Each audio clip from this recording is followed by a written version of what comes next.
Take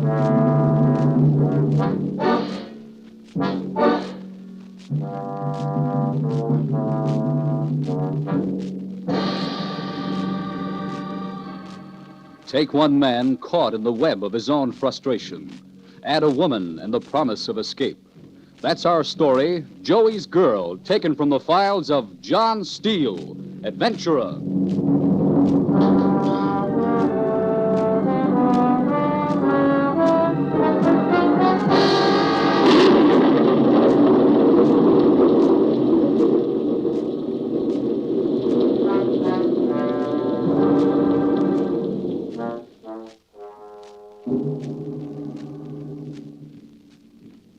Hello, friends.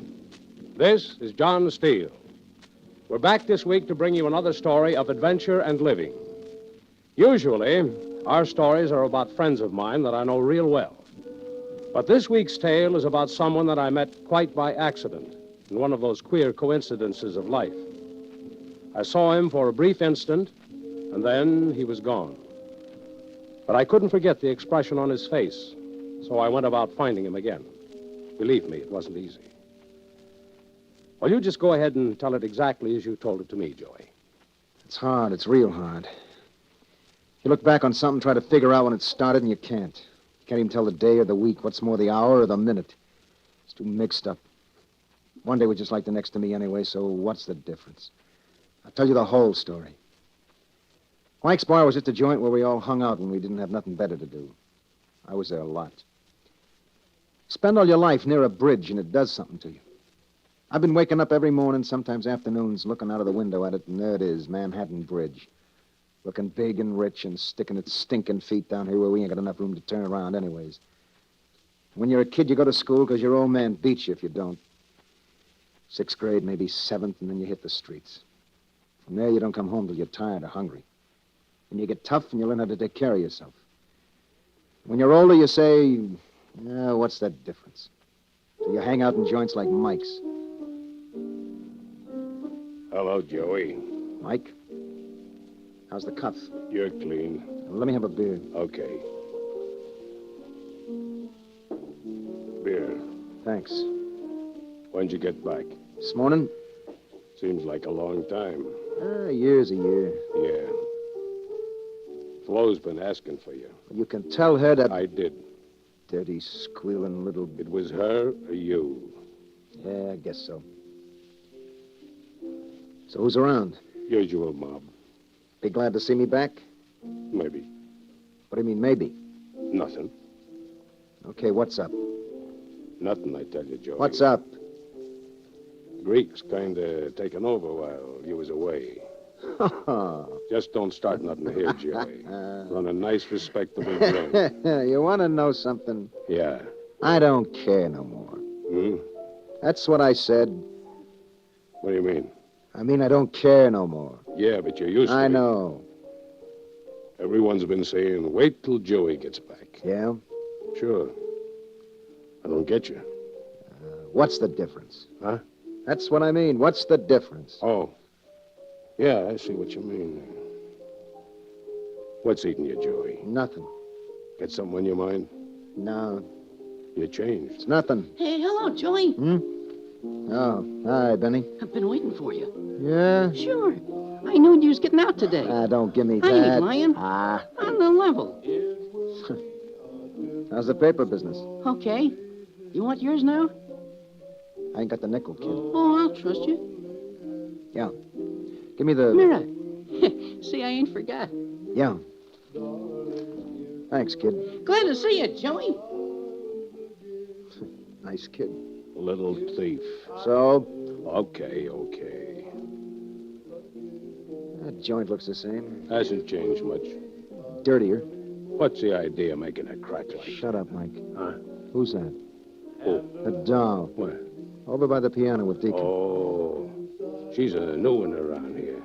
It's nice. Name's, Lily something. Yeah? Thought you was off, dames. Dames like Flo. They're all alike. I'll see you later, Mike. I don't get you, Joey. You changed. You took the sun away when you took your smile. Nice song. Shut up.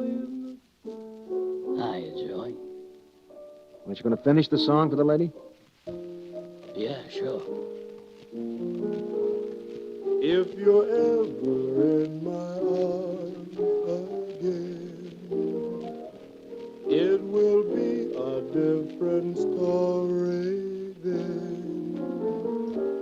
I will whisper I love Pretty. you, Beat it. and you say you love me too. If you're ever in my arms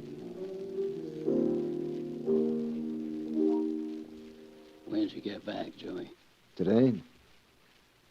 Looks like I'm just in time. Meaning? Whatever you like it to.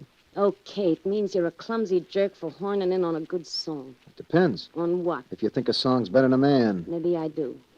Tonight. Okay, baby, I'll see you around. No, wait. Yeah? Buy me a drink. I'm broke. Okay, I'll buy you one. It's more like it. What's your name? Lily, for the flower. Who are you? Joey, baby. For nothing.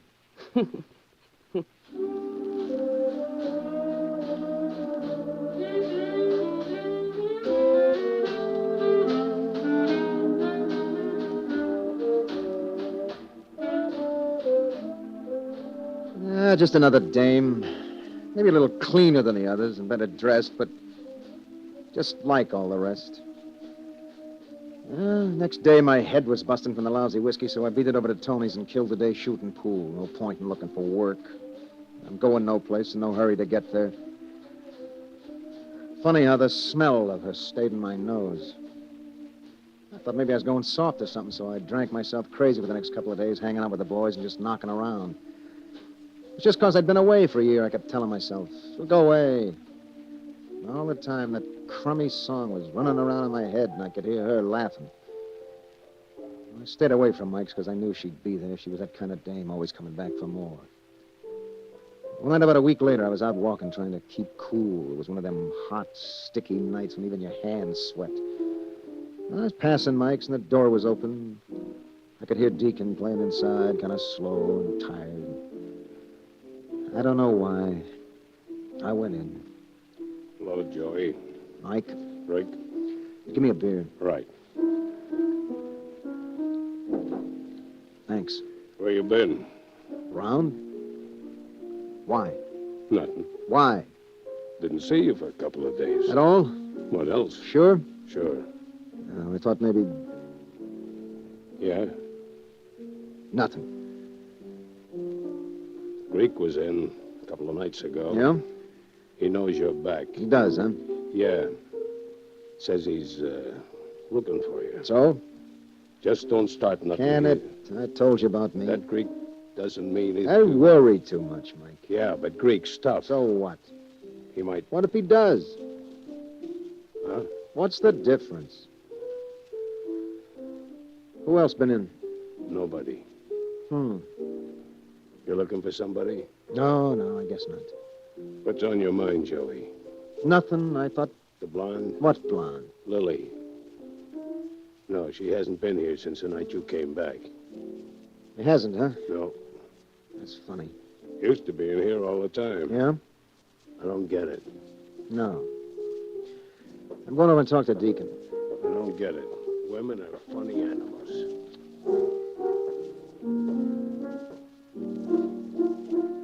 What to say, Deacon? Hello, Joey. Didn't see you. I've been busy. Good way to be. Yes, sir. Good way to be. Yeah. Man can forget his troubles as long as he's busy. Yeah. I knew who a man was. Remember the blonde, Deacon? Everyone knows Lily. Remember the song you were playing? You mean, if you're ever in my arms again? Yeah, that's the one. Play it. Oh, sure. If you're ever in my arms again, it will be a different story then. Hello, Joey. Hello, baby.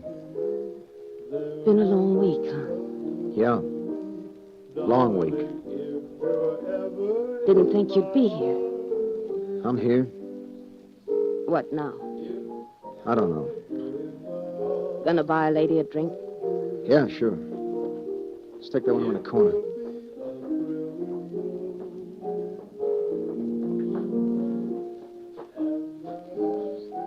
You broke? No. Working? So, hocked my watch, built it into a roll at Tony's. Oh. What'll it be? Couple of beers, Mike. Couple of beers. We shouldn't be here. But we are. Yeah. What you been thinking for the past week? Nothing much. No? Gotta get working soon. Oh. That's about all. What have you been thinking? I've been... Nothing. You said it was a tough week. Just making talk. At all? Yeah. 2 beers. Thanks, Mike. Ring the bell when you want me. Yeah. That go for you, too, baby? Cheap jerk. That's no way to waste beer, baby. If I feel like throwing it, I'll Cool throw off, it. baby. It's a hot night. I knew it was no good for each other. Who's good for anybody? I never should have come in I here. didn't ask you to. Okay, You wise hate guy. screaming women. You don't They're have all to alike. listen, because All I'm take and leaving. no give. So long, jerk. Jerk is right, baby, for even thinking about you.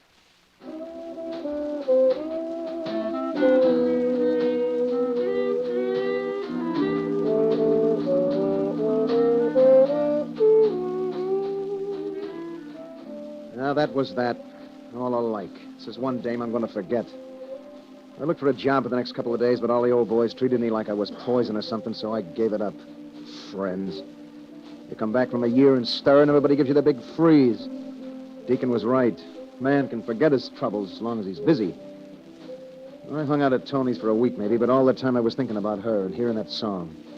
When I couldn't take it no more, I beat it over to Mike's, but she wasn't there. I went back for the next couple of nights, but she never showed.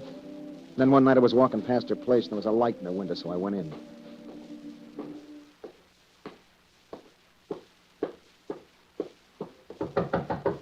Lily, open up. Come on, I know you're in there. Open up, baby. Come on, baby, I want to talk to you. Beat it, will you? Open the door, Lily. Leave me alone. I tried. Open the door. No. I want to talk to you, that's all. Get out of here. What's the matter, baby? I don't want to see you, don't want to talk to you. Now beat it and leave me You alone. won't open it, I'll break it down. Leave me be. Shut up. Jerk, you want him to call the cops. Oh, Open this door. shut up. Oh, Break it to splinters. shut up. I'll open it. Just shut up. What do you want? Take the chain off. It stays. I said take the chain off. I said it stays. Look, I don't want to hurt you. Just talk to you, that's all. Go ahead, talk. Not this way. Let me in, baby. Keep your hand out of the door. Come on. Let go of me. Take the chain off. You're hurting me. Take the chain. I You're going to open up? I'll slam the door on you. Oh! Let go, man. Okay. Oh, you little... You're cut. It's nothing. You're cut, Joey. I'm sorry. I said it was nothing. Wait a minute. I'll let you in. Come in the kitchen. Get some water on. There, put your arm under the faucet. That's just a scratch. Under the faucet. Okay. Leave it there. I'll get something to wrap around. Women.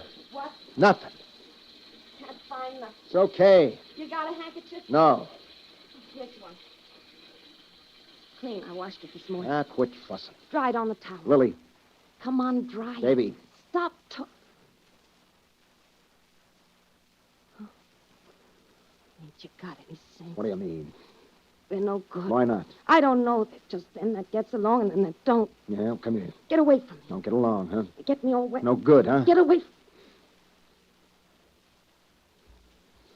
Use your head, Joey. I'm using it. Don't be a wise guy. Listen, baby. Joey's never been goofy before. I'm getting out of here. Where you going? I don't know. I gotta think. Where you going? I don't know. You got a date? No, yeah, I got a date. What do you mean you got a date? I mean, I'm getting out. No, you're not. You're Joey's girl. Not going anyplace. Joey, please. Say it. Please. Say it! Okay, I'm Joey's girl.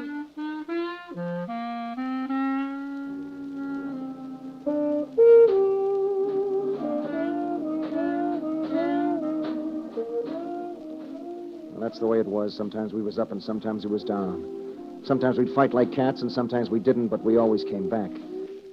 I kept looking for work, but every place I went, I got the freeze. It didn't make sense. Guys have been up before, and when they came out, they got a break. Nobody kicked them around the way I was getting it. And then one night, 2 and 2 made 4.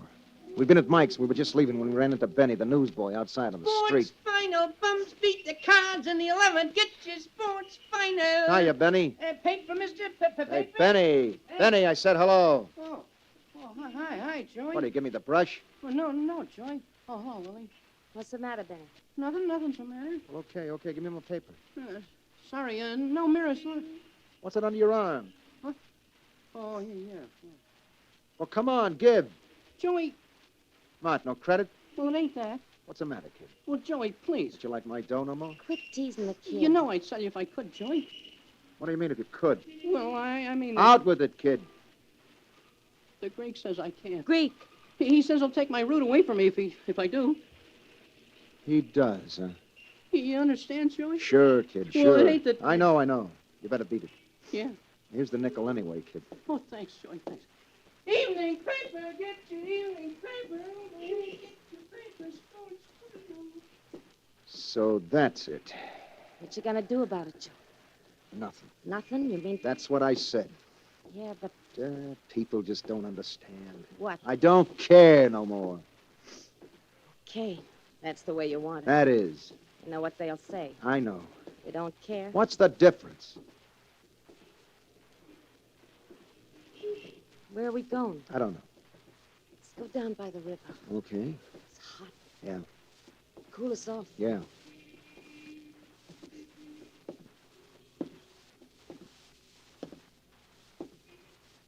What you thinking about? Nothing. You want to talk? It's okay. You're awful quiet. Well, I guess I was thinking. It's okay with me. I used to play on this street when I was a kid. Yeah? Wasn't so much traffic over here. What'd you play? Kicked the can, won a cap, and we could find a ball. I was going to be a big ball player. What happened? A kid from the next block got run over one day, so the cops kicked us all off the streets after that. What do you want to be then? Cop, Why? so as I could kick kids off the street. I saw a cop get shot one day. I didn't want to be a cop no more. Ever want to be anything else? Yeah? What? Used to come down here by the river at night. Just watch. I know. I always wondered where they were going. Looks so clean. Yeah. So big. Wanted to be a sailor then. Maybe someday be captain. What happened? I don't know.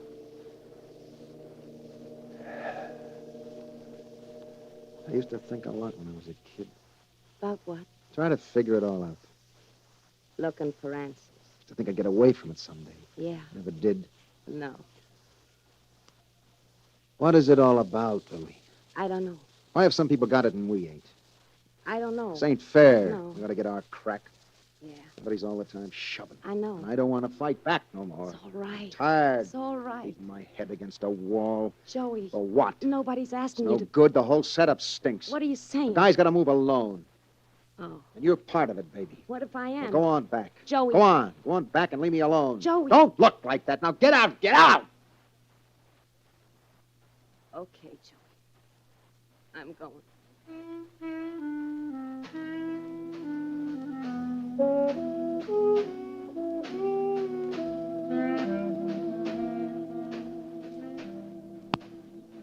I stayed away from Mike's for 2 weeks after that. She'd blown her stack and walked out before, but this time it was different. This time she did it the quiet way. I knew it was over. Heard about a couple of jobs over in the river. It sounded good, but when I went over, they didn't want no ex-cons, and that was that. Went over to Mike's one night a couple of weeks later, but it wasn't the same. But there was nothing else to do, so I kept hanging around and hanging around.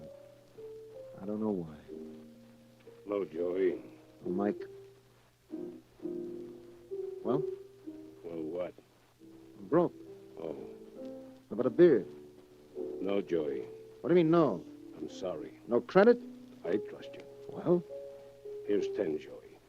Pay me back when you can. don't want no dough. Take it. Want a beer. I can't. Oh. You know how it is, Joey. Yeah. I got a wife and kids. Yeah, What can a guy do? All I want is a lousy beer. I'll pay you for the glass. It's okay. So when did he move in here? This morning, he bought the joint. He left a message for you. Yeah? He said, tell Joey if he sticks his face in here again, that's it. That's it. He meant it, Joey. I guess he did. Now, come on. Beat it. He'll be back soon. Okay.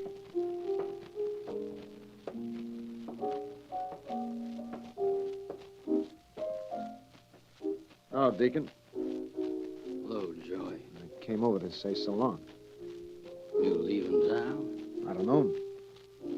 Might be a good idea. Yes, sir. Start off new with a new town. Yeah, maybe. Well, I knew a man once. She been in, Deacon? Joey. Well, I guess that's that. Everything happens for the best. Yeah. Play it. Joey, Play it. I'm sorry. Okay, okay. Play it for the guy. Okay, Lily. Just say it was for you, not for him. Yeah, sure. If you're ever in my arms again, it will be a different story. Let's sit in the corner. Okay. Though I'm lonely and can be, there will be a darling. If you're ever Didn't think I'd be seeing you. Guess it's that way with us. Yeah. Guess it is. Mike told me about the Greek. Did, huh? Better leave town for a while. Yeah. It'll blow over. Guess so. Don't you care? No. I'm coming with you. No, you're not. Why? It's no It's good. no good this way. No. Well, then, Quit shoving. what's the matter with you, John? I don't know. I don't know. What do you want? Will you leave me be? I'm doing Why the do you best. keep cornering me? It's only because I want to Shoving, shoving. Everybody is shoving. When are you gonna be a man? Shut up, will you? Shut up! Lily, Why? I didn't mean to hit you. Honest, baby. Who do you I don't know what got in. scratch your teeth? Stop it now. Scratch your... Stop it. Stop it. That's better than sit down. Sure. I don't know what's the matter with me. I'll say you I'm don't. all mixed up. How do you want it? On a Oh, platter? shut up. Gonna wait. Shut up, Wait. shut up. Look, all my life I've been shoved around. What do you think it's been for me? I never got what I wanted, never. Think I've had a picnic? But I always shoved back. I did the best I could. Now all of a sudden it doesn't make sense no more. I'm tired of beating my brains out. What brains? Where's it get you? What it's all about? Why don't they leave me alone? Listen, jerk. I'm gonna tell you this once and no more. Who do you think you are? You should have it easy. Nobody wants it easy, just so as it makes some sense. Shoving, that's what it's all about. Somebody shoves you and you shove them back, and that's it. Only thing is, it's nothing alone. Joey, will you get out of here? Yeah, sure, I'll get out. That's what makes it sense. Greek will be back soon. Okay, I said I'd go. Think it over, jerk, because I'm leaving. Don't want you to make a mess of my joint. Shut up, will you? All of you, shut up! And when you make up your mind, don't bother to call. Lily! Gotta get back to the bar. Now get out of here, Joey. All that time, shoving. Ah, why don't they let me be? Joey, it's Lily. She's hit by a car. She hurt bad? I don't know. All right, let me through. Get out of the way, punk! Lily, baby. You, Joe. Yeah, baby, it's me. Now, just take it easy. Everything's gonna be all right. Just take it easy. Yeah, I know. Didn't see him. Yeah. Didn't see him. Shh, baby, shh. Was look. I know. Where's it hurt? My chest. We'll get a doctor, get a cop. Somebody do something. Cops are coming, Joey. Take it easy, baby. It's gonna be okay. Come on, folks. Stand back. Give him room. Come on, get back. Hello, Mike. Hello, Steele. Hey, copper, look, get a doc, will you? Alarm's turned in. She's hurt. Be here in a few minutes. Joey. Joey, Yeah, baby. lift my head with Oh, here. I'll put my coat on. There. Now, don't talk. Sorry. it off. It's okay, baby. Wanted to hurt you. Yeah, I know. Sorry. It's okay, it's okay. We ain't gonna get a crack at it. Now, don't talk like that. Too late. Shut up, baby. Shut up. Look, all my life I've been waiting. Waiting for a dream. Too late. Just putting in time. Will you shut up? Will you shut up? I'm trying to tell you, Lily. Oh, I'm sorry, baby. I forgot. I always do it wrong. It's okay, Joey. Go on. You're it, Lily. You're it. What, Joey? You're the dream, baby. Joey. I love you. Didn't think you was gonna say it. I love you. I love Joey. Yeah. Joey's girl. Yeah. As soon as you're better, we're going to take off. Get away from it all. Start all over. And then we'll...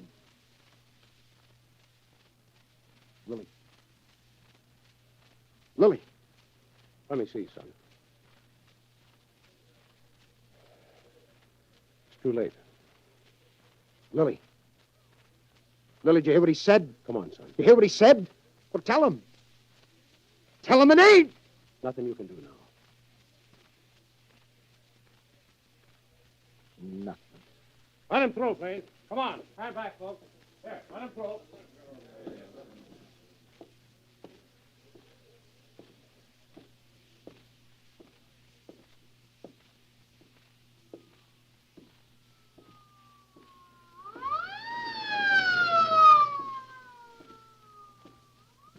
Too late.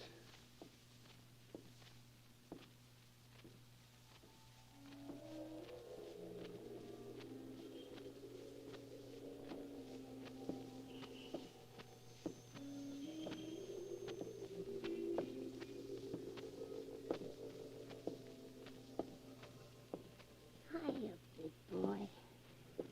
Leave me alone. Oh, don't be that way. Beat it. Somebody give you a hard time. Blow. Be nice. Come on, buy me a beer. Okay. Why not? That's better. Let's go to Louis' Cafe, huh? No. Okay, where? Mike's. That dump? What's the difference?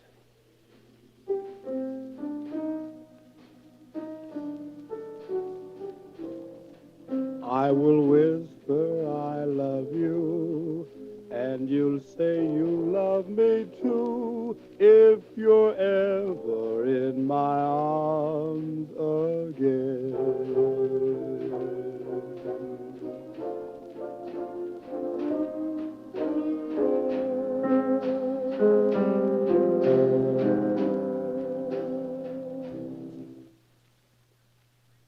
The title, Joey's Girl. A story of a man who learned the tragedy of indecision. And if you like Joey's story, why not come back next week, friends? I'll have a fellow who was held to the darkest jungles of Indochina by a strange and compelling bond. I like to call it obsession. So until next week, this is John Steele saying a life of adventure is yours for the asking, wherever you find it. Only don't look for it. It may find you. Well, goodbye and good hunting.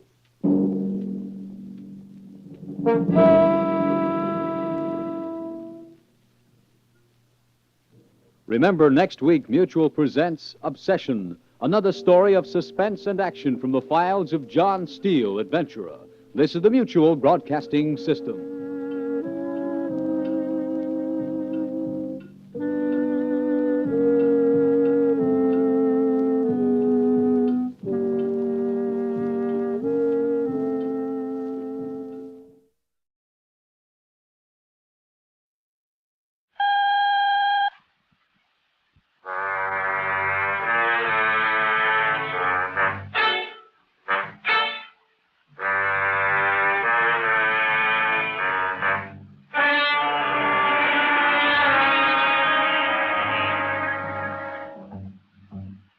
Take one man who thought he'd seen everything. Add a blind alley and a ghost from the past. That's our story. One-Way Street, taken from the files of John Steele, Adventurer.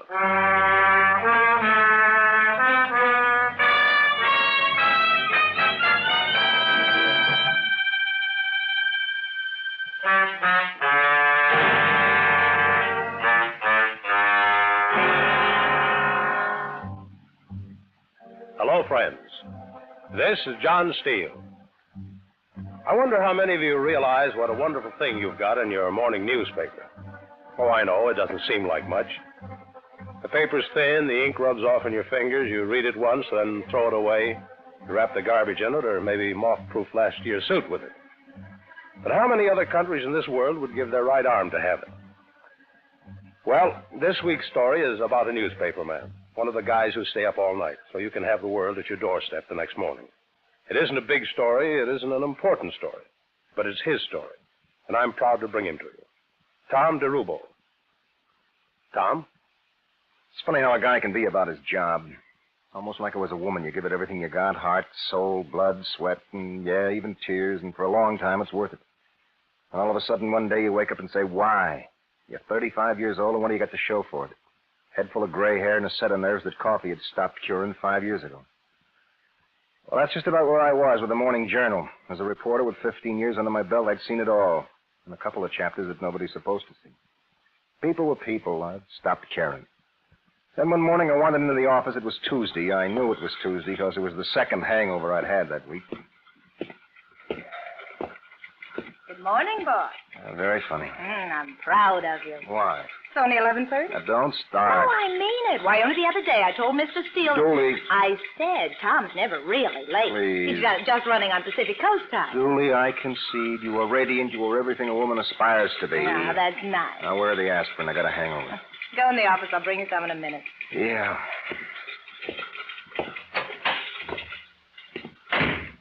Oh. This'll either kill or cure. What is it? Water, remember? Oh. Well, you certainly can be a bear on occasion. Well, there comes a time in every woman's life Pills in your mouth. when she sees her man. Water?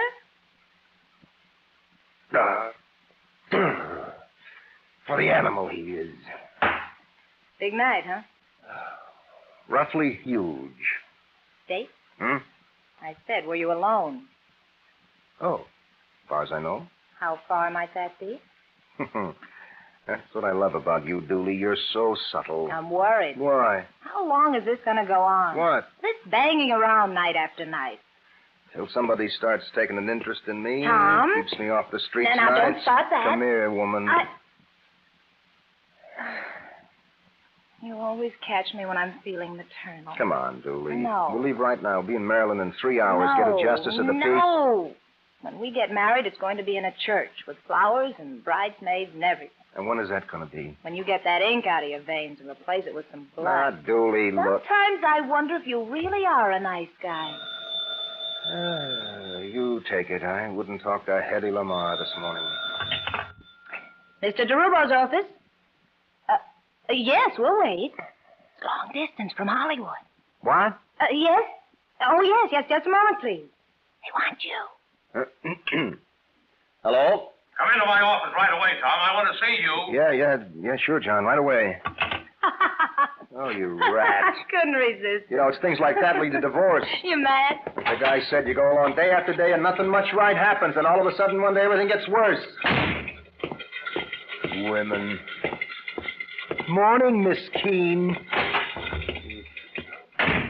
Good morning, John. What's been going on while I've been away? What do you mean? You're supposed to be our top man, and look at the stuff you've been turning out. Here, look at this one. War Department makes a statement on flying saucers, and you stretch it for half a column. Well... And here's another. Big society murder, and you let Hanrahan cover it. Why? What's happened to you, Tom? Oh, I don't know. I guess I need a vacation. No, you don't. Well, I'm tired. I talked to Dooley this morning. I know what's the matter with you. What? You've been all the way around once, and it was fun. Now you're seeing everything for the second time, and it's worse. I know what I'm talking about. Unless you get back on the ball, Tom, I'm going to have to do something about it. Okay. Oh, I got a job for you. What? Remember Maxie Reinhardt? Well, who doesn't? I want you to find him. He's dead. How do you know? Well, nobody's seen him alive for the last 2 years. Yeah, I know. He's at the bottom of a river somewhere with a nice, neat pair of cement shoes. Maybe. Well, why else would the light heavyweight champion of the world disappear? I don't know. I'd sure like to. Ask them down at missing persons. They'll tell you how they got him listed. Presumed to have... I know. Police never found a thing. They didn't find a body either. The way things are going with the basketball scandal, the DA's office could use a little help right now. I tell you he's dead. See what you can find out. Huh? Yeah. And let's get back on the ball. Huh, Tom? Oh, sure, boss.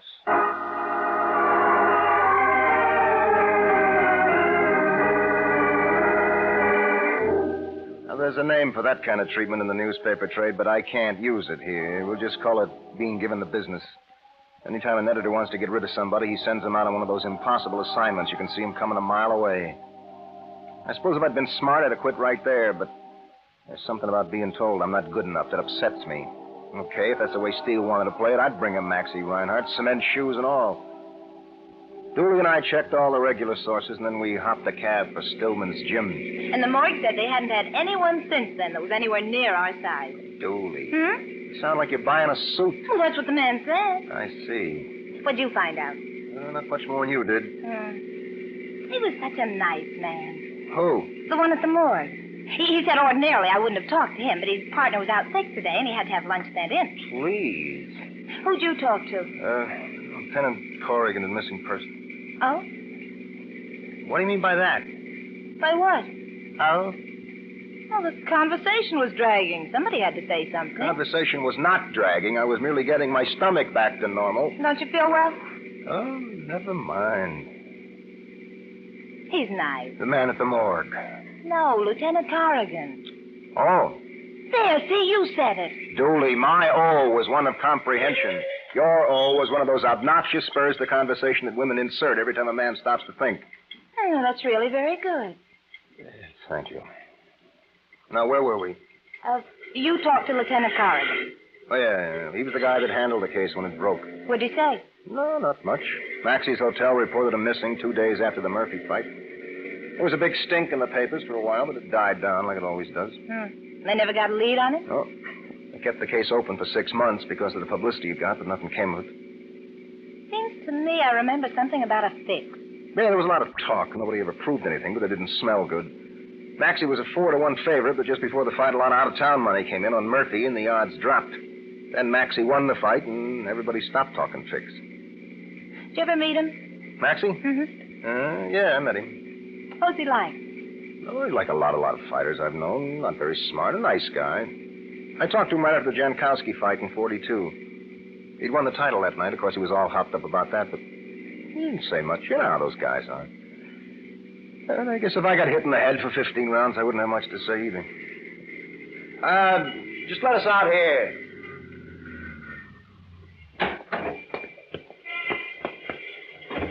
Keep the change, Mac. I've never been in Stillman's gym. Oh, you'll love it. Are you sure that women are allowed? Sure. What are we going to see here? Steele Wilson, if he's around, used to be Maxie's trainer. Dooley? Is he a pigeon? No. When he was a kid, he used to pull Jim Corbett's stool out of the ring. The name stuck. Oh. Hey, you have to pay to get in? We don't. Press.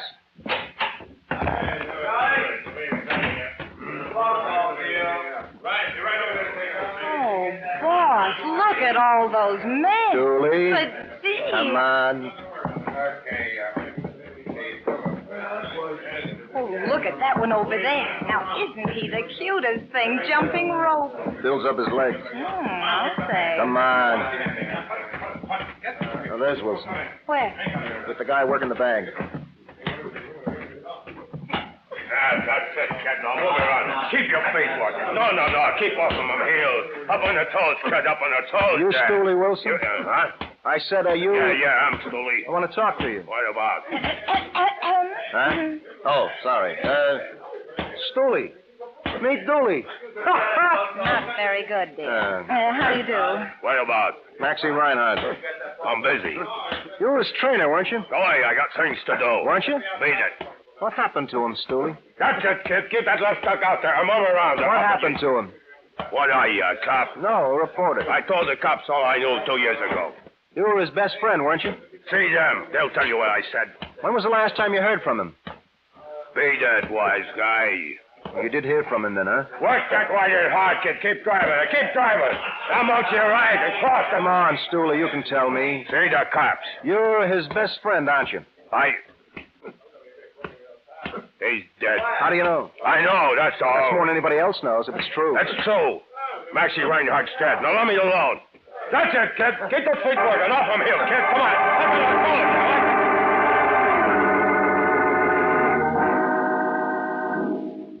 Were you ever in a spot where somebody said something and just because he said it so often you stopped believing it?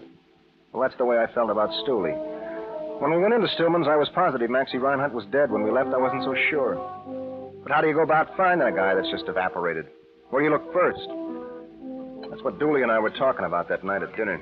What makes you think he's still alive? I don't know. Hunch, maybe. That's not good enough. Why? Go out to Belmont, see 100,000 hunch players. Where'd you get them? But did you see Stooly's reaction? When I said you're his best friend, aren't you? No. He almost answered me. That's when he started saying Maxie's dead. Well, all right, suppose he is alive. What do we do now? I don't know. Hello, DeRubo. Mind if I join you? Yeah, I do. You're always so friendly. What is it, Scalion? Oh, you know I only come to see you on business. I haven't got chips to play in your league. Sometimes I think you have. No, Dooley, you don't want to meet this guy. The name is Scalia. Maybe you know me? No. Tom and me, we old friends.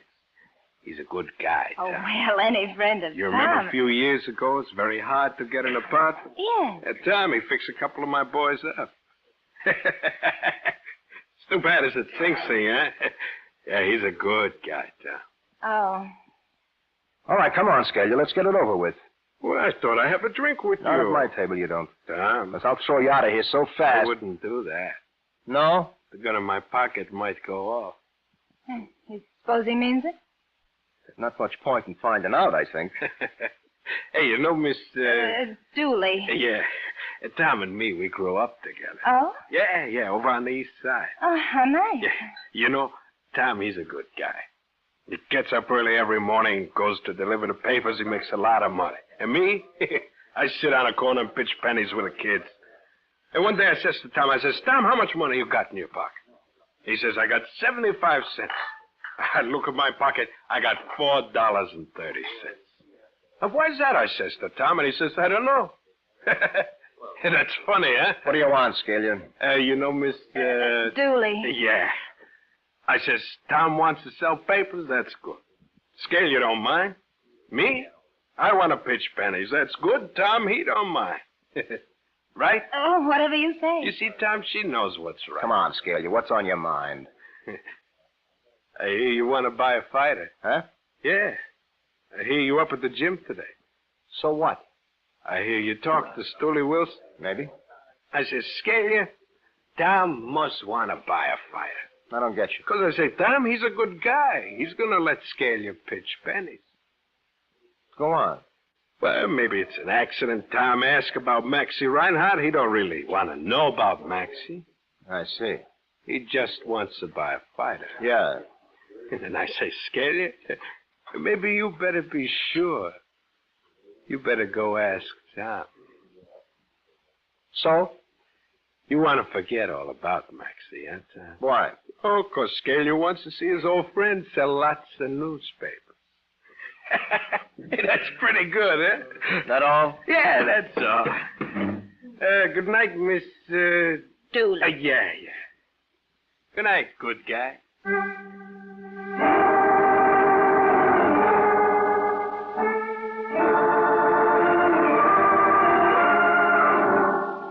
That night, I lay in my bed trying to make the pieces fall into place. Where did Scalia fit into this picture? He was a big-time gambler. What did he have to do with Maxie? And Stooley, what was his connection?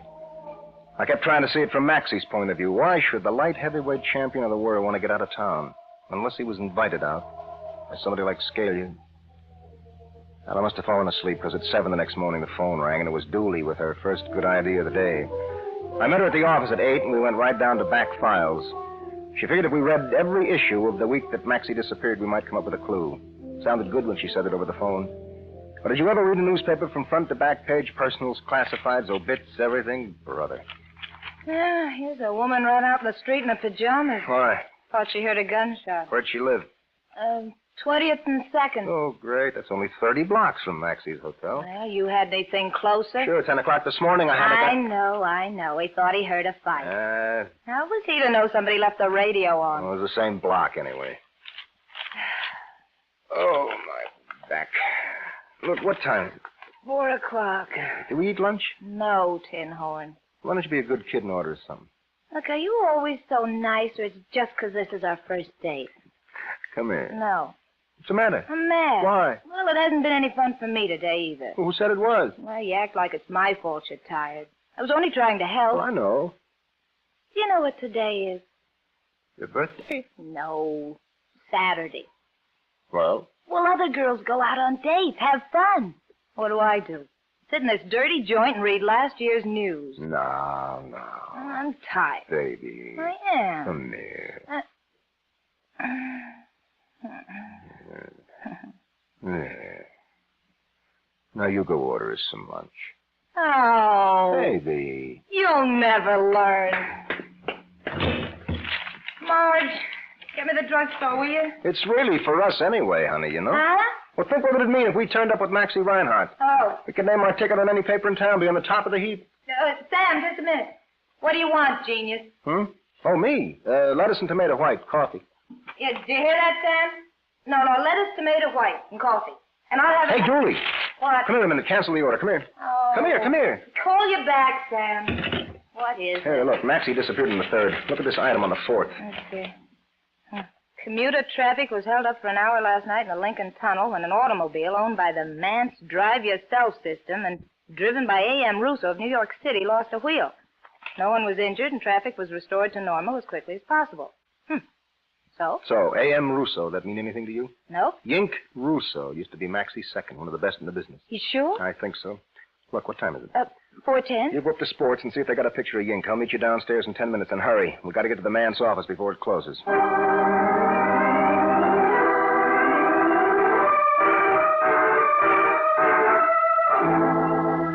Sure, it was a long shot, but those are the kind of breaks that crack big stories. Maybe it was right, maybe it was wrong, but there's only one way to find out. Dooley met me in 5 minutes, and we hopped a cab crosstown for the Mance Drive Yourself office. It was on 3rd Avenue, around 25th Street, with a garage downstairs and a reception room and business department one flight up.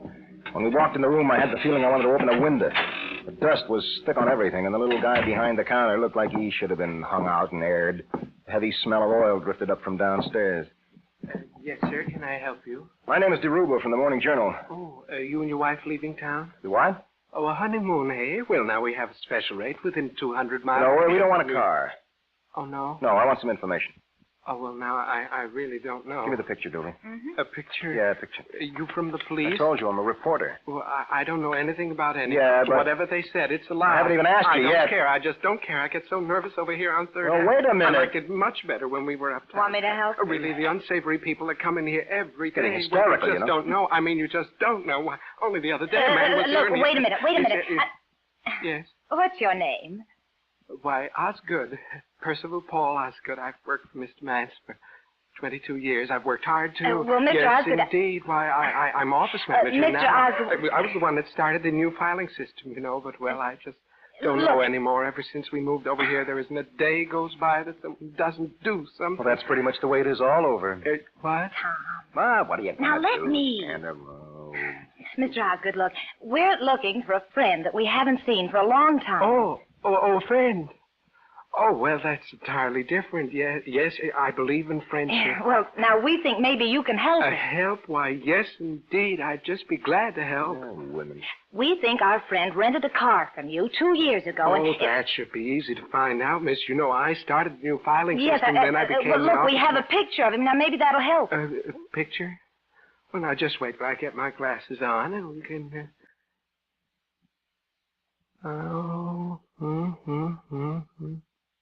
Would you turn on that light over there? It does get dark here this time of day. Oh, sure. Thank you. Now, do I or don't I?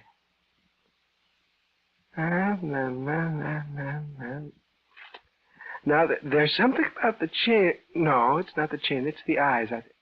Or is it the nose? You know him or don't you? Well, I really can't be sure. You see, I see so we many think he people. rented a car from you on March 3rd, 1949. Oh, well, that should be easy to find. You know, I started the Yeah, I filing know, system. the filing system, yes. Well, you wait right here. I'll be right back. Don't go away. What a character. Oh, he's sweet. Sweet. Filing system. I'll bet you $1 right now all he finds is the last week's ham sandwich. Oh, you're on. 1949. Listen to him. 2 and over 1. 1 star. Oh, March is 3 and over. Oh, yes, here it is. Well, March 1949. Doesn't it? Oh, I'm sorry. I'm very sorry. Oh, now, let me see. It was the 3rd, wasn't it? That's right. Yes, here we are. Baker, Fraser, Howard, Russo, Williams. Wait a minute. That was it, Russo. Let me see the card. Russo, the car was rented on March 3rd, 1949, with $5,000 collision. Well, never mind about that. It was driven to South Charleston, Ohio, where it was picked up by our Springfield office on March the 6th, 1940. That's it. Come on, Dooley. Yes, but Thanks, Mr. Osgood. I don't understand. Don't you want to know anything? You weren't very nice. I was in a hurry. Hey, you owe me $1 besides. Huh? Oh, later. You're going someplace, good guy? What? Steele you. I thought I told you to listen. All right, flag that cab, Dooley. We gotta get out of here.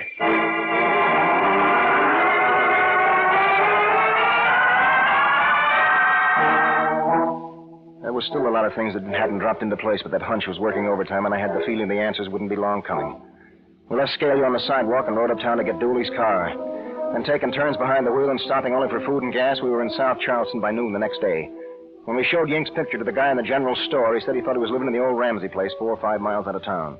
Half hour later, we topped a rise in the road and saw the farm nestling in the valley ahead. When we pulled into the drive, a figure came out of the house and stood on the porch watching us. Then it went back inside and came out a few minutes later with a shotgun in its hands.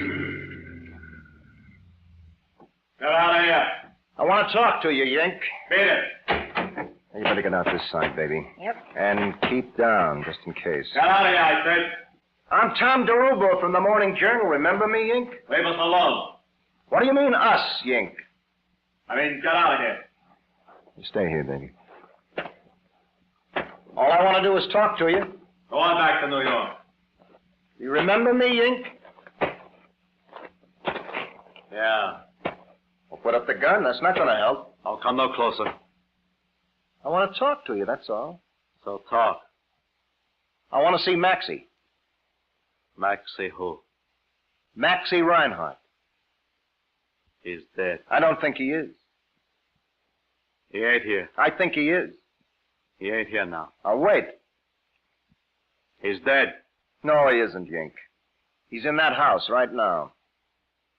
Who squealed? Nobody. How'd you find us? Through the accident in the tunnel. You want to see him? Yeah. Come on.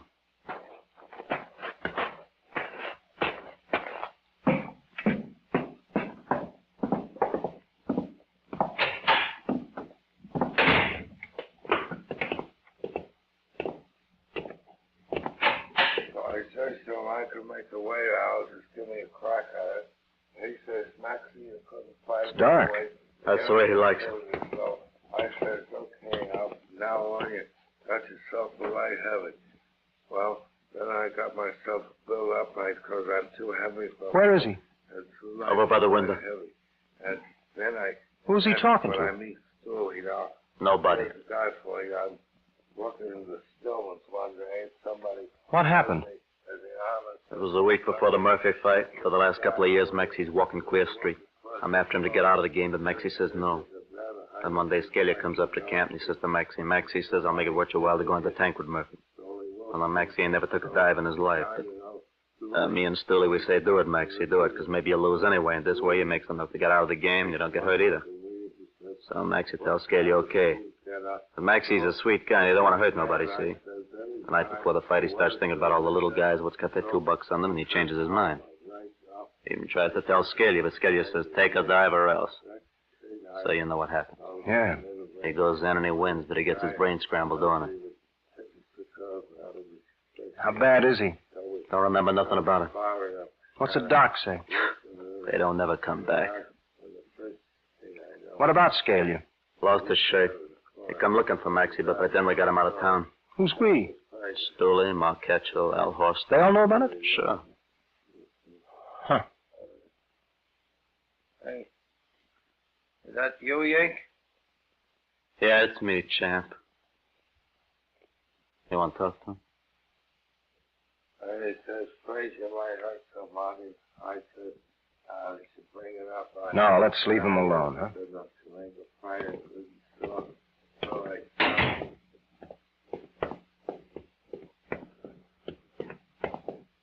How do you like it out here in the country, Ink? It's okay, I guess. You miss the city? Guess I'm getting used to it. Work on a farm in the day, me and the champ play checkers at night. Ain't bad. Could you use a television set? Huh? Yeah.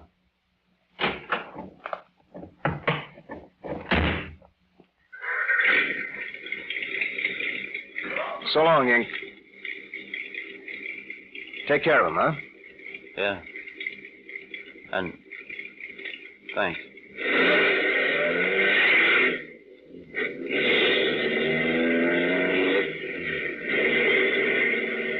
Did you see him? Mm-hmm. What's the story? There is no story. But Scalia. Yeah. They'll get him sometime. They always do. What are you going to tell Mr. Steele? There are other papers. Even other jobs, I guess.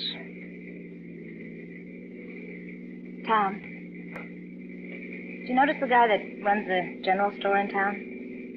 No, what about him? Sign said he was also Justice of the Peace. I thought you said you wanted all the trimmings. I'm getting them. Women.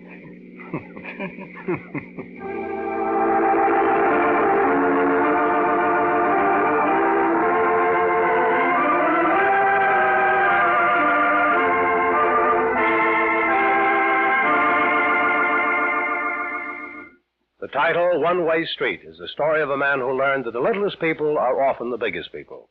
Well, friends, if you like Tom's story, why not come back again next week?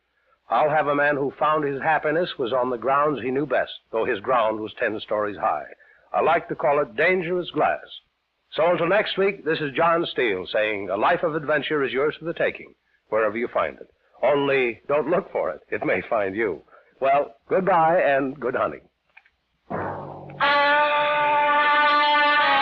John Steele Adventurer is produced by Robert Monroe, written and directed by Elliot Drake. John Larkin was heard as Tom. Also in our cast were Mary Kay Wells, Ross Martin, Phil Sterling, and Jack Edwards. John Steele is played by Don Douglas. Musical effects were created by Doc Whipple, and your announcer is Ted Malley. All names and places used in this program are fictitious. Any resemblance to names of actual persons living or dead is coincidental. Remember, next week, Mutual presents Dangerous Glass, another story of suspense and action from the files of John Steele, Adventurer. This program came from New York. There's mystery in Mutual's air on Sunday afternoons, too. Mystery from the hard-boiled sleuthing of Martin Caine, Private Eye, to the Western adventure tales on The Roy Rogers Show.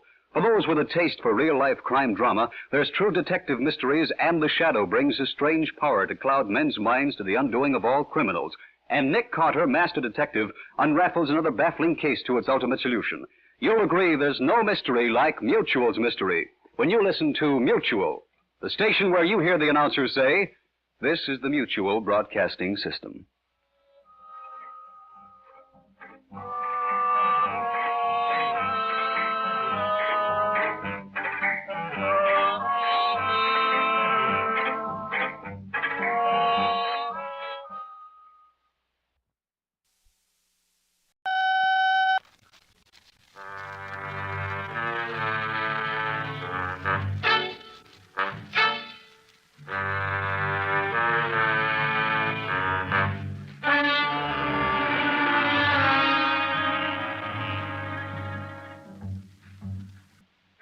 Take one man trapped in the wreckage of his life.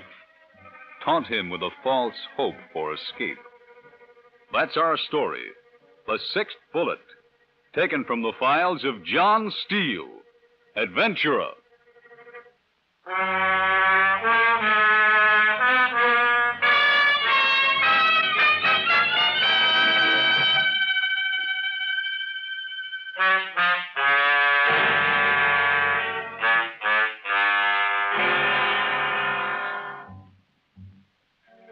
Hello, friends. This is John Steele, back with another story of thrilling suspense and hard, fast action. And this week's tale is worth listening to carefully, because it's about a man and a decision. Probably the most frightening decision that one can make. To tell it, here is the man, Harry Wilson. Harry? Some people can get used to anything. To loneliness, to worry, to failure, to ugliness. I wasn't that kind. All my life I'd never gotten what I wanted, only I couldn't laugh it off like other people do. I tried, but it didn't work. I guess it all came to a head that night when I got back from the office. I'd been working for 3 months setting up a company insurance plan for a big client. If it went through, it'd mean a new life for Grace and myself. We could move out of the apartment, get out in the suburbs, maybe even buy a house. When I got home, Grace was in the kitchen getting supper. She heard the door slam and called to me that dinner would be ready in 15 minutes. I walked into the living room, picked up the paper, and sat down, but the headlines didn't interest me. I wondered if Marie would have called from the kitchen, or if she'd have met me at the door. Marie. She was the girl I wanted to marry. You set the table, Harry? Yeah.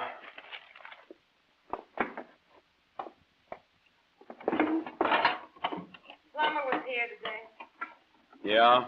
Fixed the drain in the bathtub. Must have taken a cup of scum out of the thing. What did he charge? $5. Isn't there something you could do about that? Like what? I don't know. Must be something you could pour down the drain that'll help. I'll ask the grocer. Do that. While he was here, he looked at the tap in the kitchen. Mm-hmm. What he really needs a new faucet. Put in a new washer. Said it'd hold for a while. Dinner'll be ready in Put out butter plates. Huh? Just something extra to wash. Yeah. Really, Harry, I'll put them away. You go wash.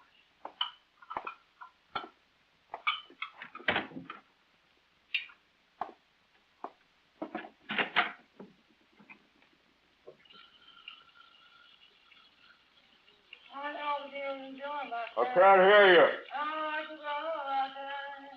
In the closet. Where's the towel? What? Where's the towel? Just told you, in the closet.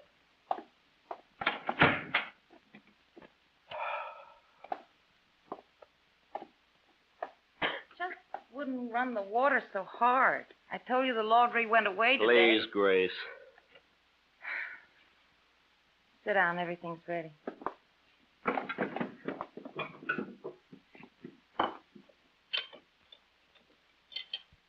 Left the light on in the bathroom. So what?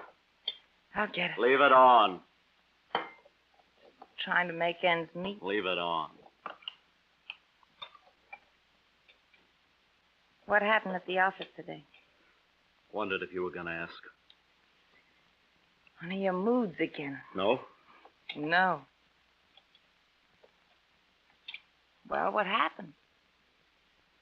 The Bridgeport deal fell through. Why? Did they have to give a reason? They just said the board of directors decided against it. Too bad. I don't get it. The corporation has the money, the plan was sound, was a good investment all the way around. The only reason they gave? Yeah. Just like everything else. Nothing works out.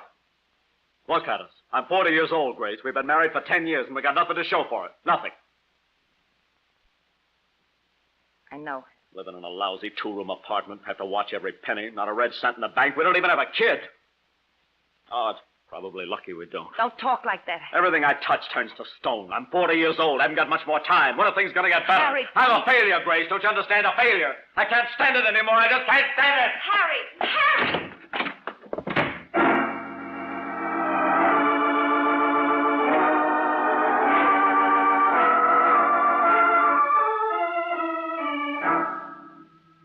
I didn't didn't know where I was going. I just knew I had to get out of that room, away from Grace and all the ugliness she stood for. When I got down on the street, I walked over to our car and got in. The window by the driver's seat was still cracked where Grace had hit the tree 6 months before. I remember I looked at the gas gauge before I stepped on the starter. I'd put $1 worth of gas in the tank last Sunday, and there was still some left. Then I was driving away from the city and out into the suburbs. It wasn't a conscious thing, but suddenly I realized I was in John's neighborhood, and I decided to see him. He had helped me before on nights like this. Maybe he could help me now.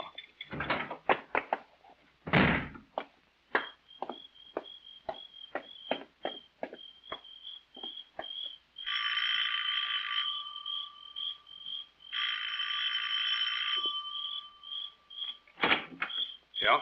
Oh, hello, Harry. Hello, John. Well, come in, come in. You got company? No. That's good. John? Let's go into the library where we'll be comfortable. Sure.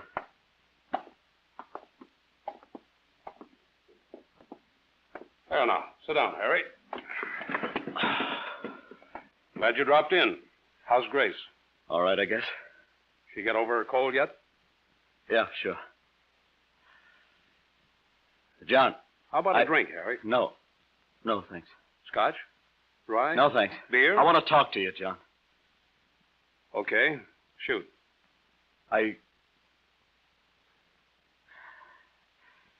It's the same old thing. I thought you were all straightened out. Yeah, so did I. Happened all over again. Sure you don't want a drink? No. Well, let's start at the beginning. Bridgeport deal fell through. Mm-hmm. Just like everything else. No matter what I do, I fail. Hey. It's true. Never gotten anything I wanted. It's too much for me. I can't take it. It's too much for me. Take it easy, Harry. How can I? You don't know what it's like. You can't think when you're upset like this. That's all I do. If I could just turn my mind off for a while. Think. That's all I do.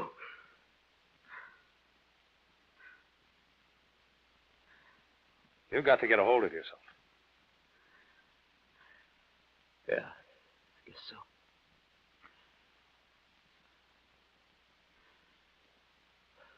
That's better. Do you like your job, Harry? It's a living. But do you like it? What's that got to do with it? I thought maybe you were due for a change. I've thought of that. Well? I've thought how nice it'd be to start all over. No responsibilities, no nothing. Just start all over with a clean slate. Why don't you? What? Oh. I think it'd do you a world of good. Yeah. Any reason why you can't? 6 months behind on the rent, 3 months installments on the car, doctor's bills for Grace. Oh, I didn't know she was that sick. Wasn't that. She wanted to have a kid. Oh. She can't. I'll be glad to help you out, Harry. Get you back on your feet. That's not the answer. Well, you know best. Whatever I can do for you, you let me know. Yeah. Think I'll take that drink now? Sure. What'll it be? Anything. Okay, I'll be back in a minute. My eye had caught the gun on John's desk.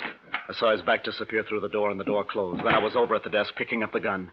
It felt cold and efficient in my hand. John was right. I had to start over with a clean slate, and that meant Grace. Grace was the millstone round my neck, tying me down to ugliness and failure. Clean slate, that's what I wanted. I walked softly down the hall, opened the door, and stepped out into the night.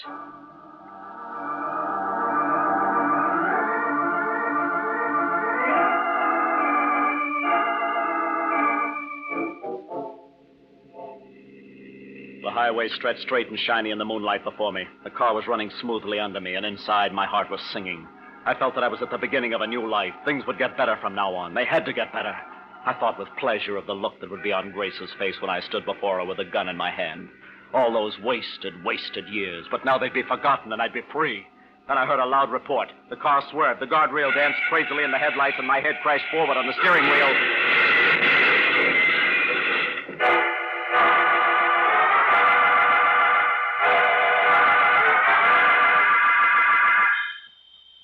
Dr. Bills. Start over, Harry. Plumber Bills. Start over, Harry. Laundry bills. Start over, Harry. Grocery bills. Start over, Harry. Bills. Harry. Bills. Harry. Bills. Harry. Bills. Bills.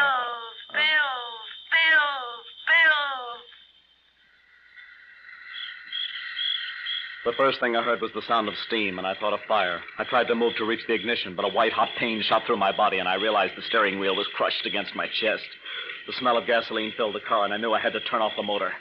I leaned forward again. This time I reached it, and the motor died. The branch of a tree was sticking through the window by my side, and the leaves were brushing my face. I raised my arms to break the branch, but the wood was tough, and I couldn't break it. The car had landed right side up in a ravine by the side of the highway, and every once in a while I heard a car go by on the road above me. I noticed my headlights were still on. It wouldn't be long, I thought. Surely someone on the road above would notice the headlights and stop. Help would come soon. I tried to relax, make myself comfortable, but the pain in my chest was unbearable. The car passed above, but it didn't stop. I tried to remember what happened, but all I could see was the guardrail dancing in the headlights and the car racing for it. I seemed to remember being happy, and I tried to think of where I was going. Oh, yes, I was going to kill Grace. That was it.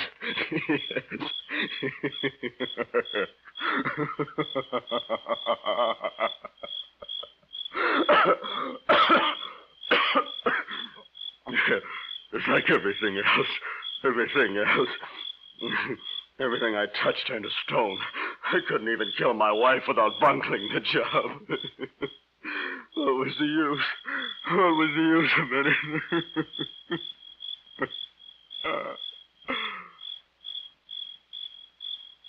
The gun. That was the only answer. The gun I'd intended for Grace. I'd use it on myself. I didn't want help now. I reached up and turned off the headlights. I tried to move to reach the glove compartment in the gun, but the steering wheel was pinning me to the seat. I grabbed the wheel with both hands and pushed with all my strength, but it didn't budge. Finally, I worked my right leg free, reached as far as I could, and banged the glove box with my foot. The pain flashed through my body like a branding iron, and I had to stop and rest. And I tried again and rested. Again and rested. Again. And finally, the glove box dropped open and the gun fell to the floor. I kicked the gun under my feet and reached. I could feel the barrel at the tip of my fingers, but I couldn't pick it up. Up on the road, I heard a car stopping. I pressed down on the barrel with my heel, and my fingers touched the trigger guard. Then the gun was in my hand. See anything, Joe? Not yet. Something went through that hole in the fence. Yep. Wasn't there 2 hours ago. Nope. Hey, Saul, there's a car down there. Yeah. Hey, anybody down there? Hey! Better take a look. Yeah.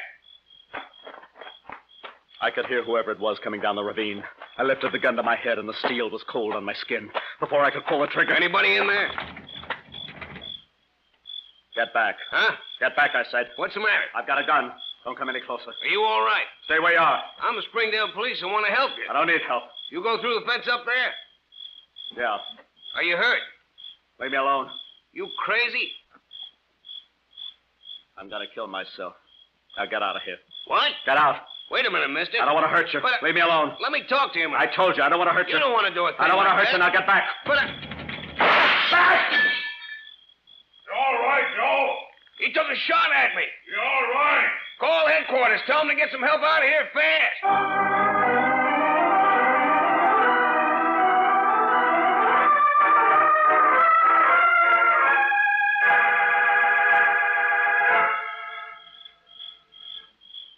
The air was blue with a heavy smoke of burned gunpowder. For the first time in my life, I felt the raw violence of firing a gun. The cop climbed back out of the ravine, and I was alone. Off in the distance, I heard them radio for help. This was the time for it. If ever there was a time, this was it. A slight pressure from the finger. I might even feel the shock in my arm. Then a car stopped on the highway above. Then another, and another. I heard the cop tell them to move on, but the crowd started to grow. They stood around silently watching. Vultures. All of them vultures waiting for the feast. Then one of the cops was climbing down into the ravine. How do you feel, Wilson? What? We checked your plates. How do you feel? Let me alone. Anything I can do for you? No. You don't want to do this, Wilson. Let me alone. No matter how tough things are, they aren't that bad. Get out of here. I'm not going to do nothing, just talk to you. Let me alone. You like baseball? Looks like the Sox got the pennant in the bag. Be nice to be around for the World Series. Beat it. You a ball fan? No.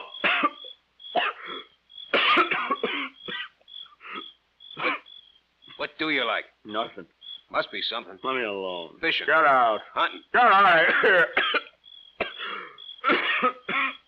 Why don't you change your mind? No. If you could do a clean job, that'd be one thing. What? Maybe you just mess yourself up, then you'd be worse off than before. Let me alone, will you? A lot of them do, you know. Let me alone. Did you ever think of that? Come on, Wilson. Give me the gun. Get back. You don't want to kill yourself. Don't move. Okay. More vultures. What? Come down for the feast. Hey, you're friends, Wilson. Yeah. Better stay where you are, Mac. It's all right, officer. Harry? What are you doing here? I came as soon as I heard. Let me alone. I'll take care of him. He's dangerous. Took a shot at me. I'll take care of him. Okay, Mac. Hope you know what you're doing.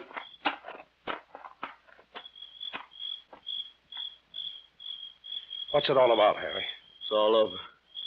What? I'm going to finish it. Why? I can't stand it anymore, that's all. I was afraid of this when I found the gun missing. Make them turn off those flashlights. I can't do that, Harry. Why? It's their job. They're trying to help me. Help? Yes. Why don't they leave me alone? They can't. Harry, will you let me get into the car? No. You're hurt. You'll die anyway if you won't let us help you. What difference does it make? A lot. Sure. Because I don't think you want to go through with this. Oh, let me alone. You've been in the car for 2 hours. If you wanted to, you'd have done it by now. Get out of here. Talk, talk, talk. That's all I've heard. I'll do it. You wait and see. I'll do it. I'll do it.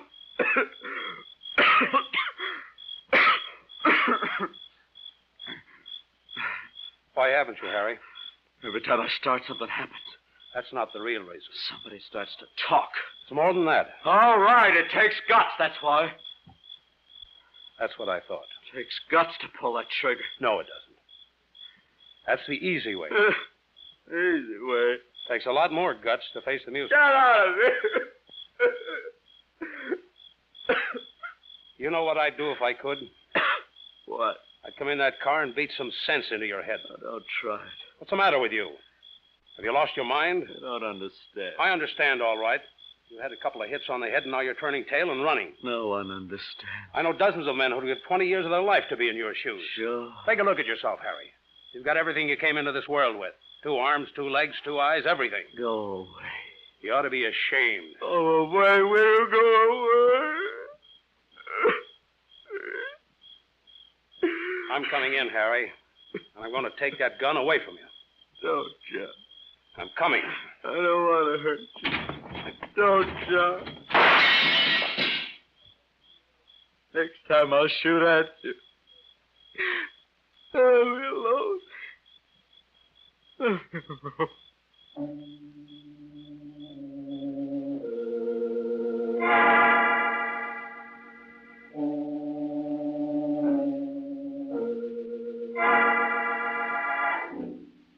After that, they didn't bother me as much as before. Every once in a while, John came down and talked to me, asked me if I wanted anything, but most of the time they left me alone. I had the feeling they were waiting for something. I didn't know what. The crowd got bigger and bigger, and pretty soon I saw flashlight bulbs exploding as the reporters arrived. None of them dared come close enough, though. I just sat there and listened to the crickets. Once I started to light a cigarette, but then I remembered the gasoline and changed my mind. Not that way. At least I wanted it to be clean. Oh, if they'd only go away. If they'd only go away, I'd do it. I'd do it. How do you feel, Harry? Hmm? How do you feel? Okay. You changed your mind? No. I want you to talk to someone. It's no use. Just promise me you won't do anything. It's no use. What have you got to lose? Promise? Okay. All right. Come on over.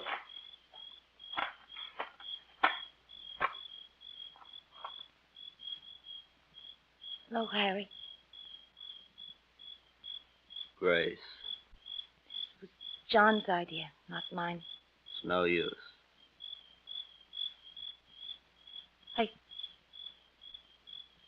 I wanted to say if you've been unhappy, I'm sorry. Yeah. I don't think it was all my fault.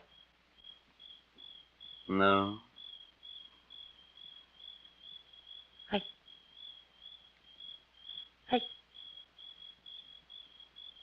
Go on, Grace. I wanted to say that I don't care. God, what? Go on. I don't care what you do. So you needn't be dramatic. Nobody's gonna miss you.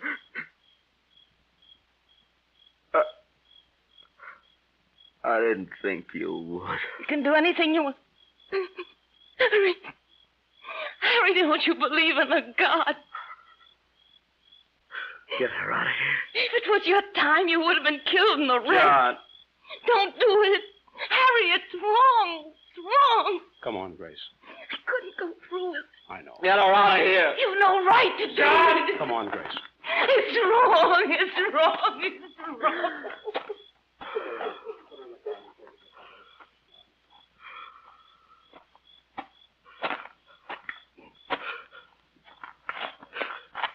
I'm sorry, Harry. I thought it would help. What help? Harry, I want to die, can't you understand? I want to die. Why, you stupid. I want to die. You don't know when you're well off. Get out of here. You know what this thing is doing to Grace? Shut up. She loves you. Sure, there were a lot of things wrong, but she loves you anyway. Will you leave me alone? He came down here and said the things I told her to say, because she loves you and she hoped it'd help. You know how hard that was for her? I don't care. You ought to die. Oh, shut. She'd be better off with us. Shut up, shut up, shut up!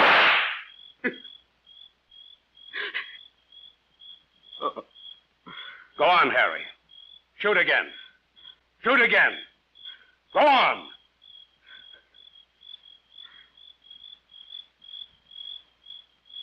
Oh, no, you don't. I can see through that.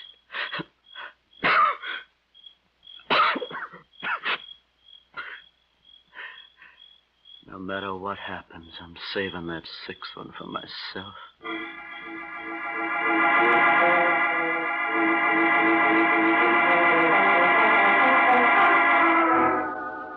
I knew I was going to have to be careful from then on. They thought they were smarter than me. Thought they could get me to shoot all the shells, but I'd show them. If they wanted to play that way, I'd show them. The hours dragged by. Steele came down and talked to me, but I didn't listen. I was on to him now. I'd show him who was smarter. The pain in my chest had gone away, and I was happy again. Wouldn't be long. It wouldn't be long. Pretty soon I'd do it. I knew I would. They didn't understand how hard it was. How do you feel, Harry? I'm fine. It's getting light. Yeah. Yeah, that's what I'm waiting for. I don't want to die in the dark. Are you in pain? What? Are you in pain? No, I feel wonderful. Mm-hmm. Grace still there? No, I sent her home. What? I said I sent her home. That's good. I want her to be here when it happens. Yes.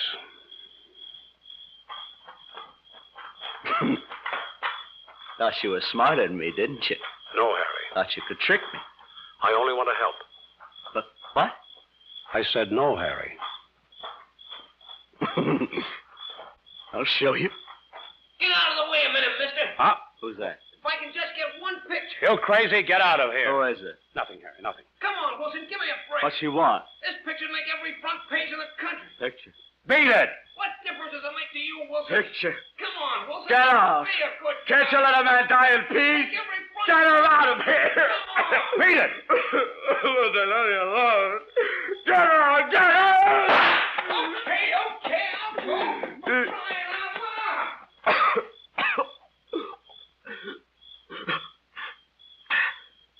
I'm sorry, Harry. I want them to let me alone. They will.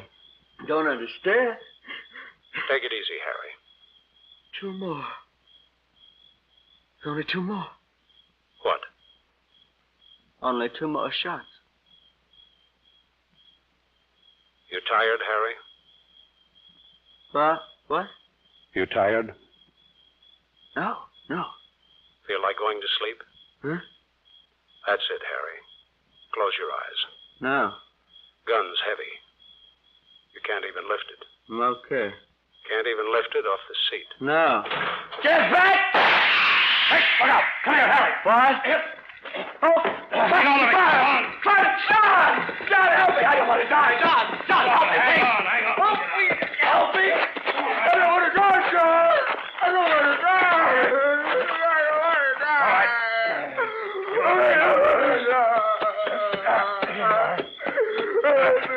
You okay, Steele? He'll be all right now, Grace. Better get him up to the ambulance. Yeah. Come on. I'll help you. Okay, fellas, take it easy with him.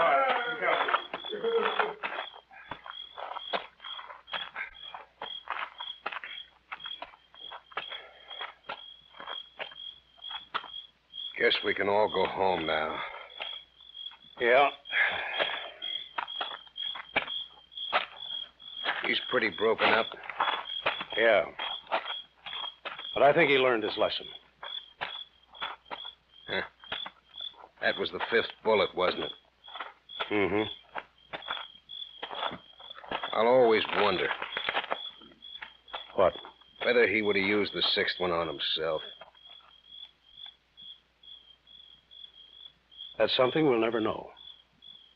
Why? Harry didn't know it, but there wasn't any 6th bullet.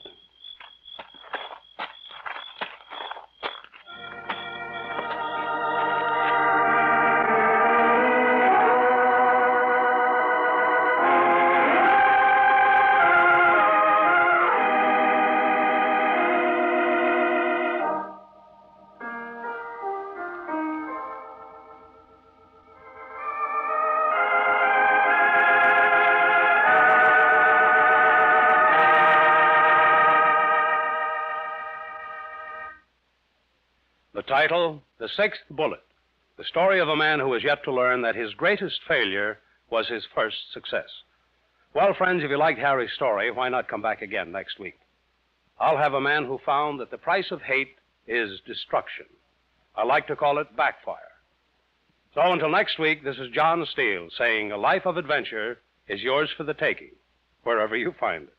Only don't look for it. It might find you. Well, goodbye and good hunting.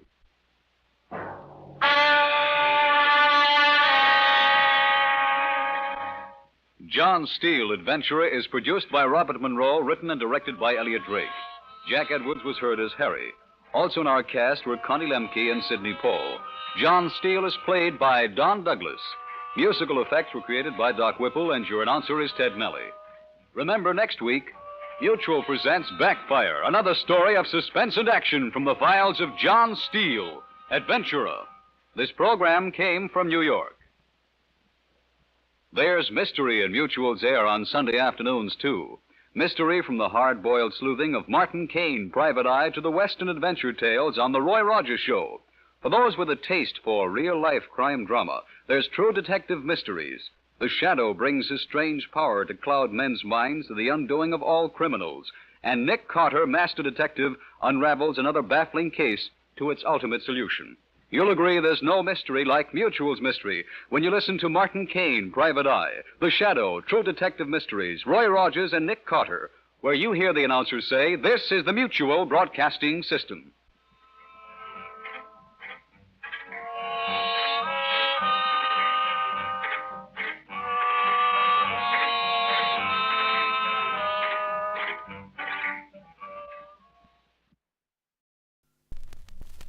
This is John Steele, reporting on Adventure.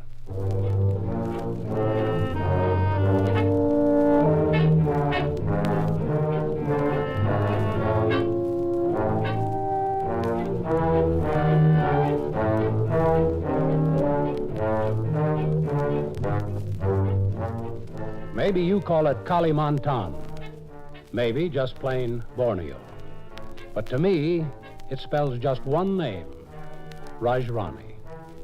She was beautiful, the kind of beauty that makes you think of the misty moonlight of the tropics. I call this transcribed yarn Vampire. Punta was just a fishing village on the south coast of Borneo until a guy named Muhammad Ali opened up a place there. After that, purity and innocence died natural deaths. But you could buy provisions at Muhammad Ali's. You could buy anything from American soft drinks to Chinese narcotics. In Punta, if you want to go anywhere at all, you have to go to Muhammad Ali's, unless you go swimming with sharks and octopus in the bay. Or you want to take a stroll through the jungle and be eaten alive by assorted spiders and ants. Me, I wanted a cold drink and human company. So I went to Muhammad Ali's. I picked up a beer and carried it to the only vacant chair in the place and found myself looking at a human mountain seated across the table from me. I figured the guy for a trader of some kind, of indifferent nationality. A pleasure, my friend, to offer you a cigarette. Thanks. Permit me to extend a light? Thanks again. American, of course. Basically. I was once in your country, San Francisco. Delightful city. It was the last time I saw it. Are you familiar with Borneo? Not too well. But this is not your first time here. Oh, no. No, you seem at home. My name is Vraken, Jan Vraken. I'm John Steele. What do you think of this place? It'll do for what it is. Well, I find it revolting, Mr. Steele. I seldom come down here. I have a charming little bungalow just up the river. Oh? English colonial. Wide, sweeping veranda all the way around it, surrounded by beautifully kept lawns and rose gardens. An oasis of refinement in a barbaric country. Well, I'd like to see it before I leave here. Well, do me the great honor of being my guest, then tonight. We can enjoy supper with champagne. Well, why not? And shall we leave this dreadful place? Those girls make me sick.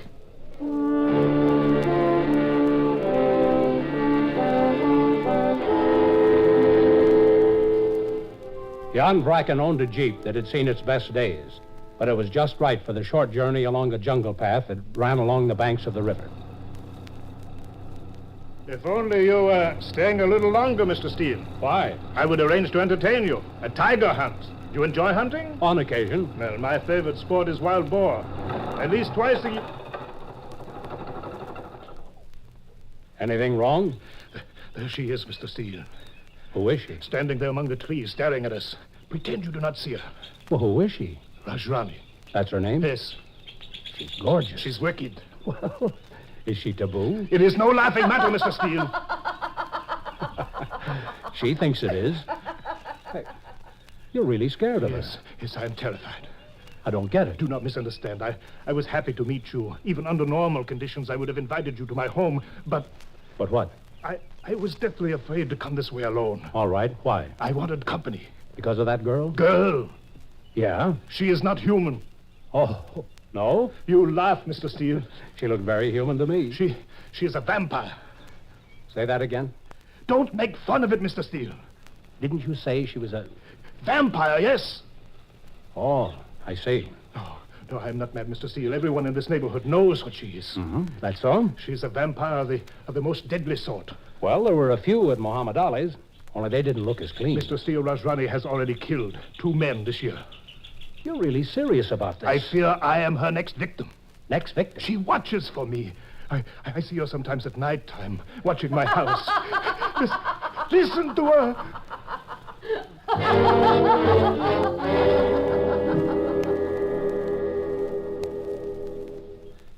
Jan Vraken was no madman.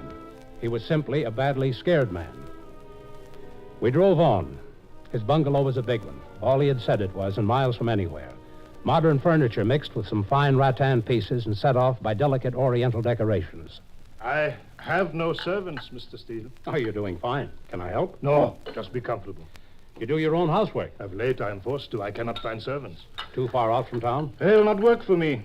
No? If it were not for the filth of the town, I would live there, but I cannot tolerate filth. Not after this place. And so I remain here, in my terror. Oh, come on. Yet, you know, Mr. Steele, I can understand something. For instance? I told you Rajani has killed 2 men this year. In each case, they themselves went to her. She did not come to them. Look. Oh, but it's true, Mr. Steele. And I can understand. Better finish your drink. They had to go to her. They were fascinated by her. That I can believe. They resisted for a time, then succumbed. But I will not, Mr. Steele. Oh, yes, I confess she fascinates me. She's very seldom out of my mind. She's quite a gal, chum. Let's face it. She is very, very alluring. There's no better word. Alluring. The English language is rich, but it contains no better word for her. Who were these two fellows she killed? 2 natives. 2 natives, whose heads were full of voodoo nonsense. Do you know how a vampire kills? I know how the vampire bat kills. Punctures a tiny hole in the skin. And feeds on the blood of its victim. Mm-hmm, yeah. And in that manner, the 2 natives died, Mr. Steele. Their throats punctured. Please, look through the window. Look through the window. There she is. She's out there.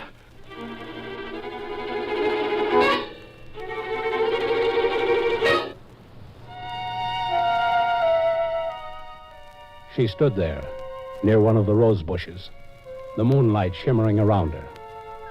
It was queer, but I felt a sort of cold shiver. Suddenly, there was something about that girl's beauty. It gave me the creeps. When a guy has vampires on his mind, that's one thing. But when the vampire is a beautiful jungle gal, that's something else. This particular vampire was the original sarong girl. Okay, so Borneo is a strange country with strange peoples living in it. So maybe this is the kind of experience that had to come from there. It happened along the Faman River. The scene was a gorgeous one. The moon looking like it was hanging on the top branches of a tall palm tree. The jungle. Just beyond the cultivated grounds of the gleaming white bungalow of a retired trader named Jan Vraken. I was Vraken's guest for the night, and we'd both seen Rajani staring at the bungalow. I'm no judge of human vampires, but if Rajani was one, there was a lot to be said for her species. Out there somewhere, among the bushes or the trees, out there waiting. Waiting. For what? For one of us. For me to go out there. Why don't you take the chance? Are you joking, Mr. Steele? Where'd she come from? A village 100 miles upriver. Oh? She was driven away from her village. Yeah? Here, drink this. Thank you.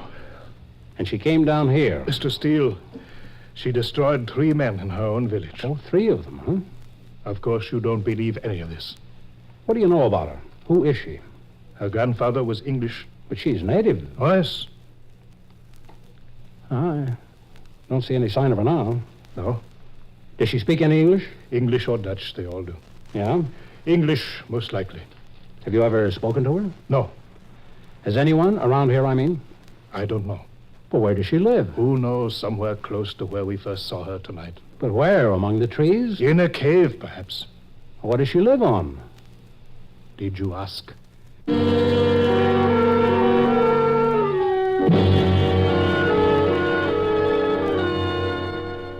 We waited for Rajani to show herself again, but she didn't. I had every intention of going out to her. Maybe because I had to convince myself she was as normal as I was. But the night passed without further incident. And next morning, Jan Vraken drove me back to town.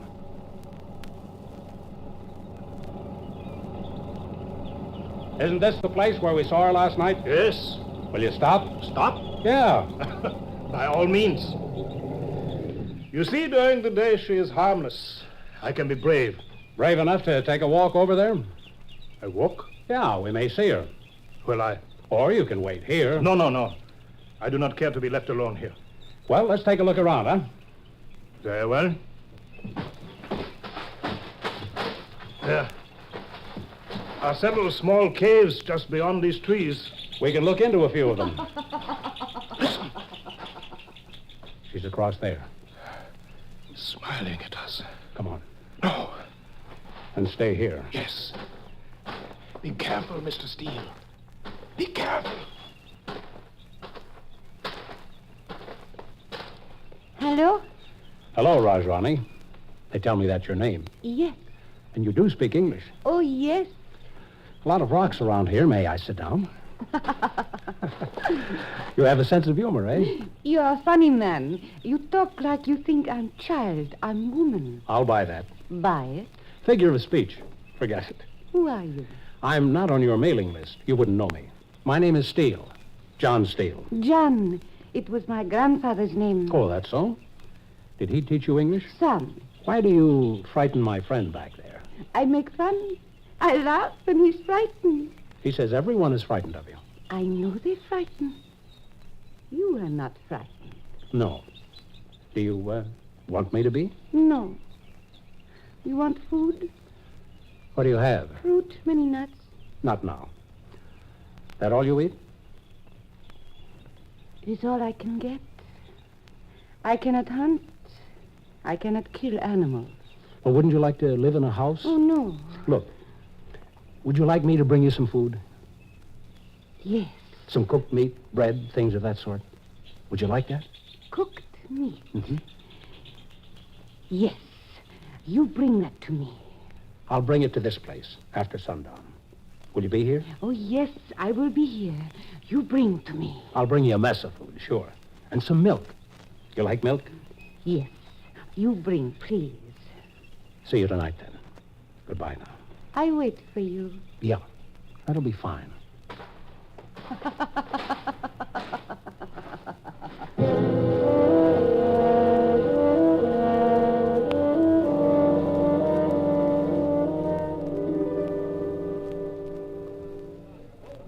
So you will meet her tonight. After sundown. And you will take her food. Yeah.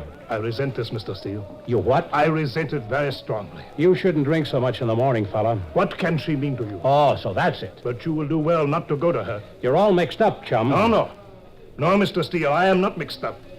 I am, and I confess this freely, fascinated by that girl.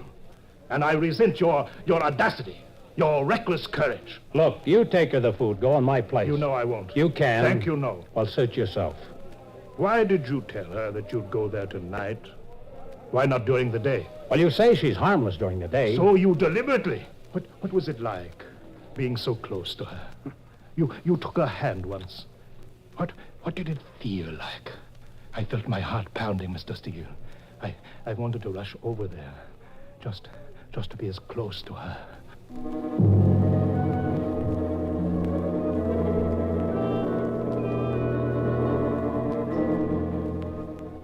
After a while, I left Riken. I bought a lot of food, had it packed up, then went upstairs to my room. Later in the day, I went down again to eat a meal. Riken was still there, soaking up liquor. I stayed away from him. About 5 that afternoon, I was back in my room doing some writing. I didn't hear you knock, chum. I did not knock, Mr. Steele. Be careful with that gun. I am drunk, Mr. Steele. Capable of anything. You look at me and you see the flabby hulk of a man that you despise. But you are wrong in one respect, Mr. Steele. I am possessed of considerable courage at this point. I am drunk with it, shall we say? Yeah, let's say that. The package on your bed. Is that food for Rajani? Yeah. I will pay for it. I will take it with me. Oh? I am taking your place, Mr. Steele. Not in that condition. In this condition, as one gentleman to another, I am going in this condition. You better sleep for an hour. I can't get that girl out of my mind, Mr. Steele. No matter if she must destroy me, I must go to her. You see? I am drunk, and I am not afraid. Find that gun. You must not follow me, Mr. Steele. Oh. Okay. But you will, I can read it in your mind. You will try to take her away from me. I can't let you interfere with me, Steele. You would have followed me, Steele.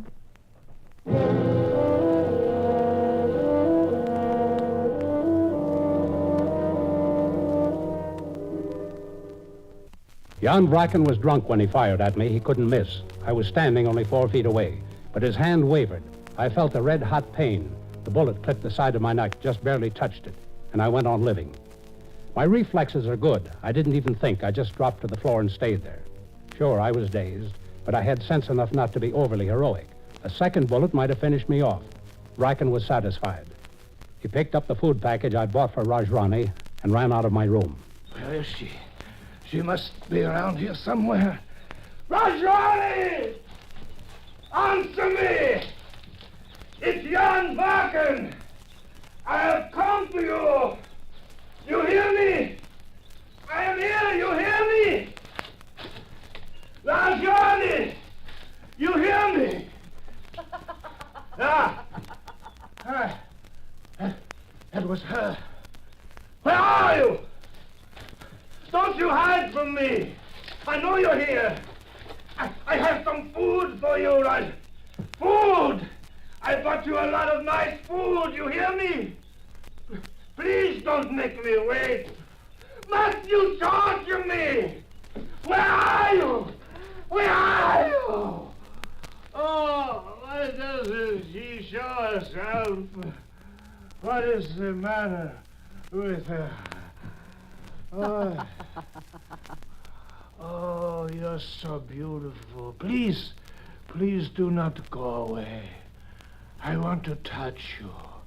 You are so beautiful. I do not care what you are. Look, here's the food I brought you in this package. Take it.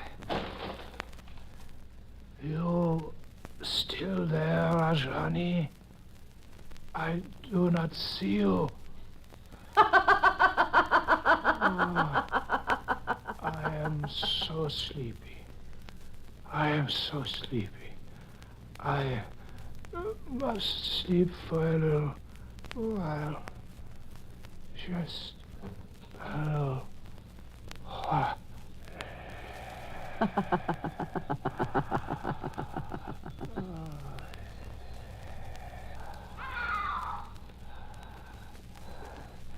You're so beautiful.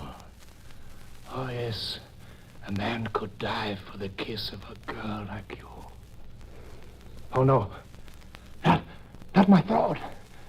Not my throat. Not my throat!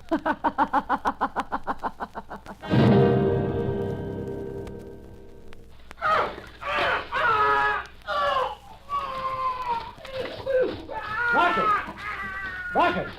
I'm coming! My throat! My throat! No! Get away from me! Get away! Rocket! Get away! Get away from me! Rocket! Steele! Hurry! Hurry! Oh.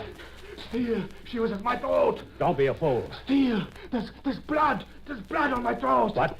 I fell asleep, Steele. She came to me, the vampire. She came to me as I slept. I felt her kiss me, then I felt... Ah! Here, hold it. Now, let me look at your throat. There's a puncture there, Steele, a puncture.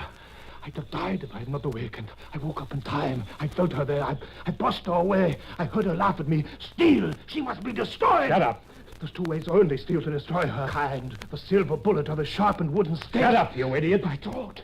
Oh, my throat. She was killing me. I would have died if I had not awakened when I did. You hear her? Come on, stand up. Yes, help me. I feel sick. I ought to slug you for that bullet. Oh, forgive me. I was drunk. I was not myself. Come on. The path's over there. Now either go home and sleep or go back to town. To town, of course. What are you going to do? Never mind me. Go on. You get out of here. There were tiny marks on Brocken's throat. There were traces of blood. In a country like Borneo, that was all the proof necessary. It was one thing for a few natives upriver to accuse Rajani of being a vampire. But if a European walked into town with the kind of evidence Brocken could show, Rajrani's goose was cooked. They'd hunt her down and make sure she was dead. And somehow I couldn't quite go along with the vampire theory. I don't know what I expected to accomplish, but after Brocken had left me, I lay down in the same place where he'd been lying. The grass was wet. The bugs started crawling over me. But I waited, quite sure that Rajrani was watching me.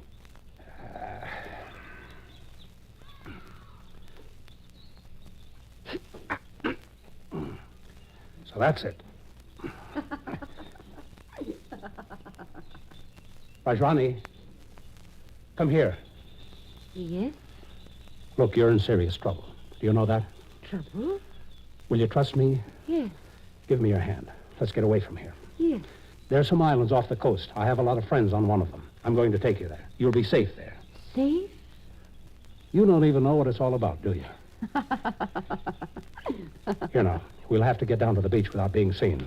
If we're lucky, we may be able to borrow a boat.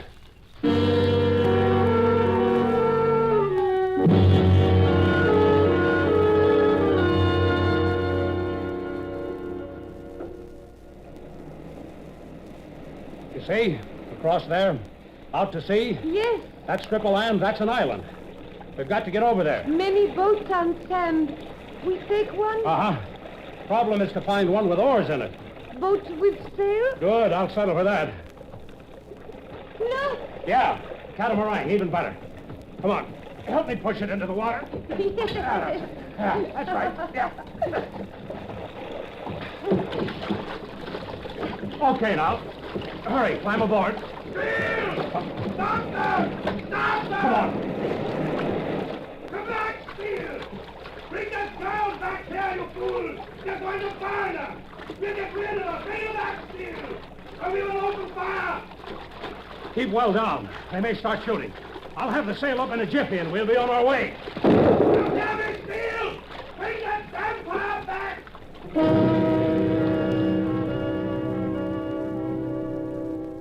There was an offshore breeze. It filled the big sail of the catamaran, and we glided away from the beach towards the island. I saw Vraken and half a dozen town toughs running towards the beach. They fired a few shots. The catamaran was hit in several places, but she kept afloat. We reached the island in about an hour and a half, and I took Rajani to a friend of mine, the resident missionary and his wife. I told them about Rajani, and that was all there was to it. They took her in.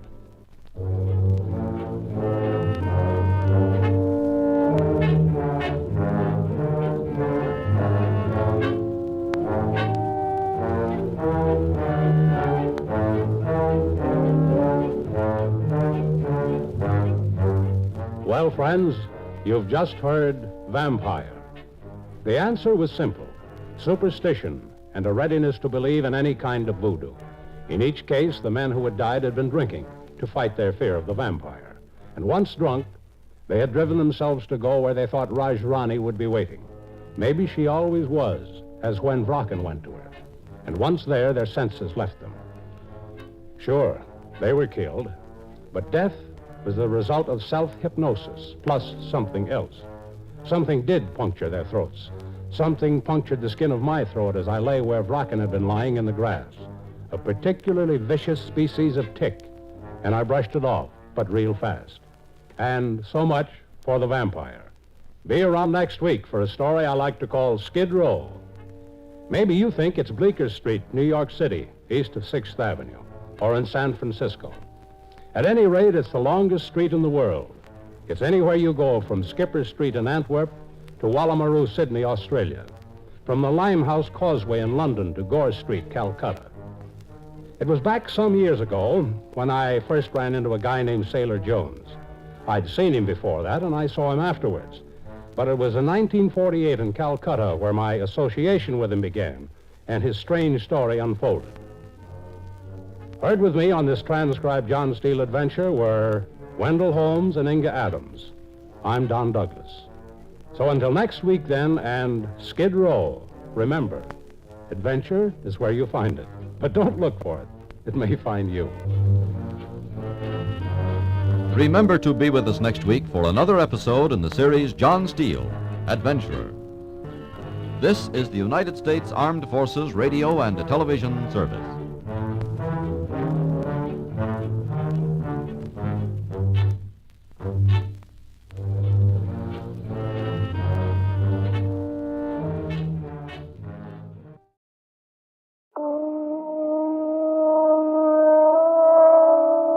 The story of a man who never belonged anywhere, whose backyard is the world, whose ways of life are the dreams of escape for those who want action but never find it. The man, John Steele, Adventurer.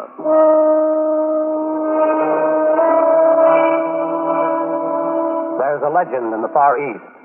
When you travel, you only see the beginning. No traveler ever sees the end. That's pretty true, I think, no matter where you go. Whether you're looking out of a car, train, or plane window, or riding an ox cart in the rainforest of Araucanies to Chittagong and west of Mandalay, the endless rainforest of bamboo. Bamboo, never yielding, always bending, like the men it grows near.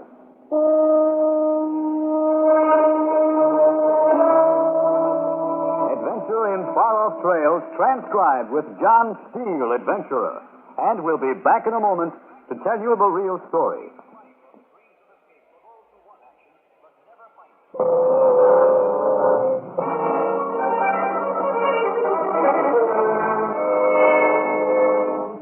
I'd come 7,000 miles to call a cop, a local cop. The place was village number 10 on the coast of Arakan, where Assam, Burma, and India come together to meet the Bay of Bengal. Village number 10. It had no other name. 10. Village number 10. Right? I'm in the right place? Yes. You a cop? Police? You the policeman? Yes. Okay, then give me some service. You have trouble? 10 minutes. I've been trying to tell you that. What trouble? You speak English. My credentials are all on that paper. Yes. My passport, my visa. You've been holding them 10 minutes. You speak it. Don't you read it? What is your trouble, Sahib? Read them. Here, all of them. Here. The papers, these invoices. Yes. Invoices for what? A shipment of bamboo. Bamboo? Bamboo that was supposed to have been shipped from here. Yes. From here to my client in the United States. Tell me about the United States. What? Huh? Is it as they say? Big, quick, everybody eats meat. You're going to listen to me? Bamboo, the whole shipment. I want you to investigate it. Bamboo? But Sahib, go take. Go what? The woods. We are full of bamboo. Why do you bother me? Because this shipment was paid for in advance. Oh, you lose the bamboo. My company, yeah, we lose the bamboo. Stolen, you understand? We're robbed. Who would steal bamboo when we are full in the woods? This is special. Oh. Specially selected, specially matched to make fishing rods. You catch fish in the United States with bamboo? High-class fishing rods.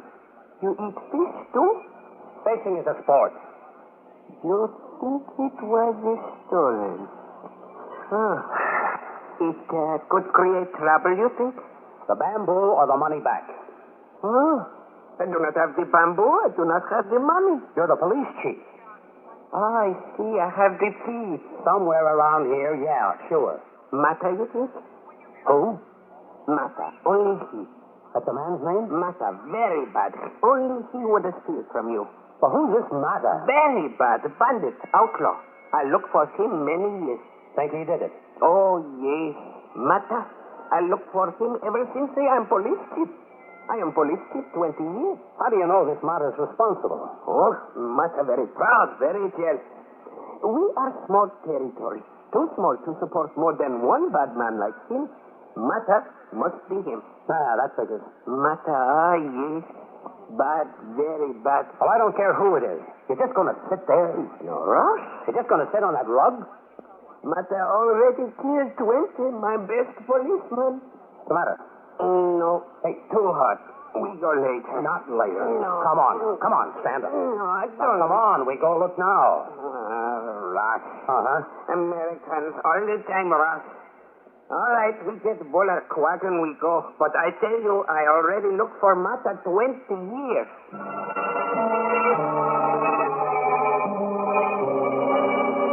We went. Rubinier, the reluctant police chief, and me. We kicked the half-wild pie dogs out of our way. The savage street dogs that growl and come at you if you come near their garbage. Garbage and flies all over the streets piled high. And here and there, a holy blue cow. Rubinier hitched up the bullock cart. He twisted their tails and started off. I was glad to get into the cool forest away from the stink, smell, and smoke of the village. Glad to get in among the trees, but we were going slow. Too slow. No rush. You know where we're heading? Oh, we go. What's that mean? We go here, we go there. Just like that. Anywhere. It is road. Say, you really want to help me find that bamboo or who stole it? Dharma. What's that? Beauty. You sure you know what you're doing? All roads come together. Where? If not this life, some other. You do not believe in reincarnation? This is no time for religion. Mata, I think he is so bad. You know, I think in his last life he was a snake or maybe lizard. Flashlight. Perhaps even King Cobra. Now, look, Chief. Man so bad, maybe even was Tiger. What do you think you was before? Look, I'm not out here to discuss religion. Oh, but of course, you wish to find the bamboo or the thief. But for this, you must have religion. Can't you go faster? You absolute must, Sahib. Faster. Just make them pull faster, huh? Most necessary, Sahib. This is not big city, only big city, USA. Oh, come on. I can walk as fast as this wagon goes. This village standard. Huh? Village rules here, not big city bureaucrats like in Calcutta, Bombay. What's the village got to do with it? That is why I have never been able to catch matter. What's it got to do with me? I am chief of the police in the village. They do not help me. Villagers along the way here, huh? They sympathize with Matt. With the bandits? Yes. They take his side against you, huh? They do not support me. Well, nobody likes thieves and outlaws. How come the village people don't help you catch them? The villagers do not like anybody who is not like them. Yeah, but you're the law. The law is from outside. Huh? The law comes from the big city. But this Mata terrorizes people. He's a thief and a killer. He robs them. They say big city robs them too. The taxes. Oh. I collect taxes too. Oh, that's why they don't like you. They're afraid to say they do not like me, but when Mata hides in their villages, they are on the side of Mata. Every minute they pray Mata will kill me before I can collect the next taxes. Oh, great. But when I come to the villages to look for Mata and he runs away, when they see me, then they are on the side of me and they pray I kill him. You see, I have a very difficult position.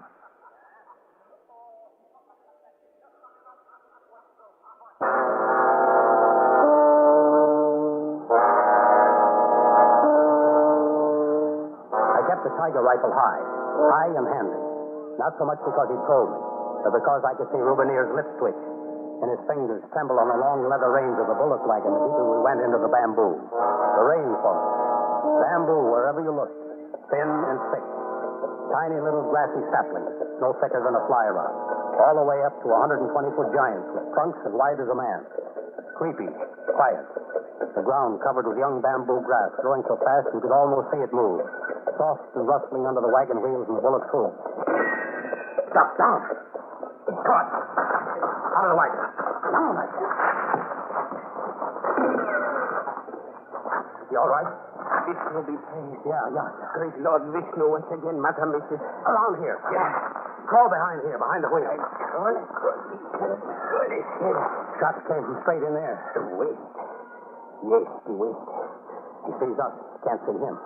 The bamboos. All over bamboo. Dim in there. Huh? Too dim. Shadowy.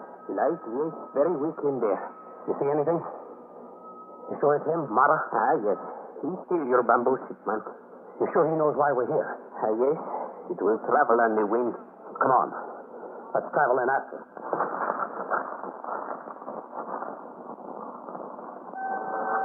We started in. Into the bamboo. The tall, straight, silent, branchless bamboo. It was daylight. It must have been bright and sunny outside the woods, but there was no sun in here. The bamboos did something to the sunlight. They filtered out the yellow and left the light weak and silvery, white as moonlight down in here. Weird, motionless bamboo. A splinter stuck in my ear, and for a minute, I felt myself go roaring mad inside. Crazy mad at the bamboos. As if they weren't trees, mad at them, just as though they were really people. Tall, skinny, pale yellow people without arms, standing there watching, not helping us. Not helping us more than they were helping him. Then I almost laughed. I almost had to laugh at myself for letting the weirdness of the woods get to me. But I couldn't laugh. I looked over at Rubenier. He was sweating, too. It wasn't funny. It was as funny as the next blast of a 30-06. Here. Rifle shot. Guess he beat it. Yes. Guess we let him get away. West. He went west? East? Oh, broken bamboo shoots, yeah. The road circle west? Yes. Back to the road, or we keep straight on in after him through here? The road. Quicker? More comfortable. Yeah, I know. We've been chasing him 20 years.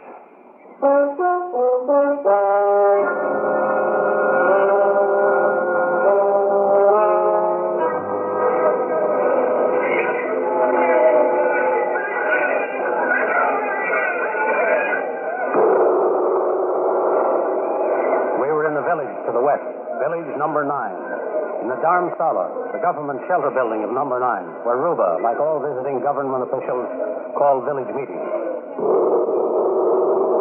Dharamsala, a pitch-dark, smoky little mud building, lighted by a charcoal brazier sending up smoke and a faint red glow.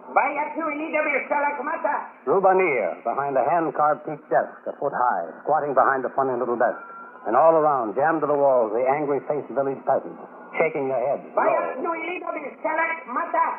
They still didn't answer. I expected Rubenir to get mad. He motioned me to come squat behind his little desk instead. You see, Sahib, it is a serious problem, no? They didn't tell you, huh? They know I know Mata is hiding here. But they won't tell. We know he had to come here. We know, yeah. And they know we know.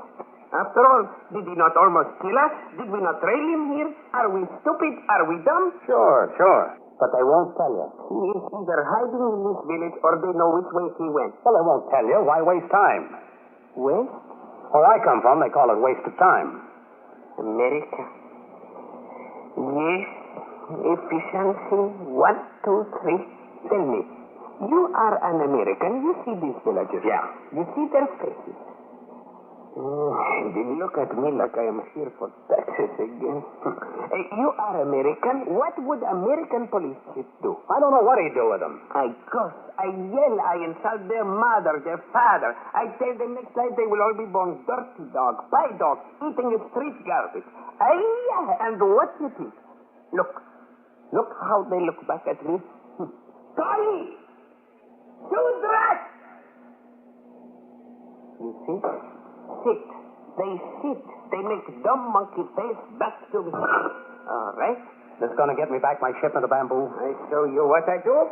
Meeting attention. Vaya tu seguir I translate for you, Sahib. Vaya tu ilida biselak mata. I tell them they must each come up here to the desk and write down the way in which Mata has gone. If they're scared of Mata, what makes you think they'll write down the truth? They won't. Huh? They will write down the opposite way Mata goes. It's funny. The opposite way. Our brother. Because they are afraid of him, you see. This way, if Mata come back here, they can tell Mata, we no tell Rubanir the policeman the right way. We tell him the wrong way. Sure. Well, how can Mata blame them? I guess they can't. Exactly. This way, every man is innocent. Nobody squeals, huh? How come they're not wise to you? Oh, they're wise, but it still leaves them innocent, you see, and I can find what I want. They tell me go north, I go south, everybody is happy, and nobody risks. Happy, yeah. What about my bamboo? Oh, yes. First, we must call them up to write down the direction. Yeah, the direction he didn't go.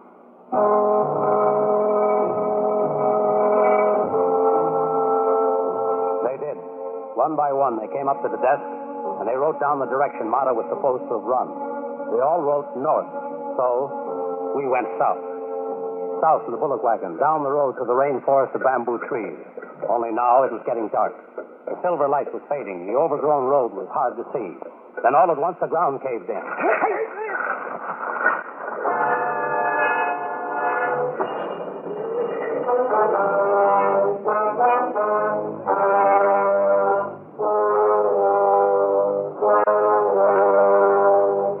Suspense and action. One leads to the other. And the result we'll hear in a moment with the climax of another adventure with John Steele.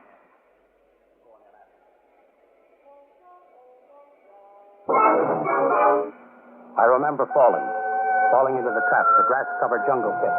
The feeling and the crash of falling in with Rubenir on the wagon. And I didn't remember a thing. I opened my eyes, dark. For a crazy minute, I was afraid I'd gone blind. I knew I'd opened my eyes, but I still couldn't see. Then I heard birds and bugs. I began to make out differences in the darkness, shapes. A dark shape beside me. The shape moved. Rubenir, he was sitting beside me. I tried to put a hand out to him, but I couldn't. My hands, my legs, tied. I was tied. Then it hit me all at once. I was standing up, my arms out, legs out. I was tied that way to different bamboo trees. My apologies. A heap. Ruba, are you tied? You. What? Who? Mata. Mata. You will hurt yourself. I'll hurt him. If I ever get loose here, free. You only tear your skin. Yeah, tear. Yeah. My apology. I am afraid 20 years. Mata catches me. Where is he? You wish to cry, yell, call him? He is near. He is far. Watching us, maybe. Who knows? Yes. He catches me.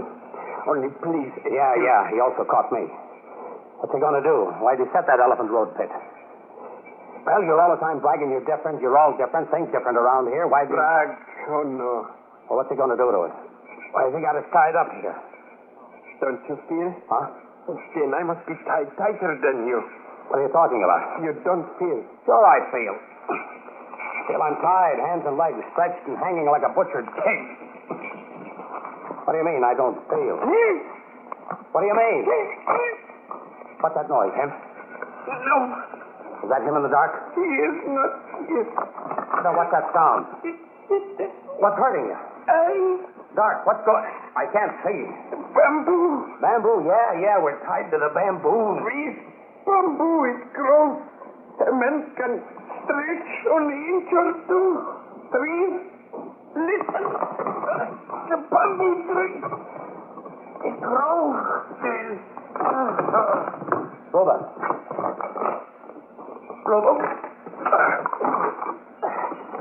Robert, I'm stretching. The bamboo, that's what you mean. The bamboo?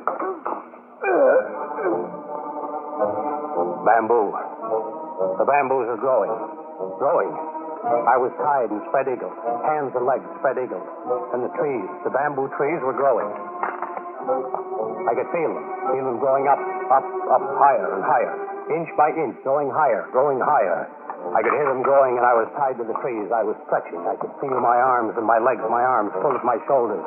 Try to pull away, pull out of my shoulders, the sockets. My shoulder sockets, my legs. My legs pull away from my hips. Every minute I felt myself being pulled 4 different ways, pulled apart. The bamboos were growing. I was on fire. My shoulders, my leg sockets, fire, pulling, ripping, pain, fire. Through the pain I remembered what Rubens said. A man can only stretch inches. The trees, the bamboo trees, they grow inches here, 16 inches overnight, 16 inches in 24 hours. Wet. I was wet outside, cold and wet, and inside I was on fire. Thunder, water. That's right, water. Rain, Ruba, wake up. Wake up, buckets of rain. My hands, the ropes on my hands. Looser. On my hands. The rain. They're getting looser. The trees are starting to let me go. Oh, Vishnu. Great God, Vishnu, blessed one. I'm starting to slide, Ruba. Blessed one, send monsoon. Ruba, I'm sliding down a couple of inches. Thunder. Monsoon is at the beginning. I can feel the ground. Monsoon comes. Water. I can feel water on the ground. May, the end of May. Monsoon now to October. I got one for you, Ruba. Vishnu saves. Vishnu destroys. Vishnu. That is tied up with leather, Ruba. A leather wagon rein. I'll have you free in a minute. Free? Hold still. No man is free in monsoon. We'll get out of here. No. Sure. Just relax while I slip off these. No man can tell where he is in bamboo in monsoon. The roads, the bamboo, it grows so fast you cannot see. You cannot tell to see. To find a way out. Bamboo, all the sea bamboo. Only one hope, Sahib. The rain. Monsoon always comes southwest. We must go against the rain. The rain. Monsoon rain. Driving. Drilling rain. Building up on the ground. Sweeping everything with it. Rolling up around our knees. And all we can do is shield our eyes and go against it. Rain boiling down among the bamboos. Then we stumbled over a waterlogged ridge and down to a village. A man was bending beside a bamboo building. I saw Ruba start splashing down the ridge, down toward the man. A little dried-up man in a silk and dhoti loincloth. Mata ducked into the building and came out with a rifle. She threw it up at Ruba, and I started to run, too. Run for Mata, run through the rain. The gun! The rifle, Ruba! Why did you not get away? I ran. Mata, the bandit, the outlaw who tried to kill me. I slipped and slid down through the rain. I saw Mata aim the gun at Ruba. I saw him pull the trigger, but the wet gun only slipped. Mata threw away the gun and grabbed a thin, young bamboo. He split it near one end, split the end into a spear. Split bamboo, sharper than any spear. Ruba did the same. Then I ran after him. I lost them both in the rain.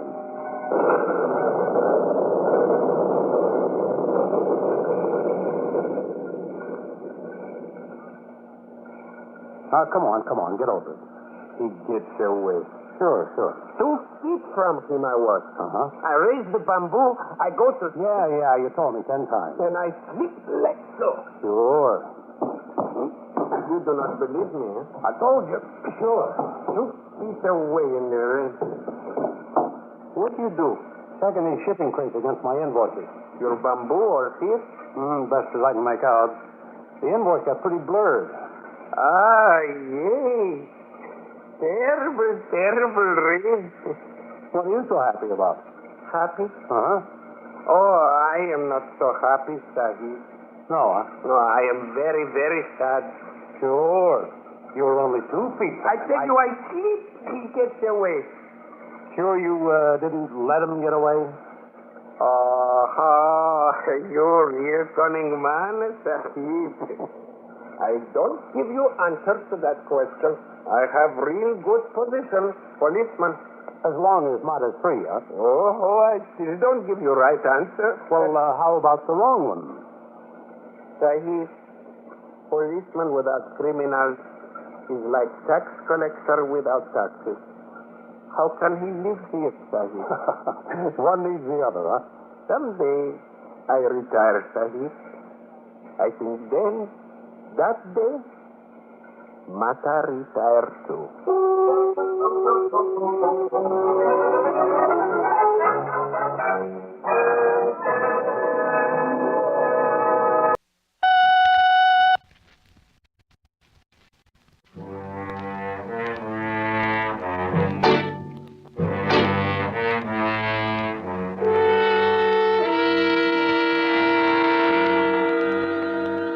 Take one man with the courage born of freedom, and another with the strength born of hate. Put them in an open boat with a beautiful woman. That's the story, Cargo Unknown, taken from the files of John Steele, Adventurer.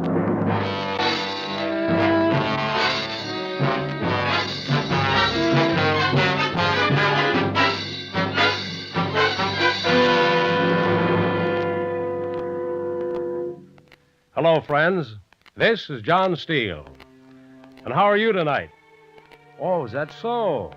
Well, don't worry, we'll take care of that for you. Because this week, friends, we have another tale of adventure. This is one of those unusual stories, a yarn that leaves you doing some serious thinking, and a lot of wondering, too. So I suggest that you relax for a moment before I introduce this week's guests. The reason? A simple one. Once my friend Lou Cardone starts his story, you'll find it very difficult to relax. Well, enough of me. Here is Lou Cardone, a man with an aeroplane and ideas. Lou?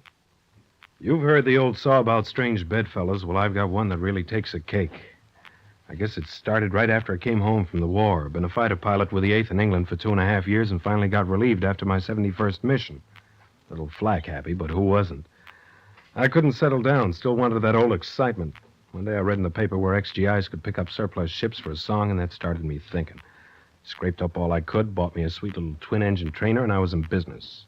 Jobs was slow at first, but I wasn't fussy as long as there was money in it.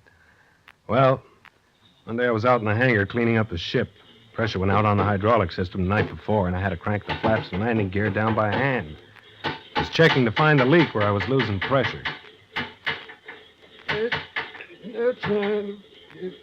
Are you Lou Cardone? Are you Lou Cardone? Huh? Sorry, mister, can't hear you. I said, are you Mr. Cardone? Wait a minute. Hey, Cutter, Joe. Cutter! What did you say? I said, you're Mr. Cardone, are you not? Yeah, that's me. I would like to talk to you. Okay, mister. No, I do not mean here. Outside someplace. Sorry, mister. I haven't got the I time. assure you it will be worth your while. Oh, that way, huh? Okay. Break it, Joe. Be back in a minute. Right. Follow me. Thank you.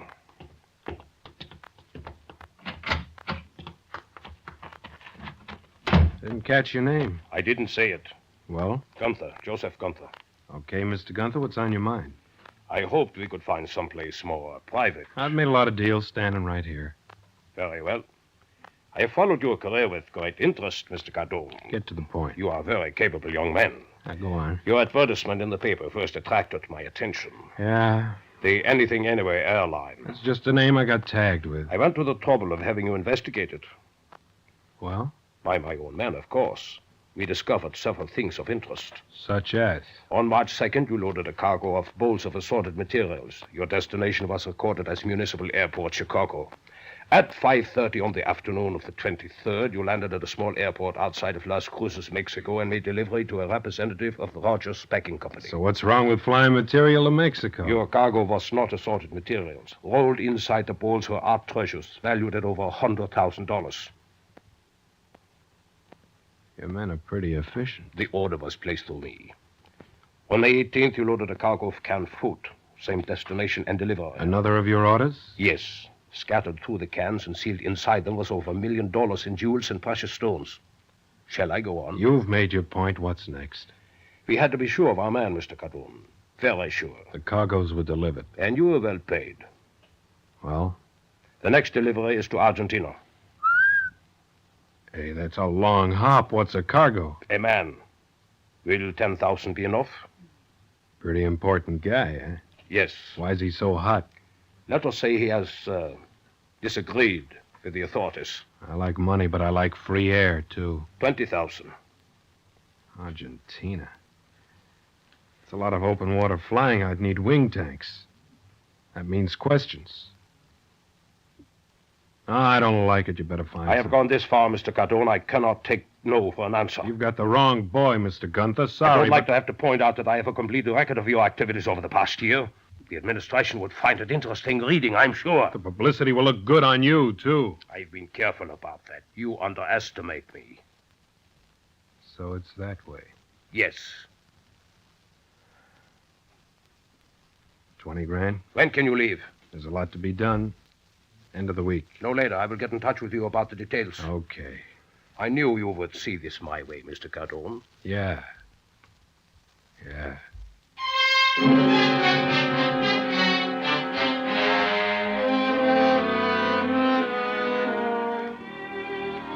I worked round the clock for the next few days, canceled all my other jobs, and just stuck close to the hangar. I'd have worked 30 hours a day for $20,000. A lot of the stuff could be done during daylight without starting too many questions, but I did most of the important work at night. It was the old excitement, just like the war days. I installed the wing tanks and checked the ship from stem to stern. Then I moved in all the equipment, picked up a 12-foot life raft, and was careful to see it was completely outfitted. Wasn't taking any chances. It was all set in 4 days. And Gunther phoned and set 5 o'clock the next morning as takeoff time. You are punctual, Cardone. 20 grand, I'd miss my own funeral. There's no time to waste. These are your passengers. You said one. It does not matter. There are 2. Well, the ship's heavy as she stands. It will make it. But a woman, I'm not afraid. Okay, in you go. Here, let me help you. I'm quite capable, thank you. Have it your own way. Your turn, Mr. Stand up. Can he talk? The bandages, a precaution. He must be hot. Bags next. This one stays too heavy. It must go. You want us to pile up at the end of the field? Does not matter, Gunther. Very well, madame. I'll be back for my 20,000. I will contact you when you return. See that you do. You want to come up front for the takeoff, miss? Or is it, madam? Miss Tauber. Yes, thank you. I would like that. Oh, maybe this won't be such a bad jaunt after all. Beg your pardon? Oh, nothing. There, you sit in that one. You make it okay? Good. Hang on, Miss Tauber. Here we go. Wave goodbye to your boyfriend. Come on, baby, lift a little. on, sugar. Act nice for Pappy. Will we make it? Your guess is as good as mine. Come on, you old hag. Gotta do better than this. Watch out for those trees. Oh, that's my sweetheart. Knew you wouldn't let me down.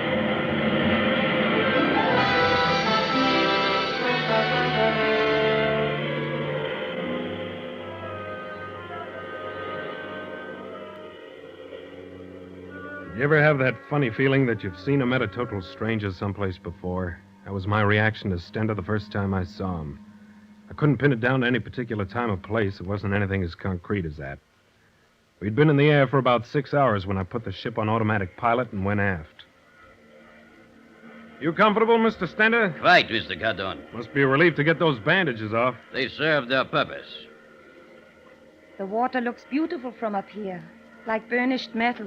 I've seen that color before. Where? On the barrel of a rifle or a revolver, like Mr. Stender has under his jacket. You think I am armed, Mr. Cardon? The bottle's the only other thing make a bulge like that. You don't look like a drinking man. You object, then, to my carrying a revolver? Hadn't given it much thought. But you object? I don't have one. Very well. You shall keep the cartridges. I shall hold the weapon. How do I know that's all the shells you have? In the same way that I know you are unarmed. Okay. You have done a great deal of flying, Mr. Cardon. Enough. You flew during the war. Yeah. Combat. 71 missions. Pacific? Europe. So. Then you are responsible for the destruction of a great many German cities. Not directly. I was a fighter pilot. So? You have shot down many aircraft? 16 and 2 probables. Probables? Not recorded by my wing cameras. You must have been well rewarded by your country. Never thought of it that way. I always found your army system of awards and decorations a bit amusing. We did all right. But then you weren't professional soldiers. We won the war, didn't we? Yes, you did. The motors. Sounds bad. If I can just get her to catch again. Gotta set her down. Back to your seats. Fasten your belts. But I Try don't... to lay her in easy. Can you land Get over? back to your seat. Lucky water's smooth. Hold her up a hair. That's it. Now easy. Now easy. Hang on.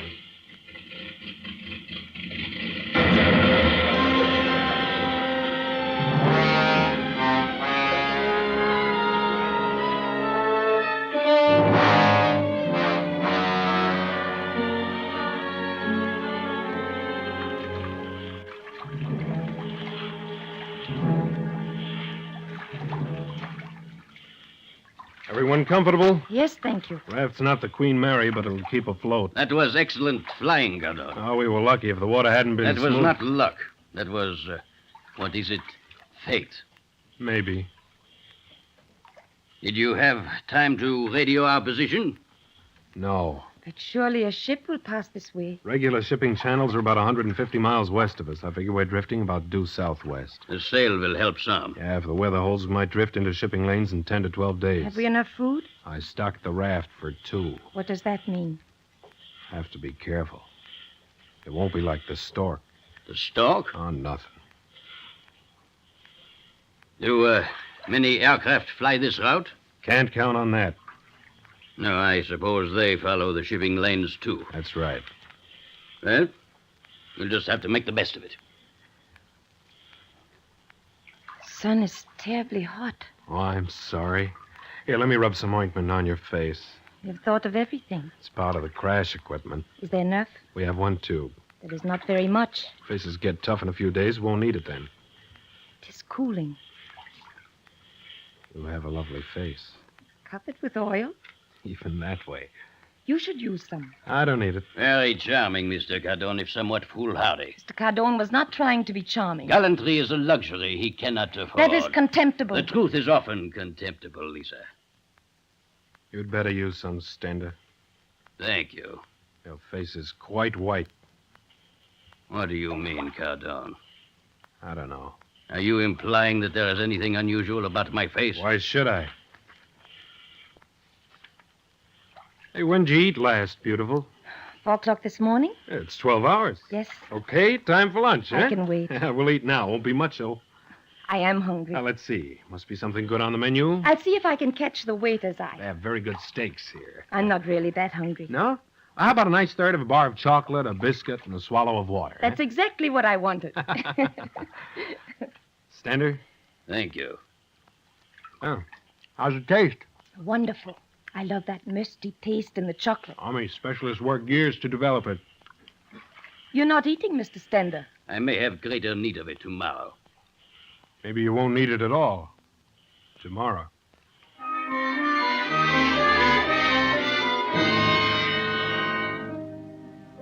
The first few days weren't so bad, but after that it was pretty tough to take. The sun was blistering hot during the day, and we were chilled to the bone at night. We tried to keep the raft bailed out, but our clothes were always wet. By the third day, our legs were covered with ugly sores from the salt water. The ointment was all gone by the fourth day, but it didn't matter much because our faces and arms were as tough and dry as leather. We set up a system of watches, so one of us would always be awake while the others slept. I was standing watch on the 6th night. The sea was calm and the moon was bright. Hungry? A little.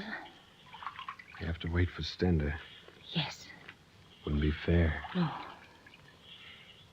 Someday I'll buy you a whole cow. Don't, Lou. Sorry. He sure is a funny one. Funny? Peculiar. Keeps to himself so much. That's the way he wants it to be. He's learned a lot about me. So have I. I know nothing about him. No. Sometimes I want to hit him for no reason at all. I know. He never seems to be as hungry or as thirsty as we are. He's more careful with his food. Yeah. How can he sleep so well? I don't know. The minute he lies down, he's asleep. He knows how to relax. Doesn't anything bother him? No. I have the feeling he's laughing at me all the time. You imagine that. No, I don't. I'm not the kind of guy who goes around hitting people for no reason. I know. Someday how'd you get mixed up with him? Please don't ask. Family? Yes. Oh.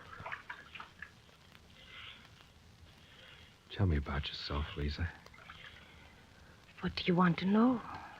I don't know where you were born, what you were like when you were little, what you believe in. Anything, everything. You sound like the immigration authorities. Didn't mean to.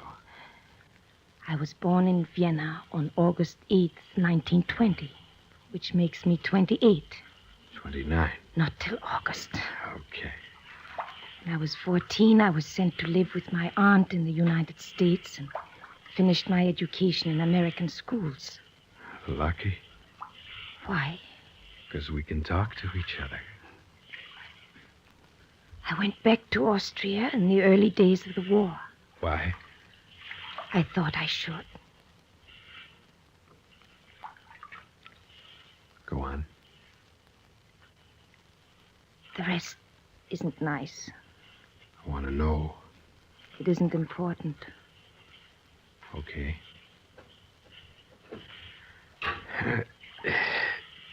What do you believe in? Myself. That all? I don't know. Okay. Okay.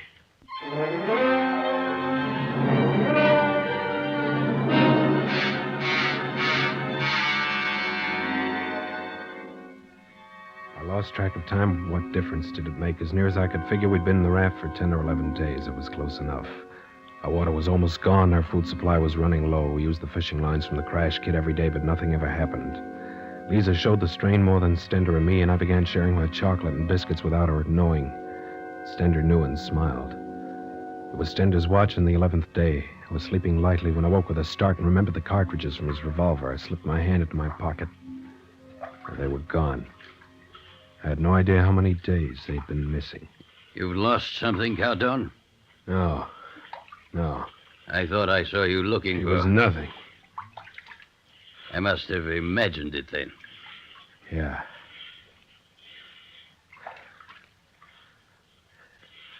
Clouds ahead. You've seen many such before. They never brought rain. These are cumulus. Cumulus? Rain-bearing. Perhaps.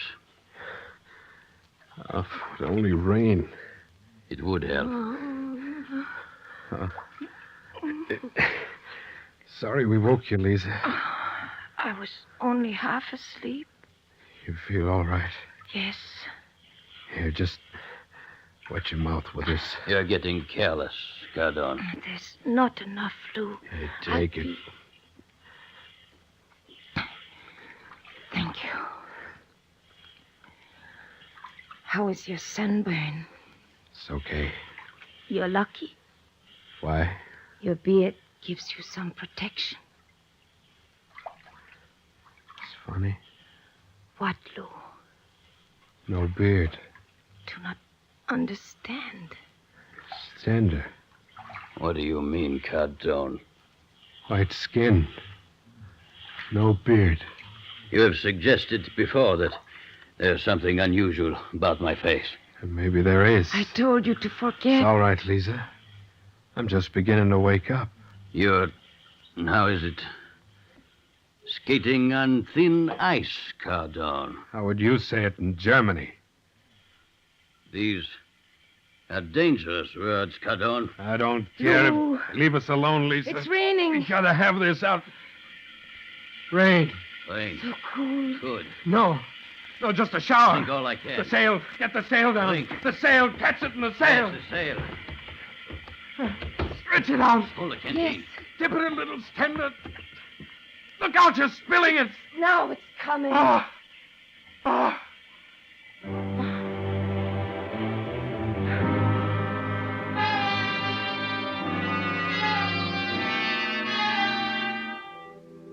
We were able to fill one canteen and a half, another before the rain stopped, but that was enough to keep us alive for a few more days. A lot of things were beginning to get straightened out in my mind. I was sure now that I'd seen Stender before. The peculiar whiteness of his skin and the lack of hair. Well, if that wasn't plastic surgery, I'd never seen it. I knew I had to be careful because he still had the revolver and the cartridges. It was the 14th or 15th day in the raft. I was half awake. Lisa was bending over me, shielding my face from the sun. Mr. Stender says you've been sharing your food with me. Huh? What'd you tell her that for? I hoped she would see you for what you are. It's true. It's true. Now, don't waste your strength, Lisa. Oh, silence, both of you. Lou. Silence. What's the gun? Silence. Lou. That bird. What? Up there, a bird. Go. If I can just Don't shoot yet. Getting closer. Wait. Circling. Looking for food. Coming down. Not yet. Sees us. Yeah. Coming for the raft. Wait till he lands. There. Right on the raft. Don't. Careful. One shot. Miss if you hit the raft. I am an excellent shot, Cardon. Got him. Got him. Lou. Food, Lisa, food. Never any doubt. Yeah, lucky you had the gun. The superior mind must do as it thinks best. Got to take care of the bird. I thought I detected a note of alarm, Cardon. Huh? Yeah, you thought perhaps I had some other use for the revolver? No. My imagination, perhaps. You know what this means, Stender? Means? Yeah, the bird. You're safe for another few days. Besides that, Well? we're getting near shipping lane, Stender. So? We may get through this. Yes. First thing I do will be turn you in. So? One thing you can't stand. Be beaten. You're talking bravely. Considering I have the revolver, my captain. Oh, was it Major? Colonel Private. Or was it Corporal?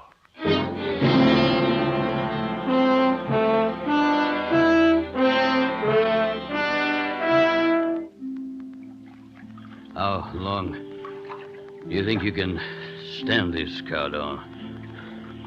As long as you can. One of us must fall asleep in the end. It'll be you. I'm stronger than you. Maybe. I've been more careful with my food. Yeah. It's been what? 18, 19 hours. I guess so. And now you are beginning to tire. No.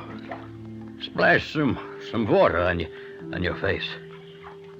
It will help keep you awake. Shut up. Look at Lisa. Lisa's sleeping. It would be so easy. Just close your eyes. Shut up. Your patience is wearing thin, Cardone. You can't last forever. You should not allow yourself to become so upset. It uses valuable energy. I don't get it. Get it? This cat and mouse business. Perhaps I am enjoying myself. How? Proving to you conclusively that I am your superior in every way. So this is what it was all about. About? The war.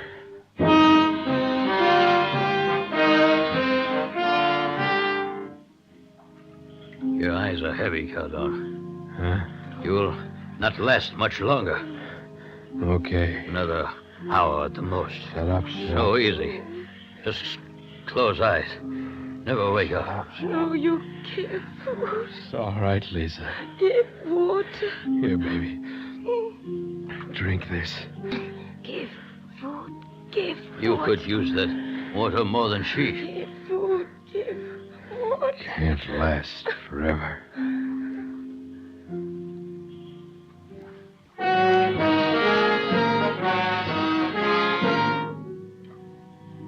Give food. Got Give him. water. All right. Eyes heavy. Schweinhund. Give food. Can't last forever. Superior. Gonna get the gun. Stay back. Give food. Gonna beat you. Superior. Gonna turn you in. Life. Superior. Gonna beat you.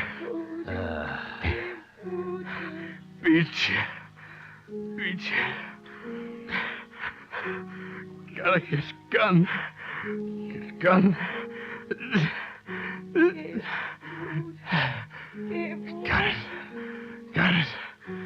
Gotta throw it. Throw it. You and me now. You and me. Beat you, Superman. Beat you. Whistle. Heard whistle. Can't see. Whistle. Ship must be ship. Ship. There's a Stender. Ship. There's ship. Stender. Stender. Ship. That's ship. American. American.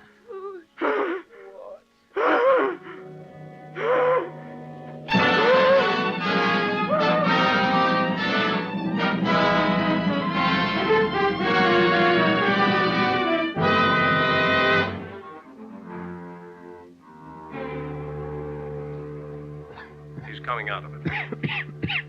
Take it easy, son. Here. Drink this.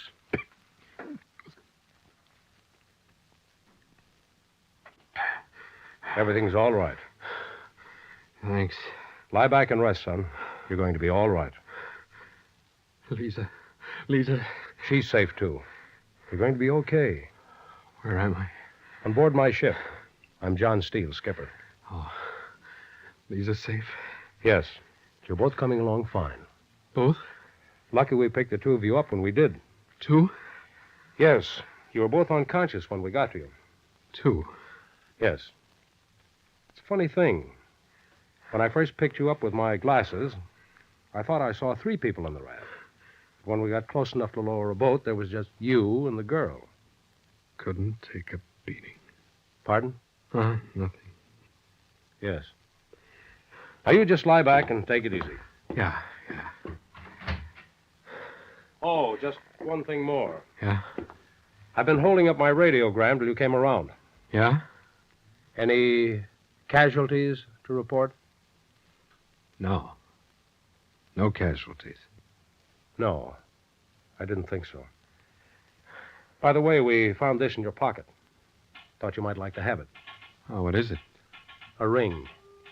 Oh, thanks. Indian good luck charm, isn't it? Yeah.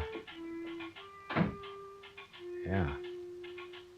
Superman.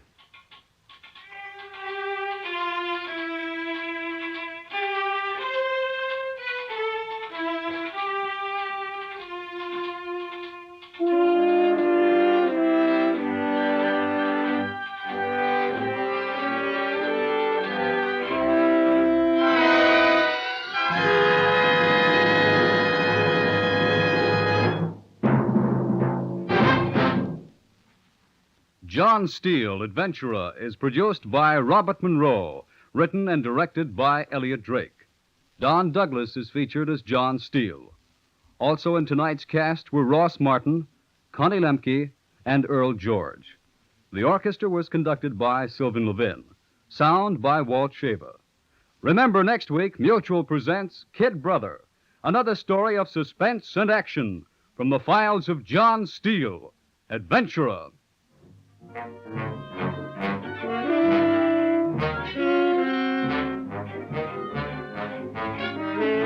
Ted Malley speaking. This is the Mutual Broadcasting System.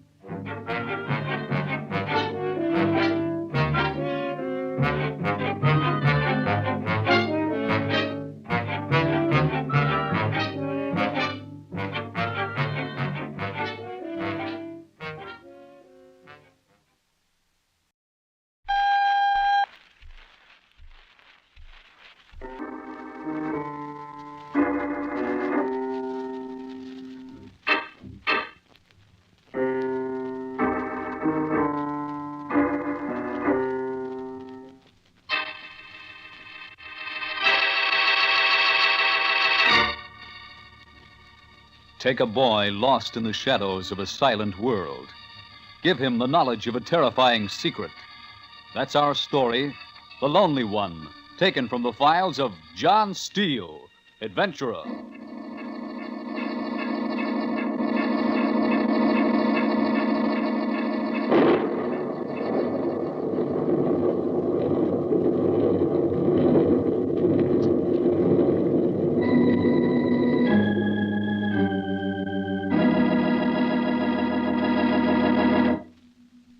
Hello, friends.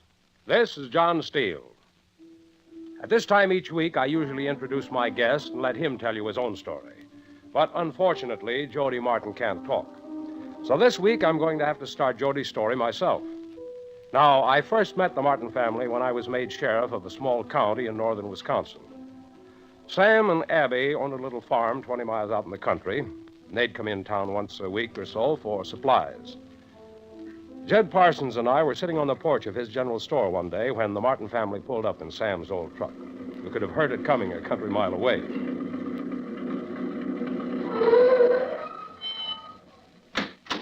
Come on, Jody, get out. Don't talk to him, Abby. You got to pull I him. get so used to talking to him, I sometimes forget. Get going, boy. Don't be rough on him, Sam. Shut up, woman. Well, howdy, Sam. Afternoon, Mrs. Martin. Afternoon, Mr. Parsons. Say about them... Later. What are you two whispering about? Nothing, Sam. Hello, folks.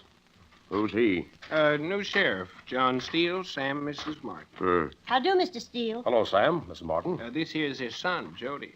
Hello, Jody. Jody don't talk, Sheriff. No? Ain't said a word since the day he was born. Oh. Can't hear nothing, neither. I'm sorry, I didn't... We're used to it, Mr. Steele. Suppose we go in and get our supplies. Well, sure, Miss Martin. Got all your orders set aside back How here. much flour you give us? Usual 4 pounds. Better make it 3 this week. Hardly enough to get by on. Have to do for now.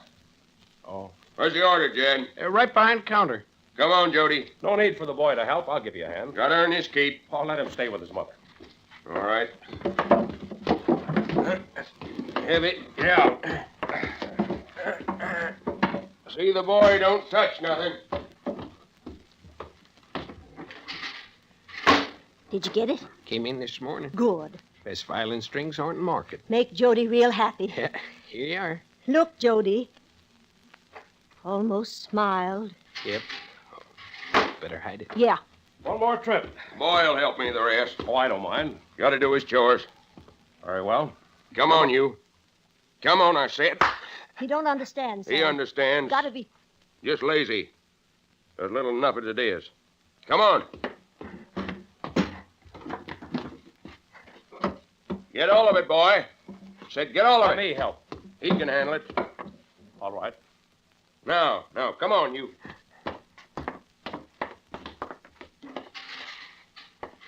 See you next week, Mr. Parsons. Have a nice Sunday, Mr. Martin. Nice to meet you, Sheriff. Nice to meet you folks. You gonna stand there gabbing all day? No, Sam. Get in. Yeah. Come on, Jody. Get in. Don't you fret, son. You talking to him again? Don't do no harm.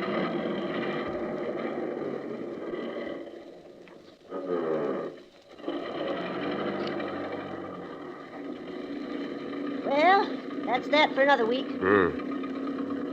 New sheriff seems to be likable enough. Well, he is. Don't hold with no strangers butting in.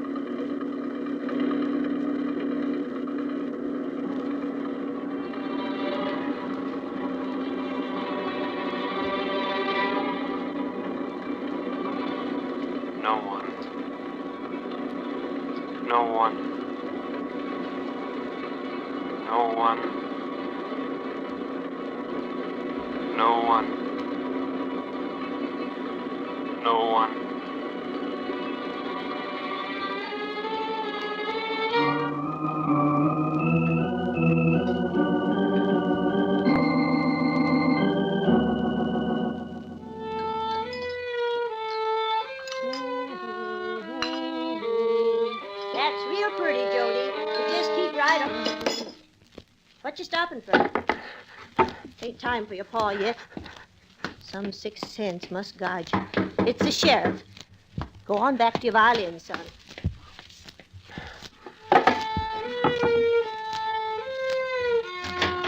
Afternoon, Sheriff. Afternoon, Mrs. Martin. Just riding by. Thought I'd drop in and say hello. Glad you did. Take off your coat and come in the kitchen. Hope I'm not disturbing you. Not a bit. Just fixing to get supper. Where's Sam? Down the barn. Let me get you a cup of coffee. No, don't want to be a bother. No trouble. Won't take a minute. Hello, Jody. Now, don't be frightened. I'm not going to hurt you. He's a mite shy with strangers. Let me see your violin. There, son. Sheriff won't hurt your violin. Didn't mean to startle him. He knows his pa don't like it. Oh. Won't let nobody but me touch it. I understand. He'll be all right once he gets to know you. I brought him a book. He can't read. I know, but it has lots of pictures. That was nice of you, Sheriff. Here, Jody. Take it, son. Afraid I'll have to give it to him. That's all right. Here, son. Look at the nice book the sheriff brought you. Never seen a book before. You don't know what to do with it. Let me show it. Better let me. Here, Jody. Gotta open it up.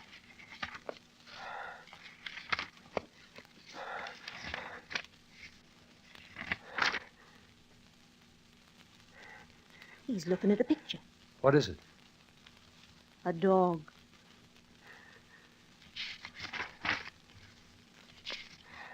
How old is Jody, Mrs. Martin? Be 18 come November? Has he ever been to school? No. We're so far from everything out here.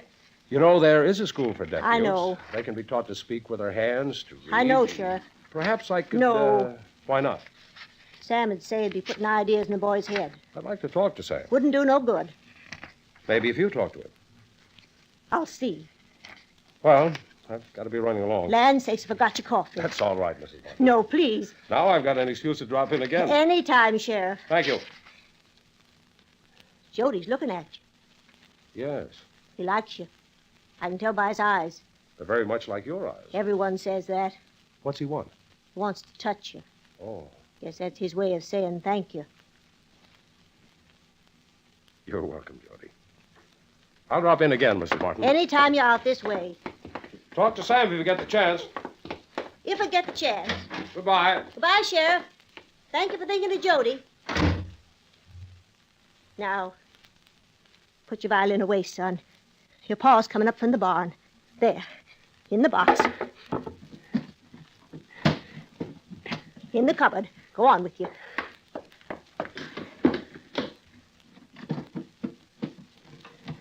Got a million things to do.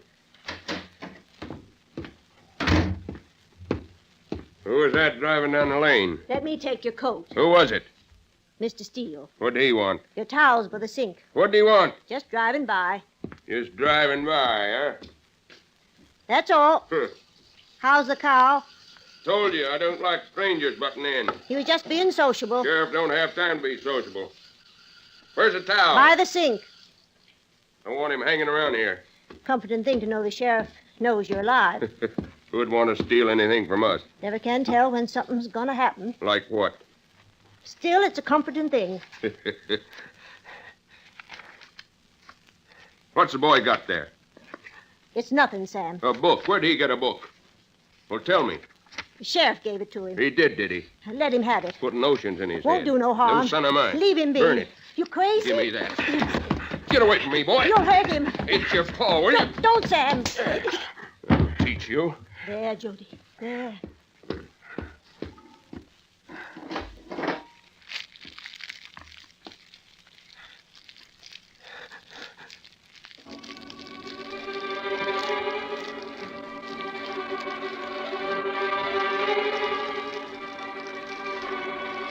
No one. No one. No one. No one. No one.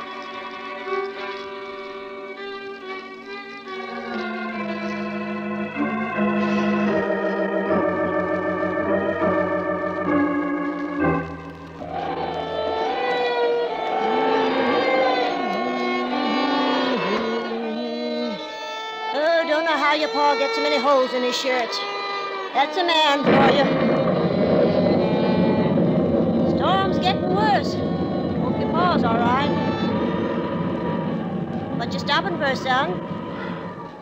That was lightning. Go on now. We can see the lights from the truck when your pa comes up the lane. Go on now. That's better. Be time to put the violin away.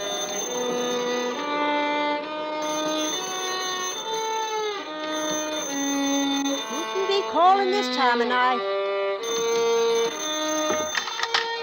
Hello? Oh, hello, Sheriff. Well, it was nice of you to call. No, we're getting along fine. Yes, 'tis a bad one. Last one of the year, expect. Thanks for calling, Sheriff. Good night. North in the valley.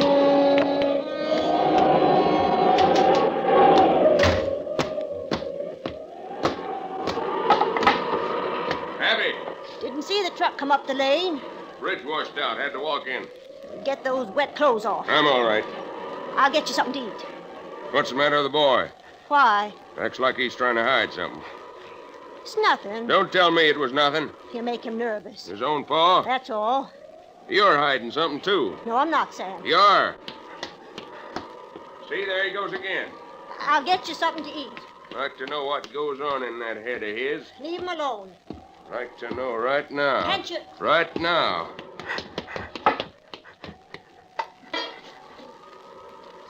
I knew there was something. Don't, Sam. Give me that violin. Leave that boy alone. I thought I told you to stop wasting money on this thing. It's right he should have it. I'll show you what's right. Stop it. Bust every one of them. Oh, you're crazy. Don't have enough of them. Mine, I gotta buy fiddle strings for a no good They reason. only cost it. You sticking up for him? I only Lying did. to me. Stop it. It's all your fault. You don't know what... For bringing that kind of son into the world. You're hurting. Never done a day's work since he was born. Sam. Never earned his keep. You're crazy. Just pay. Let go. Your fault. Your fault. You're sick, Sam. Sick of all of you. Need a doctor. Shut up. We'll go to... Shut up. Shut up. Shut up.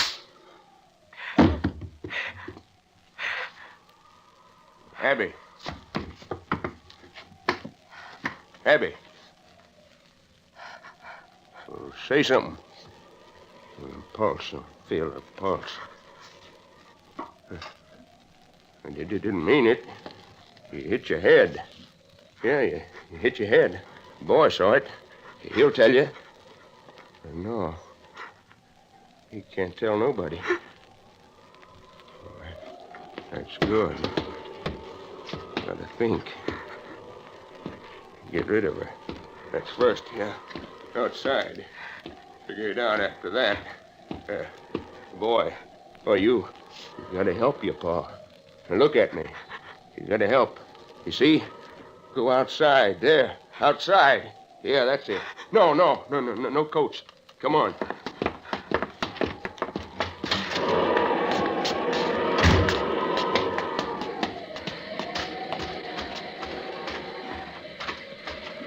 Down by the barn. Down soft.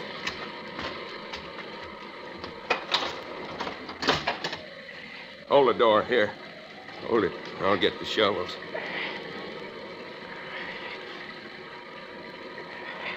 Come on now. Out in the back.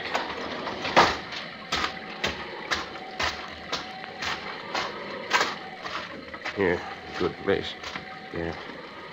Watch your paw now.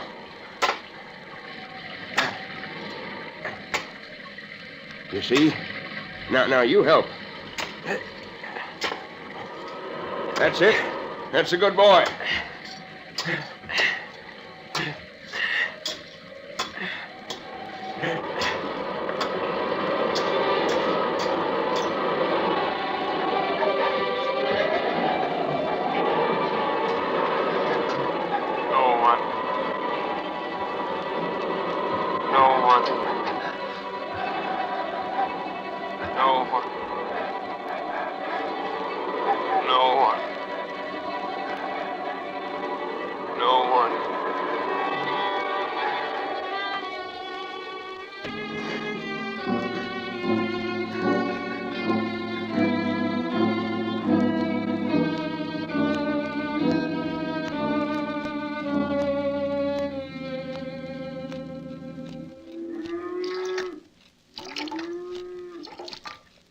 You're spilling half that milk, boy. Hello in there. Huh? Hello. Sam? Who is it? Sheriff Steele. I'm looking all over for you. Where'd you expect to find a farmer? Thought I'd drop out and see how you weathered the storm. Storms never give us no trouble. Hello, Jody. Go on with your chores, boy. Go on. I stopped up at the house. What for? Say hello to Mrs. Martin. She ain't here. I know. She went over to the next county. Stay with a sick relative. That's funny. I talked to her last night on the telephone. I took her over there this morning. That's why you're so late with your milking. Yeah, that's right. Must have been a tough ride. What? Roads the way they are. Oh, yeah. How long is she going to be gone? Don't know. It'll be hard on you. Huh? Getting along without Mrs. Martin for a while. We'll manage. Jody's milked her dry. Yeah. He's a smart boy, Sam. Him? Yes, Jody. He's got a lot of native intelligence. I've been meaning to have a talk with you. About what? You heading up towards the house now? Guess so. I'll walk along with you. We can talk on the way. Come on, boy. Come on. Put the milk in the cooler. Go on, over there.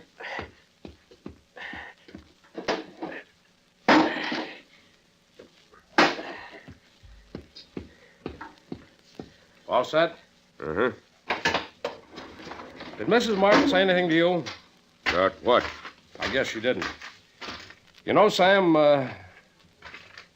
What's the matter? Jody.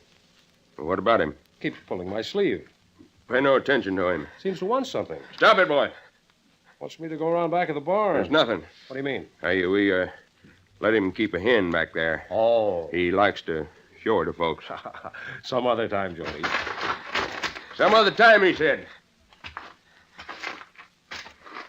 As I was saying, Jody's a bright boy. Maybe.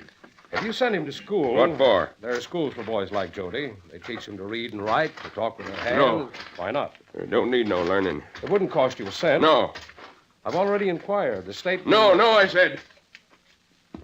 You spend more time tending to your duties. I see. Stop pestering poor farm folk. I feel that this is part of my... Go away, Jody. Leave him alone. He wants something. He don't want nothing. What is it, Jody?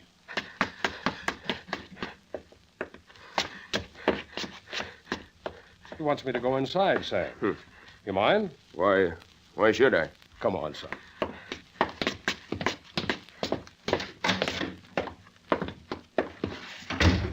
Now, what did you want me to see? Give me that, you. Leave him alone, Sam. He just wants to show off that fiddle. I don't mind. Go ahead, Jody.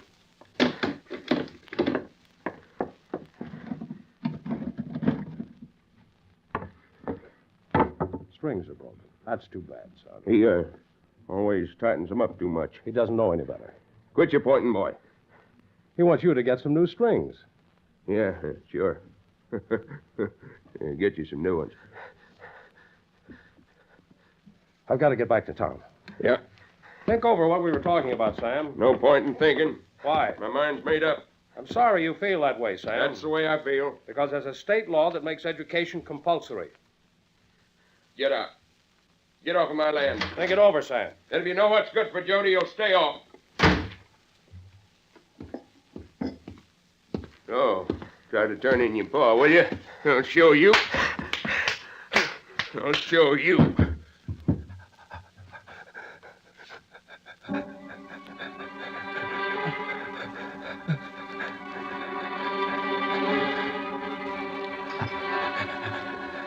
No one. No one. No one. No one. No one.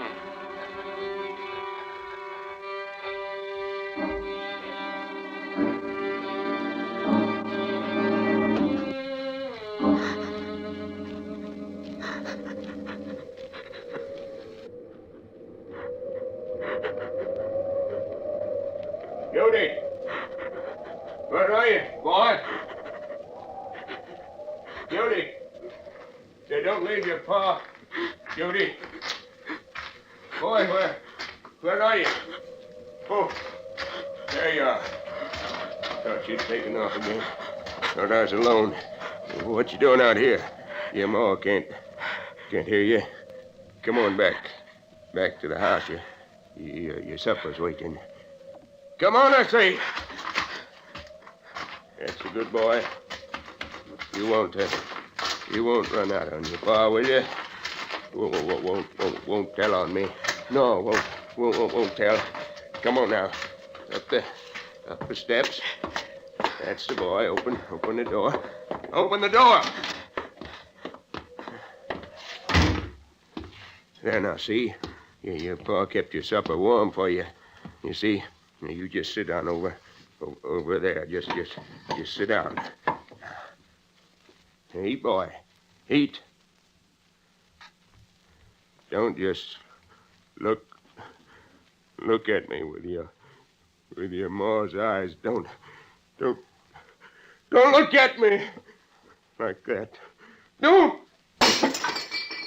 You know, Abby, Jody. Next year we'll go away. Yeah, away after the harvest. You and your pa, Abby, Jody, will go away. Maybe sell the farm. You see? Don't look at me. Go away. Yeah. You see, your pa's good to you. Hey, won't tell. Won't tell, will you? Will you? Won't tell. You can't tell, can you?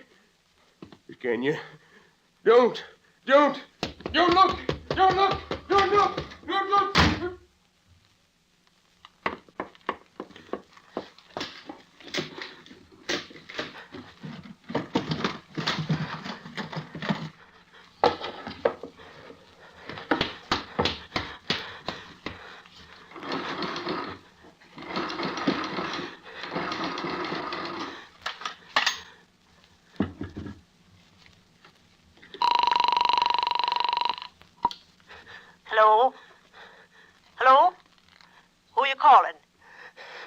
Hello? Somebody rang. That you, Miss Phillips? Miss Porter? That you, Miss Martin? Somebody's got the receiver off the hook. Hello? Hello? What you doing with that fiddle? Telephone. Trying to tell. Weren't you? Give me that.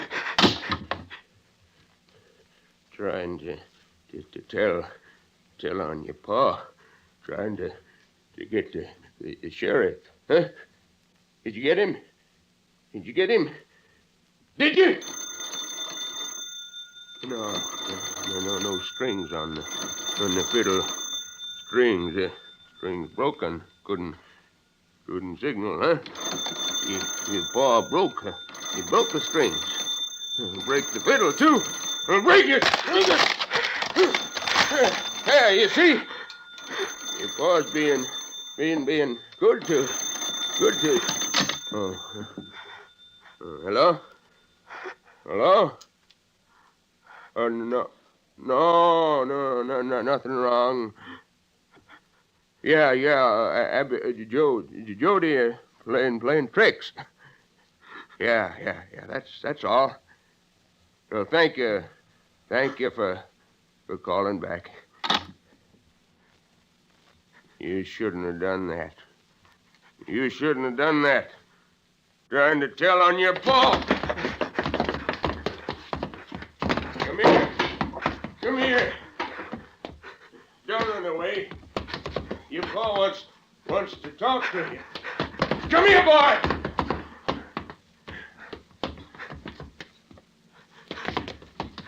Don't run, boy. You're going to go away, see? You shouldn't have tried to tell. That wasn't a good boy. Car outside. Sheriff, you did tell. Didn't you? The sheriff knows. Why did you do it? Aren't you? Why did you turn your paw in? Saw your light on. Thought I'd drop in. I did it. Yeah. I did it. What's the matter, Sam? I didn't mean to kill her. Who? Abby. I see. Just pushed her.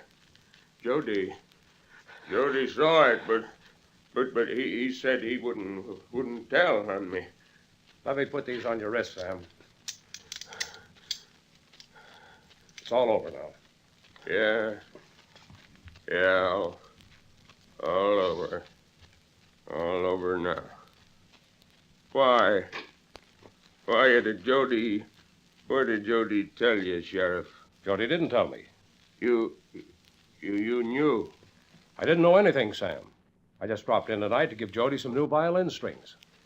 Oh, that's a good boy, Jody. Don't tell on your paw. Come on, Sam. We'll all ride into town, get you some good food and some rest. Yeah, rest. Yeah. Come along, Jody.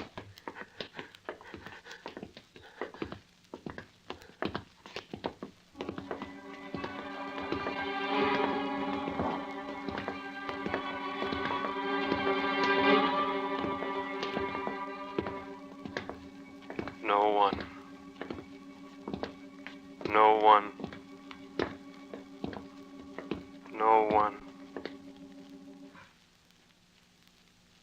Come along, son. Nothing to be afraid of now. Someone.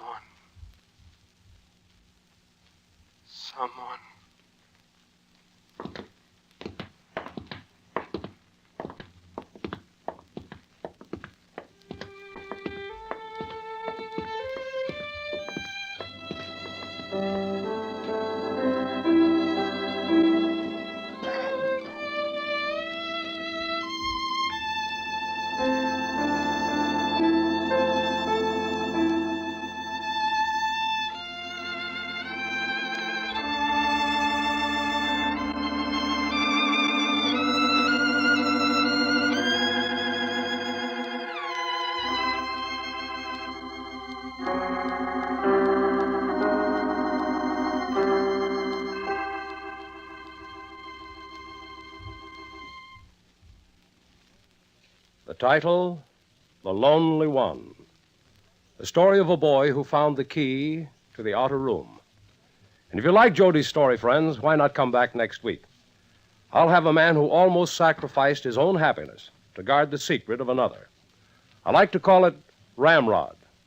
So until next week, this is John Steele saying a life of adventure is yours for the asking, wherever you find it. Only don't look for it. It may find you. Well, goodbye and good hunting.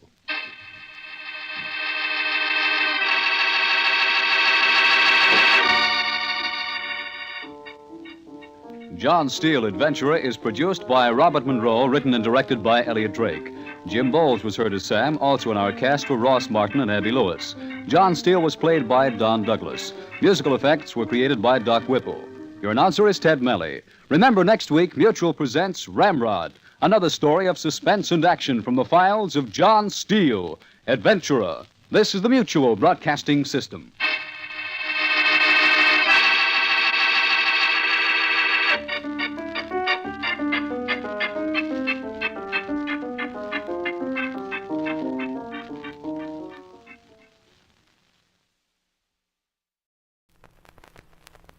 This is John Steele, reporting on Adventure.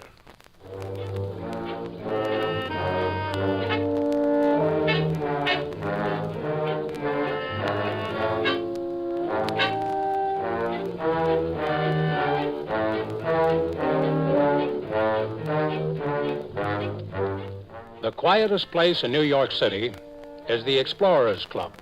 I make it my first stop whenever I make the mistake of coming home. Now, this doesn't happen very often, my coming home, I mean. And every time I do land in these United States, well, anyway, I call this transcribed yarn the balloon.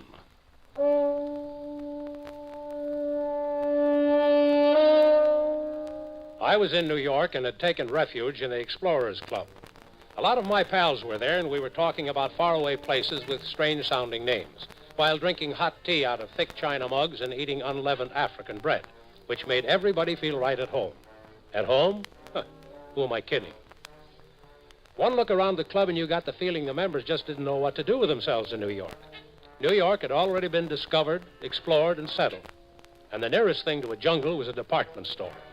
But it was nice to be back home for a while, so long as I didn't have to stay too long. I was idly scanning the newspaper, and I happened to notice a rather odd item. It was worded very simply and to the point. Wanted. Unattached man of good appearance. Must be 38 and of adventurous background. Applicant need not apply unless he has courage. Call Twining 90607 promptly at 6 p.m. today. I read the advertisement over a couple of times, and since I had nothing to lose, except my mind, I decided to put in a call. It was a few minutes to 6.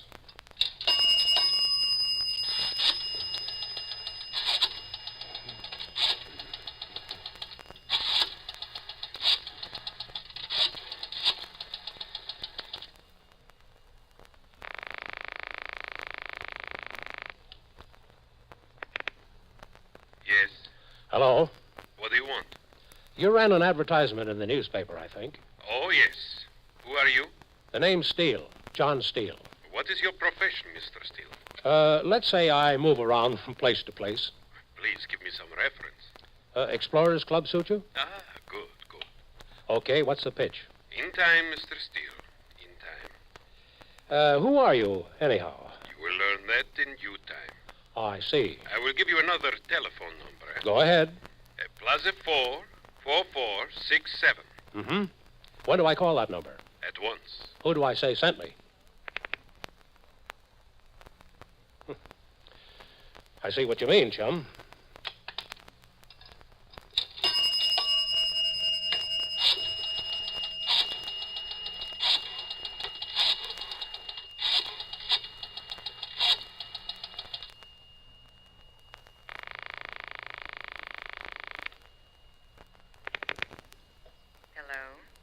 Well, that's always a good start. Who is this? Suppose I introduce myself. Well? I'm John Steele. A friend gave me this number to call. How nice of your friend. Yeah, I'm beginning to think so. Well, who was this friend, Mr. Steele? You tell me. Look, I'm not too amused by all this, you know. Me? I'm just curious.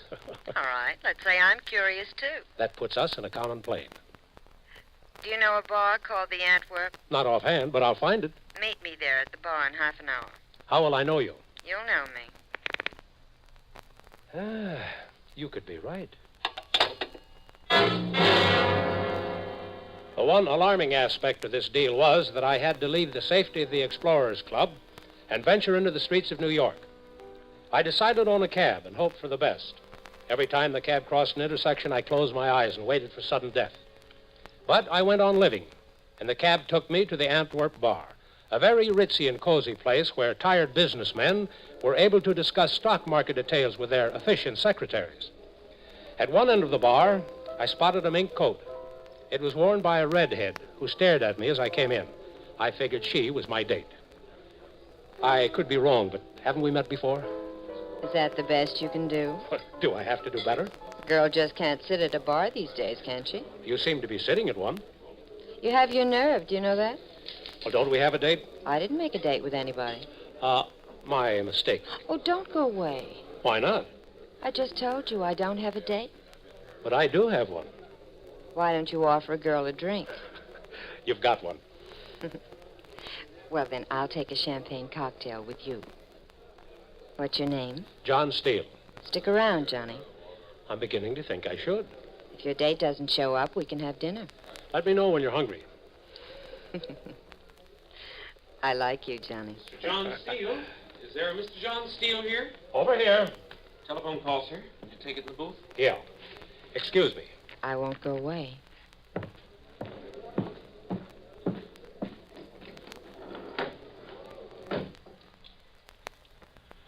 Hello? Mr. Steele? Yeah. You know who I am. Not yet. Mr. Steele, I want you to look at the number of the phone you are using. Will you do that? Okay. Do you recognize the number? The one I called last time I talked to you. Exactly. Well, what about it? I simply wanted to save you the trouble of trying to trace the number. Oh, I see. That's all for now, Mr. Steele. Look, who's this red-headed dame that This is getting monotonous.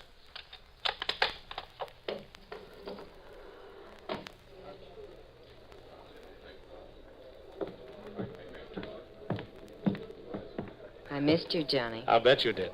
I ordered 2 steaks, all right? I like mine rare. I was sure you did. I ordered it rare. I like mine medium.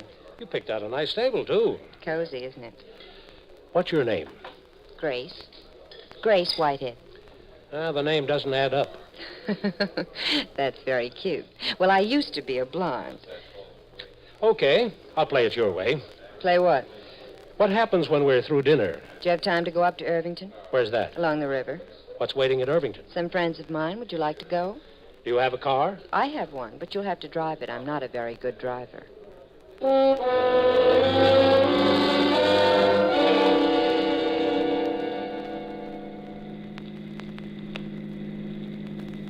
These parkways are nice in the winter, aren't they? Yeah. You ever been on this one before? A long time ago. It's called the Sawmill. I know. Johnny? Yeah? Are you glad you met me? So far, yeah. Is this part of the routine?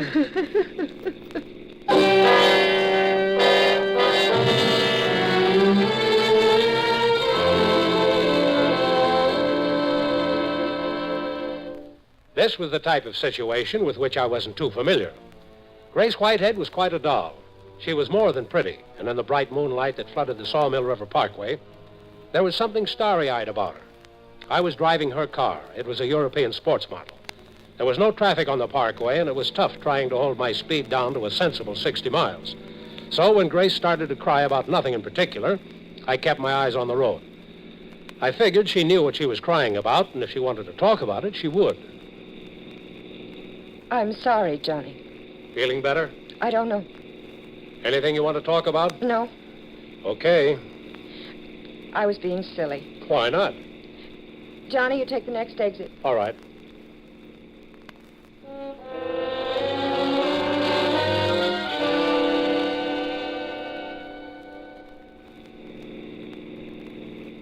nearly there, Johnny. Along this lane?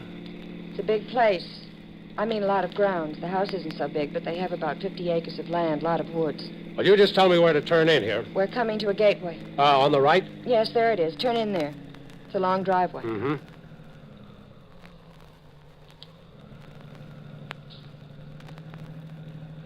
Nobody home. There must be. And they're in bed. No, Johnny, they expect me.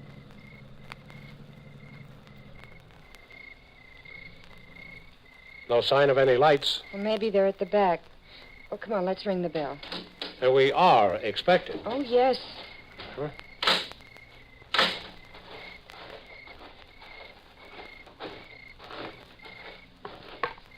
It's only 8 o'clock. Besides, Dora must be home. Who's Dora? Mrs. Vostick. Ring the bell, Johnny. Okay.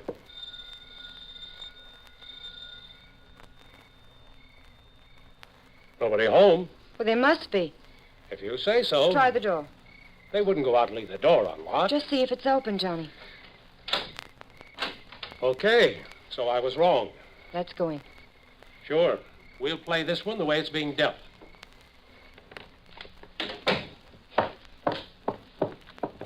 I'll put on a light.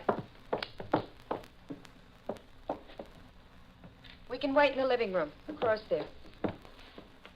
Ah, nice place. There's a bar in the corner if you want to fix a drink. Just make ourselves at home, huh? You fix a drink while I go upstairs. I'm sure Dora must be here. Why? Well, she's a sick girl. She spends her time in bed.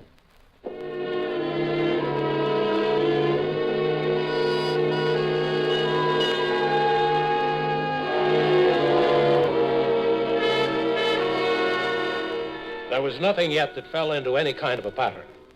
I fixed a couple of drinks while I waited for Grace to come back downstairs. While I fixed them, I started thinking about the girl who might be upstairs, a sick wife who spent all of her time in bed. What possible connection did she have with the mysterious advertisement I'd answered? It was a good question, but I had no answer for it.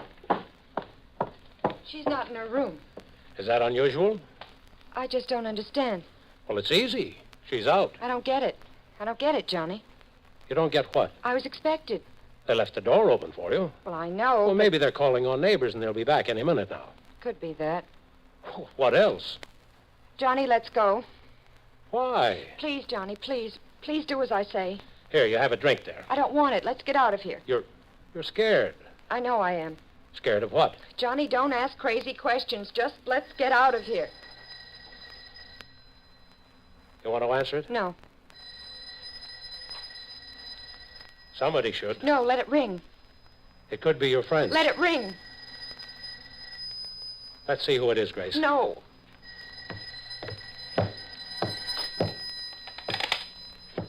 Hello? Hello, Mr. Steele. Well, what do you know? 2 things, Mr. Steele. Oh, at least 2, yeah. Your salary. You are interested in that. Who isn't? I will meet you tomorrow and will give you $1,000. For doing what? For not asking questions, Mr. Steele. It's a habit I have. I will telephone you at the Explorers Club at noon tomorrow. Just why am I at this house tonight? The answer lies at the back of the house. Where? Go out the back door. Walk about 500 yards along a path that leads through the woods. Until I see what? A summer house. I see. Go into the summer house and wait there. How long? You will know when you get there. And when am I supposed to go there? At exactly 8:30, leave the house. 8:30. Okay. Who was it, Johnny? Don't you know? Someone who knew you were here. Yeah. How about that? I don't know. I just don't know. I'm scared. Please, let's get out of here. Look, what's it all about? I can't tell you. I'm supposed to take a walk through the woods. Don't go. Why not? Johnny, please, let's get out of here. You brought me here. It was part of a plan. I want to know the answer, baby. Johnny, please, let's go, please. It's 8:30, and I'm taking that walk. No. What's out there in the summer house? Nothing. Nothing? I can't let it happen, Johnny. I can't let it happen to you. You want to talk about it? You're just not the kind of guy I expected to meet. No? You're nice. You're too nice, Johnny. Is that good or bad? Oh. You're supposed to go to the summer house and wait there. Yeah, that's right. And as soon as you leave, I'm supposed to drive away and leave you here. Then what? After a while, you get tired of waiting in the summer house and come back here. And you'd be gone. She'd be here in this living room. Who? Dora, his wife. I see. Only she'd be dead. Strangled to death. While you're out of the house, he'll bring her in here and leave her here for you to find. You mean I'm supposed to be framed for a murder? Yes. Let me take it.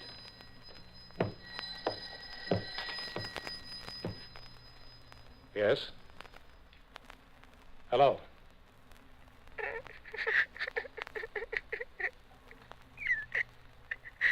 What is it?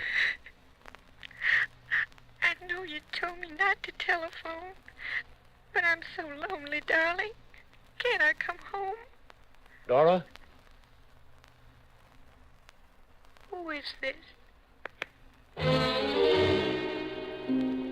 The dame at the other end was sick. She sounded very weak. I was sure it was Dora Vostik, the gal who should have been upstairs in bed. She was also the gal who, according to plan, was supposed to be brought into the house after I went out and then murdered. Something was not going according to plan. Dora, it must have been her, Johnny. She wants to come home. Here. Vostik is not with her. This is not the way he had it planned, if I was to be the patsy for her death. I don't get it. I don't get it. Vostik should be here any minute now. But if Dora's not with him... Forget Dora. He'll be here. Sit down and wait. I'll be in the next room. When he comes, don't let him know I'm here. Someone just came into the house. Now, don't be scared.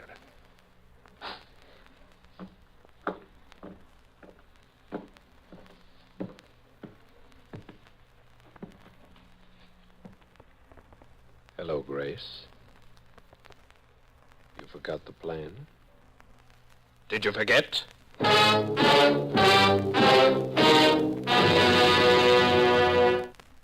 The original plan had been very impersonal. Vostik had a sick wife. He wanted to get rid of her. When it happened, it would look as if a man had entered the house while she was there alone and had killed her. The house was lonely, surrounded by woods. All Vostik needed was a patsy to frame for the murder. That was where I came in. While I was out taking that walk through the woods, Vostik would secretly enter the house with his wife, kill her, then vanish. And my fingerprints would be all over the place, and I had no way of tracing my reason for being there to him. My star witness, Grace Whitehead, according to plan, would have disappeared. It was real cute. Only something had either gone wrong or plans had been changed. I kept out of sight when Vostik came into the house. He forgot his accent. I'm surprised to find you here, Grace.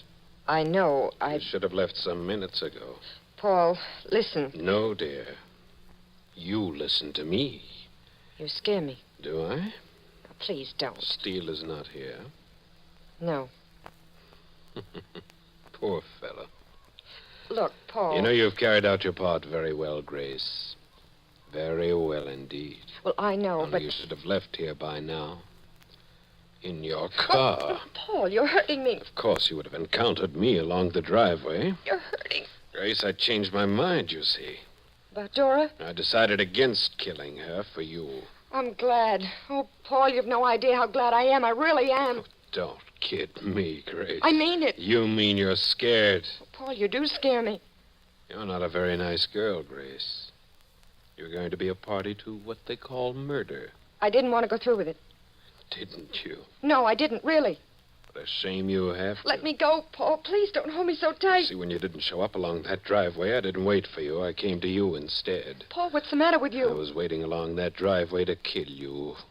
What? I was going to kill you out there. Kill me?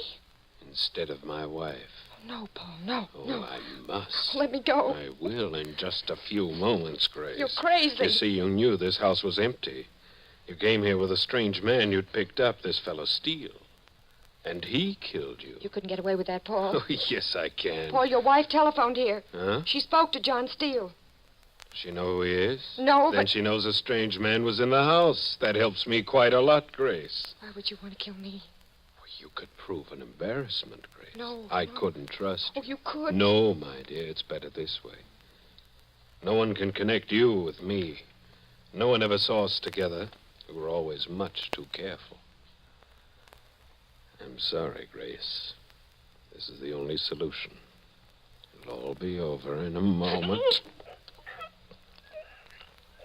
That'll do, chump. What? I'm John Steele, the guy. Oh, you swine, you...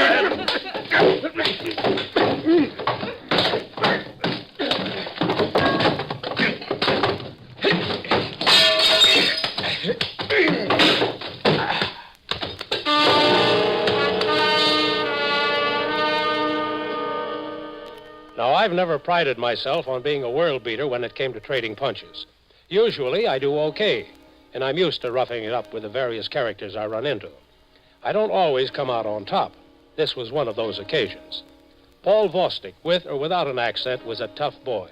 Tough enough that he took me by surprise, and I landed in one corner of his living room with a chair wrapped around my skull. By the time I was through with my unrehearsed astronomical observations, Vostik was out in the driveway, running for his own car. Oh. Johnny? Where did I pick you up? Are you all right, Johnny? I'll tell you in a minute. He was going to kill me. Yeah. Are you all right? Come on, let's go riding. Well, where? Somewhere to settle unfinished business. Come on.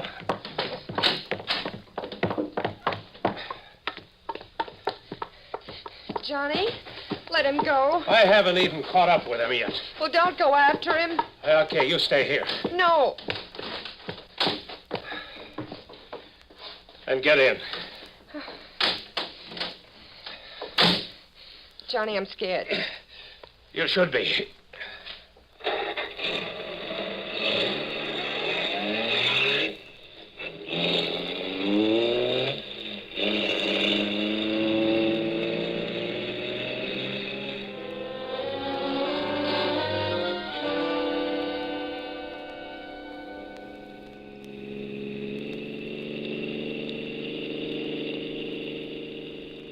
Johnny, I changed my mind. You saw I didn't want to go through with it. I didn't want him to hurt his wife. You reformed just in time to save your conscience. I must have been crazy. Yeah.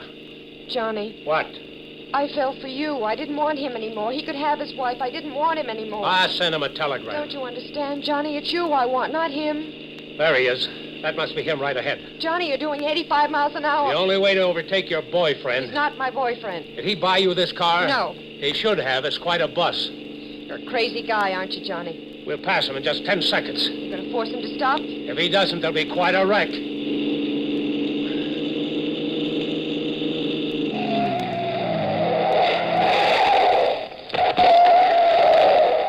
His brakes work real good.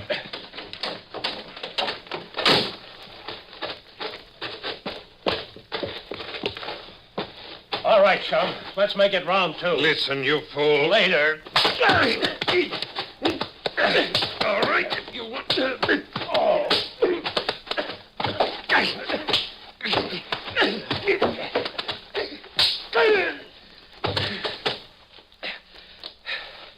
I thought I could take you, Vostik. Now you want to try for the jackpot? Let me alone. You were going to kill this girl. She'd have destroyed my life. She wanted me to give up everything I had for her. A wife. Everything. She threatened me a couple of times. I planned to... Oh, I was out of my mind. Johnny, let's go back to New York, please. Yeah, it's where you made your big entrance into my life. It's where you better make your exit, baby. He's crazy, Johnny. I don't care about him anymore. It's you now. Get in the car.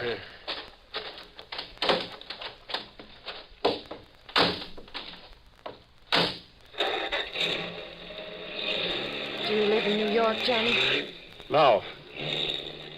I'm strictly a foreigner, baby. From Timbuktu. And believe me, I'm on my way back there.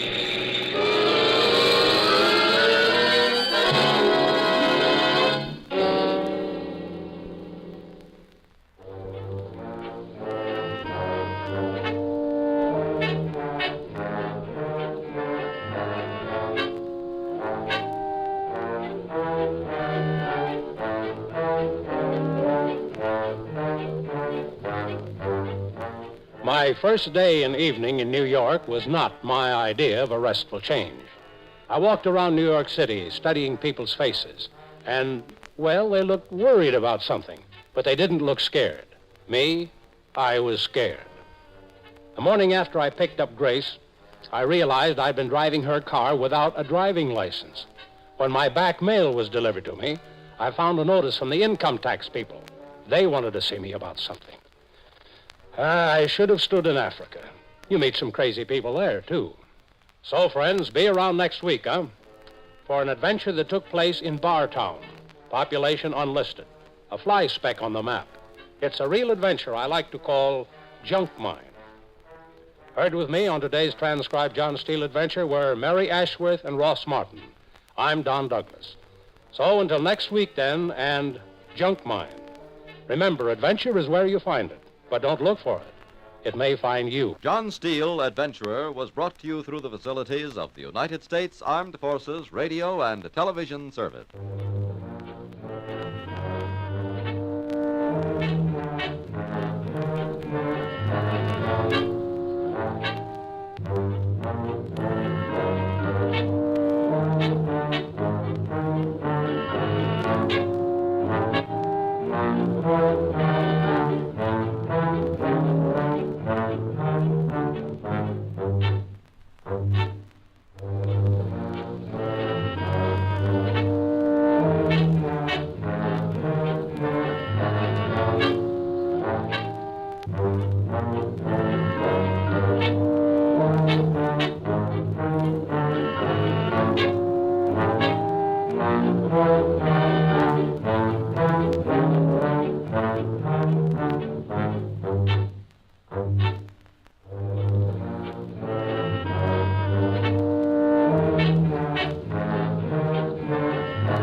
Take one man with a dream and lock him in the icy depths of the ocean. That's our story, Salvage, taken from the files of John Steele, Adventurer.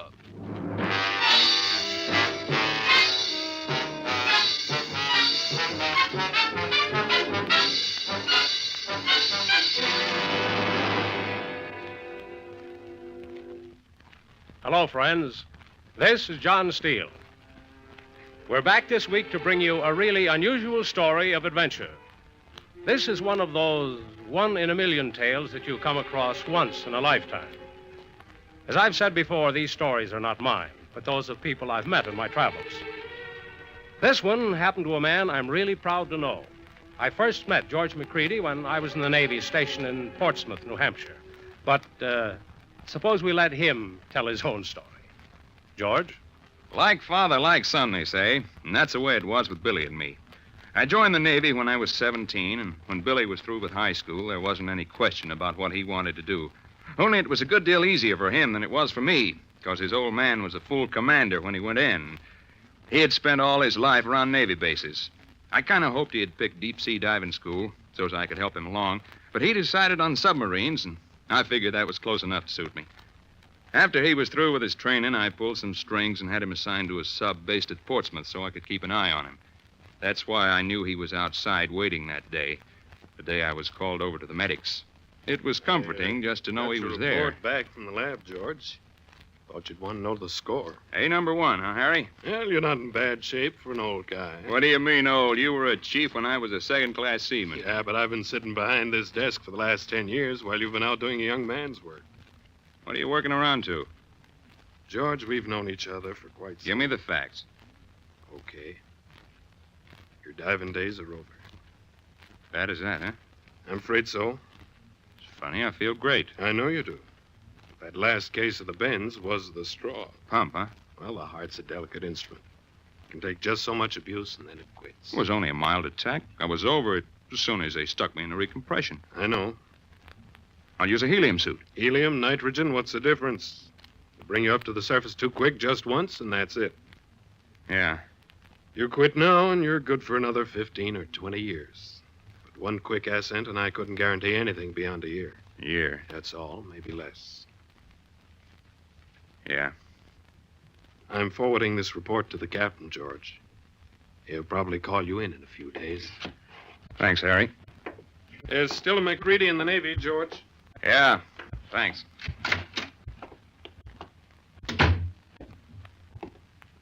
What's dope, Pop?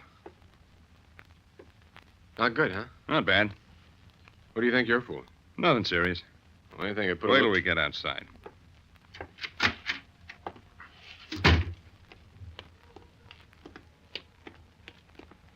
Well? Square that hat, sailor.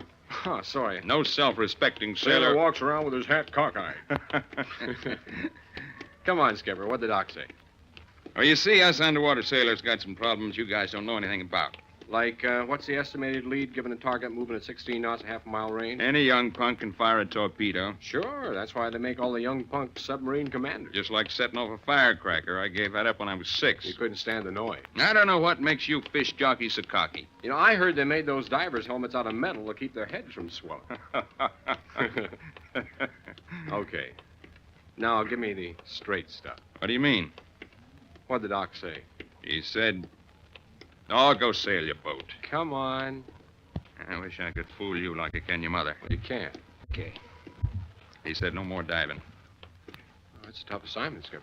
Well, I've been getting a little sick of it. for the Like last I'm few- sick of Betty Grable. I'm on the level. I know, Skip. I had to come sometime. Yeah? Probably lucky I lasted this long. You lasted because you're the best. Where'd you hear that? You told me. Well, don't you forget it. You won't let me. Maybe I'll transfer to the submarine service. No, don't start that. And they're either too young to know what's good for 'em or too old to care. Coming home for dinner tonight? No, I don't think we'll be back in time. Run still scheduled? We're shoving off 1400. In this weather? No, it's just a test run, routine stuff. Well, what are you doing here? Mr. Halsey gave me an hour liberty. You should be helping to nail her down. All my work was done. Well, get going now. You'll be late. I'll be 10 minutes early. Well, get going anyway. Okay. We'll talk about this some more later, Pop. Billy, Yeah? not a word of this to your mother. You know me, Pop. Keep your feet dry.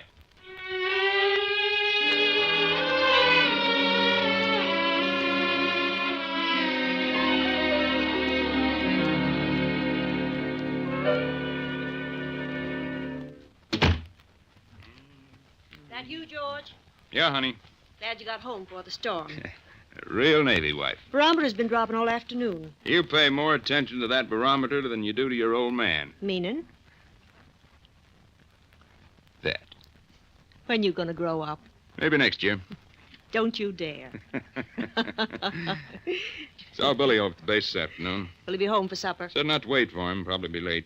And I got double chops for him, too. Chops. When do we eat? Supper will be ready in 15 minutes.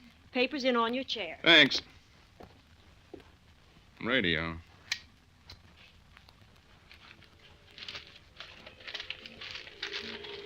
Ah.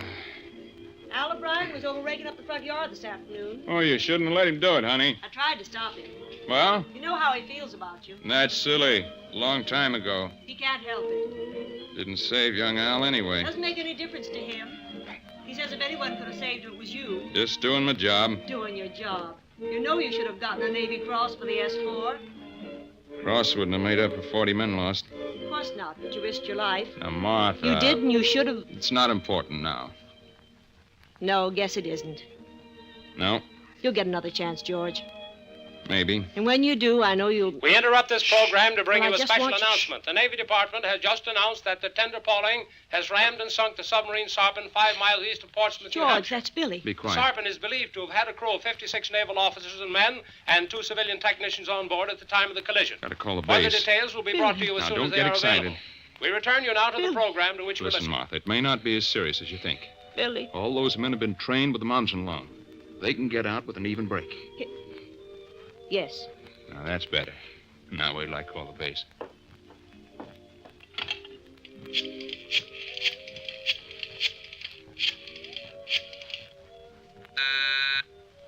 Line's busy. Keep ringing.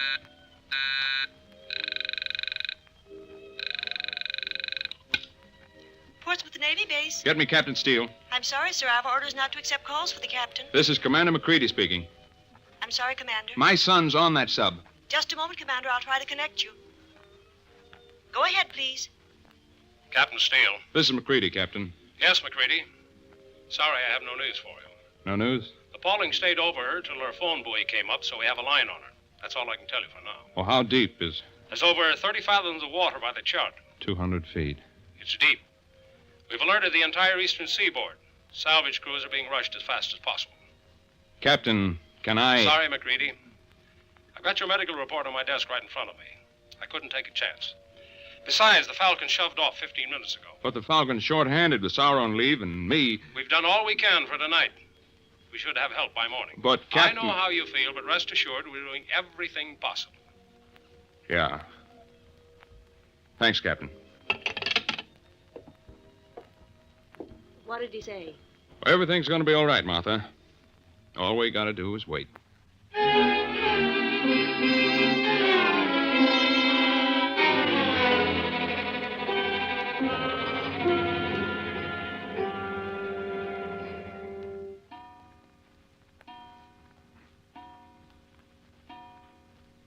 Why don't you try to sleep, Martha?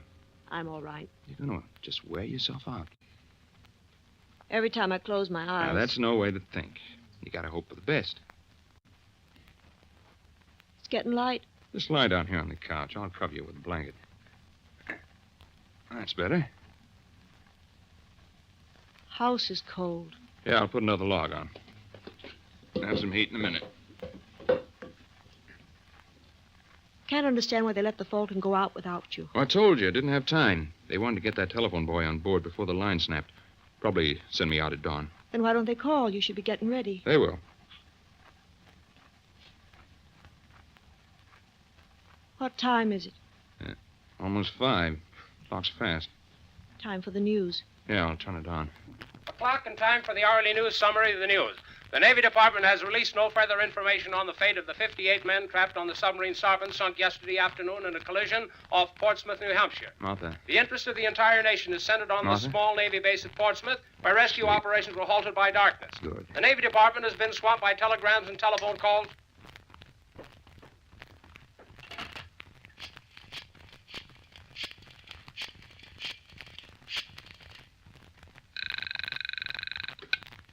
Portsmouth Navy base. This is Commander McCready. Yes, Commander. Is Captain Steele on duty? He's been here all night, sir. Can I speak to him? I'll try to connect you. Thanks. Go ahead, please. Yes, McCready? Sorry to bother you, Captain. That's all right. I understand. Any news? We know that there were 33 men alive in the control compartment amidship. What about the men up forward? Don't know. The sea was heavy and the telephone line snapped right after the Falcon got the buoy aboard. We've been trying to reach them by radio, but so far we haven't made contact. Captain. No, McCready. Couldn't I just go out in 10 lines or something? I know how you feel. Let me go, Captain. Be here at 7. Thanks. Thanks.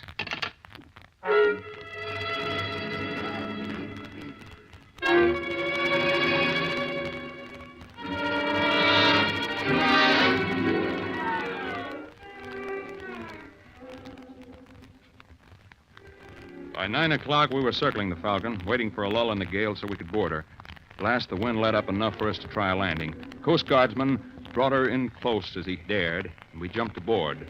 By noon, the gale was blowing out to sea, and around 2, Commander Norton, skipper of the Falcon, was getting ready to put a diver over the side.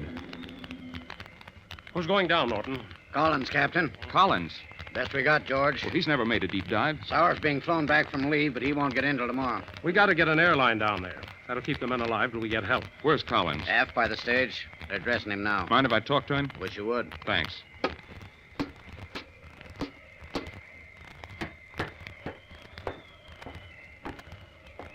Hi, Collins. Hello, Mr. McCready. How do you feel? Okay, I guess. Nothing to worry about. Sea's still rough, but we'll be able to handle you okay. Yes, sir. We don't know where the grapnel caught, but the first thing you do, unlock that grapnel and tie it securely to the sub. Yes, sir. You got to do just one job. Get those airlines connected. I know. One more thing. This isn't much difference from a 100-foot dive. You just got a little more compensating to do. Keep increasing your air pressure as you go down, or the water will squeeze you to death. But don't get too much pressure, or you'll blow yourself topside like a balloon. I understand. Okay, kid. Good luck. Mr. McCready? Yeah? Will you do me a favor? Sure, kid. Tend my phone for me. Glad to. Watch your head. Here comes your lid. Phone check. Phone check. Intake. Check. Exhaust.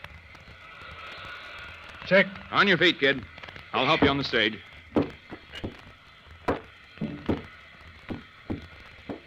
Hang on. Put him over. Up, up. Steady. Now starboard. More. Steady. Hand me that phone, sailor.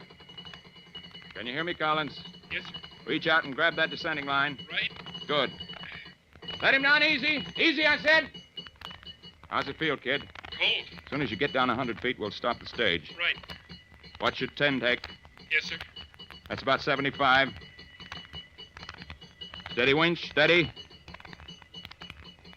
That's it. Okay, Collins, off the stage. Water's hugging me. Take on a little more air. Not too much. Want to feel that suit against you, but no pressure. Better? Yes, sir. Now slide down the descending line. Right. Keep your free hand on the intake valve. Right. Keep feeding, little at a time. Nice and easy. Want to do a good job, kid. Steele and Norton are right behind me watching. They want to swap? Little at a time. Easy, easy.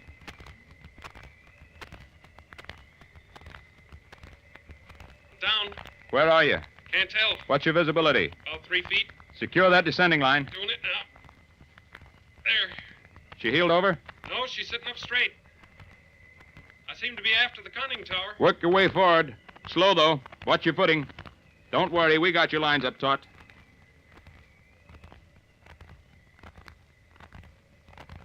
You using your light? Yeah. See anything? Not yet. Did you say it was going to be cold? Just pretend you're taking your Saturday night bath. Yeah. Something ahead. Looks like the tower. Give her a couple of raps, kid. Let them know you're there. There.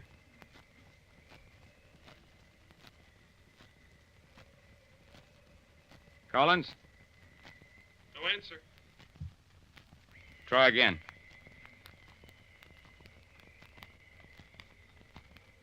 Nothing. Let's get that air into him. Right. Work around to the port side. Yes, sir. You find the high-low hatch? Water's hugging again. Take on more air. Yeah. Just bleed it in. Want to feel the suit? Okay. Yeah. There's a hatch. Work off the cover.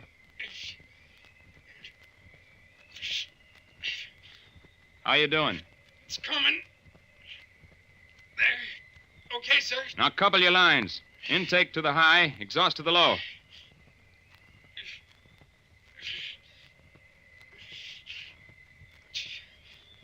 Take it easy, son. You're almost done. It's cold. I know. Water's hugging. Better not take any more air. Can you work? Yeah. Okay, intake's connected. Try for leaks. Start your intake pump.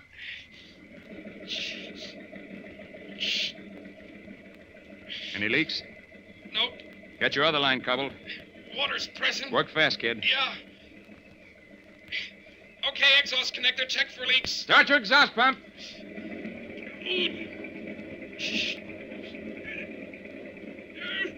Any leaks? Collins. Collins. Pull him up. Quick, pull him up.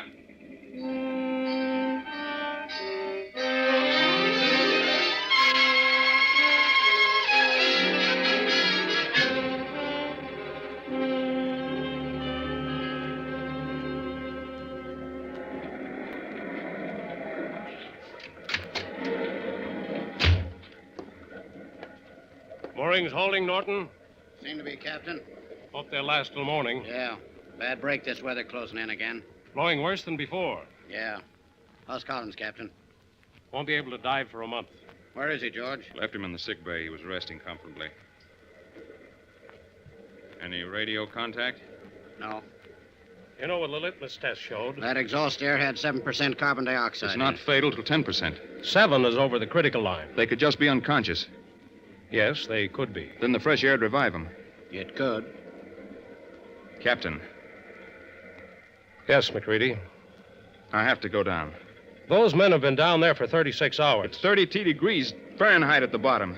They'll die of exposure unless we get them out. I can't risk your life on what may be a hopeless mission. They can't hold out much longer.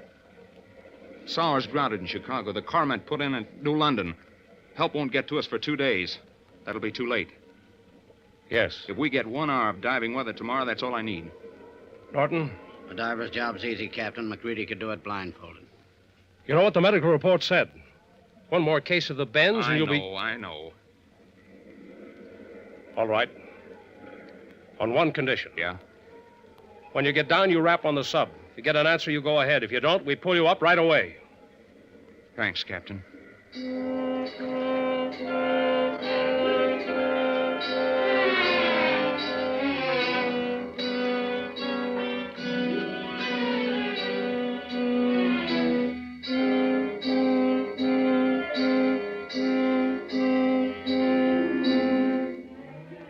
gale blew itself out during the night.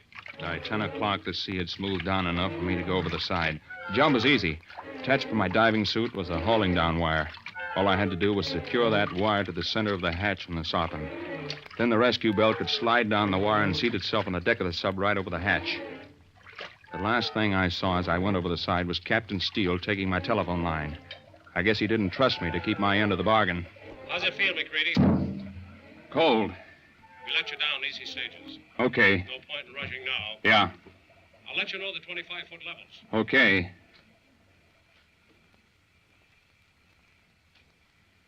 There's your first one. Right. If you start to feel dizzy when you get down, stop working till it passes. I'm okay. No oxygen jag with a helium suit. Just be careful. Okay.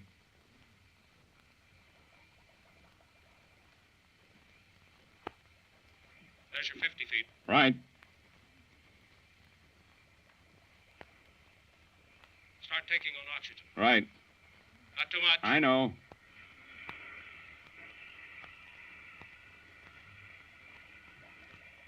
There's 75. Yeah. Too fast? No. When you get to 100, take a rest before you leave the stage. If I need it.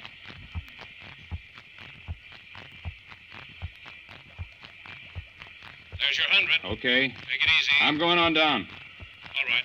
Visibility's getting bad. Your line's free of the stage? Yeah. I'll keep calling your depth. Okay.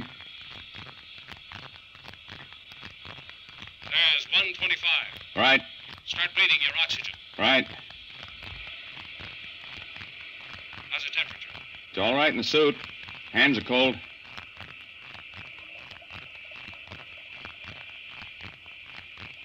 There's 150. Okay. What's your visibility? About 15 feet. Be less at the bottom. Yeah. Watch your oxygen. I am. There's 175. Slower up. Right. Had Collins out at 190. Right.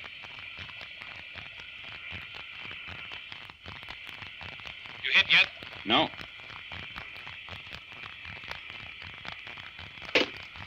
Bottom. Take a rest, McCready. I'm okay. What's visibility? About 10 feet. Could be worse. Yeah. How's your oxygen? Okay. Keep my lines taut and moving forward. Right.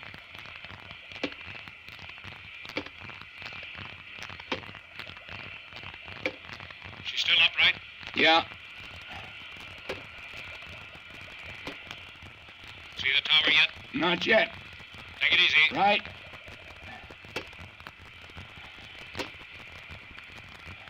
There's the tower. Good. Another 10 feet. Take your time.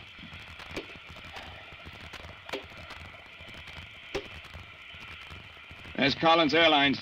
Okay. Give me a little play on my lines. Right. When I say hello.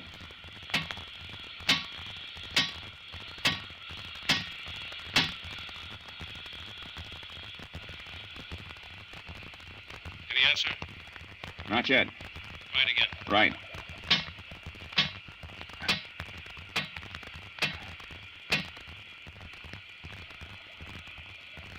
Ready? No. Again. Yeah.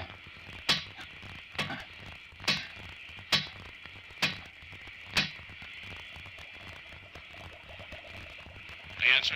Not yet. Gonna bring you up, Mac. Captain. We agreed. But, They'd have answered by now. Captain. They could have... they're answering. Talk to him, Mac. Yeah. How many alive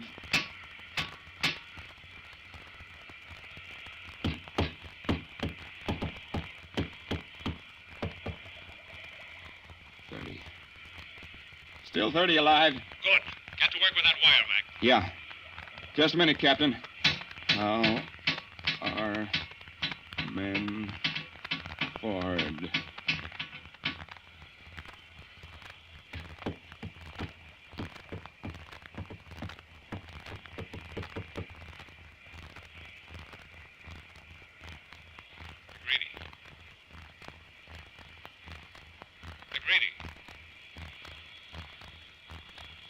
What'd they say? All hands forward. Lost.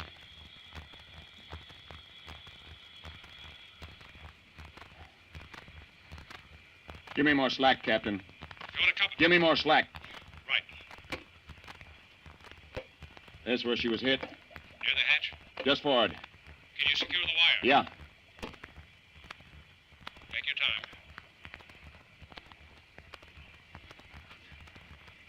You okay, Mac? Suit's leaking. Must have snagged on the wreck. Bad? No, give me more air.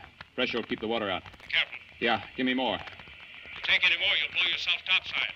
I'll hang on with one hand, work with the other. More air.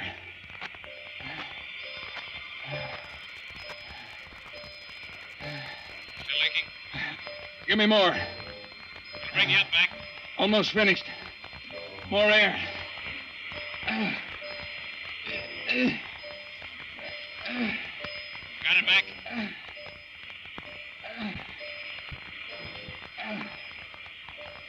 Got it?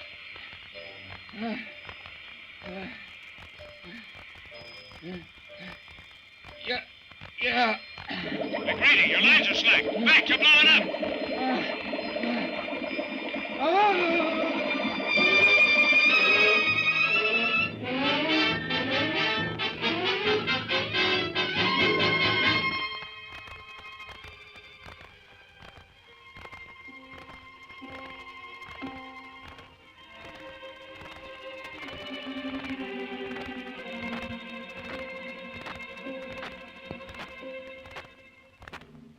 Rescue of the submarine Sarpent. Commander McGreedy descended to the sunken craft against the instructions of the medical officer and at great personal risk. Knowing that his son was lost on the Sarpent, he continued his rescue efforts. Ripping his diving suit on the damaged craft, he clung with one hand to the wreck while completing his mission. By his initiative and resourcefulness throughout this hazardous assignment, which resulted in the rescue of 30 survivors, Commander McGreedy upheld the highest traditions of the United States Naval Service. For the President, Secretary of the Navy. Congratulations, Commander. Thank you, Captain. We're proud of you, George. Yeah. Is that all there is to it? That's all. Yeah. Well, thanks, Captain. Thank you, Mac.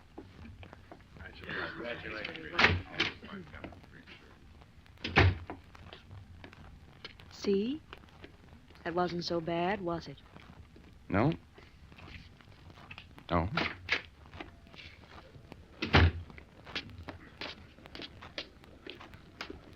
Hi, Mr. McGreedy. Oh. Oh, hello, Collins.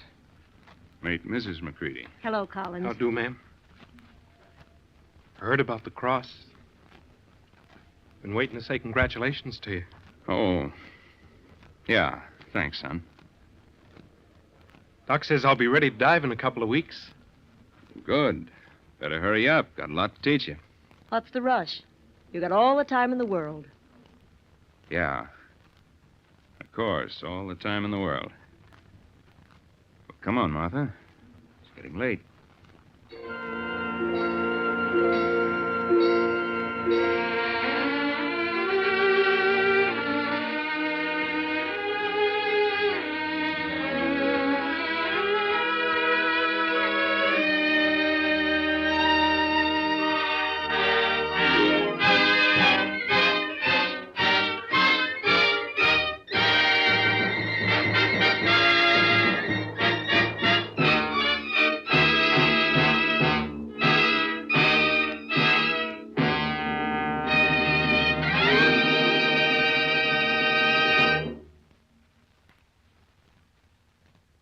The title, Salvage.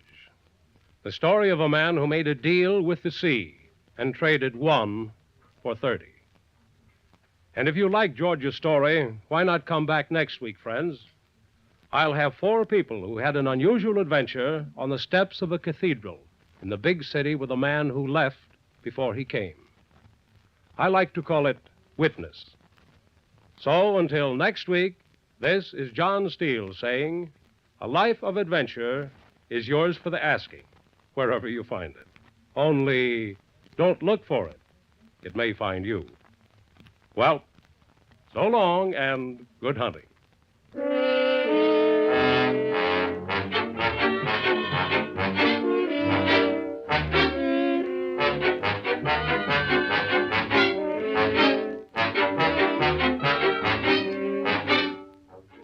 John Steele Adventurer is produced by Robert Monroe, written and directed by Elliot Drake.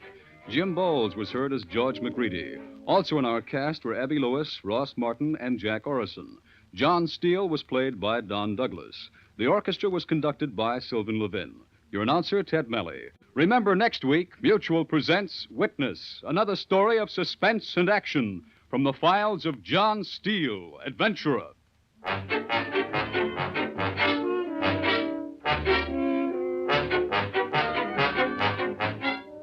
This is the Mutual Broadcasting System.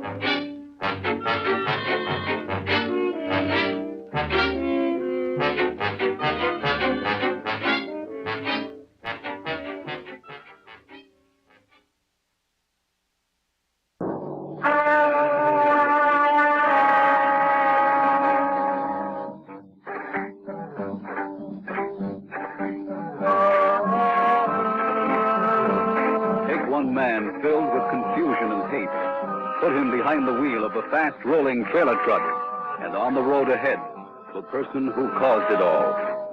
That's the story of The Long Road, taken from the files of John Steele, Adventurer.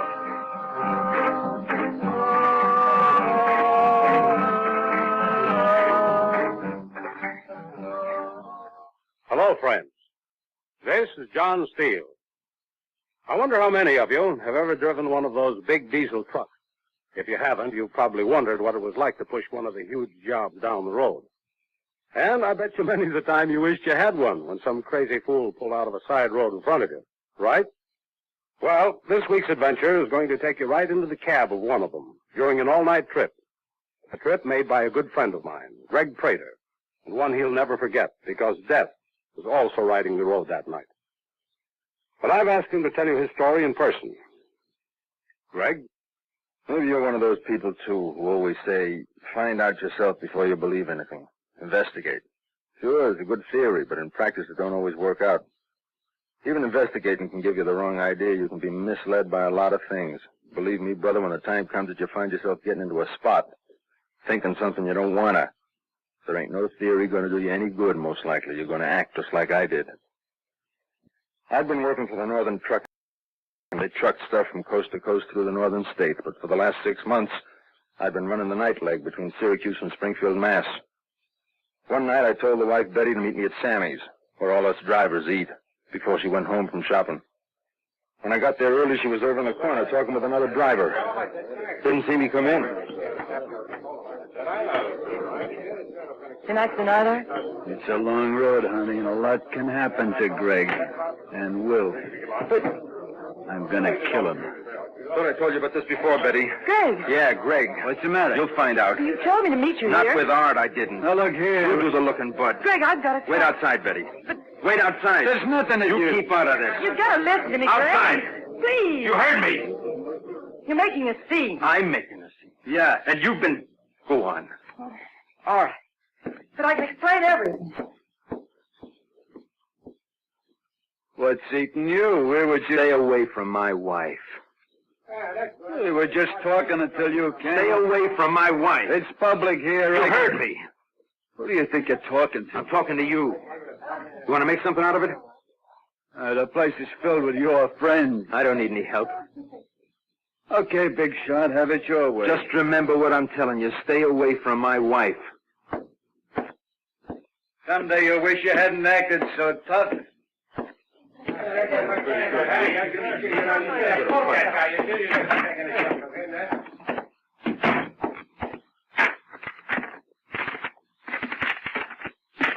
Greg, dear, you've got to You. listen to... Don't look at me that way. Why did I marry anyway? You don't understand. I know what's up. You don't. I've been hearing about you and Art ever since I've been working nights. There's an explanation, darling. Take your hands off me. Oh, Didn't even have the decency to hide it right out in the open in front of all my friends. I had nothing to hide. I'd ought to break you in two. Listen to me. You cheap. Don't. Can't stand the truth, huh? Someone lied to Yeah, you. yeah. Ask John Steele. He wouldn't get mixed up in a thing like this. Ask him if you don't believe me. It ain't bad enough. I got to worry every night about those hijackers and my job and everything. No, you got to add to it. I'm sorry, but... I told you to stay away from Art, didn't I? Yes. Well, why didn't you? It was because I had... You had to have excitement. No. Oh, Greg. Don't.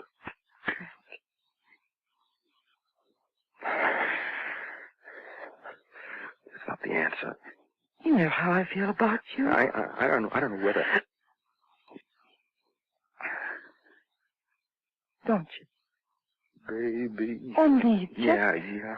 That's why you've got to listen to me. I don't want to make you lie. You're not. Look. You go home, huh? Art's planning... Shut up about him. But I've got to... All right, baby. Later. Now. I got to check my truck out. We can talk it over when I get back from this trip. But that's... Oh, Greg. Yeah, Mr. Steele. Your truck's ready. Okay. Mr. Steele. What are you doing? I've got to get him... No, you don't. Please. We'll talk about it later. I said you're going home. Greg. Hey, Tammy! Tammy! You can't make the trip tonight, Greg. You've got to... Now, get in. Art... Go on. Where to, mister? 60 Crescent Road. Yeah, right. Make sure she gets there. Don't worry, my wife gets that way sometimes, too. Greg, Then please, don't listen to her no matter what she says. Take her there and see that she stays there. Here, this is all yours. Hey, for that, I hold to myself. You don't have to go that far. Just do as I say. You're the boss, mister. Yeah, I'm the boss.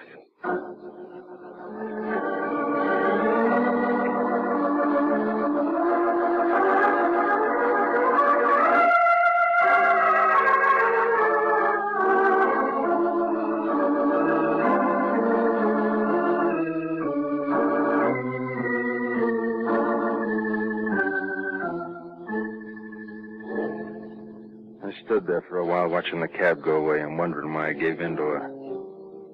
Not that I didn't really know. Better I should let it slide for the time being. We'd have it out when I got back.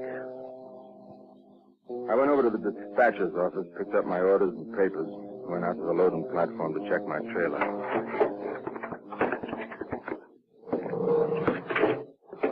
Checked out yet, Greg? Just doing it now, Mr. Steele. Okay. I want to see you before you roll. Sure.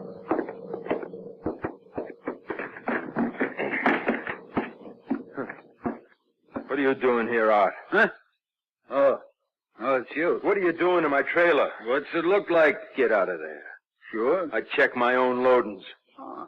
Okay, go ahead. Wouldn't put it past you to shift my load. Why'd I do that? It'd just break your heart if I swung wide on a turn and tipped over, wouldn't it? Steele asked me to help you check out. Oh, he did? Yeah, Eddie's busy. Okay.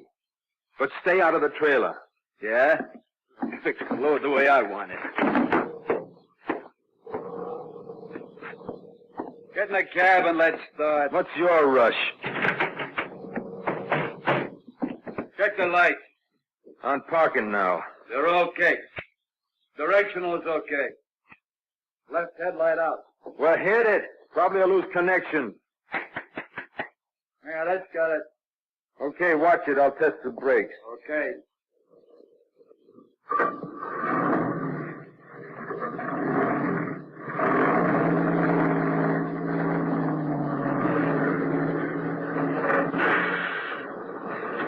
Okay. You can run in and punch your trip ticket while I like the trailer line. I'll do it myself, thanks. Suit yourself. I'll be back in a minute. Why?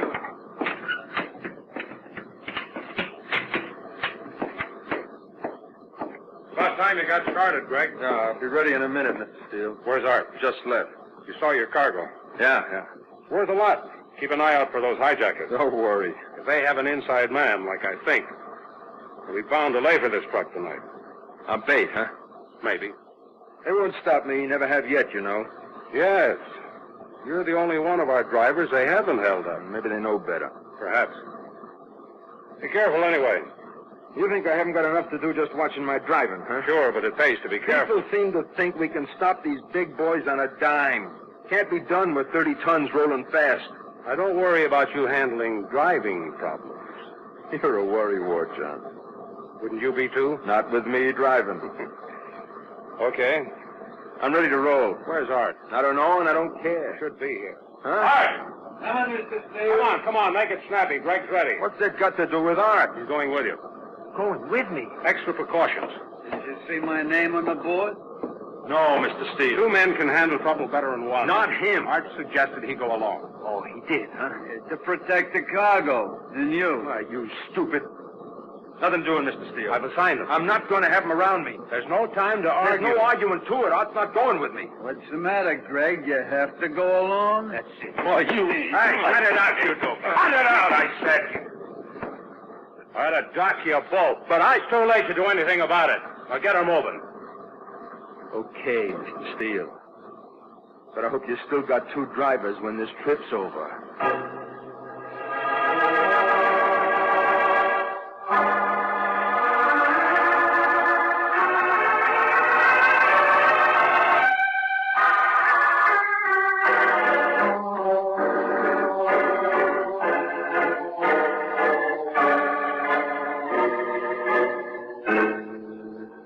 Steele should have known better than to send Art along. He was wise as much as anybody about Art and then Betty. It was like he was asking for murder, the 2 of us cooped up in a cab and traveling through long stretches of deserted country. It'd be easy to make something happen to Art along the road. The long road. Plenty of time. It's a nice thought. But that couldn't do anything but get me in worse trouble. Art and me didn't talk until we got past Herkimer. He started it, or it would never got started. Hey, Rose still at the Tip-Top Inn? Yeah. She's really something. Yeah. Like to have waitresses like that in all our eating places. Uh-huh. She doesn't belong in one of those joints anyway. Too much class. You know what I mean? Yeah. How'd you hook her, Greg? What do you mean? She kind of goes for you. We're friends. Yeah. What are you getting at? Nothing. Then don't sound like it. Did I sound like I meant something?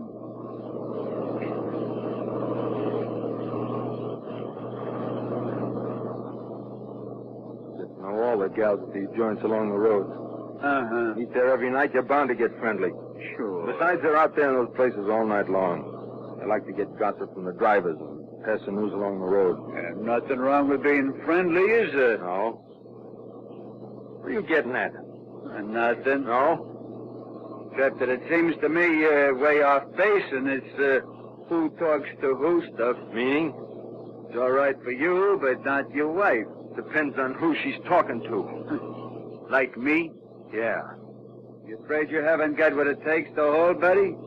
No. Maybe you haven't. You... Watch it. Huh? Tire blew out. No, You sounded like it. No tire blew, I could tell. You better stop. Probably just a car backfired. There wasn't any other car on the road. Well, it doesn't Well, you matter. better stop and check. I'd know it if one of my tires was flat. Might be one of the inside ones. I'd still know. Listen, if Steele finds out you chewed up a tire without stopping... You'd be just the kind of blab. I wouldn't have to. Oh, I'll stop if that'll satisfy you. Yeah, after you're gone half a mile.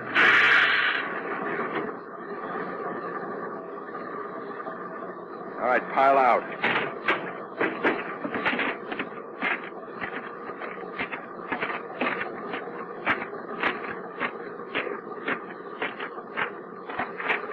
Nothing on this side. Won't be anything over here either. I told you I knew.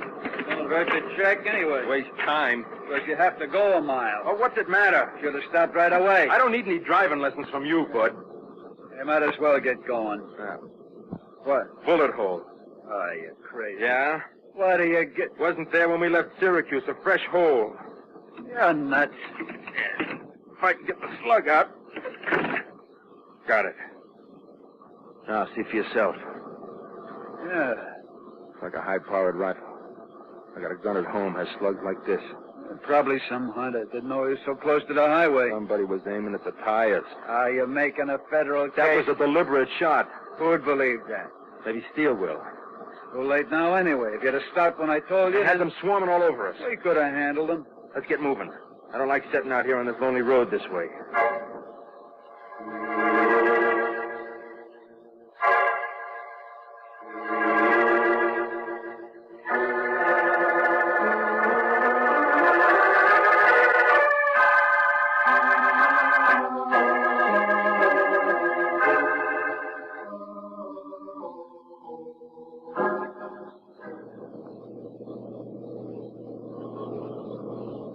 How about you taking over the wheel, Greg?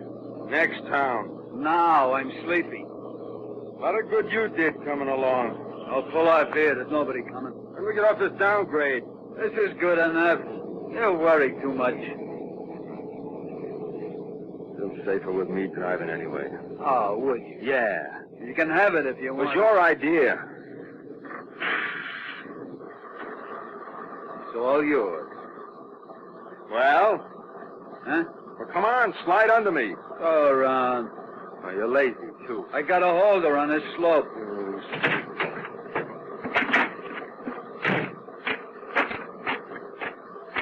Hey! Huh? Hold her! Yeah. She's rolling! Look out! Stop it! Yeah. Run it down! Stop it on! Distance! I can't...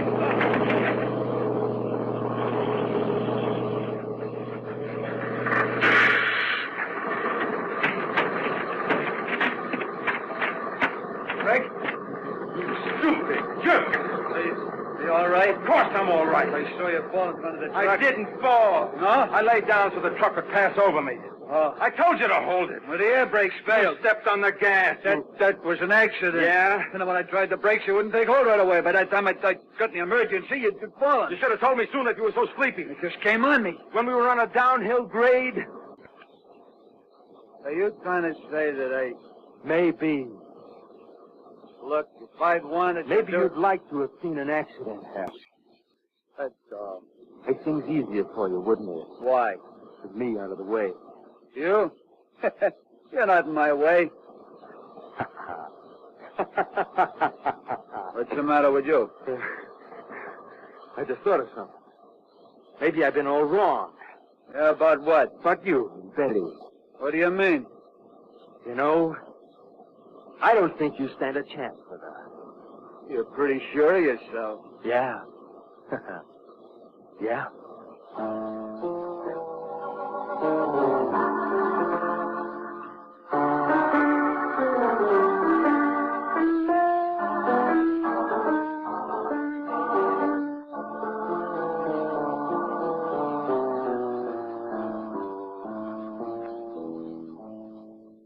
Sure, I was thinking different now than I had back at Sammy's. Walk in on something like that after all you'd been hearing would make any guy's blood boil. But driving along at night, you get a chance to do a lot of thinking. It just seemed to me that if Art was that anxious to have me out of the way, he couldn't be too sure of himself with Betty. Just before we got to the rough mountains west of Massachusetts, I pulled the big truck into the Tip-Top Inn. Art was almost asleep. Said, just bring him some coffee. Rose saw me come in the door and left one of the White Line boys and rushed my way. Something funny about the way she was looking at me, though. Gee, Greg, it's good to see you. Think I'd been gone a long time. Not that. Oh? I got to talk to you. Well? Alone. Wanna wait till I get some food and me? No. Can't you tell me here? Too many people. What's the matter? The boss... Come on out. Where till I snag a piece of cake, huh?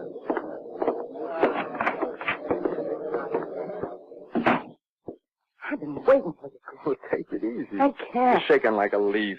Gracie called. You mean the one at Sammy's? Yeah. Oh? Something about Betty? Yeah. No way. What happened? What happened? I thought you weren't even going to make it here, Well, Greg. let's have it. Art Jameson's he with you? Yeah, out in the cab. He was too sleepy. You got to ditch him, Greg. Sure'd like to. You got to. Matter of life and death. But what about Betty? I don't like to tell you. Go on. They're planning on killing you, Greg. Tonight. Where'd you get that idea? Gracie. Gracie? She heard out in your White Planet at night before you left Syracuse. I don't believe it. It's true. Not Betty. You don't think Gracie'd spend no $3 calling here to have me warn you if it wasn't true, do you? Well, why didn't she tell me there? Didn't think much of it, all a joke or something, you know. So she found out Art was going along with you tonight. But Betty... Yeah, I didn't want to tell you that.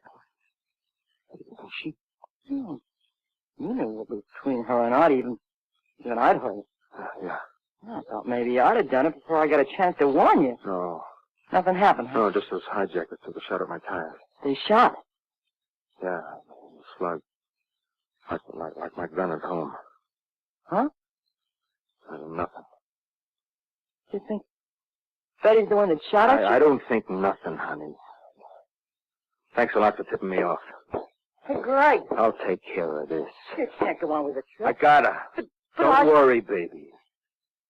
Greg? Yeah? I'm sorry for you. About Betty, I mean. Thanks, honey. Well, now that she's... Yeah? Well, now that you know how she really feels about you, what she is, maybe... What? Maybe you'll have more interest in the tip-top from now. Huh? I know what you mean, honey. There's a chance? That's all, just a chance. There's always a chance for anything. Greg. Got a job to do now, honey. Oh, you can't go back. I'm wise now. He won't get away with nothing. You can tell the police. Couldn't prove a thing. I'll handle this my own way. I wish you wouldn't. Don't worry, honey. Be careful. That's my middle name. I'll be waiting for you, Greg. Thanks. Maybe you won't want me after tonight.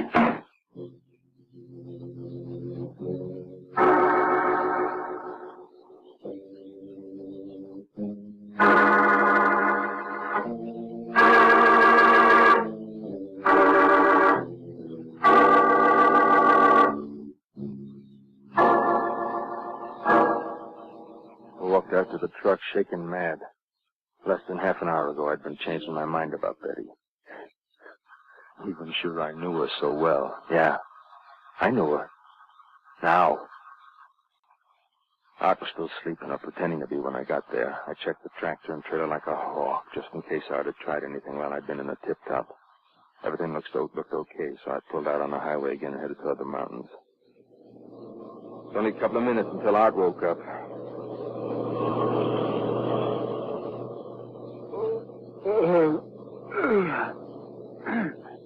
Hey, where's my coffee? I didn't get any. Why not? Because you're not going to need any. Huh? So you talked Steele into coming along with me, huh? Well, yeah, in a way. So you could carry out the little plan you and my wife worked on, huh? But what plan? Kill me. Who told you that? You were heard back at Sammy's. Okay, Greg. No, you don't. Pull over and stop. Gun won't do you no good. I'll take it away. Oh, you don't. Watch the road. Gimme. There. Greg. Don't worry. Going out the window. Now, you're going to get just what you were going to give me. You won't have the chance. Only I'm going to let you sit there and sweat it out. Wonder when it's going to happen and how. Think about what you got yourself into by being the wise guy. The others will get you if I don't. Just us two now. You'll find out. Got you sweating already, haven't I? Go on. Maybe you'll get a taste of what I've gone through. Hey, watch it. Crazy kid. Pull out in front of a truck that way. Swing over. Pull it. I'm driving. Right there. Well, that was close. Look at what they were doing. They had a woman in the car. Uh-huh. Now, where were we? Look, Greg. Yeah. They lied to you, whoever told you that. No, you tried twice already. Well, go on and pass. You got plenty of room. Same car. Yeah, now they want to race. It looks like they're signaling to you. You don't get me to look that way. They are. Well, let them signal. They want you to pull over. Cop? No. Hey. Yeah. Then I ain't pulling. They're cutting it. Trying to force me over, will they? Yeah. It's them hijackers. No, there was a woman. So what? But I'll be going to catch up with one of them on the mountain. What are you going to do? Gun it. Push it for all she's got. This is a long downgrade. I'm going to take advantage of it, too. They're waiting ahead. They can eat my exhaust. They're coming. They better not try crowding me again. Try and stop me! Go on ahead. Yeah, I know. Hey, Greg, that's your car. I saw. They're blocking the road. Too bad. Put on your brakes, Greg. The gas. Hey, Betty's in that car. Yeah. Stop it. Get back. You'll kill them all. Yeah. You gotta stop. Let go of that wheel. Betty, you'll run it down. Let go. Greg, you're pushing. You're pushing me in. Let go of that brake. Oh. Let out. Oh, Greg. I told you. Don't push me out. Let go. Out you go.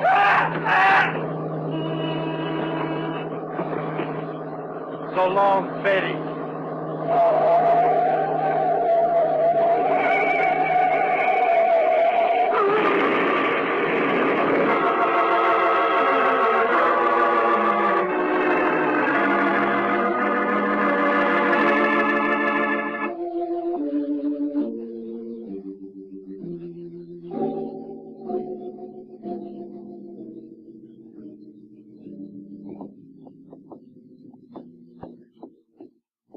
Here you are.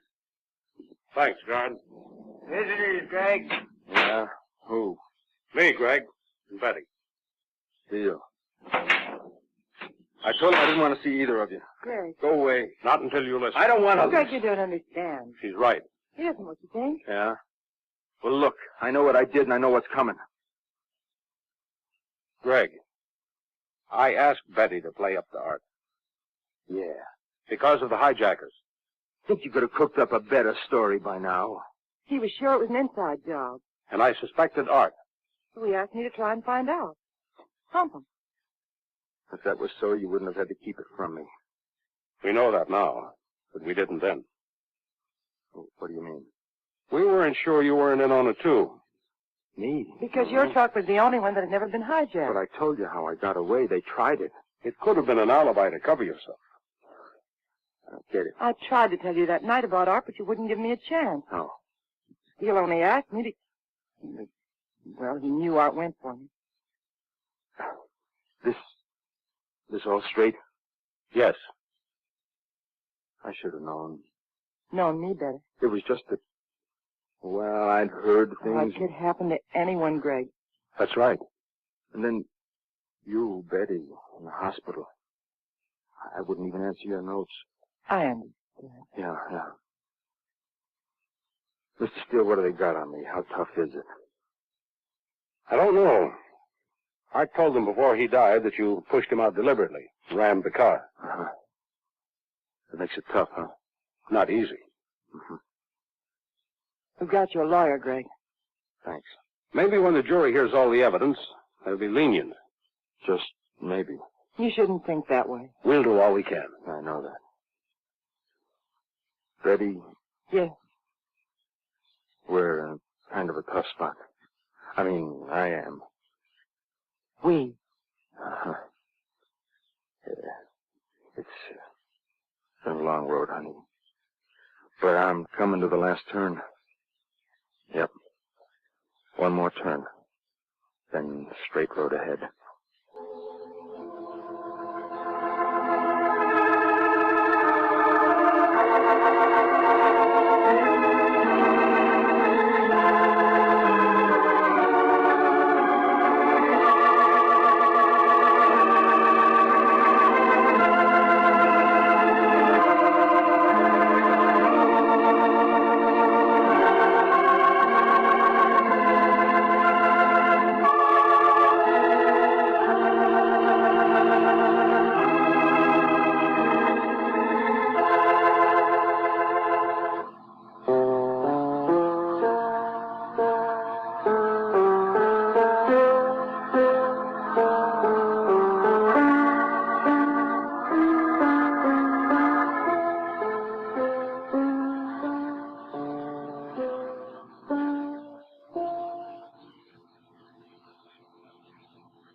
The title, The Long Road.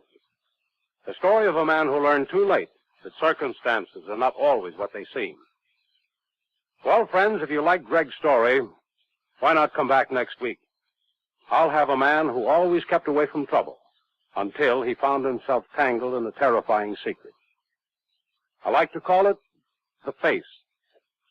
So until next week, this is John Steele saying, a life of adventure is yours for the asking, wherever you find it. Only don't look for it. It may find you. Well, so long and good hunting.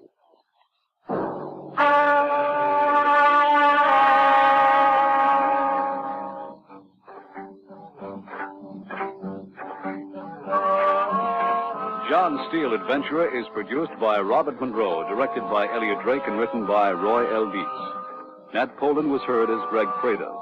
Also in our cast were Gene Tatum and Alan Stevenson. John Steele was played by Don Douglas. Musical effects were created by Doc Whipple. And your announcer is Ted Malley. All names of persons and places used in this program are fictitious. Any resemblance to names of actual persons, living or dead, is purely coincidental. Remember, next week, Mutual presents The Face, another story of suspense and action from the files of John Steele, Adventurer. In its endless war against disease, particularly tuberculosis and malaria, the United Nations Children's Fund supplies medicinals such as the 20th century wonder drugs, penicillin and streptomycin. It also provides medical equipment and even bicycles for transportation. Through the fund, many countries contribute personnel, supplies, and money to help prevent the further spread of many killing diseases. Your help will enable the Children's Fund to continue this program. Send your contribution to the United Nations Children's Fund Committee, New York 16, New York. This is the Mutual Broadcasting.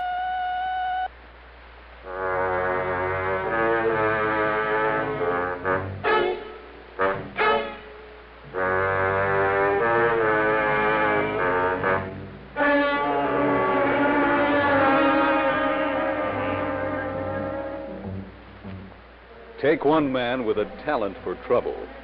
Add the orange flash of gunfire and hunted footsteps echoing in the night. That's it. Inside Story, taken from the files of John Steele, Adventurer.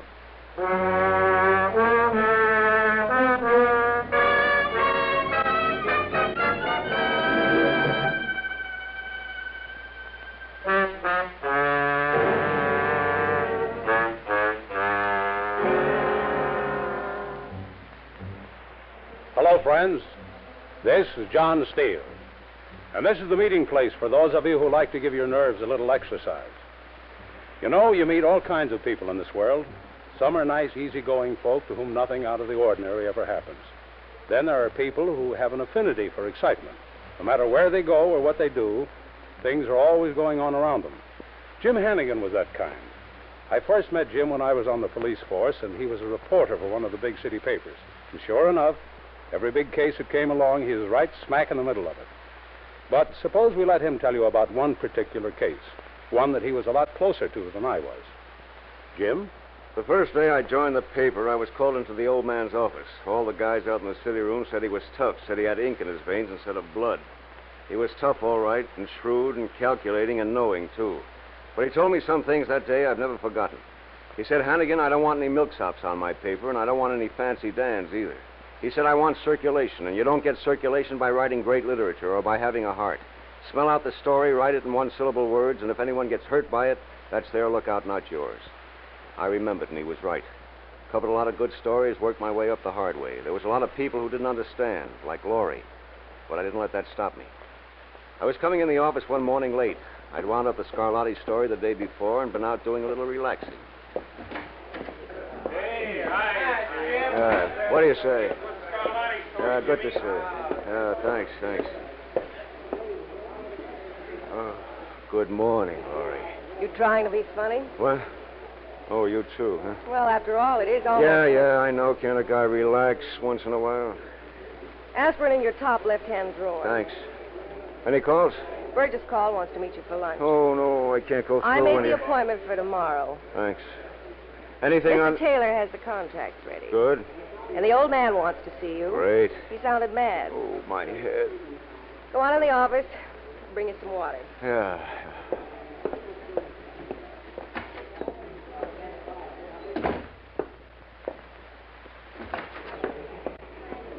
Here's your hemlock, Socrates. Thanks.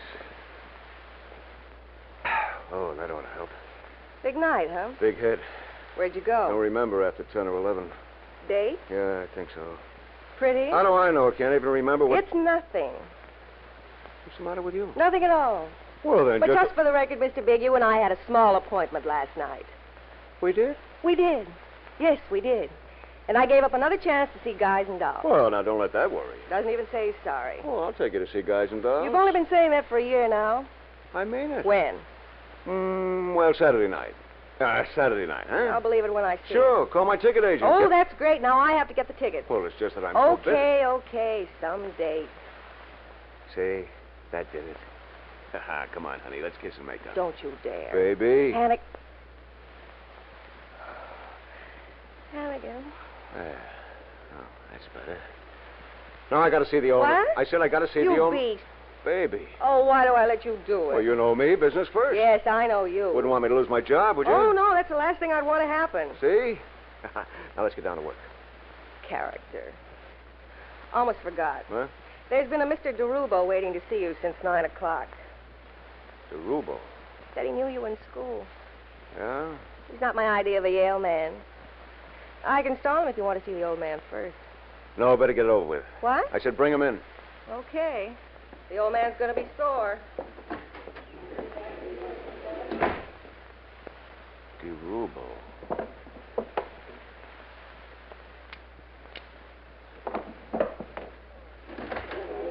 This is Mr. That'll be all, Miss Jones. Yes, Mr. Hannigan. What can I do for you, DeRubo? Smart boy. I try to be. A little bit too smart. What's that supposed to mean? What you did to my boy Scarlatti? He was a jerk. Maybe so. You knew he was. He had a lot to learn, but he was a good boy. Depends on where you're sitting. I can't learn nothing for 15 years. We don't like that. Business risk. Well, good boys is hard to find. I got my own troubles. We don't like it to happen again. Tell your boys to be more careful. I like you, Hannigan. Thanks. I don't want to see you get sick or nothing. I see. You start playing around with City Hall. Now, look, DeRubo, this is strictly business with me. I'm not cleaning up the city or riding any white horses. You got your racket, I got mine. If it's a story, I'm going to print it. That's all. That's why I like Just tell your ma to smarten up, and there won't be any trouble. But when they're jerks like Scarlatti, I'll get 'em every time. Well, everybody makes mistakes. And that's when I catch 'em. I don't like that. That's too bad. Sorry to interrupt, Mr. Hannigan, but there's an old man outside wants to see you right away. Says it's important. Who is it? Didn't give me his name. Tell him I'll see him in a minute. Whatever you say. Anything else, DeRubo? Oh, sure. I got plenty to say. I'm busy. I can Now, wait. look. Go on out and see the old man. I wait here. You said your piece, now beat it. Go on. I like your company, Hannigan. I wait here. Okay. But I'm leaving the door open. Smart boy. Where is he, Laurie? Out in the hall, boss. Cut that. Why didn't you bring him in? You wanted to wait out there. Okay. Keep your eye on that creep. Of course.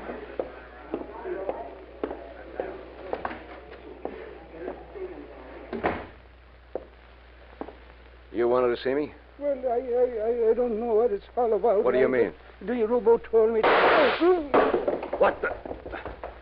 Stop him!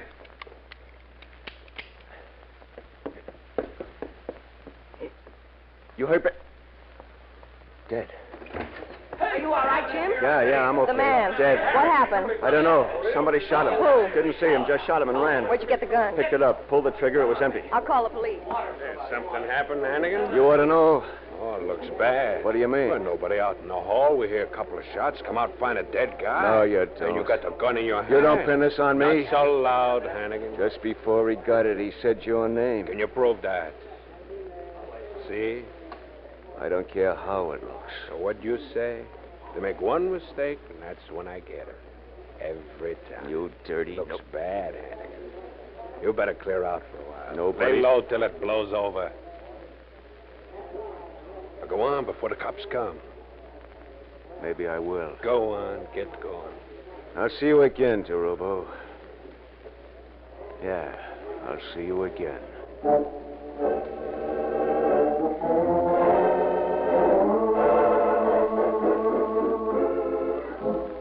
I'd been framed and framed good. I got out fast. I knew it looked bad, but I had to take that chance. I got out on the street and headed for the nearest movie. I'd be safe there for a while, and I could do some uninterrupted thinking. Myself, I don't like the movies, but you ever sit through one 3 times? Brother. About 9 o'clock that night, I went down to the lobby and called Laurie. I gave her the names of the 3 most influential people I knew in town, asked her to call them, and then meet me in the theater. Then I went back to the last row in the balcony to wait. In about a half hour, I saw her struggling up the aisle. You couldn't be that heartened. I couldn't I? Well, yes, I suppose you could. Sorry, I forgot my alpenstock. Thanks for coming, Laurie. How long you been here? Since noon. Aren't you dizzy? I brought a couple of sandwiches. Oh, I meant to tell you. You could at least say thanks. Oh, yeah, thanks. I had a fig Newton about 5. They're great for a hangover. Eat these. You'll feel better. Yeah. Where you were last night? Oh, there. Yes, that. Words fail me. You just What's the movie? Is that important? No, I guess not. I've seen it before anyway. But you have to slander our good name in front of all the neighbors. Really, you can be most unfeeling. Unfeeling? She's awfully attractive. Who? The girl in the movie. Oh, yeah. Of course. Think of that. This is Ruth. I hadn't. I didn't think you did. Oh, you did you? This as close as you could come to guys and dolls. I wasn't in a position to recuse him. I think the least you can do. Oh, Because sorry. I'm going to have another baby. Oh, I say, Jen, old girl. Yes, it's true. But a lot you Feel better? Much. Why'd you come here? Well, I couldn't go home. First, I was going to go to your place, but then I figured that'd be the second place they'd look. What's it feel like to be the hottest man in New York? It's no fun. All the crazy things to do. What? Run away. Why? I'll tell you later. Every paper in the city has a story, pictures and everything. Me? Full page. I couldn't forget you if I wanted to. That's bad. Why? Cuts down on my time. A few days, and every jerk with a nickel for a paper will know me by heart. Will you two shut up? Ah, blow. Sorry. Why doesn't he go someplace else if he wants to see a movie? Bright remark of the week. Did you call Jenkins? Yes. What'd he say? Sorry, he can't help. What's a district attorney for? He said there was nothing he could do, and even if there were, he wouldn't do it. Some friend. Well, you weren't exactly kind to him during the gambling investigation. That's business. Guess he figures so's this. Yeah. What'd the old man say? Well, what'd he say? He said it'd make a better story if you got out of it by yourself. That's great. How about McCarthy? Same thing. What do you mean? He said it was about time you had some heat on the back of your neck. Well, Mad Dog. What's this Mad Dog business? That's what they're calling you in the papers. Mad Dog murderer still at large. Laurie. Will you two shut up, or do I have to call the manager? Sorry. Laurie, you don't think I did it? No. You're a rat, Hannigan, but not that much of one. Oh, that's better. What do we do now? Got to do it alone, that's all. Okay, where do we start? Now, let's see. I got the gun, but that's no help. No. The old man. The only thing I remember about him was he had a wart in his left eyebrow. That eliminates all the right eyebrow warts. Now, if I wanted a hard-up old man to knock off, where would I go? City Hall. The Bowery. Yep, that's it. The cops find anything on him? Just his name, Cyrus P. Smith. Yeah, had to be Smith. Couldn't be Krinkowski or something like that. Come on, Gloria. If we're ever going to see the picture, we better change Stay there, buddy. Stay there. We're leaving. Let's go, Laurie. Got a lot to do.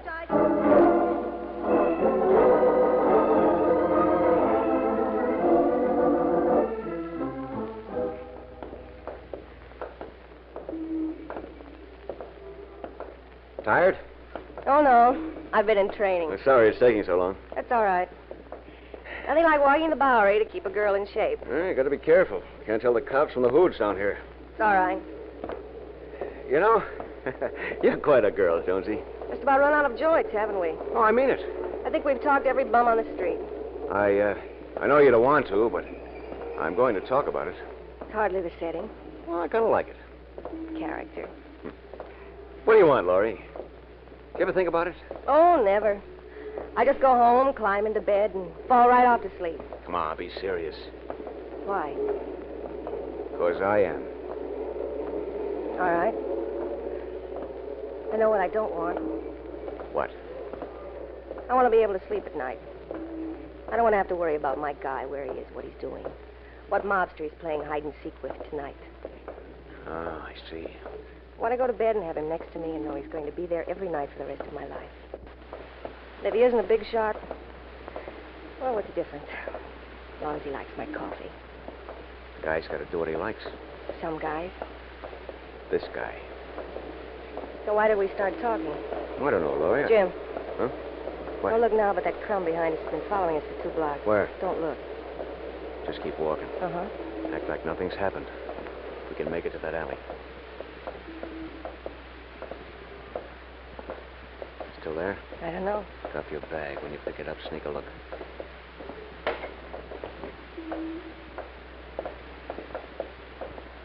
Still there? Yes, he's gaining on us. Walk a little bit faster. Not obvious. All right, come on, up this alley. Run. Quick, hide in this doorway. That's what I mean. Running. Might be a cop. Oh.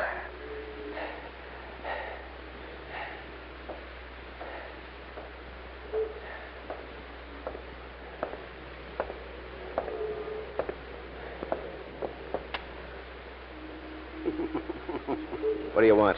Run up a blind alley, didn't you? What do you want? Thought you could run away from me, didn't you? I know every hole in this street. Every one of them. All right, you're a smart guy. Now, what do you want? Don't make me mad. Could have almost anything. Jim. Get away from her. Oh, there goes my match. Don't light another. Better in the dark, huh? Yeah. Ain't you the fellow was asking about Cy Smith? What's it to you?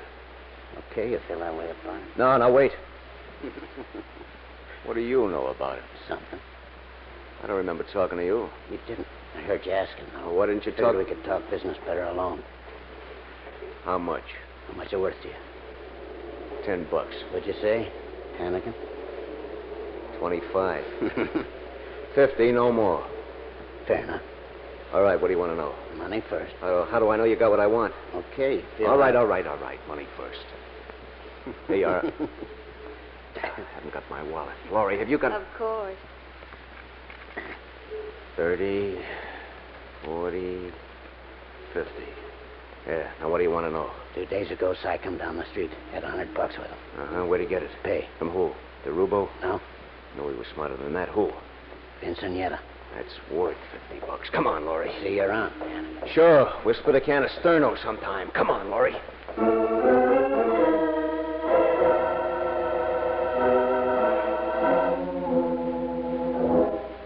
Vincentietta. The name rang a bell, but I couldn't get it placed.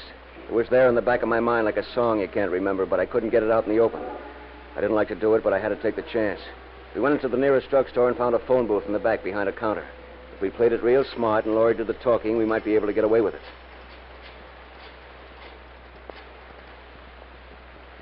Lieutenant Steele, please. Come on. They're getting him. Take the night off again? Hey. Hello? Lieutenant Steele? About time. This is Laura Jones from the Bullet. No, I haven't seen him. But What's he want? He knows I'm with you. No, I said I How? haven't. Wait a minute. The last I saw him, he was standing in the hall with a gun. You must be mistaken, Lieutenant. Come on, we're wasting time. Honest, I haven't... All right, just a minute. He wants you. You crazy? He knows where to get her. He saw us at the movie. Out of the way.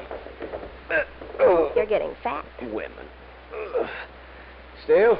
You out of your head? Now, wait a minute. I'll hang you up by the thumbs. Steele. I'll put you away for 20 years. I didn't do it, if I Steele. ever get a hold of you... I didn't do it. Where are you? Never mind. I said where And are if you have this call trace, so I help... don't operate that way, Hannigan, and you know it. If I can't outsmart a bonehead reporter, what'd you run away for? I had to. Sure. I did. You pulled a lot of fathead stunts in your day, Hannigan, but this is the worst. You gotta believe me. Why? Because you know I wouldn't kill anyone. This was supposed to be my day off. Would you like to hear about my day off? Gloria and I were supposed to go to the beach, but what happens? She has to work, and I have to sit in a one-room apartment all day with the humidity at 96%. Oh, that's Well, then we go to an air-conditioned movie to get away from the heat, and what happens? Some joker sits about 10 seats away, and all he does is eat Randall paper and talk. I was so hungry. Then we get out on the street, and I stop to buy a paper, and what's plastered all over the front page but that silly Irish map of yours? Then the light goes on. Steele. If I'd only known it was you in the movie. Steele. Now I'm back here in the station. We've got a general alarm out for you, and it was some day off, huh? Steele. Yeah. I need some help. Help? I wouldn't help Now you listen to me. if you were the last Irishman on earth. Now listen. And another thing. When we pick you up, I'm going to throw the book at you, so help me. Listen! What? What do you know about Vincentietta? Why? What do you know about him? He was a two-bit gunman. Got mixed up in a smuggling racket about 10 years ago and was sent up for 15 years. Why? That's it. Is he out yet? I don't know. Why? Jim, a police car just pulled up out front. What? A police car. You had this call traced, Steele. Oh, Hannigan. guy. I won't forget this. Come on, Laurie. Here they come. Out the side door. Now run.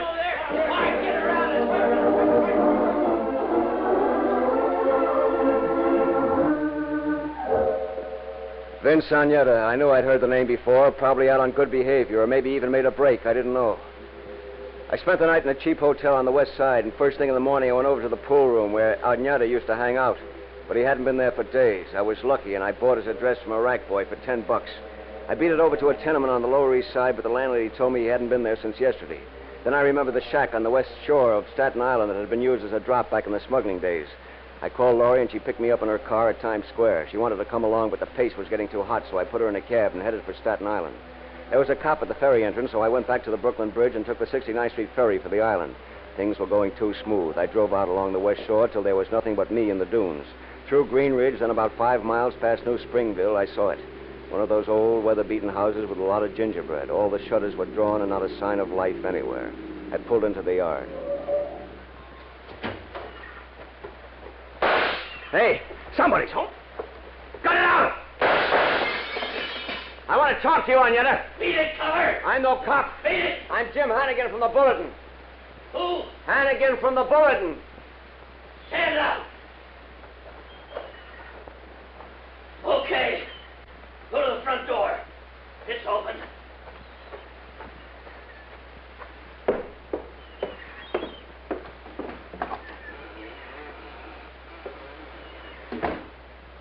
Where are you? In here.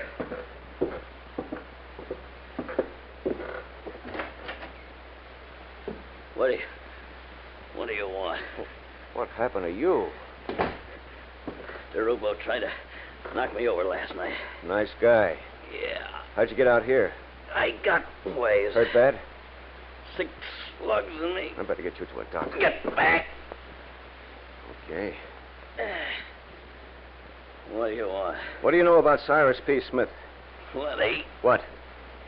I ain't talking. I know you set him up for the job. So? Who killed him? Come on, Agnetta. Who you shielding? Get back. Why did DeRubo have you gunned? Afraid I talk. That doesn't make sense. What? He's afraid you'll talk, so he has you shot down, and now you won't talk. So? What are you shielding him for? Why should I help you? Now, look, Agnetta. Unless I get you to a doctor, you'll probably die. And I'll never be able to get DeRubo. Supposing I don't croak. You're dying on your feet right now. Shut up. See? Get back. Okay. Okay, what do you want? Who killed the old man? I did. You? Yeah. But DeRubo said it was a soft touch, see? Just routine. But then when I found out there was a big fish like you in the line, I wanted more dough. Always that way. Knock over some little guy nobody cares about. Gets hushed up in a hurry, that's easy. Get a big shot mixed up in it, and everything goes haywire. Takes dough. I've been in them before. I know. DeRubo wouldn't pay and try to kill you so you wouldn't talk. Yeah. Get back. Not taking me in. I don't want you, Agnetta. I want the big guy. If you sign a statement, I'll see it goes easy on you. No. Agnetta! Agnetta! Dead. Now what? Phone. There must be a phone around here.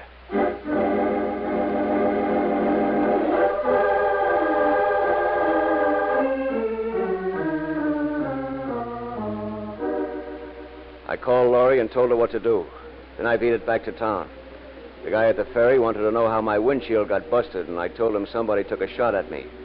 He said I was lucky I didn't get hit. I was back in town by 4 o'clock and went right over to DeRubo's apartment. The doorman said he wasn't in, so I went up and waited. Amazing how many doors a $10 bill will open. It was one of those real lush joints, all glass and chromium with a potted palm every 5 feet. I'd been there about a half an hour when I heard his key in the lock.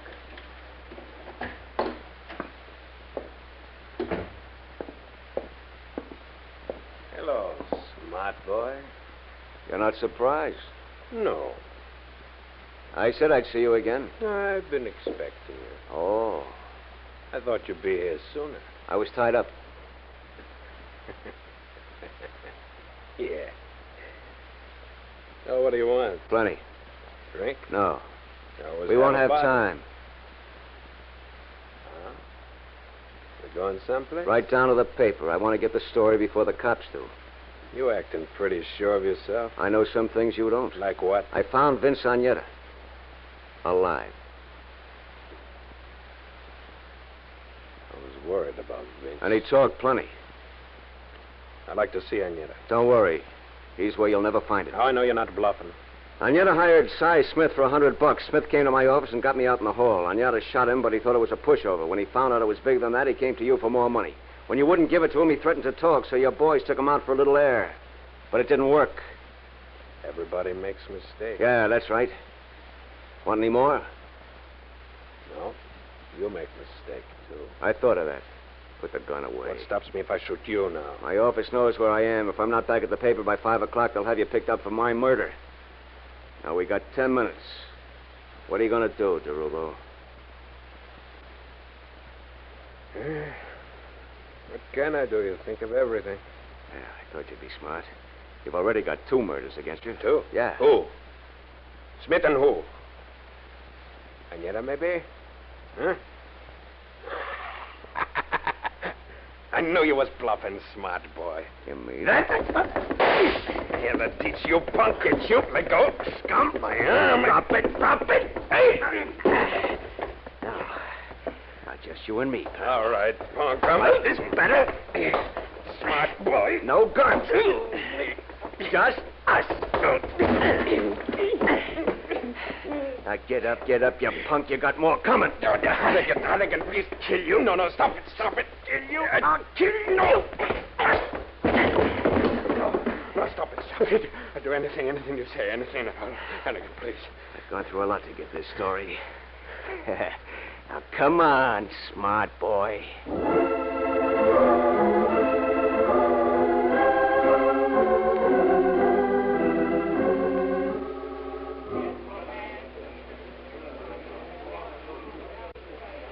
Is your shoulder all right? That's okay. Let me help you off. Oh, with your- stop with your fussing. Mean old man. Oh, there, see? All right. I love the excitement just before the curtain goes up. Yeah. I can hardly wait to hear. I've never been in a... You're not even listening, Jim. There's Big Boss Scully. Where? Over there. With all the wheels from Universal Steel. Hannigan. Huh? You promised. But there might be a... No more stories, remember? Oh, Jonesy. No more playing with dynamite. I want people to like you. Oh, okay. And no more underworld connection. I said okay. That's better. There go the house lights. I'd still like to know where you got the ticket. I would. You're bothering all the Well, I people. would. Okay.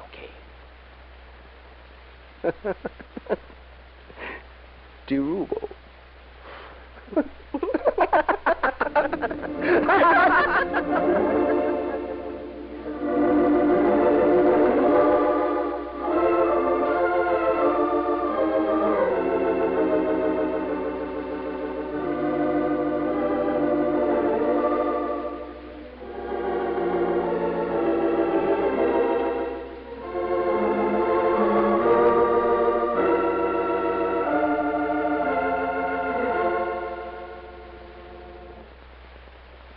The title, Inside Story.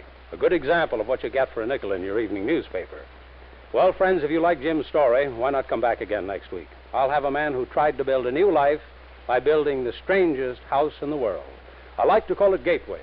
So, until next week, this is John Steele, saying a life of adventure is yours for the taking, wherever you find it. Only, don't look for it. It may find you. Well, goodbye and good hunting.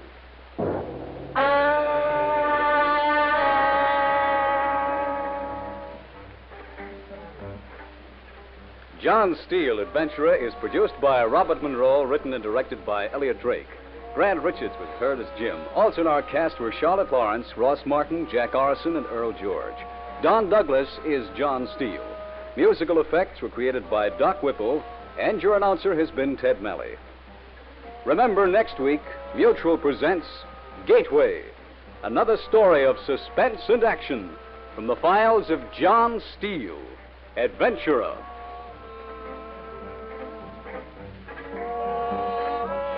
This program came from New York. To bring listeners the most up-to-the-minute reports on happenings of importance all over the world, Mutual presents veteran commentators on the news every night, Monday through Saturday.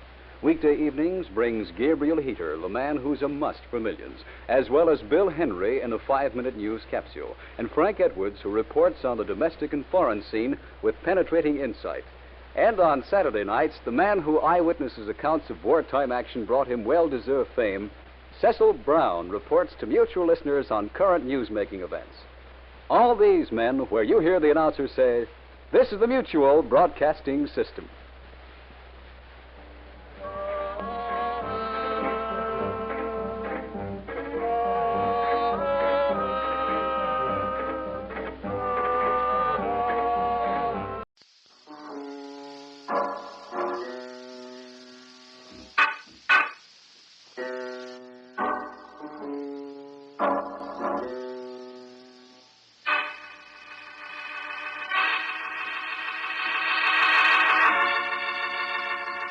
Take one man who never learned to lie. Place him in the steaming jungles of South America, and let him discover a secret he knew no one would believe. That's the story of The Unsuspected, taken from the files of John Steele, Adventurer.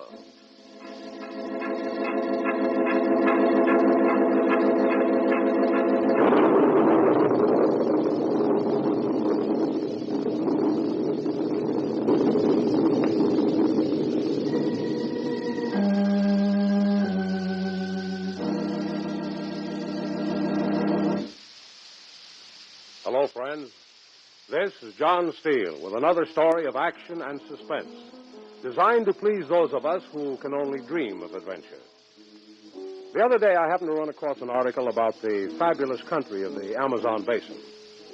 Well, it brought back pleasant memories and the name of an old acquaintance, Charles Maloney. I've never been able to think of one without thinking of the other and of what happened that summer. But here's Charles to tell you as only he can. Charles? I guess everybody has some kind of code they live by. And that's swell if you don't get blinded by it. You gotta learn that there are times when the things you believe in have to be forgotten if you don't want to hurt someone. But it ain't easy. Leastways, not for me. I guess it really started the day I signed on to work as a surveyor on the Great Diagonal. That's a projected direct air route across the Amazon jungles from Caracas to Rio de Janeiro. My outfit was laying out an emergency airfield in the Mato Grosso country. One night, we were all gathered in the thatched hut that served as a bar.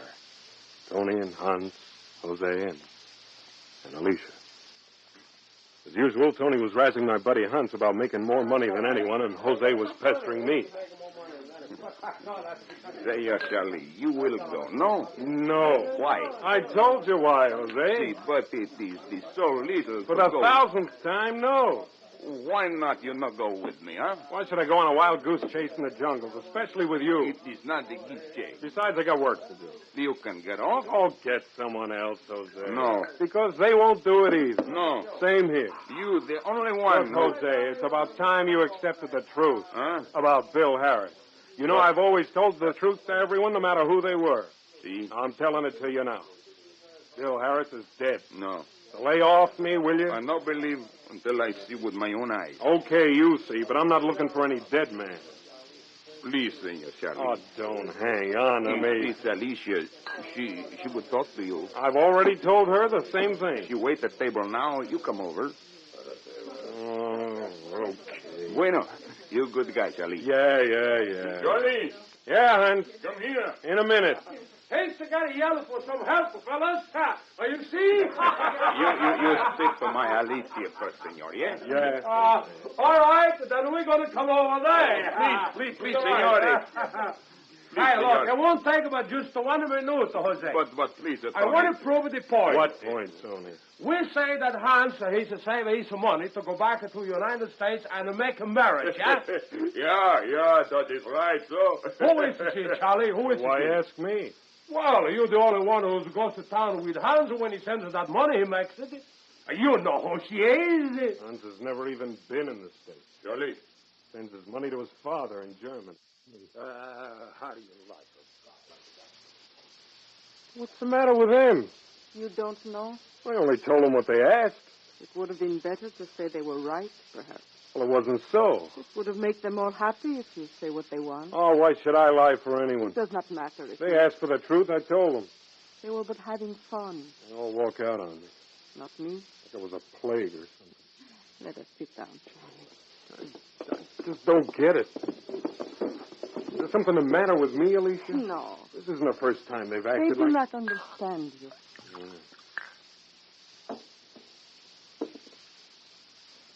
Do you? That is why I most want you to go with Papa. Oh, You're don't. honest, no matter what happens. But that trip's ridiculous. Not to Papa. You know as well as I do, if there was any chance that Bill Harris's plane came down safely, the search parties would have found them. But Papa was so great a friend of Bill's. Oh, so what? Can't you see how he wastes away these 2 months? Yeah. Even if Papa do not find Bill, at least he will be happier knowing he tried to. Well, I'm not going on any jungle hunt with Jose. Charles, Yeah. if you go with Papa, it will bring your friends back to you. Yeah? See? Why? They all have great respect for Jose. They would like you if you make him happy. Yeah. And in the week you're gone, they will forget tonight. Think so? See? And I'd be happy, too. Yeah. Maybe it wouldn't be a wasted trip, as far as I'm concerned. Huh? Okay, Alicia. You will. Yeah. Muchas gracias, Charlie.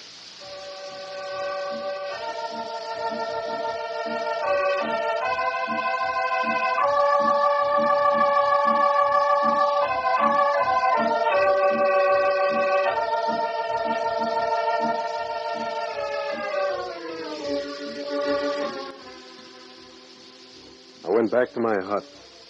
None of the guys said anything. They all just hit the bunks, but I didn't go to sleep right away. I wish I told Alicia how it made me feel that she hadn't gone off when Tony and them had. She was different. By morning, the news had gotten around. Everyone was wishing Jose luck while I loaded the boat. They thought a lot of the old Spaniard because of his devotion to Bill Harris. We shoved off at 9 o'clock, with John Steele, our foreman, handling the outboard. In midstream, John looked at Jose, and he jerked his thumb toward the south, upstream. Now I knew he was crazy. Bill had headed his plane north toward Manaus. Steele followed orders, and late that afternoon we pulled into the bank and started to unload. So hot you could actually see them. We got a lot of stuff, Jose. Si, Senor Steele. We're going to bury part of it here? No. Oh, we can't carry it all. Must do. Oh, don't be crazy in this jungle. Everything is important for a couple-week trip. I didn't say anything about no 2 weeks. Maybe no be 2 weeks. Never know. Here's your quinine supply. Bueno. I'll carry that. That's all. Gracias, Senor Steele. We see you maybe in a week. What's your rush? We must make start while still daylight. And I have to get back to camp. Oh, another hour won't matter. I have to make another trip downriver. What for? Hans. Oh, Hans hasn't I'm any taking him business. to Santarine. A British freighter is there. I didn't know he was going there. After last night? I didn't know. Too late now. See you in a week, Jose. Right here. See, if not then, 1 week more. Right. 2 weeks at the latest. Come on, Charlie. Yes, sure. Sure.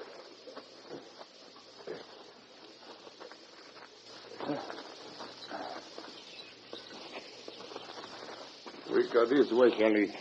Okay, it doesn't matter which way we go, if you ask me. Here's a good spot to start in jungle. Animal trail. 50 miles out of the way to start. Where you think so? Bill was headed north. No. Reports, so I saw him when he took off. Yeah? He turned over jungle and head up river. You saw him head this way? That is so. Why didn't you tell them when they were searching?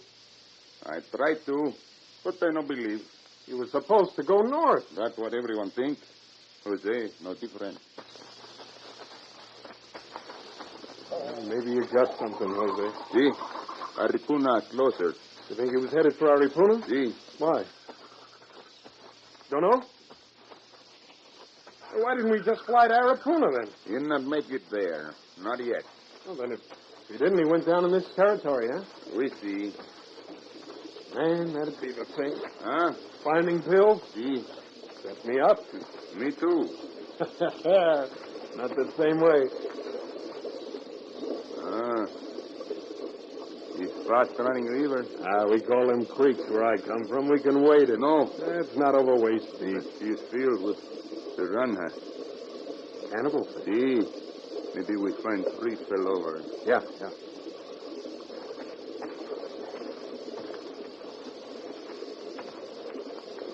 Here's one, Jose. Bueno. You gotta sit down and shinny across with this load I'm packing. Me too.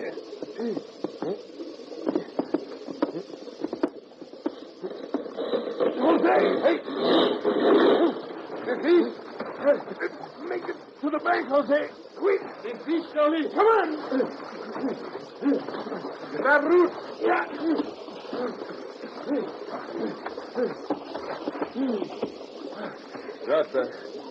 That log break. Lost call. That way to start. Senor, your pack is gone. Fell off, washed away before I could grab him. The quinine, too. Yeah. Hey, we can't do without that. Draft your packing. Come on. Senor. We gotta catch Steele before he gets away.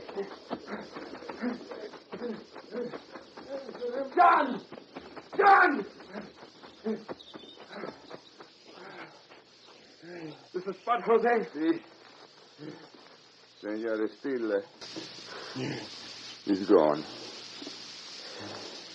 Yeah.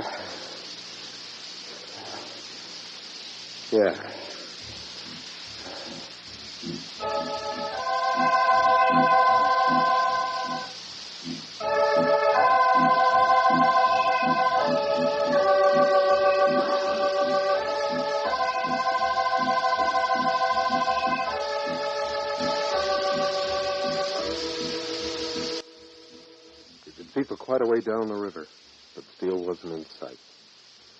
I wanted to camp right there and wait for John's return in a week and make a raft and float downstream. But Jose wouldn't hear of it. We couldn't go on, not in these jungles without quinine. There was no arguing with Jose. For 4 days, we hacked our way through the steaming jungle. The rain never stopped. Neither did the chatter of monkeys. It was like we were caught in a nest of 1,000 snakes. Hacking at vine. Finally, we worked our way under a bunch of broadleaf plants like umbrellas.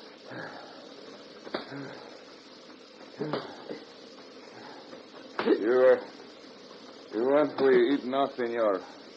I don't care. Well? I don't care. Okay, we eat. What? This bird I shot before. At least it's not hardtack. Still a couple of hours till night comes. So? We eat, then go. Not me. See. I'm worn out. Me older man than you. But so what? Okay, Senor Charlie. We stay. Sure.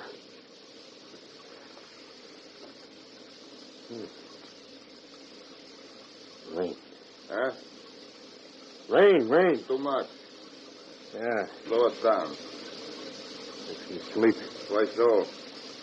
I like when I was a kid. Rain on the roof. Senor Charlie. Senor, you speak. Huh? No, just Oh. Why don't we go back, Jose? Back? There ain't a chance of finding anything in this jungle. No go back. It's only 2 days till Steele comes back. We can just make it with luck. No go back. Must find Beetle. You know you're not going to. Must. You know, I've been thinking, Jose. You? Did you tell Alicia what you saw? What do you mean? About Bill turning his flame south. It's not. Why? Huh? I just no do.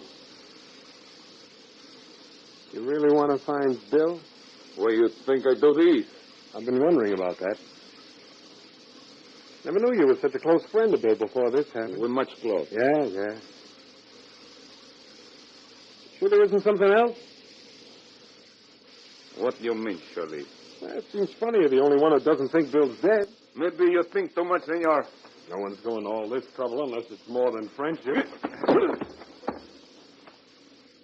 Nobody's going to slug me. You one smart fellow, huh? I'll show you that. Where'd you get that? I shoot man who say... Oh, forget it. You get on your high horse. I didn't mean anything by it. No? No.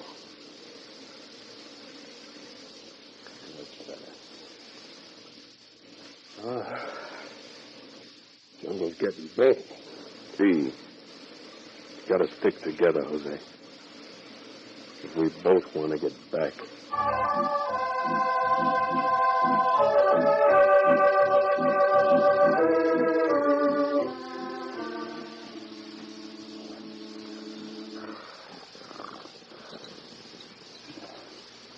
We're alive. Like I think, Bill. Little Alicia, no understand. Charlie gets smart. Bill alive. Find you, Bill. They find you, Bill. They find you, Bill. Find you. Hey, Jose, wake up. Bill, I know you hate pride. Wake up, Jose. Bill. Yeah, this is Charlie. Come on, wake up. You're dreaming. Dreaming? Oh. What's the matter, Jose? No feel so good. You've got a fever. Nothing. Like malaria. No, nothing wrong. We're going back after we lost the quinine. Got to find Bill. Nothing wrong with Jose. Well, we're starting back. No. We are. We go on now. Well, I'm not. Okay, you go back, Jose. Go on. You can't do that. See, I do. You're out of your head. You haven't a chance fighting malaria when we're wearing ourselves out, hacking through the jungle. I find Bill. Look at us. All cut up, scratches, getting ulcers already. We're going back, see? You go. Both of us. Save Jose trouble later. I'm sorry I came. Jose sorry, too. You're no good. No? No good for jungle. And I don't want to be. Only reason I came was because of Alicia. See. Wouldn't have done it otherwise. Make her happy. Well, I've got to stick by you. Take care of you for her. So you go where I go. Yeah. As far as I'm concerned, you could stay here and rot. You always say what is on your mind. Yeah. Known all along what I thought of you. Maybe Jose feels same way, too. Well, good. The record's straight. Get your pack on. Are we going to eat? Gotta find dry wood first. Okay.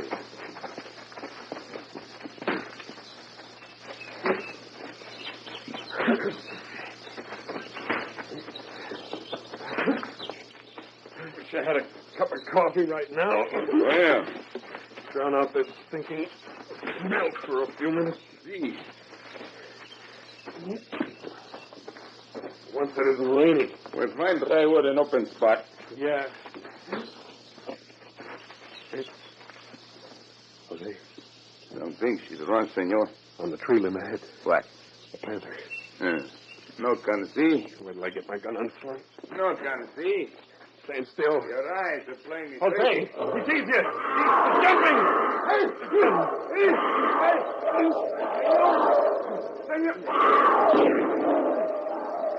Jose! Jose, you hurt? I'm all right. Oh. I told you to stand still. No see, Panther. I didn't get my gun out. No see. You're sicker than I thought. No. Burning up. Be away soon. Get up to that clearing and rest. See. Hey, come on. Put your arm around my shoulder.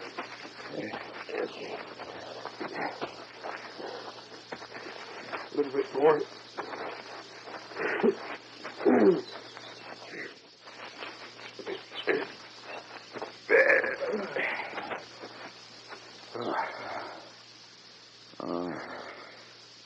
Everything go wrong for me. Got a rest. It is good. Sure. I'll try to rustle us up something to eat. Maybe a panther steak. I'm not hungry now. You gotta eat. Keep your strength. Here's some dry wood.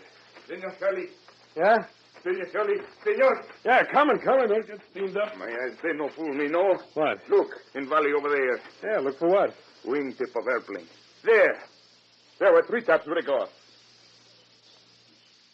I don't see. Wait a minute. Yeah, I think it is a wingtip. It is Bill. We find him. Maybe we have, Jose. See, we must go. Oh, you can't. Jose, go now. Get Bill.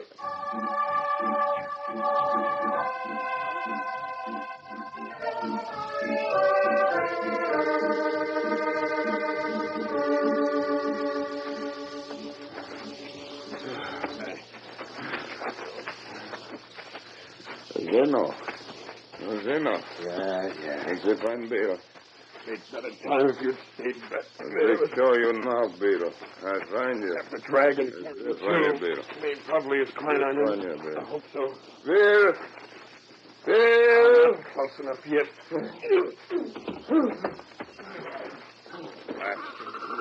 Oh,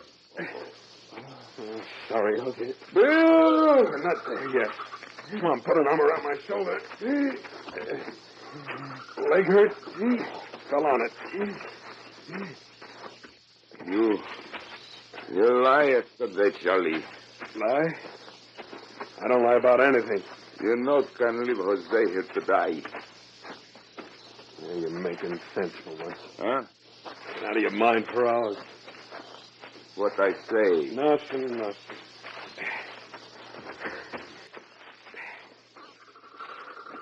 I think I see the plane now. Bueno. Yeah, that's it. No see Bill? Doesn't look like there was any fire. Maybe.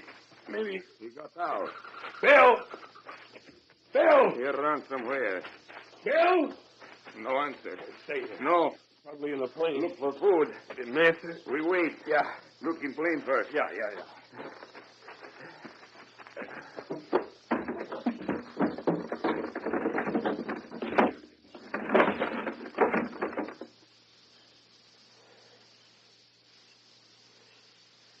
He's there, Jose. See. What's left of him? I know you're here, Bill. I'm not Bill. Jose, he's smart. Hey, snap out of it, Jose.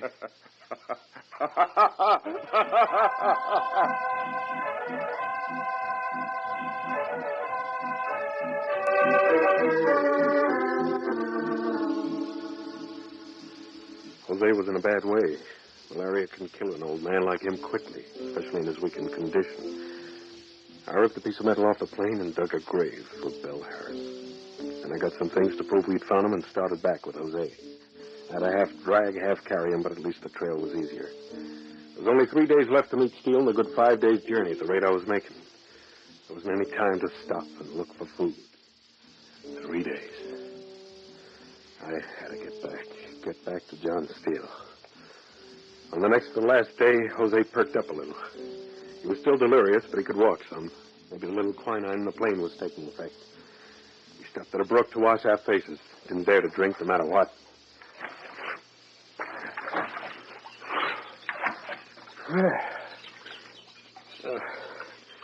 Feel better, Jose? See, Bill. Charles. See. I know what happened to Charlie. Oh, come on. We gotta get back. Jose get back. Sure. Not you, Bill. Cut out the crazy. You not fool me, Bill. I'm not Bill. You killed Charlie. What? Jose know. Look, I'm right here. You think Jose asleep, but me see you bury Charlie. You saw me. Charles burying Bill. Stay away. Hey, what are you doing? Get gun. No. Shoot. Jose. Kill you like... Put the gun down. Kill you first. You're out of your head. I'm Charles, not Bill. You want to go back now? Yeah. So you tell on me. There's nothing to tell. You want to go back and tell police? Police? About what? About the Indian that died in camp. Lolo? He died in... You only one who know I killed him, Bill. No, I get it. Everyone else think he died like natural. But you know not so. No one guessed. Now I kill you too. No, you don't. You! Give that gun. No, I got it. You knife. Better when close. Stop it, Charles! Hit someone. Get you now. Hey! Pull trigger. Pull trigger.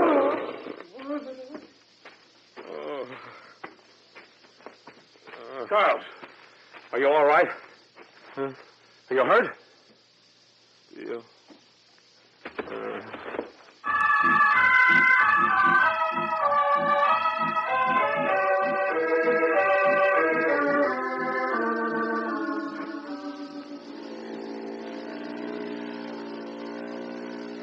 Feeling better, Charlie? Yeah, I guess so. What happened? You passed out. How'd I get here? When you didn't show up the second week, I came after you. Jose. I buried him. I tried saw to- and heard it all. You saw? I tried to stop it, but couldn't cut through the jungle in time. I couldn't help it. Yeah, I know. I had to. I'd never have believed it if I hadn't heard. No. No one would. Makes it tough. What do you mean? Explaining what happened. No one will believe the truth. Well, they'll believe you. Not where Jose is concerned. They think too much of him. Yeah. I can fix it up with the rest of the camp. Well, what are we worrying about then? Alicia. Alicia? Only you can handle that. Yeah, but It'll wreck her life. Why? You always tell the truth. When she finds her father was a murderer... I know what you mean. Well, that's your problem. Yeah. We're almost there. What are you going to do? I don't know.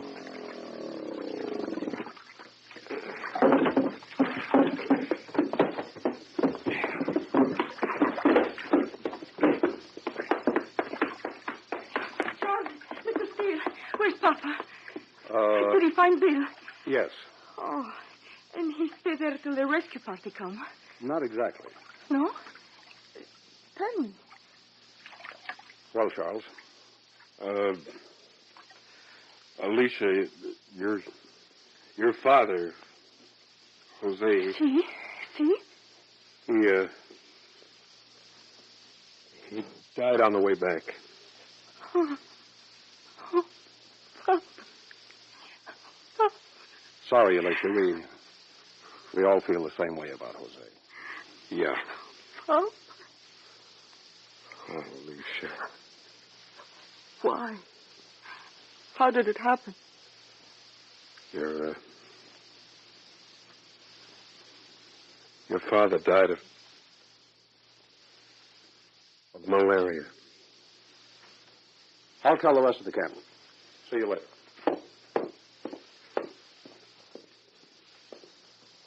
Alicia. Malaria? Yeah. How? How could he? Well, You took quinine alone. we lost it. Lost? How? I was carrying it. You? Yeah, and I fell into a stream and lost it. You lost it. I couldn't be helped. When? First day. And you didn't come back? Well, no. You forced my papa to go on like that? Well, no, he was the one. You should have come back then. Yeah, I guess so. You make him die. Oh, listen No. to me. I don't never want to hear you again. Never. Never.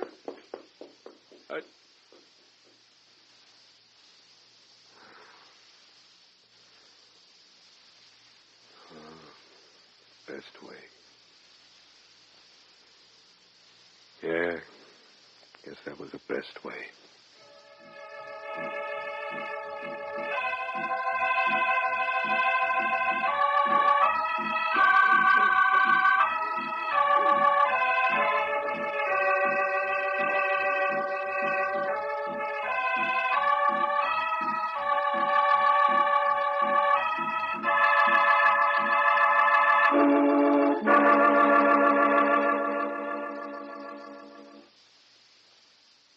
The title, The Unsuspected. The story of a man who told a lie and lost the only person he really cared for, but one peace of mind. If you like Charlie's story, friends, why not come back next week? I'll have a man who looked for sanctuary in a murky swamp, and found the answer to his escape in a buried treasure chest.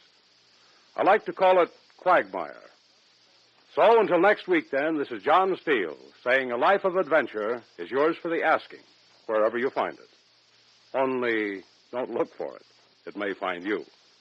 Well, goodbye and good hunting.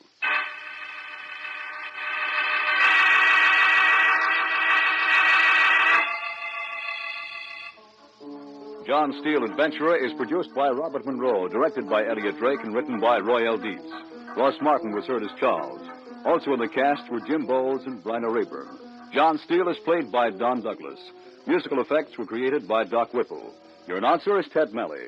Remember, next week, Mutual presents Quagmire, another story of suspense and action from the files of John Steele, Adventurer.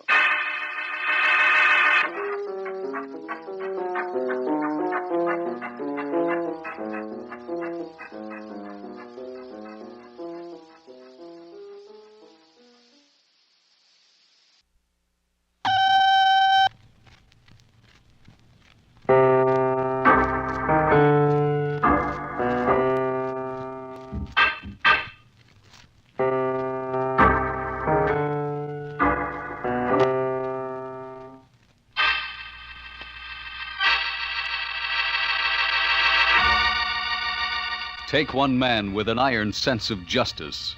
Put him in a lonesome canyon with a desperate killer. That's our story, Trail's End, taken from the files of John Steele, Adventurer.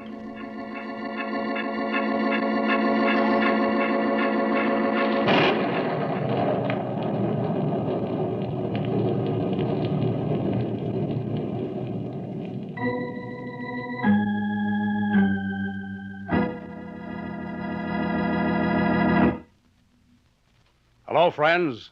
This is John Steele. If you like stories of suspense and action, you've come to the right place. Because our specialty is curling hair and wearing out the edges of seats. This week's tale takes us out to the empty prairies of the far west, where a good friend of mine lived a very absorbing story. I first met George Brennan when I was managing the White Swan Cafe out in Silverton. But here he is to tell you about it himself. George? I guess being sheriff's about the most thankless job a man could ask for. Don't make no difference how good you are at it. Seems there's always someone talking behind your back or taking offense at something you done. At least that's the way it was in my county. I'd been sheriff of Dawson County for 15 years. Good one, too. I always believed there was a right and a wrong to everything, and all you had to do was recognize them as was good and them as was bad. That's the way I ran things. Seems strange, though, that for all my years as sheriff, there wasn't a man in the county I could call a friend. You take that night a while back, I dropped into the White Swan just to check up before calling it a day.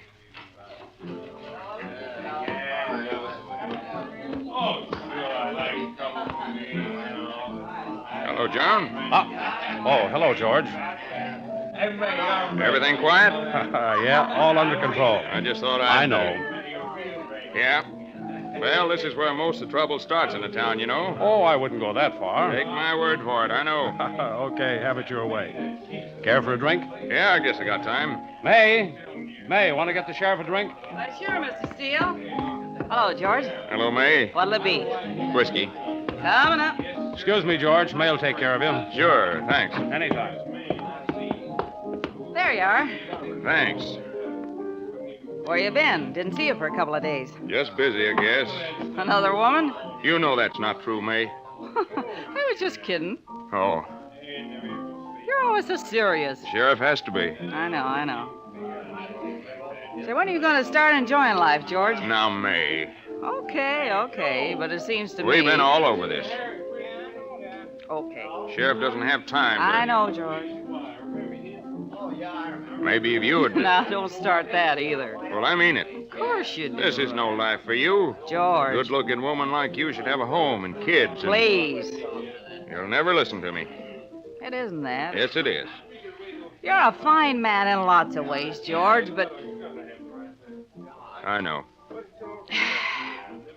Well, if you ever decide not to take life so seriously, let me know, huh? Okay, May.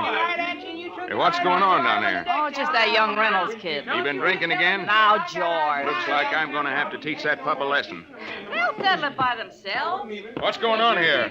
It's nothing, George. Come on, what happened? I saw him do it. Crazy. Do what? He took one off the bottom of the deck. Dealt that. Wait a minute. I had a jack down and a queen Get up. showing, and he... All right, now, what happened? Well, he says You I dealt first, one. Harry. I had a jack and I a heard queen. that. Yeah, well, he had a 4 and a 3 showing, and he drew another 3 off the bottom of the deck. We can settle this, George. What do you got to say, Reynolds? Oh, he's crazy. I was You're a dealt that pretty card. smart kid, aren't you? I'm telling you, I You was think dealt- you know all the answers. Huh? I've been watching you, Reynolds. Yeah, but... And I know you're kind.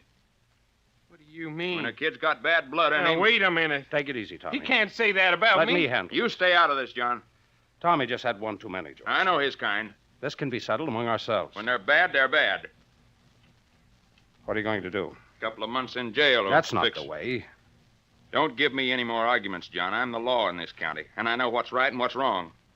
Okay, Sheriff. Come along, Reynolds. I didn't want to get the kid Come in on. no trouble. Hey, where's the sheriff? The sheriff in here? Over here, Sam. Hey, there's been a shooting. Where? Over at the post office. When?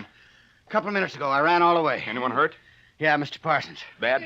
He's dead. I was just walking by and I heard a shot. Time I got to him, he was dead. Did you see the killer? No, had his horse out back and he just took off. Well, come on. Get up a posse and we go after him. Yeah.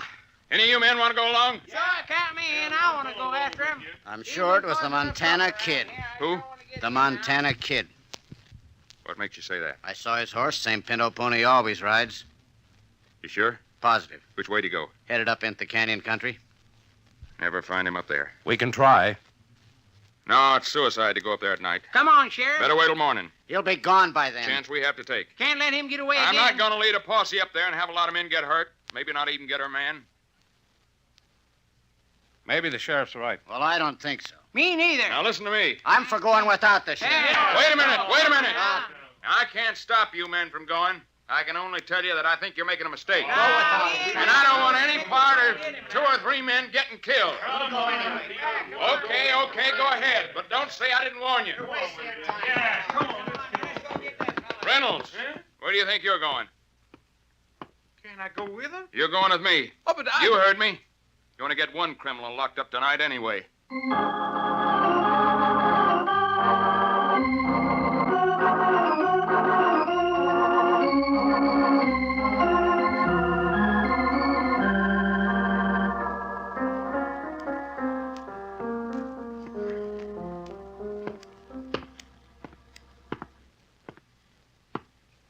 Come on, Reynolds, wake up. I said wake up. You. Think you're going to sleep all day? What time is it? 6 o'clock. Here's your chow. Can I wash first? Law prescribes that I feed you, that's all. Holler when you're through. Call that grub? I'm through right now. Good enough for the likes of you. Taste all right when you're here a couple of months. Did Posse get back yet? Huh? Did Posse get back yet? Be quiet, I'm working. I guess not. Why didn't you go, Sheriff? Well, you- Yeller? No. It was common sense. Oh. You'll see. What the... Morning, George. May, what are you doing up so early? Brought some food over for the boy. He's getting fed. I know, but that jail food ain't fit for human beings. Good enough for him. Morning, Tommy. Morning, May. How'd you sleep? Okay, guess. You can't come over here and run my jail, May. That's what I'm doing. Well, I'm not going to let you. You're not gonna stop me. Well, who ever heard of Won't do no harm. He's just a kid. Should be home with his mother. May? Now open up that door before this gets cold. Women ought to stay in the house where they belong.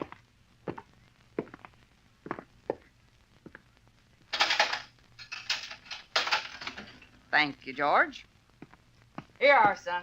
Oh, thank you, man. Mr. Steele said to tell you he was going to see your ma this morning. Didn't he go with the posse last night? No, Why not? I don't know. Guess he thought you were right. I was. Said he dropped by to see you before he went, Tommy. Well, thanks, May. Well, don't stand there with the door open. Your criminal might escape. Nothing to make light of, May. I'm just trying to show you how wrong you are. You don't know about these things. I know a good boy when I see one. They're either bad or they're good. George. This one's bad. When are you going to learn? I've been in this business too long not to know him when I see him. I'm not thinking so much of the boy. It's his ma. I can't think of things like that. Well, you oughta. Sheriff had to think of that. There wouldn't be any justice done. I'm telling you one thing, George Brennan. What? If you don't let that boy go, you needn't speak to me again. You got no right to. Right or wrong, that's the way I feel. I'm sorry, May. I am, too. I gotta do what I know's right. Excuse me, May. Well, that's all right, Mr. Steele. I was just leaving anyway. Morning, George. Hello, John. Just want to see Tommy a minute. All right? Don't know why everybody has to make such a fuss. Rather I come back later? No, go ahead. Thanks. Hello, Tom. Yeah, hello, Mr. Steele. Thought I'd drop out to see your mother. May told me, thanks. Anything you want me to tell her? Oh, just I'm okay. Don't worry. Sure, son. And, What, Tommy? well, if you'd take a look in her woodbox. I understand. Must be the posse coming back. Yeah. Yeah, that was some pride, eh? Huh? Well? Did you get him? We followed him up to Pendleton's Bluff. Yeah? He made a fight of it. Did you get him? He got away. Jed Carver's dead. And Davy Hart's got a slug in his hip. I told you. Yeah. We waited till sunup and combed those canyons. We couldn't find him. What are you going to do about it? Looks like you've done all we can. No, we haven't. What do you mean? One of us hit him. What? One of us stuck a bullet in him. How do you know? We found the place where he made his stand. Pool of blood a yard wide there. Maybe it was his horse. No hoof marks around. You can't get very far. No. What are you going to do? I'm going after him. Good, we'll get some... No, this is a job for the sheriff. You can't go Don't want alone. no one else getting hurt. But, Sheriff... You heard me. All right.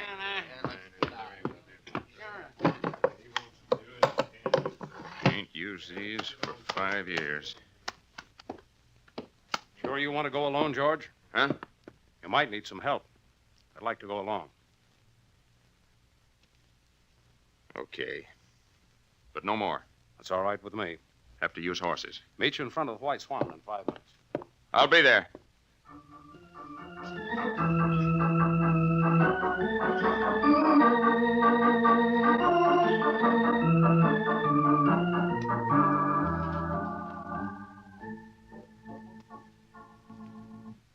I deputized Sam Taylor right there and told him to look after the Reynolds kid. Then I met Steele and we took off. We were out at Pendleton's Bluff by midday, and sure enough, we found the pool of blood and some empty cartridges up with a table rock, just like Sam and Harry said. We figured the Montana kid would head south along the canyon trail, that being the shortest way to the border. He had a day's start on us, but he is hurt bad, and he wouldn't be moving fast. We followed the trail all the next day. There wasn't a sign of him. It was the middle of the third day. We were getting down to the big canyon country. It was hot and dry, and not a living thing in sight. What do you think, George? Huh? I said, what do you think? Oh. He could have gone north. No. Hasn't been a trace of him for 2 days. I know. Okay. But it seems to He me had that... to come this way.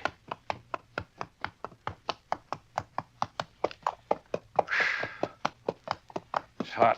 Yeah. Better find water soon. We will. Canteens are almost empty. Just as tough on him.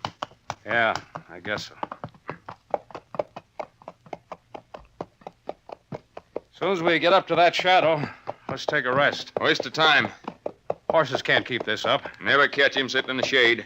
Lather's an inch thick on them now. Okay. Hope you're right about him heading south. I know what I'm doing. Yeah? Well, if he's sitting up north getting patched up... Only way he could have come. All right.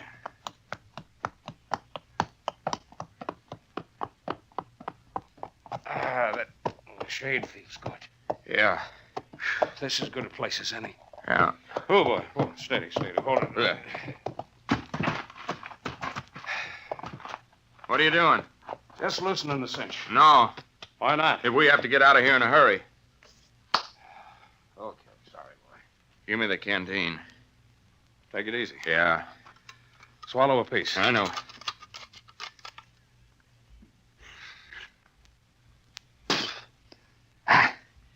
Even the water's hot. Go ahead. Thanks.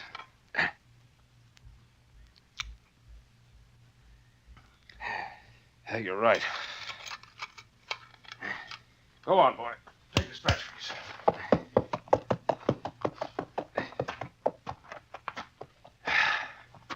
I gotta sit down. That's better. Come on, George. Relax while you can. Don't need to. You want to sit down? That's your worry. That's right.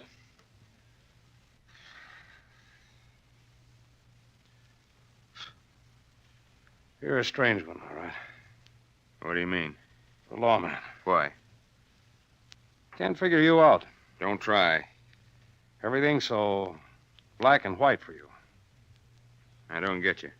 Well, the Reynolds boy. Leave him out of this. Okay. Now this. What? A couple of days ago, you wouldn't go after Montana. Now you won't even sit down. We better get going. But we just... We're wasting time. All right, George. I'll get the horse.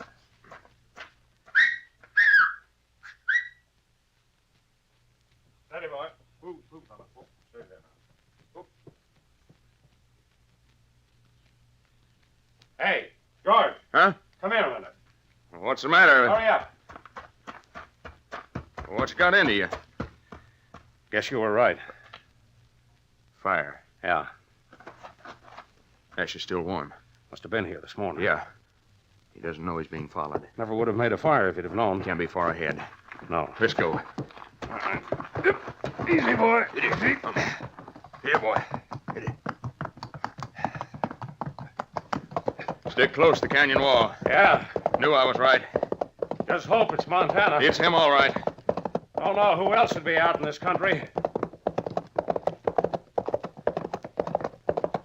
So dry you can see our dust for miles. Gotta take that chance. You better ease up. Horses will never stand this pace. Can't let him get away. We lose a horse, we'll never catch him. Can't let him get away.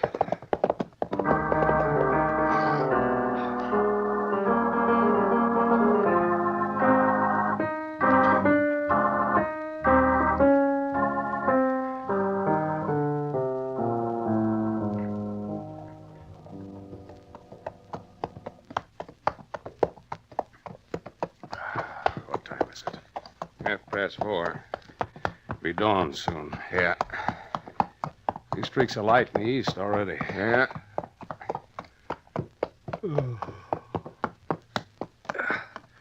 Let's stop and rest. No. You can't keep on like this. If he can, so can I. That's crazy. Can't let him get away. I don't know about you, but I'm going to stop. No. You just can't ride a horse this hard, George. It's either him or us, and I'm not going to break first. It's common sense to pace yourself. Last longer in the long run. He's not stopping. If we don't catch him today, we'll catch him tomorrow when he's through. And we've still got some strength. Gotta keep going. I'm stopping. Okay.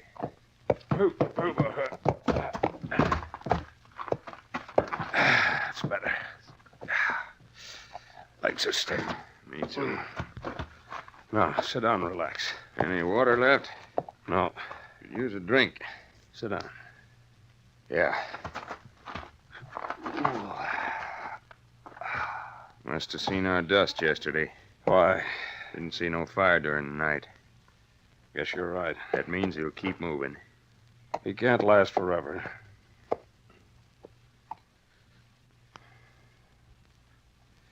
Maybe we passed him in the dark. No. Why? If he knows we're after him, he'll move fast as he can. Yeah.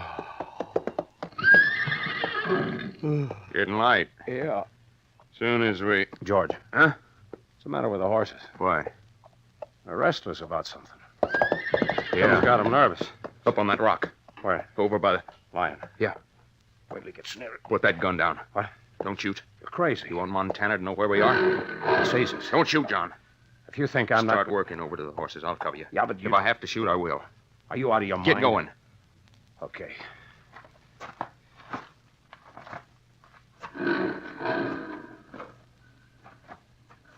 You there yet?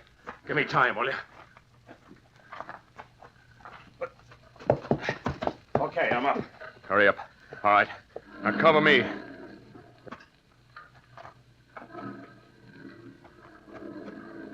I can make it. Don't shoot. Don't.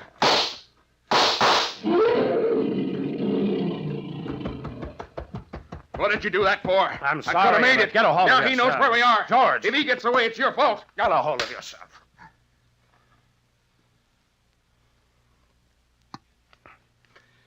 Sorry I hit you, George. It's okay. I waited as long as I could. I know. Our lives are worth more than catching Montana. Yeah. You all right now? I'm okay. Let's get out of here, then.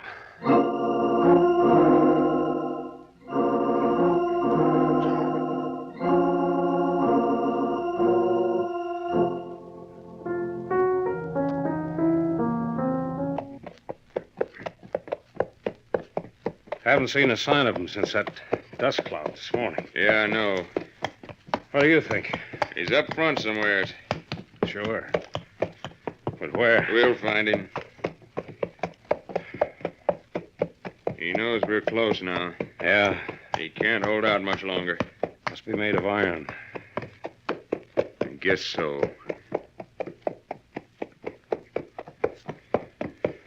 As soon as we get up over this rise, ought to have a clear look down the valley. Yeah.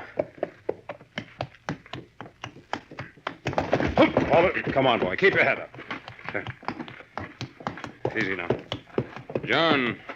Huh? Sorry I let you in for all this. I asked for it. I knew it was going to be tough. You knew? I've been on them before. Oh. Shouldn't have let you come. I wanted to. Yeah, Forget it. Almost to the top. Uh-huh. Oh, boy. Oh, steady. Steady. Oh.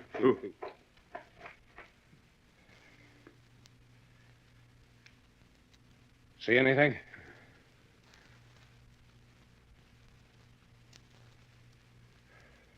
Nothing. You? No. He's got to be out there. That's him. Get down. Where? Behind those rocks. Yeah.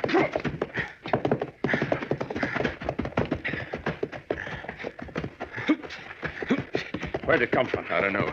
Did you get hit? Nicked me in the arm. You okay? Yeah. Now what? I'm going out again. What? Got to draw his fire. You're crazy. He won't let me get far. Can't shoot at him till we know where he is. Yeah. You watch the hills. Right. Come on, boy. Come on. Easy.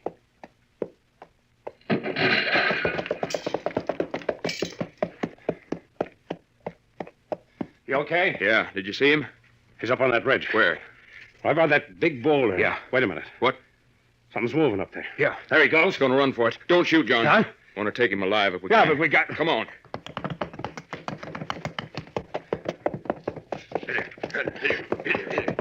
Come on. He's over the ridge now. Let's get up there. Yeah. Come on, boy. Take it easy. Huh? Don't want to give him anything to shoot at when we get up there. Right. Take it easy, fella. Easy.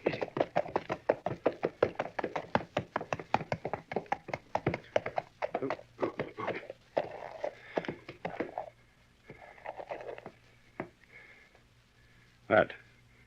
What is it? Deserted mine. I'll make a stand. Yeah. There he goes. Where? In that shack. Got him now. Listen, John, you cover me from here while I go down and flush him out. You can't do it alone. I gotta. Forget that law business. Huh? This isn't the Reynolds boy. This man's a killer. Gotta be this way. You'll never learn. Cover me.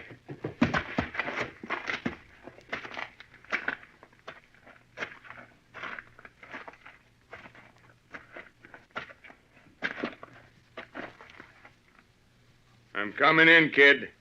If you got any shooting to do, do it now.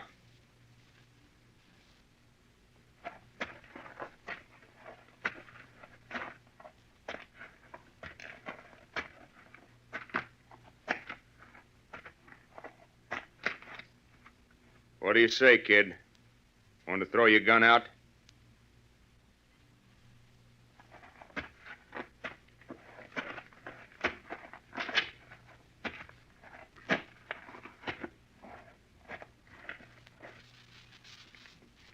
Okay, you asked for it.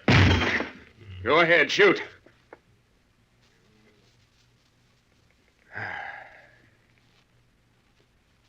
You couldn't pull that trigger any more than I could. Help me, George.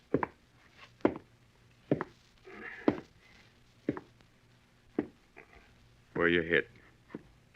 Chest. Let's see.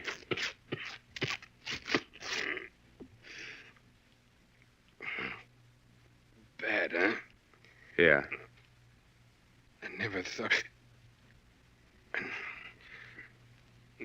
you'd take me in.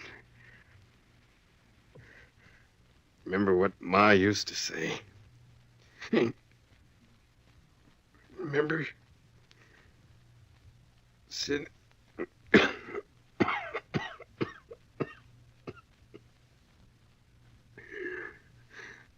Said, you boys stick together. Remember? Yeah.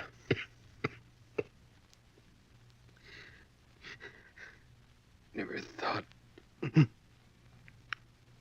you'd take me in. Well, I'm doing it, kid. You know why? I was letting you go was making an evil man out of me. I guess I was making up for it by taking it out on every little sinner in the county. Might never have made up my mind, except I heard you was hit. Then I was afraid I wouldn't have a chance to square the record. Kid? I don't reckon I have to now.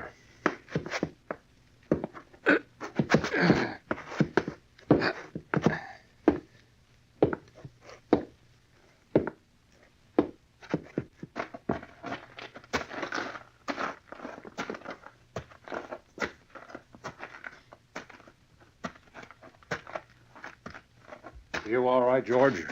Yeah. There he is. Dead? Yeah. Put him over my saddle. No.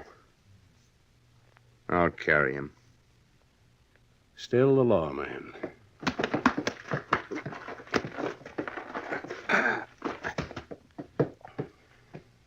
Let's go.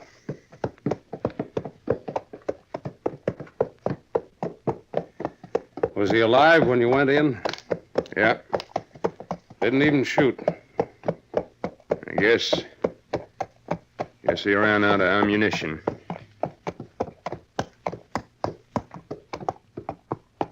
About that Reynolds kid. What? What do you think of him? Seems like a good boy. Yeah. Maybe we better forget all about him, huh? May'll be very happy. I guess so. Yeah, I guess so.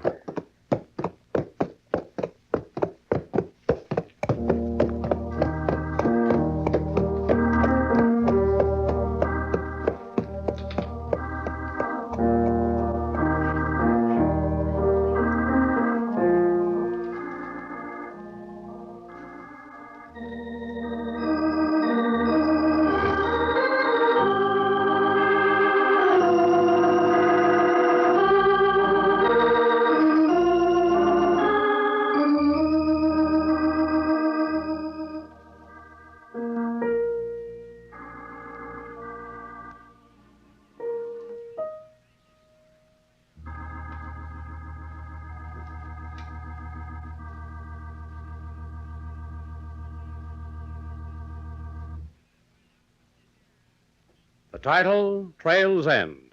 And if you like George's story, friends, why not come back next week? I'll have a boy who knew the loneliness of the unwanted, but didn't have the courage to escape. I like to call it Bleak Furrows. So until next week, this is John Steele saying a life of adventure is yours for the asking, wherever you find it. Only don't look for it. It may find you. Well, goodbye and good hunting.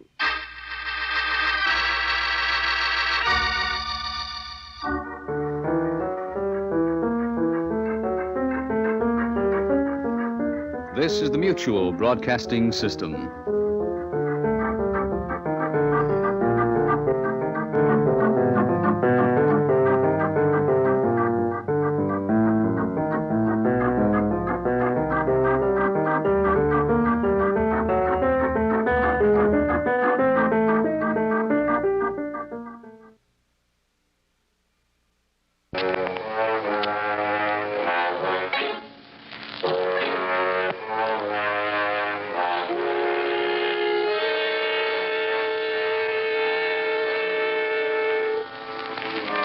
One little man in a small town who makes the startling discovery that he holds the greatest power on earth.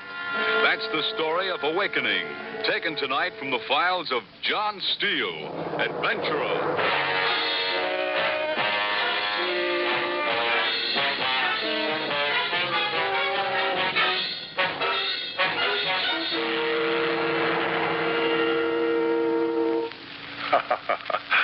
Hello, friends. This is John Steele. And how are you this evening? I know you're interested in another story of adventure. And tonight, I have one I know will make you do a lot of thinking. And serious thinking, too. No. It isn't about me. There are so few of us who can tell of many adventures. At best, in a lifetime, we experience one exciting moment that makes for a real story. Yet, each one of us has had one such happening that stands out above all the rest. These bits of living are the stories that we bring to you. Tonight's tale concerns a man I met while I was working in a small town in New England. The man is a very usual kind of fellow with a very unusual story. Here he is to tell it. Fred Tompkins. Fred? If you've ever lived in a small town, you'll know how it is in Reedville. Seasons come slow up there. The calendar moves from spring to winter and back to December again before you realize it. Year in, year out. Changes don't happen there. They just kind of move in on us. That's why when my father died, I took over his store. That's why for 15 years, Jenny and I were content. Just to live slow, just to keep the store. But I guess it began that spring morning. Fresh eggs, folks. 7 crates. Here, let me give you a hand. It's okay. Just tell me where to put them. Right on the floor, right here. Heavy. Have a cigarette, Steve. Relax. Gotta get my wind back first. Soda? Oh, what do you got around here? Got your favorite sarsaparilla. Sounds good. 1 soda coming up. Want me to fix you something to go with that, Steve? Sandwich, cake? Good Lord, Jenny, I just finished breakfast. You sure? Jenny likes to see everybody happy, and she believes in keeping them like that by stuffing food into them. Now, It's Fred. a good thing I don't come here more often than once a day. The way you treat me, I'd get so fat I wouldn't fit my clothes. How's Susan? Fine. Head of her graduating class. I'll swear I never know how an ugly old lunk like you creates a wife like Cora and a daughter as pretty and smart as Susan. I'm lucky. So are they, Steve. Cora was asking when you were coming to see her, Jan. Ask Fred. He keeps me chained to this store while he's off running the village of Reedville. Now, Jan. They tell me you're going to be elected president of the new fire department. Well, now, who's been spreading a rumor like that? News gets around. My old man used to say, never count your money till you had it right in the palm of your hand. Go on. Be modest. Don't you pay any attention to him, Steve. He knows he's going to be elected, and he's tickled pink. Jan, what do you feed him to make him so popular? All right, you two. No kidding. School board trustee, notary public, head of the Grange, and now president of the fire department. You're making it sound bigger than it is. I wouldn't say that. You're a pretty important guy, Fred. Have a candy bar. No, I can't. How much do I owe you for the pop? Forget it. Come on now, how much? It's on the house. Look, yesterday someone forgot to charge up that carton of cigarettes. Day before, someone just accidentally forgot to mark down for cake. Gas. Customer, excuse me. You fight it out with Jen. She's boss around here. Morning, Miss Adams. Nice day today. Good morning, Fred. Smells like spring finally decided to stay a while. Some high test, Fred? Fill her up. I think 10 ought to do it. Don't often see you around so early, Miss Adams. I have a special errand today, Fred. Sure enough, Doc's due home. That's it. Big convention, Philly, wasn't it? Now, how did you know about that? Don't worry, Miss Adams. You'll make it. That 10:35's always late. Oh, you know he's on the 10:35, too? Listen, Miss Adams, you keep a store in a town like Reedville as long as I have. You be postmaster, notary public. You'll go in and out of people's houses with orders like me. You find out a lot of things about people and what they do. I suppose so. Oil? Oil, Miss Adams? No, thanks. I'll just clean off this windshield for you. No charge. Never saw anyone work as hard as that husband of yours, though. Too bad he has to go off to so many conventions. City's an awful place in the spring. Yes, he works very hard. Yes, sirree, Doc's a nice guy. It's a shame, I say, if a man can't find time to enjoy his own guests even. Guests? I see that Connecticut car around a lot. Must be a pretty good friend of yours. Yes, it's a friend. Good-looking chap, too. Yes. Doc's going to feel pretty bad missing him. What's life worth if you can't enjoy a few friends? I guess I... Thought so last night when I saw the car in your drive. Poor Doc, I thought. Last night? I delivered your grocery order. You must be mistaken. Please? You must be mistaken. There was no car in my drive last night. I wasn't even home. Ma'am? I said I wasn't home last night. I went to a movie. Well, it's not important, Miss Adams. I often go to movies when my husband's away. I don't like to be alone. Don't blame you. It's sure funny, though. Can't you hurry, Fred? I'll be late. I came into the kitchen like I always do. I could have sworn I saw you in there moving around the other room. You couldn't have. Music was playing. You were at the piano, I guess, and I could hear voices. But you couldn't have. Well, maybe it was someone else. There were no guests, I tell you. You know, Jen has been after me to get glasses. I'm beginning to think maybe I ought to now. I could have sworn I saw a blue Cadillac with yellow leather seats. Please, there was no such car in my drive. You must be mistaken. You say there wasn't? No. Then there wasn't. We all make mistakes, Fred? Yes, sir, we do. I'm sure you were mistaken, weren't you? Could be. That's all, Miss Adams? That's all. Thanks. Okay. Fred. Ma'am? I'll pay you later. Don't worry, Miss Adams. Don't worry at all.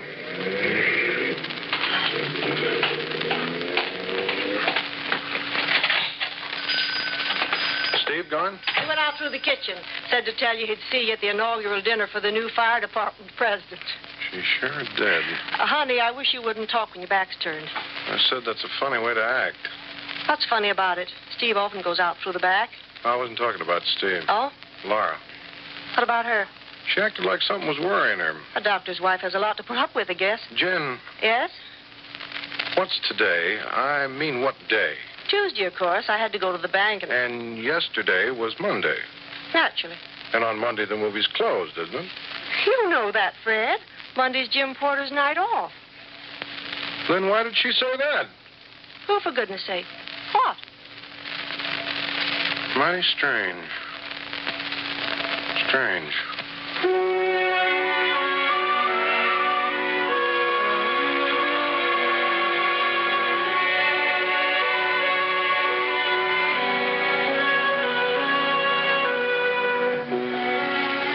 I couldn't sleep that night. I don't know why. I lay awake and stared out on the dark. The peepers made a sound like small thunder. I couldn't sleep. I thought about all the things that come to a man in the dark. Jenny, the store, things I've never finished doing. Then I thought of the fire department, and it was a good thought. The next day, Laura Adams came into the store to pay her bill. I owe for the gas, too. Will you look it up, please? Certainly, Miss Adams.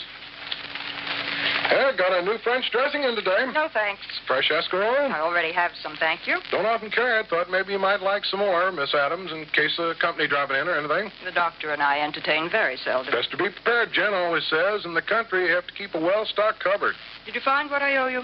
And $63.49 exact. I think this will cover everything. Doc get home okay? Fine. I'll have to see Doc one of these days myself. I didn't know you were sick.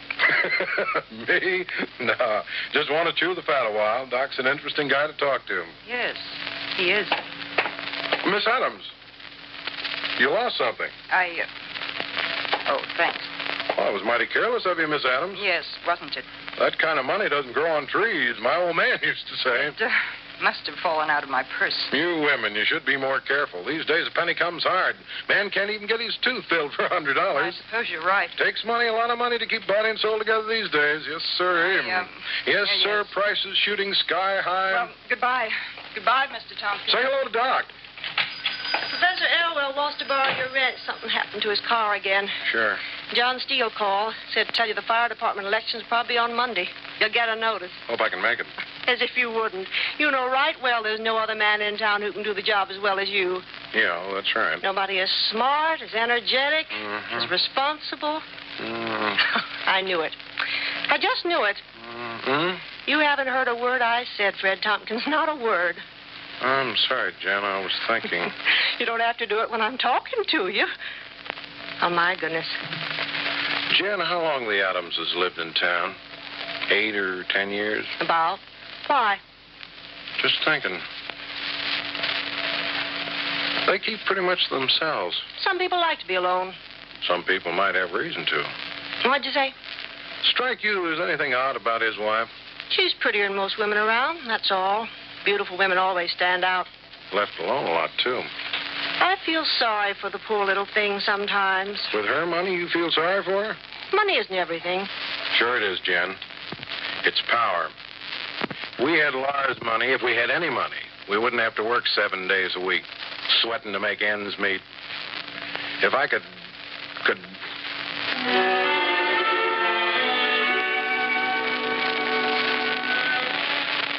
Yeah. You know, Jen, most people are scared, aren't they? Are they? There's always something a man tries to bury away. Always one thing he's afraid of. What are you afraid of, Fred? Nothing, that's just it. A man who isn't afraid can do anything. Just about anything in the world that he wants.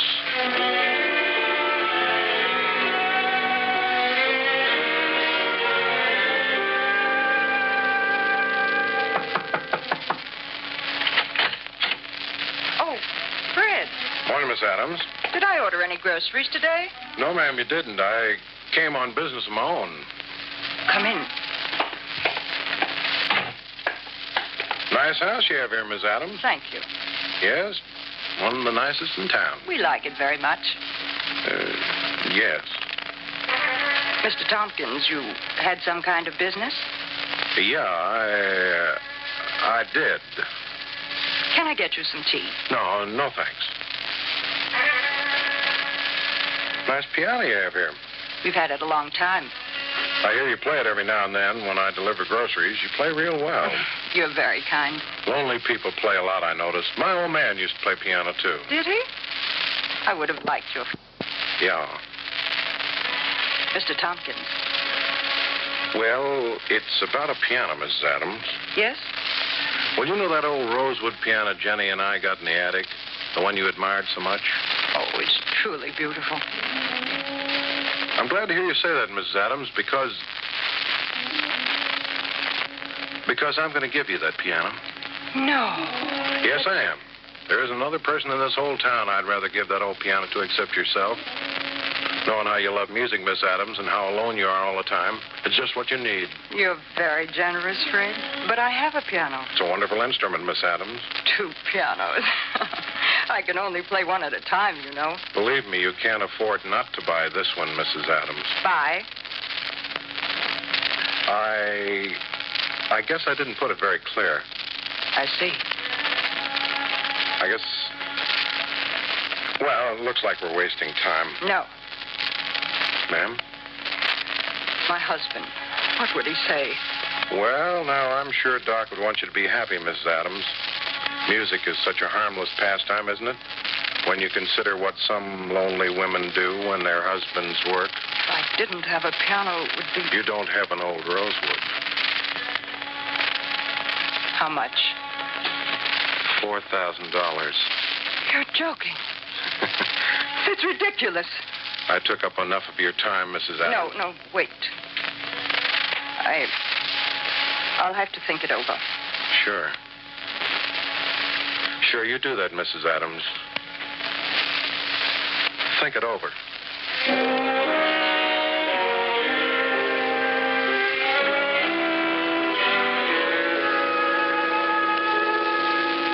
Look at it, Jen. $4,000. I see. 4,000 fat dollars, and it's ours. Why should Laura Adams buy our old piano? Maybe she wanted it. All of a sudden? Why not? It's been up in our attic for years. Why didn't you buy it before? Maybe one of those city visitors of hers told her it was valuable. Nonsense. Laura's no fool. It is a good piano. No hunk of wood is worth that much. That's a fine thing. The minute I try to do something to get ahead a little, you have to pick it apart. Customer. All right. Coming. Morning, Fred. Jenny around? She's out back. Dropped in to see if any of the flowers came in yet. Cora's been kind of looking forward to spring flowers. I think Jen saved a box for her. Jen? Yes? Got Cora's flowers? I'll get them. Hello, Steve. Jen? How is Cora? Fine, fine. Shame a woman who loves flowers as much as Cora should only see them from a wheelchair. I don't know, Fred. The way I figure it, my wife and I have a lot. The farm, my work, Susan. Do you know Susan was voted the prettiest girl in the whole high school? No. Well, doggone, she should be. Mark me down some pop, will you? Help yourself. Think the world of Susan, don't you? Whole world. You have every reason to. Not every guy has a daughter as bright and pretty as Susan. That kid certainly makes herself a raft of friends. Well, Cora and I are giving her a little vacation when school's out. Kind of a graduation gift. Well, now. For long? Well, just about as long as she likes, I guess. A lot of people will miss her. Including her old man. Susan has a lot of friends. Hey, what kind of fancy stuff is this? Peppermint. They're making it in all colors now. Well, mark me down a box. Cora might like some. Or Susan. Well, Cora and I do spoil a youngster a bit. No, you don't. Of course, Cora's being an invalid so long, it kind of makes it hard on you, I guess, Steve. No matter how close you are to Susan, there are some things a kid like that has to tell another woman. What things? Oh, it's not important. Well, it's important if you mention it, Fred. New kind of bread came in this week. Vienna loaf. What things? Cora might like some. What things, Fred? Kids are all a little wild these days, I guess. What are you aiming at? What do you mean? Nothing. Skip it, Steve. Like I said, all of us will miss Susan. I know a particular party who'll miss her especially bad. For instance? That Rice boy. What about the Rice boy? Nice kid, I guess. I didn't mean that. Huh? What about him and Susan? Now, look, Steve. What about him and Susan, Fred? You're a father, Steve. You know better than anyone. I don't think I'll wait for the flowers. Cora will be disappointed. Tell Jen I'll pick him up later. Steve, listen. Hey, Steve.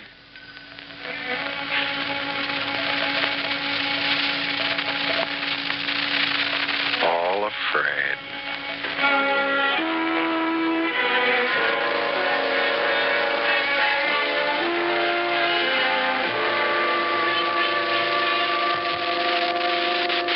Anybody call about the election meeting? Not yet.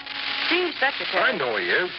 Oh, for goodness sake, I was only going to suggest you call him. He'll call me. He wouldn't dare not to. Fred, I'm worried. Now what? We're $300 behind this week. The store's losing money. Is that all? Forget it, Jen. We have money, a lot of money.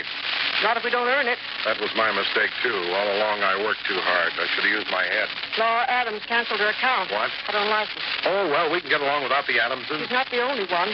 The Harrises and the Brewsters and the Landauers. Laura Adams was her best customer. I don't like it, Steve. I don't like it at all. Hi, Professor. My goodness. Spring is certainly a messy season. Yeah. Those roads back to New School are literally a sea of mud. Took me literally an hour to drive back. One of these days, that old buggy of yours is going to get bogged down good, Professor. It's a sturdy car. Had it 20 years. All afraid. Beg pardon? Nothing. You should try conscientiously not to mutter, Frederick. Forgive me. I keep remembering you as a small boy who sat in my English class, blushing and stammering. You know, Frederick, my first accomplishment as an instructor was helping you to overcome that handicap. Thanks, Professor. Those were the days, Frederick. Oh, yes, indeed. You've prospered. What's that? I see you did well for yourself. District school supervisor's quite an important person around here. Well, fate's been good to me, Frederick. Yes, indeed. Hear anything about the fire department elections? Not a word. How's your sister these days, Professor? Cynthia. Cynthia? Splendid, splendid. Glad to hear it. Yes, indeed, she's fine, fine. How nice of you to remember, too. Been almost 12 years since Cynthia left Reedville. My, Tempest does future. World's an awful small place, Professor. Yes, indeed, I always said. Not long ago, I ran into a friend who knows Cynthia. How? Yes? Yeah. Chap's an attendant at one of those sanitariums. Indeed. Yeah. Well, I really must go. The roads, you know. These days, people who get too fond of the bottle are treated just like sick people, it seems. I must get on. A lot of people are asking about Cynthia. My car, you know. The lights are bad. You ought to have another car, Professor. One of these days, that old crate won't get you home. New models are so expensive. Not a new one. Something like my car, for instance. I'd like to see you have a car like that, Professor. Oh, yes, indeed. It's a handsome car, Frederick. A very handsome car. I'd sell it to you. Oh, my, no. Reasonable? I couldn't. Think about it, Professor.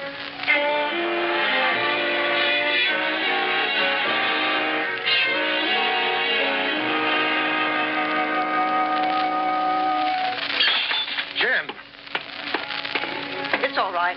Jen, what is it? I just broke a bowl, that's all. Are you hurt? It's my grandmother's cut glass compote. I never liked it. What are you doing back here anyhow? You ought to be out in the store. Somebody has to clean the house. Doggone, Jen, you shouldn't be doing this heavy work. Where's all that help I hire for you? Susan didn't come. Oh, she didn't. Well, we'll just find out right now. Cora had a heart attack. Doc's there now. All right. All right, then. I'll get you someone else. You can't get help in this town. I'd like to know why not. Help's hard to get, and you know it. Susan only came over as a sort of favor. I paid her good money. Now Sue won't get her vacation. She'll have to nurse her mother. Okay. What's the matter with you? Can't you forget Cora Preston for just 1 minute? Just one? I've done housework before. I guess I can do it again. It's a pretty cheap trick Steve's pulling. Pretty doggone cheap. For heaven's sakes, Cora didn't have a heart attack just so I'd have to clean the house. I'll fix him.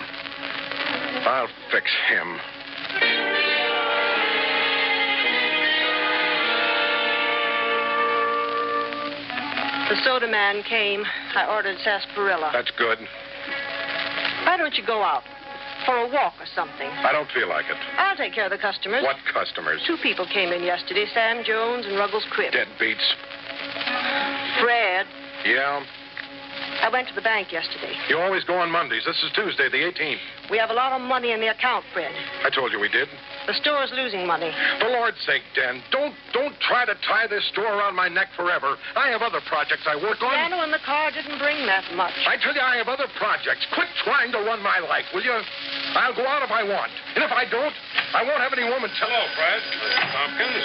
Nice to see you, John. Hey, where's everybody? What do you mean, everybody? Well, we're here. Usually you have to fight your way through this place. Kind of quiet lately. Spring planting, I guess. Just past Professor Elwell down the road. You know, I just can't get used to the idea of the professor's new car. Used to be kind of a landmark, you might say. The old boy putting along in his Something for you, John? Sure. Need some cigarettes, as a matter of fact. This your brand? Yeah.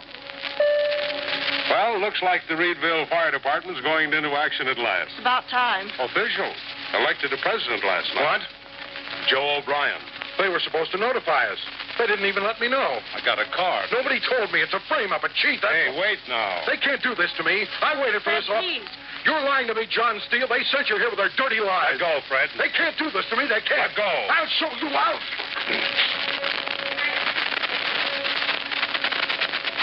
Sorry, Fred. Yeah.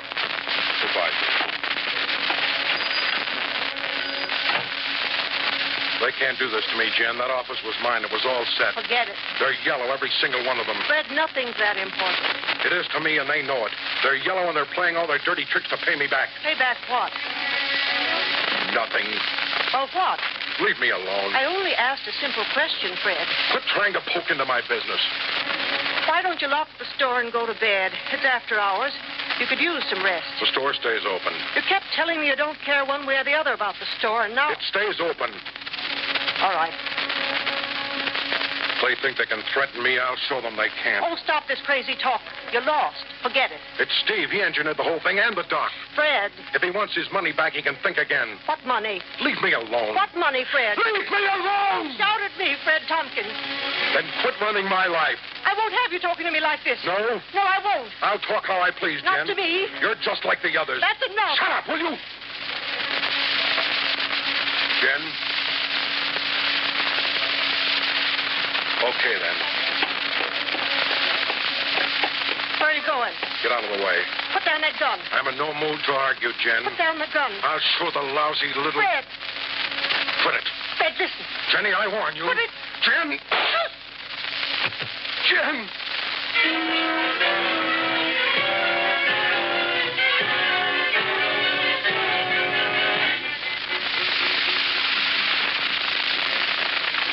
Sorry, Mr. Tompkins. No answer. Try again. Keep trying.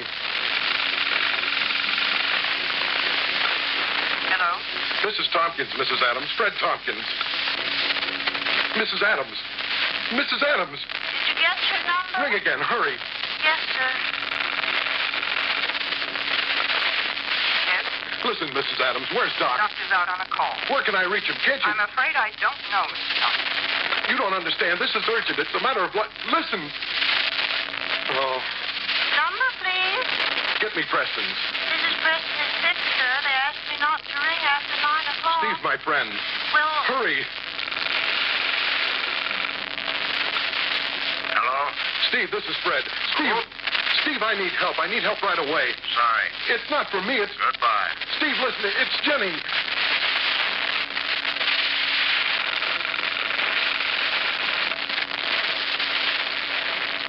Sorry. Professor Elwell doesn't answer. Try again. He answered before. A little deaf, Mr. Tompkins. Ring. Keep on ringing. Yes, sir.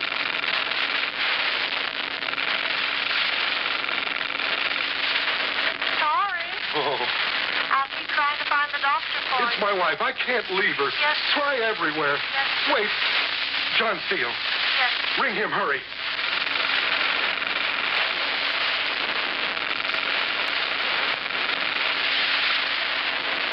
Yeah? John, Fred Tompkins.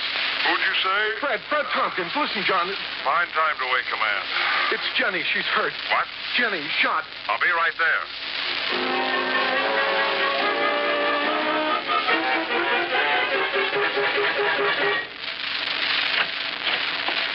Jenny?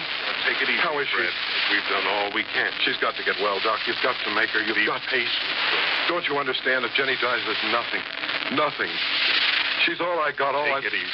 I'll do anything. I'll give you anything. I never meant to harm you, Doc. I know everyone in town hates me. That's not true. But I never meant you harm, no matter what your wife says. If my wife and John Steele hadn't driven all over this country looking for me, there wouldn't be any question even about waiting now. Laura? Yes.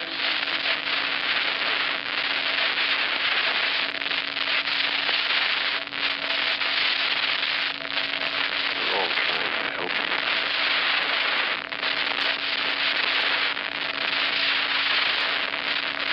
Yeah. Yeah, you are. Let's go, Tompkins. What? Just a minute, Sheriff. I gotta get him booked. All right. All right. Fred, don't worry. We all know you didn't shoot Jen deliberately. No. No. We'll get Mac on the case. He's a good lawyer. I'll do all I can for Jen. Don't be afraid.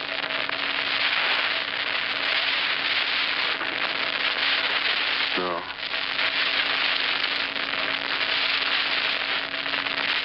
Oh, Fred.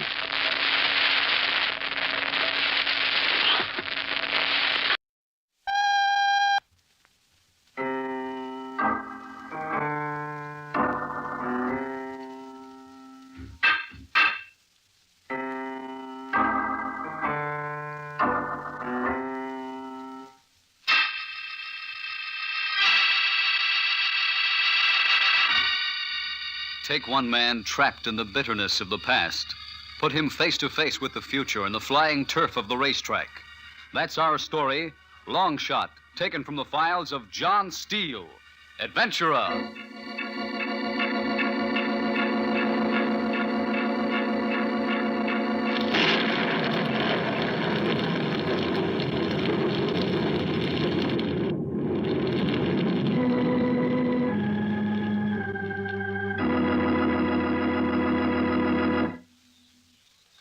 Hello, friends.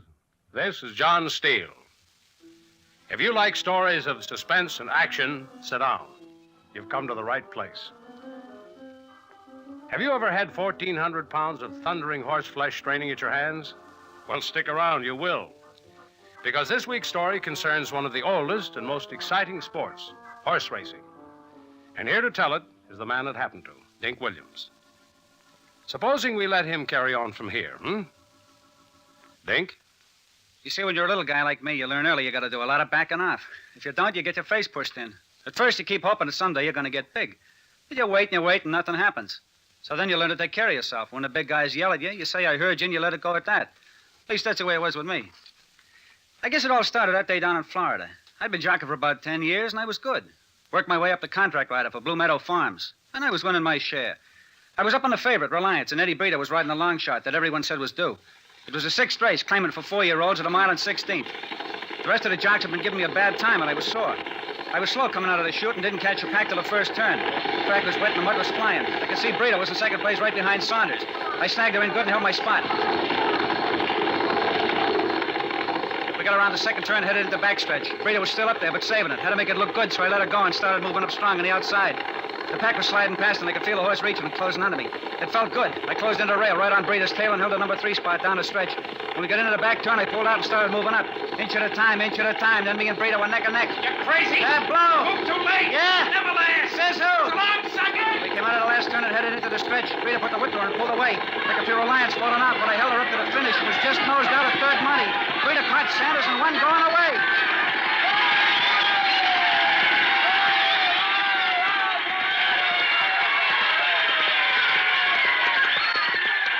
Pulled her up and brought her down slow and easy.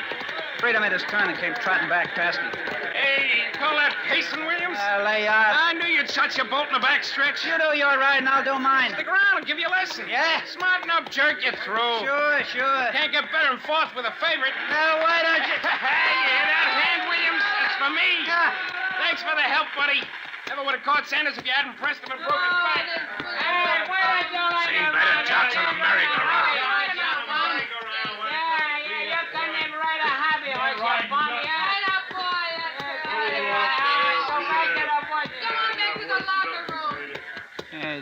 Jerks. Nothing but jerks.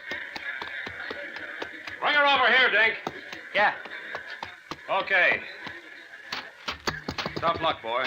Sorry, Mr. Steele. I thought she was ready. Can't win them all. No. What happened? Couldn't get off, that's all. He's never been nervous before. I said I couldn't get off. Get your tack off. Yeah. Run a race and a shoot. Those things happen. Yeah. Hello, Mr. Steele. Oh, hi, Miss Corson. Oh, I'm so disappointed. I had $2 on Reliance. You'll get it back on the next race. I hope so. This is Mr. Corson's niece, Dink. Dink Williams, our jockey. Hello, Dink. How do? My name's Judy. I was so sure you were going to win. Maybe next time. You'd better. By all rights, you owe me $2. Huh? Got any tips on the next race? Sure. Dive bomber on the nose. If I win, I'll split it with you. Okay. See you again.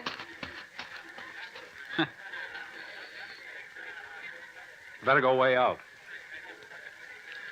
Dink, I said you'd better go way out. I heard you.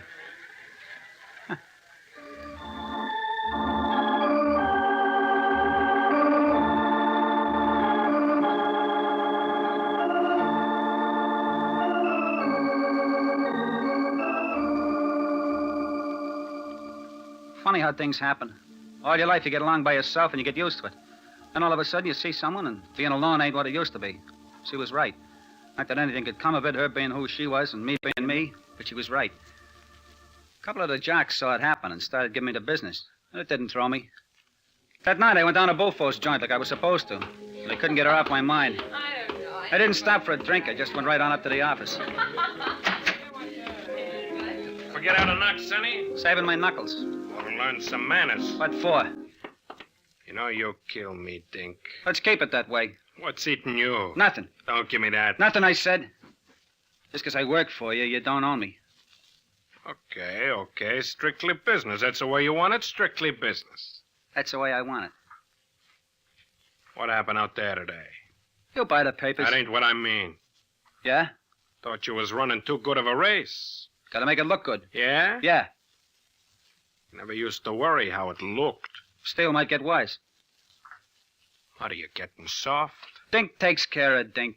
You know, if I ever thought you was crossing me, Sonny. Did what? Don't try it. What are we talking about? I know you're my boy. Yeah. Now, what do we say? $2,000? You know what we said. Just kidding, Sonny. Don't be so touchy. $2,000. Sure, got it right here. Go ahead. Count it. You're smarter than that. That's what I like about you, Dink, a businessman. Yeah. And just to show you I take care of my boy, I put an extra 50 on Brita for you. At 20 to 1? Sure. That's an extra 1,000 for you. Been a good day. Gonna be more. Take it easy. Next one will be the big one. Let's cool off for a couple of months. We've been waiting a long time. Pull up when we go north. This ain't like you. No? Got something on your mind. Lay off. Money? If you need money? Shut up. Just any of the jocks giving you a bad time? It's nothing. Papers after you? No. Women?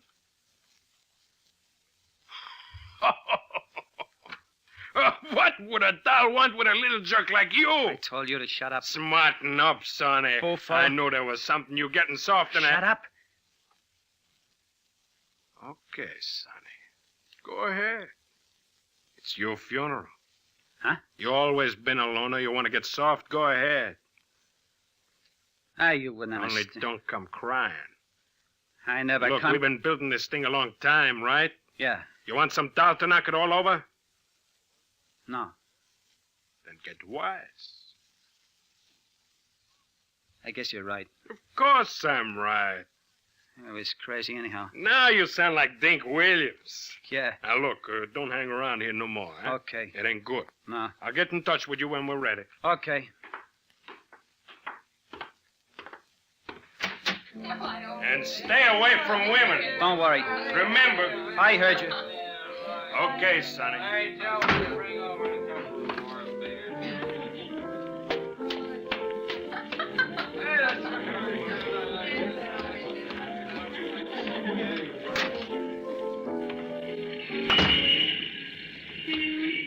Paper, get you even the paper. Paper, get you even the paper. Hello, Gimp. Huh? Oh, hello, Dink. Working late tonight, ain't you? Got to on that. How come? Trying to make a buck. Didn't do so good today, huh? It's nothing. When are you gonna learn? What happened out there today on that? What do you mean? I thought you was a sure thing in the sixth. How much did you have of me? Not much. How much? Couple of hundred. I had it to spend. Couple of hundred? Yeah, You're but crazy? I told you I had it to spend. So now you're working late to make up for it. I just felt like working on that. Cut it out. Honest, it was dough I had in a sock. Ecstasy. Yeah, for the new stand. I'd have spent it some other way. How many times do I have to tell you? Dink. Look. Here's the 200. I ain't gonna take it. Go on. Nah. Why not? It wasn't your fault. Take it. I knew I was taking a chance on that. Gimp. Forget it. It's part of the game. Okay. But promise me something. Sure, Dink. You won't make no more bets unless I say it's okay. What do you mean? Just what I said. Why? Never mind why. You mean it ain't on the... Promise. Sure, I guess so, Dink. Okay. Now give me the Herald. Yeah, sure. See you, Gimp. Yeah, Dink. And don't forget, that's a promise. On that.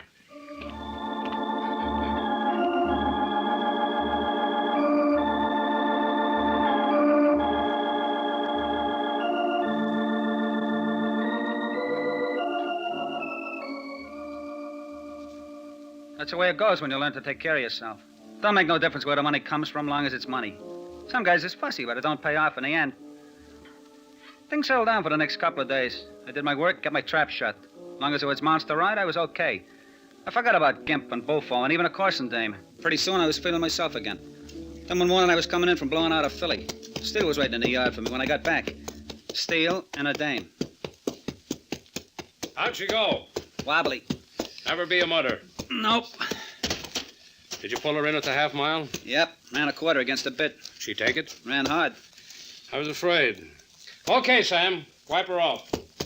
Oh, excuse me. You remember Miss Corson? Hello, Ding. Yeah. I'm going over to the tack room. Want to come along? No, thanks, Mr. Steele. See you again, Miss Corson. Certainly. Bye. As far as I'm concerned, you're through the race time, Dave. I guess better... What were you going to say? I better get going. Can I give you a lift anyplace? No. It's no trouble. I gotta change. I'll wait. How do you usually go home? Walk. Then I'll wait. No, you see... Okay. Where'll I meet you? Come on. I thought you were going to the laundry. Forget it. All right. This one's mine. Yeah, I thought so. Oh, it's really my uncle's. I borrowed it. Yeah.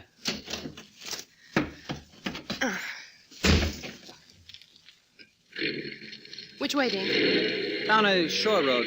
Good. Love the ocean drive. Beautiful morning, isn't it? Yeah. I like getting up before everyone else. Makes you feel like you're getting a head start on the rest of the world. I mean it. Left here, isn't it? Yeah. How'd that filly go this morning? Bad. I know. Huh? I watched her coming around the last turn. She was slipping. Call it wobbling. Uh-huh.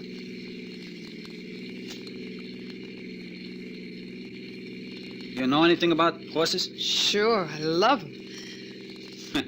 Why? I don't know. You have to love them to get up in the morning and watch them exercise. Yeah, I guess so. Ocean's beautiful. Yeah. Yeah. Did you eat yet? Just coffee. You hungry? Starved. Place down the road. I'd love to. It ain't much. Well, they've got food. Yeah. That's for us. I eat there most mornings. Up on the dune. You can see the ocean from the porch. Sounds wonderful. That's it, up ahead. On the left? Yeah. Slow down. It drives right here. Uh-huh.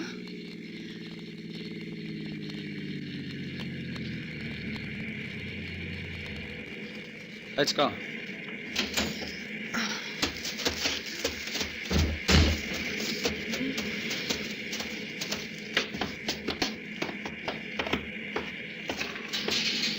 Hello, G. Hi. Do you use for the same thing? Twice. Okay, right. Come on.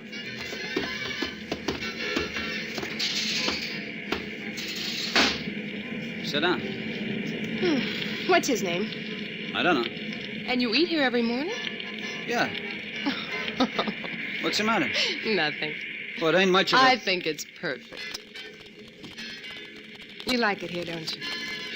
Yeah, I guess so. So do I. Huh? I'm gonna hate going back north. When? Oh, not for 4 weeks. And I'm not looking forward to it. Miss... I told you. My name's Judy. Oh, yeah. What were you gonna say? Nothing. What's taking that man so long? Just gotta make the stuff. What'd you order? Scrambled eggs, sausage. Oh, don't talk about it. Well, did you want something else? No, you're just making my mouth water. Here you are, foxes. At last. Whoop, whoop. Watch the plates. They're hot. Thanks. Just holler if you want anything else. Who do we holler for? Oh, just holler for Joe. Okay, Joe. See, Dink? It's easy. Yeah. Judy?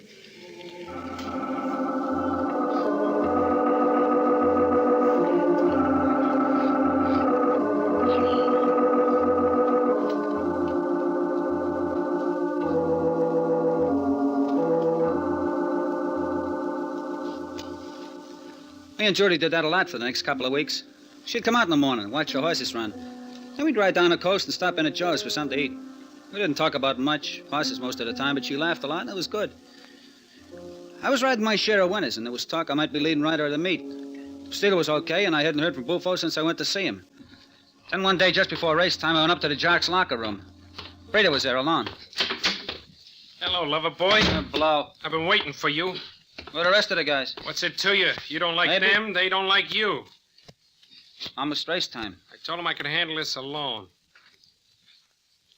Handle what? I've been hearing things. So? I hear you like a fast buck. Back off. I hear you've been pulling horses. You're nuts. We don't like that. You're acting pretty big. I know what I'm saying. Jerk. Somebody talk. I don't know what you... Gimp! Come on out. Huh?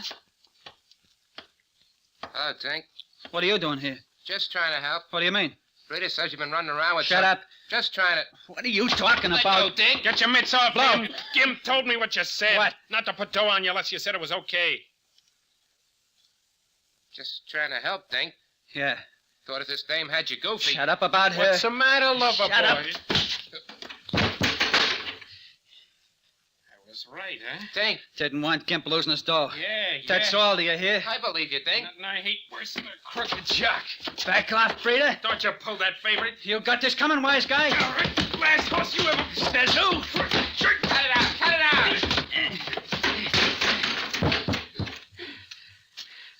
All right, get up, lover boy. Get the rest of it. Cut it out, Dink. Okay, Frida. Dink. Get out of the way. Cut it out. Hated you since the first day I saw you. Beat your brains out. Yeah. Hey, what's going on? Break it up, you two. Break it up. Me. Break it up, Rita. Break it up, my son. I'm gonna have to report you two to the steward. I'll be watching you, Williams. Blow. Just trying to help on that. And you, Dink. If this ever happens again, you're through with Blue Meadow Farms. Let me alone, will you? Let me alone.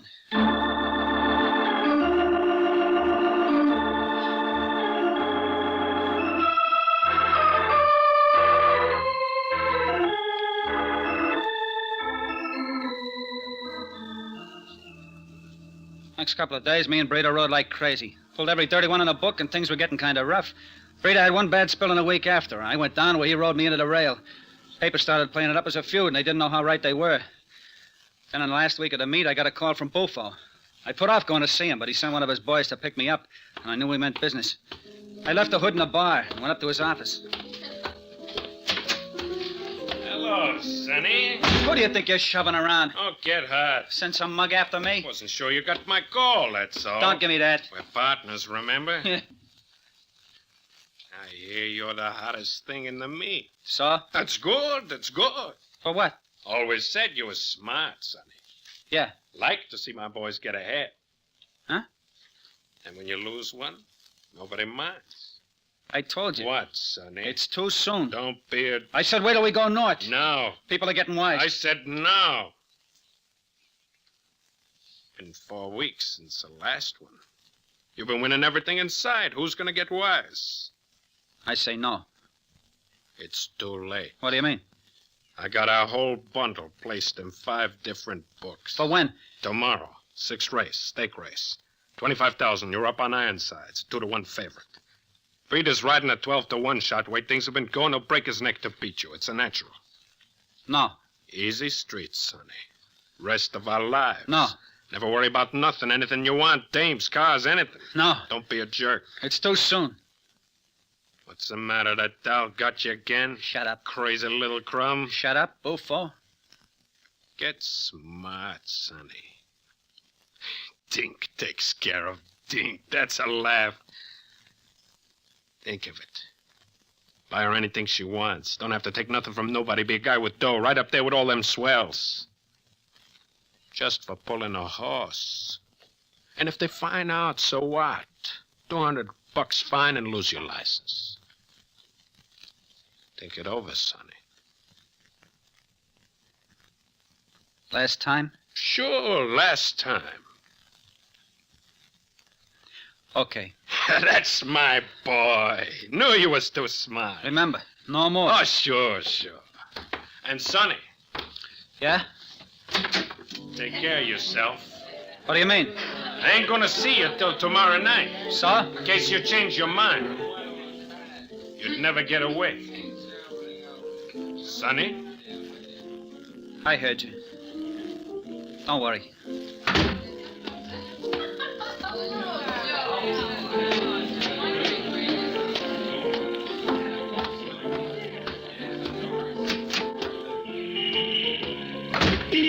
paper, get your evening paper. Final paper, get your sports extra. Hey, Dink. Dink, wait a minute. Hey, Dink. Huh? Oh, hi, Gimp. You saw at me or something? I was thinking. I didn't mean nothing, honest, Dink. It's okay. Just thought if you was in trouble on that. Yeah. Didn't think you was crooked, you know that. Yeah, I know. How you been hitting them? Swell. I was on you in a second yesterday. Boy, what a race. Picked up a cool 50. Good. All the smart money was on Sanders, but you showed him. Yeah. What you doing out so late? Business? You better go get some sleep. Been saving up for tomorrow. I got the whole 250 on you in the sixth. Huh? Yeah, I put the whole... Jerk. Why? I told you. I ain't worried about it. Can you get it back? You crazy? No book gives you a I dope. told you, Gimp. What's eating you? Nothing. Act like there was something wrong on that. It's your dough. Play it how you see it.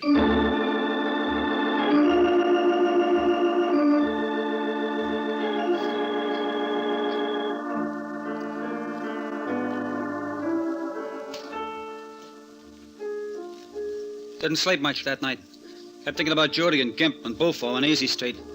Next morning I went down to the track, but there was nothing for me to ride. Didn't see Judy after work, so I walked down to Joe's and had some coffee. Time was dragging. I wanted to get it over with.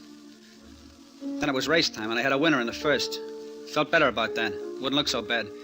Brito would run home in the fourth. We had nothing in it in the fifth. I weighed in for the sixth and walked over to the paddock. Steele was waiting with Ironsides. Over here, Dink. Stop fussing, Sam. You make her nervous. You okay? Yeah. I figure hold her in till the half-mile pole. Sure you feel all right? Yeah, I'm okay. You're the doctor. We're sending you out early. She was nervous last time out. Okay. Better get up. Give me your knee. Dink, wait a minute. Huh? Oh, I didn't think I'd make it. Hello, Judy. Hello, Mr. Steele. Just wanted to wish you luck. Yeah. We'll be rooting for you.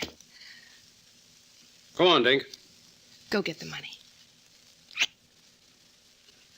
Up you go. Good luck, boy. I followed the lead pony out of the paddock and down to the track. Always sent a nervous mount out ahead. The rest of the field will be out in a couple of minutes. Now I was all alone. Talked to her and patted her to keep her calm. The track was soft. Rained the night before, but the raking dried it out. Just the way she liked it. Then I heard the call to the post, and I looked back and saw the rest of the set coming out. Up the chute, around back of the gate. Then I waited. I had the post position, but I wasn't going in till the rest was set. Then the field came up. Watch my mud, lover boy. Okay, boys, move him in. Steady him down. Steady. Get it, boy. Steady there. All right, take your time, Six. Take your time. Hold there, boy. Settle down, four. Steady. Okay, William, bring her up. Take the heading. Easy, girl. Easy. There you go. Easy now. Watch it. Easy. Looks good. Hold it, 3. Looks good. Steady. Brito was out first, then O'Brien and me, and we held going down the stretch. Pack points in front of the stance, and we moved into the turn. Brito dropped over to the rail. I snugged her in good and held the 4 slot. She was running good and came down nice. Had to make it look right. Going into the second turn, Brito was up in front and going away. Fast race. Everyone flying. Be easy. I snugged her in more and dropped down to 6. Easy, make my move too late. That's all. Nobody know the difference. Easy Street and Judy. Then we came into the back stretch and I had to make my move. Not too much, baby, not too much. Riding for Easy Street. Let the sucker do it the hard way. Not too much. Suckers, all of them suckers. Gipping his lousy 250, all of them. Easy Street and Judy. That's it, Judy kissing me. Yeah, me, Dink, kissing me. Judy. Pack was sliding by right now. Judy. What would you think if you knew? Gimp in his 250. What was he thinking right now? Yeah, right now. Come on, baby. Gonna do it. Don't want to be a smart guy no more. Going into back turn. Brito was still out in front. I was up in 4th, then 3rd. Then it was just Brito up ahead and throwing mud. I gave it a whip and let her go. Coming out of the last turn, he had me by a length, but I was flying. Moving up, till we was neck and neck. Blow! Move too late! Yeah! Get through! Eat mud! I gave it a whip and she was there. Every bit of it. Pulling and stretching. Brito couldn't hold a place and started falling off. Then the line come flying up and I was home going away.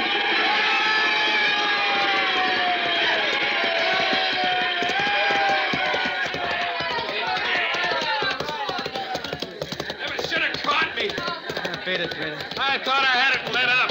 Well, leave me alone. And another horse. Lay off. Hey, what's the matter? Nothing. Okay, just another race. Yeah. Where you going? Huh? Ain't you going to the winner's circle? No. Some guys. Nice going in, Dink. That's my boy. Good run, Dink. That's the way, kid. You had it all the way. Nice going. Dink, what are you doing here? You're supposed to be out at the I window. ain't. Mr. Corson will be sore. I'll let him. Nice race, boy. Wish they had it, that's all. Thought you'd waited too late. Almost did. Dink, you were wonderful, wonderful. I was so excited. Everyone's waiting for you at the winner's circle. Let him wait. He's tired, Judy. Oh, I'll just stay a second. It's okay. Long enough to say goodbye. Huh? I'm leaving tomorrow. Probably won't see you before I go. It's been wonderful knowing you, Dink. Yeah. You too, Mr. Steele. Thanks. I better be going. Won't get my bet in for the last race. Bye, Dink. Bye, Mr. Steele. Goodbye, Judy. Quite a girl. Understand she's going to be married in a couple of months. Oh, I almost forgot. Right after the race, you had a phone call. A fellow by the name of Buffo said he wanted to see you. Dink. I said a fellow by the name of... I heard you. Yeah. I heard you.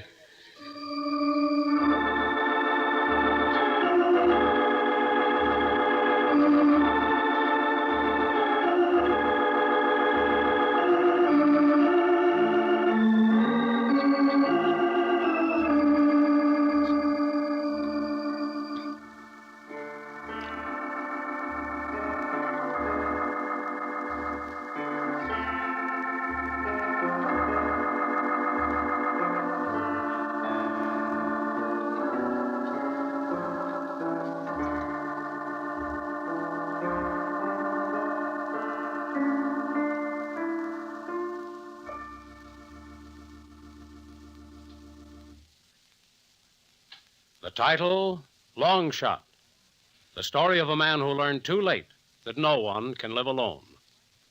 And if you like Dink's story, friends, why not come back next week? I'll have a man who had an unusual adventure. He searched for someone in a raging flood and found himself. I like to call it Valley of the Shadow. So until next week, this is John Steele saying, a life of adventure is yours for the asking, wherever you find it. Only don't look for it. It may find you. Well, goodbye and good hunting.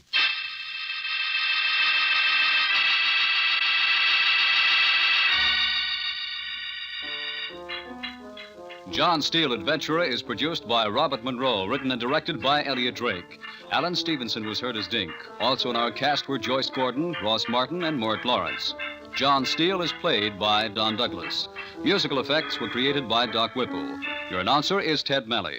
Remember, next week, Mutual presents Valley of the Shadow, another story of suspense and action from the files of John Steele, Adventurer.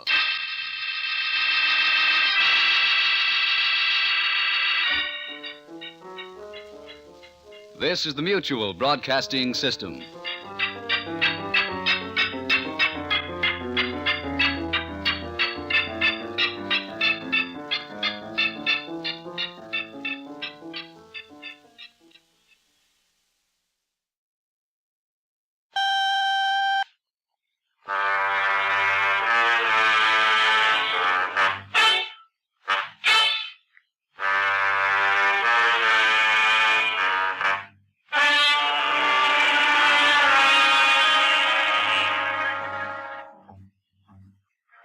Take one man scarred by bitter memories.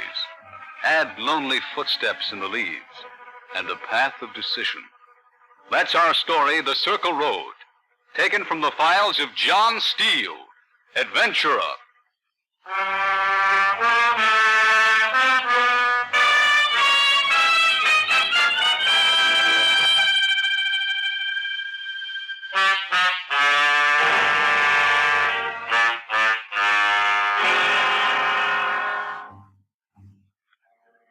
Hello, friends. This is John Steele. We're back to bring you another story of intense emotional conflict. This week I have as my guest Eddie Gard. Now, Eddie's story actually happened 2 or 3 years ago. But the way things are today, it might do us all some good if we sat down and just remembered. I was never formally introduced to Eddie. He just stepped out of the night on a lonely station platform and started talking to me. There was something about him that impressed me. So I followed up on him, and here he is to tell you about it himself. I think you'll be interested. Eddie? Some guys, when they got their discharge papers, had it all planned what they were going to do. All the months they'd been sitting in foxholes or rotting in the jungle, they planned what they were going to do when they got back and got out. Open a business, get married, buy a house, all the other stuff you heard 100 times. Well, I had something I was going to do, but it was none of them. I was going to look up my buddy, Al Corey. I was a long time getting out because of the hospital, and the docs wanted to keep me around for a while to be sure I was all right. But when they did give me the papers, I took the first train up to Plainfield.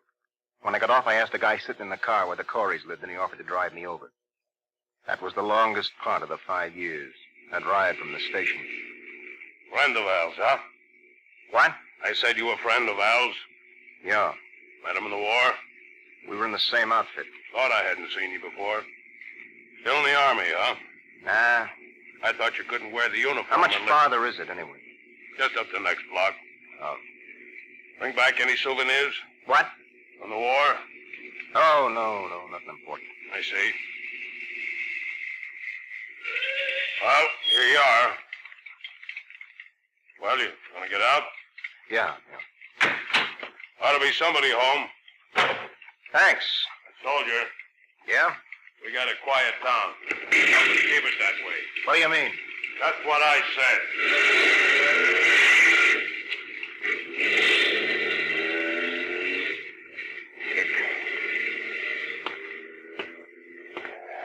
Well, I come back, Al.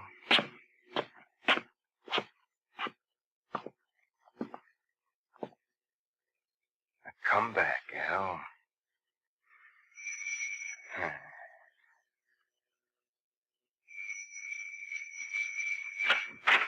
Yes? What is it, please? This where Al Corey lives? Yes? I'd like to talk to him. Well, Al isn't home right now. When'll he be back? We expect him almost any day. I'm his mother. Is there anything I can do for you? No, thanks. Al went up to Danbury to see about a job. He didn't plan to stay more than a few days. Well, I'll come back tomorrow. Wait a moment. Yeah? You're Eddie. Huh? You're Eddie, aren't you? Yeah. And I almost let you go away. I felt you were Eddie. Oh, come in. Well, Please, come in. Jim! Oh, Jim! Oh, it's so good to finally meet you, Eddie. After all we've heard about you, and Al was never sure you were... Jim! Come in the living room. What is it, dear? It's Eddie. Oh? This is Al's father. Jim, it's Eddie. Well, I'm certainly glad to meet you. Hello, Eddie. Hello. For months we've heard Eddie this, Eddie that. It's years now. Alan will be so happy. Think he will? I can't wait till he gets back. Perhaps we ought to send him a telegram, Jim. I know Good he'll... idea. No, don't do that. Well, I'm sure son would want I'll to... hang around town till he gets back. I want to, give him a surprise. We understand. Of course. If you'll tell me where I can find a hotel... Hotel? That's simply ridiculous. You're staying here, Eddie. No, We wouldn't think of having you stay in a hotel, would we, Jim? Certainly not. Well, I think I'd better go... That may be Alan now. I'll let him in. Well, come on, Eddie. I'll show you... Well, what's wrong? Get back. A pain in your chest? Let me see. I'm all right. Get back. Well, what is it? Just stay where you are. And I know you'll want to meet him, too, dear. Yes, I do. Isn't it wonderful? Virginia, this is Eddie. Virginia lives across the street. Yeah, I know. Hello. He calls you Ginny. Virginia, you stay for dinner. We'll all have a grand time. You will, won't you? What? Stay for dinner. Yes, I'll stay. Good. Come on, Eddie. I'll show you your room. Oh, yeah. And take your time, Ed. We don't hurry around here. Up this way. Nice place. I'm sure it's better than the last time you and Alan saw each other. Yeah. The door to the right. This is Al's room. We haven't a guest room. It's nice. You can share it when Al gets back. I think you'd want it that way. Yeah. Bath is through that door and the closet's over there. Thanks. I'm glad you came. I think Alan has needed you, Eddie. We'll see. He hasn't been the same since he came back. Sometimes we don't understand him anymore. Maybe there's a reason. I know you boys don't like to talk about it, but it seems... I know my son, and you know him. He's been going around in circles ever since he came back. I'm sure you'll be a wonderful help. I will. I'm sure of it. But you're tired. You want to rest up. I'm okay. Here, now, give me your coat, and I... What? What's that? Nothing. I didn't mean to let it fall out of your coat. It's a gun, isn't it? Yeah. It's an ugly thing. Kind of pretty when you need it. Neat little revolver. What on earth are you carrying a thing like that around for? It's a souvenir. I was going to give it to Al. It isn't loaded, is it? No, just a souvenir. Oh. Well, I'll call you when dinner's ready. Make yourself completely at home. I will.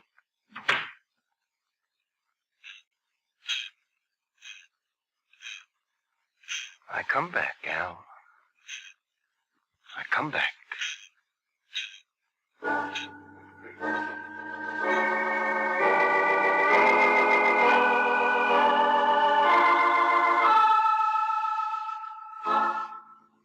It was a good dinner Al's mother served up that night, and the talk around the table was mostly about me and Al and what Al would say when he saw me. They had plenty of guesses, but I knew what he'd say. After dinner, there was still talk, and I couldn't take any more of that, so I got up to go for a walk. Ginny, the girl, offered to go along and show me the sights of the town. That was fine by me. She was Al's girl. And everything's on Main Street, just like any other small town. But the people are nice. You don't take a good picture. What? The one Al had that made you look mousy. It's the only one I had when he left. Besides, maybe I've changed in 5 or 6 years. Yeah. Al always said you were going to get married when he came back. You're not, are you? No, Why not? didn't work out. That's no answer. It was different. Something had changed, that's all. Somebody else? I don't know. Yeah, come on. What? This looks good enough. Don't you want to walk? Maybe later. Let's have a drink. I don't know about this place. I've never been inside. It's a bar, isn't it? Come on. All right, Ed.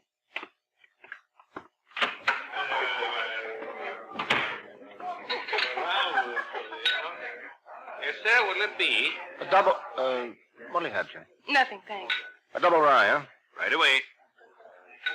I always wondered what this place looked like inside. Well, now you can say you Where know. you going, soldier, old soldier? Still fighting the war for us? Beat it.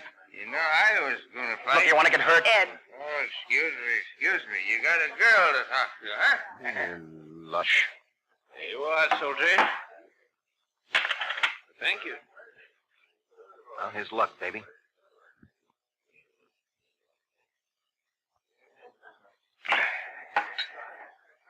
Ed, Yeah? what do you want? I don't want anything. Why'd you come then? I wanted to see Al. Yes. Wanted to look up my old buddy. Why didn't you come before this? I came as quick as I could. The war's been over 1.5 years. Has it? Were you hurt? In a If you hospital? don't mind, I'd rather not talk about it. Of course, Ed. Oh, I'm sorry. It's all right. Yeah, I was hurt. You don't have to. I want to. Funny thing. Back in the Army, you don't talk much. Everybody's going through the same thing. There's no need to. I guess I'd forgotten what it's like to talk to somebody that wasn't there. Doesn't know what it was all about. Were you badly hurt? Oh, there were a lot hurt worse. Leg? How'd you know? I don't limp. Only a little. Yeah. I've learned to use it pretty good. You're the first one that's known. Sorry. What's there to be sorry about? I'm here, ain't I? Are you sure you want to see Al? Oh, yeah, I want to see him. I don't think you should. That's where you're wrong. Hey, soldier boy. Oh, let go of me. Just want to buy you a drink. Thought I told you to beat it. Ah, don't get sore, soldier boy. War's over. What would you know about it? Ed. Going to get tough, huh? That's the trouble with you guys. Get out of He here. doesn't understand. Get out. Who do you think you're shoving? Please. Lousy bum. Ed. War's over. Oh, yeah. Ed, you shouldn't. Hey, what's the matter with you? Lousy lush. You stay right where you are, mister. I'm calling the cops. Please, if you'll just let He us... can't do things like Please, that. if Cops will straighten him out. Who's he think he is?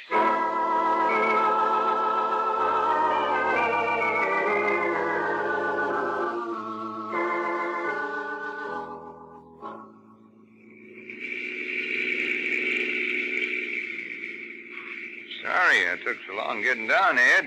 Mother and I were all ready for bed when Jenny called. Yeah. Sergeant Howard is a nice fella. I guess so. Don't worry about it, Ed. Doesn't mean a thing. What? Son did the same thing when he got home.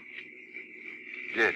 Sure, I was kind of worried first time it happened, but after a while, I guess I got used to dragging myself out of bed in the middle of the night. Hasn't happened for some time now. Got anything planned for tomorrow? What? Saturday, you know. I didn't know but what you and Jenny might have, No. Well, the high school's got a football game with Maplewood. Did you play football? No. Well, let's see. Hunting season opens tomorrow. That's what Al and I usually do. You done much hunting? No. Say, you got a lot to do here in Plainville. You want to give it a try tomorrow? Oh, that's all right. I understand. I guess you boys have had your fill of killing. What? I understand. Well, maybe you and Jenny can take in the football game if Son doesn't get home. Yeah. Maybe. Nice girl, that Jenny. Yeah.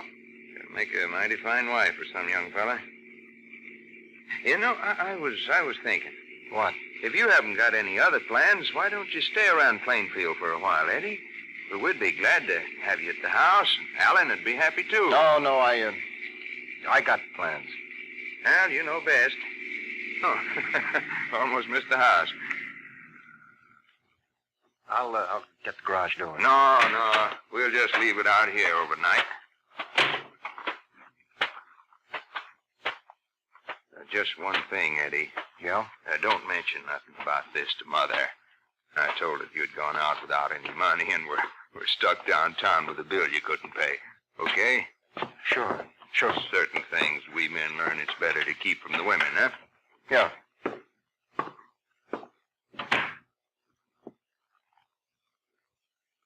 Mr. Corey, Yes, Eddie? I just want to say that I'm sorry. Now, don't worry about it, Eddie. Take a little time, but you'll get back on your feet again. I know you will. Yeah. Oh, good night, Mr. Corey. Good night, son.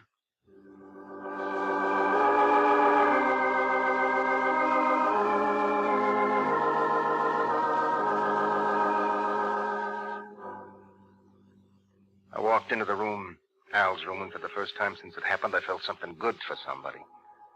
I walked around the room looking at his things. A baseball hanging on the wall, somebody had written on it, "No hit, no run game, pitched by Al Corey." Picture of a football team with Al in the middle holding a football, and underneath it, Plainfield High School 1936 Group 3 champions. Mrs. Corey had left a pair of pajamas on the chair and a glass of milk and some crackers on the table. This was the way to live. It wasn't until I sat down on the bed and took the harness off my leg that it all came back. I shoved the harness into the bed and pulled the blankets up to my chin, but the room was cold and I was shivering. I lay there telling myself it couldn't happen again. I'd almost gone soft and it couldn't happen again. I must have fallen asleep, because I remember dreaming about running and jumping and playing football. Next thing I knew, somebody was standing in the room and talking to me. My goodness, you like a cold room. It must be 20 below in here. Huh? Wait till I set this down. I'll close the window. I guess all boys are alike. Did you have enough blankets? What time is it? 11 o'clock. I thought Al back yet? No, I thought I'd better wake you if you're going to the game. What? Dad went hunting this morning. He said you'd probably go to the game. Oh. Now you get up and wash your face. I brought you your breakfast. Mrs. Corey, I don't spoil my men all week long, but this is their day. Come on now, get up. Will you go on downstairs? I'll get up. I was going to stay with you while you ate. Oh. Do you mind? No. That's good. Now, come on, get up. I'll eat, and I'll wash later. Army certainly taught you boys bad habits. Here, let me fix that pillow behind you. There, that's better. Now, can you balance this on your lap? Yeah. Did Dad bring you enough money last night? What? Your bill downtown. Oh, yeah, sure, he brought enough. That's good. Did you have a good time? Yeah. Sure? Yeah, why? I don't know. The way you're acting this morning. And then something Virginia said. What about Virginia? She said she didn't think you'd be staying long. When'd she say that? This morning. What else did she say? Nothing. Did she say anything about why I came back? No. You're not eating, Eddie. Did I say something that upset you? Mrs. Corey, I gotta That's so formal. Why don't you call me Mother? No. What's the matter, Eddie? Get out of here, will you? Get out of here and leave me alone. All right, Eddie, if that's what you want. We're happy to have you here. We know you can help all of us by helping Alan. He needs it. What about me? What about me?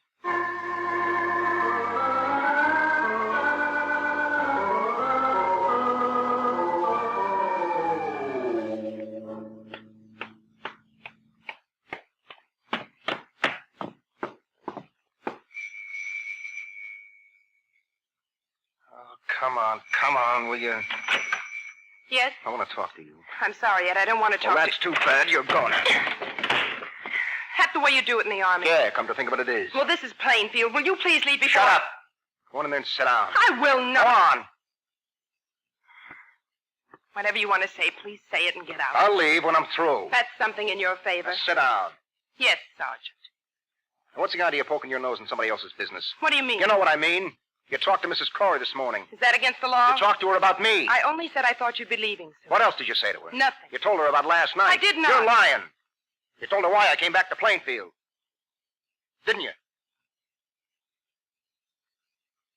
Why did you come back here? That's my business. I don't think it is. Yeah, you wouldn't understand. Maybe. Look, Ed. I'm awfully sorry for you with your leg. Don't be. I'm afraid of you, too.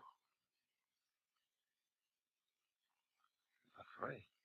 You hit that man at the bar last night. He had it coming. He wanted to buy you a drink. Oh, he stands there. I know what he said, and he was right.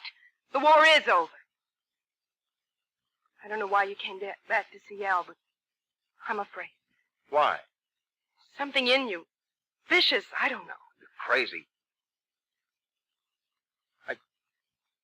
I don't want you to be afraid of me. I don't want to be. What's between Al and myself has nothing to do with you and me. I think it has. No, it hasn't. You and me were right here today. Al, well, that happened back during the war. Then leave it there. I can't. I see. Now, Ginny. I think you'd better go. Why? You're different, Ed. You're not like us. You don't belong in Plainfield or any other town like it. What? I don't know whether the war made you this way or if you were like this before, What but... way? Mean and ugly. Sorry, Ed. I didn't want to say that. Please go. Sure, I'll go. Not until I've told you a few things. I said last night it was good to talk to somebody that wasn't there, didn't know what it was all about. Well, I've changed my mind. Oh, sure, the war was tough on you. You give up a couple of gallons of gas, a pint of heavy cream. How do you know what it feels like to fight when you don't even know what you're fighting for? You be cold and hungry with your clothes crawling with lice and your food like a cold baseball in your stomach, and you fight anyway. How do you know what it feels like to have your leg shot off? And all because a lousy yellow rat was supposed to cover you, but he didn't because he didn't have the guts! Sure, I'll go.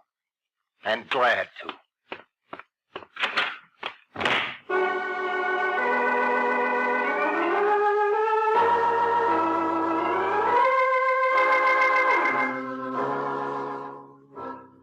I don't know how long or how far I walked. An hour, 5 hours, I don't know. All the time I could hear her saying it over and over again. Mean and ugly, mean and ugly. Me? I passed the football field and I could hear the crowd yelling in the distance. Somebody stopped me, a cop, I don't know, asked me if I wanted to see the game. Away from the field, the streets were empty, and the leaves said the words under my feet. Mean and ugly, mean and ugly. Me. Ginny said I didn't belong in Plainfield. Maybe she was right, I didn't know. A gang of kids went down the street in a Model T singing high school songs, and I knew the game was over. The air had turned cold, and my leg was beginning to hurt. Maybe she was right. When I got back to the Coreys, the house was empty.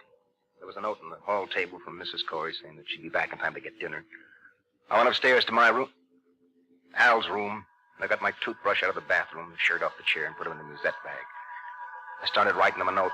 Then I heard the front door open and his voice. Mom? Mom? The gun under my jacket was pressing hard against my ribs. I forgot Jimmy. Forgot his mother and father. Forgot everything but him. What? I took the gun out, twirled the chamber, and started down the stairs. My leg ached. That you, Mom?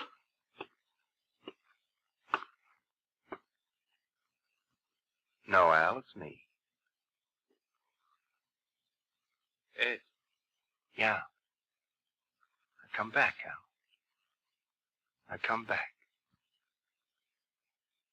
What took you so long? I've been in the hospital. You all right now?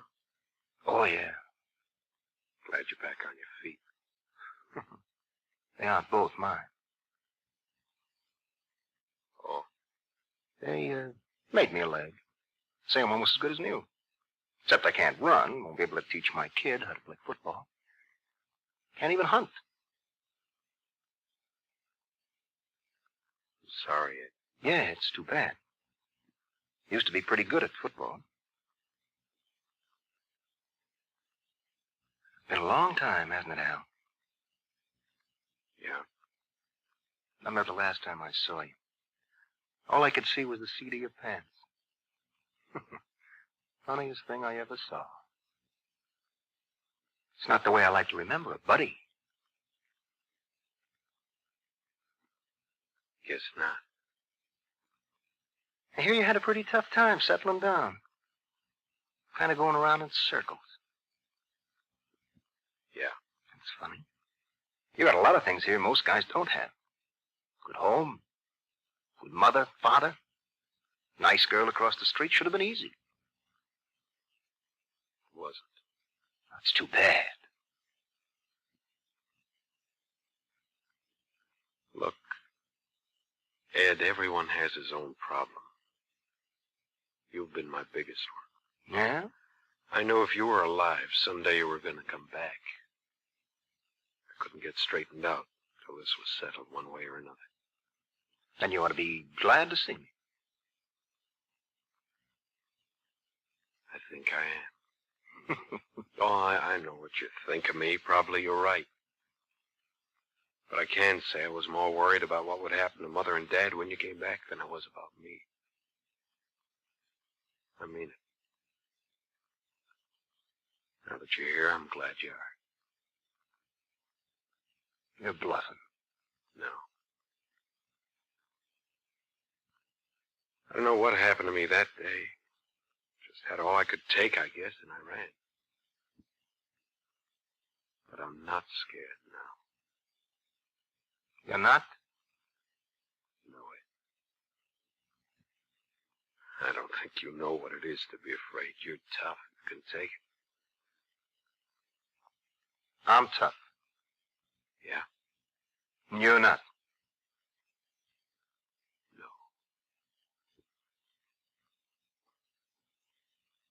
I'm sorry you were hurt, Ed. Sorry. Always thought a lot about you. As hard as you were, there was just nothing mean about you. Mean? Yeah. I didn't like being the guy who let you down. Maybe that wasn't your fault. Look, kid, I'm getting out of here. Just stand where you are and don't say a word, because I might change my mind. Ed, shut up. Just do me one favor, will you? You see your mother and father. Tell them the next time they raise a son, teach him how to be a man. Don't let him find out for himself. Goodbye, Al.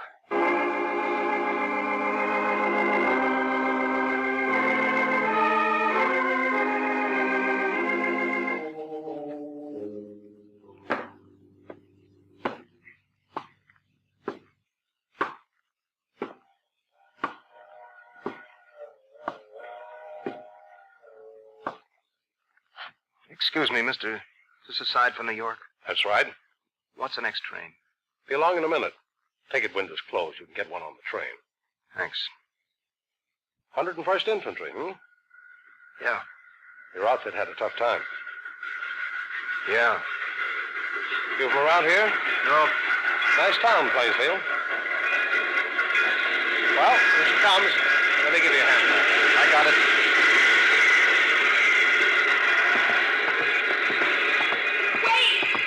Eddie, wait! She calling you? Huh? Eddie! Oh, Eddie, I've been looking all over for you. Ginny. I'm coming with you. No. Al told me what you did. I'm coming with you. No, baby. I was wrong, Eddie. I was so wrong. No, you were right. I got a lot to learn about being a civilian. I'll help you. I'm not even sure it'll work. This is something I got to do alone. Coming, soldier? Yep. I'll wait for you, Eddie. That's up to you, baby. I'll wait for you. Cross my heart. Then I'll be back. Ginny, did you hear me? I'll be back.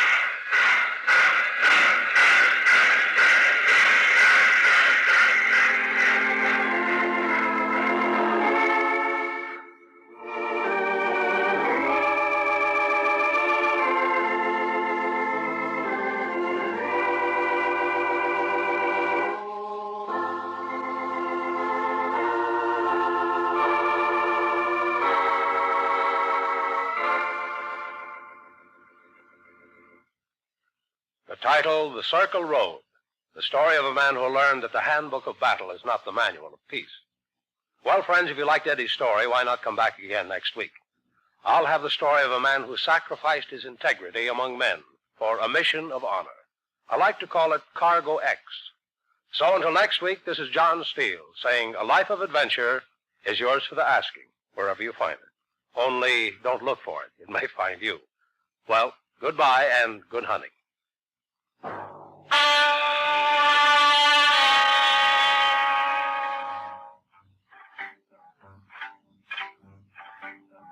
John Steele Adventurer is produced by Robert Monroe, written and directed by Elliot Drake.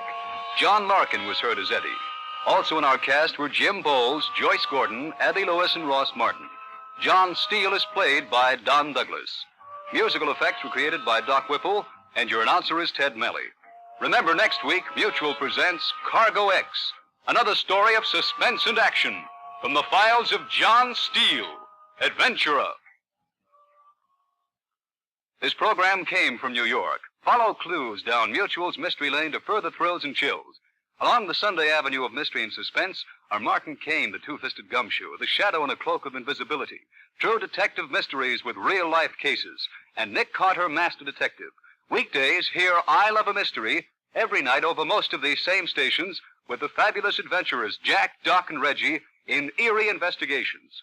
Remember, all roads lead to Mutual when you travel the mystery trail, where the announcer says, "This is the Mutual Broadcasting System."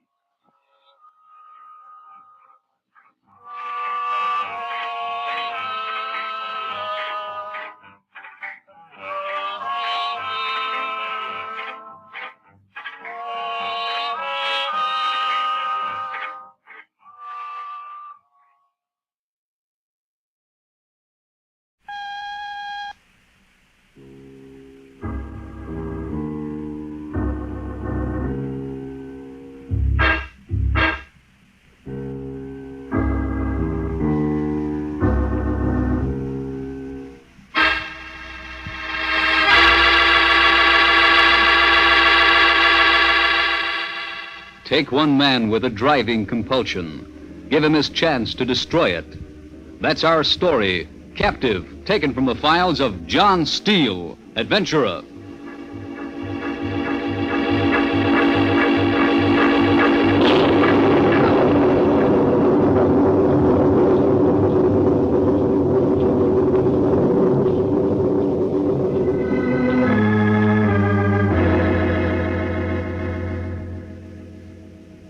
Hello, friends. This is John Steele. This week's story is laid in the steaming heat of the Tiger Country. You know, it's always been my practice to try to space my guests from week to week so that their adventures are different, geographically and in situation. That's why I was pleased to run into Jim Madden this week. I first met Jim when he was on an expedition in the jungle near Saigon in Indochina. I thought I knew him pretty well during those first 3 years down there, but when he tells his story, you'll see as I did, how much a man hides of his real feelings. Folks, this is Jim. Funny how a man will hang on to something year after year, even when he knows it doesn't make sense. It had been like that with me ever since we'd finished that last expedition. The others didn't lose any time packing for the States, and we were all up to here with sweaty jungles and mosquitoes and malaria. I hated it as much as they did, but I didn't go back with them. I couldn't. Not yet. I got a little native hut on the edge of Saigon, a few days' ride from the bush, near enough to push into it every chance I could for 3 years. I got to know it like the lines in my hand. Hunting parties coming through seemed to like the idea of an English-speaking guide. There weren't many of them, but it kept me going. I had to take a lot of ribbing from the local barflies. It didn't stop me, though. Hey, your beard's getting flat, Jim. Huh? What's the matter, Jim? You got a safari coming up? Must be. Always gets that dreamy look. Yeah, When it does look kind of stupid, don't he? Sure. Ain't you heard? Jim's in love. Oh, shut up. Hey, Jim, that ain't no way to talk.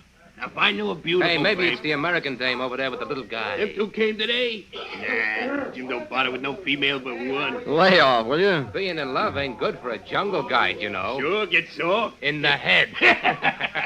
Hey, say, Jim, you seen the new native gal over Herb's joint? Why, you know Jim ain't interested in waitresses, pal. I am, boy. Real warm-skinned and slanty-eyed. Pretty in one eye. What do you want Jim to meet her?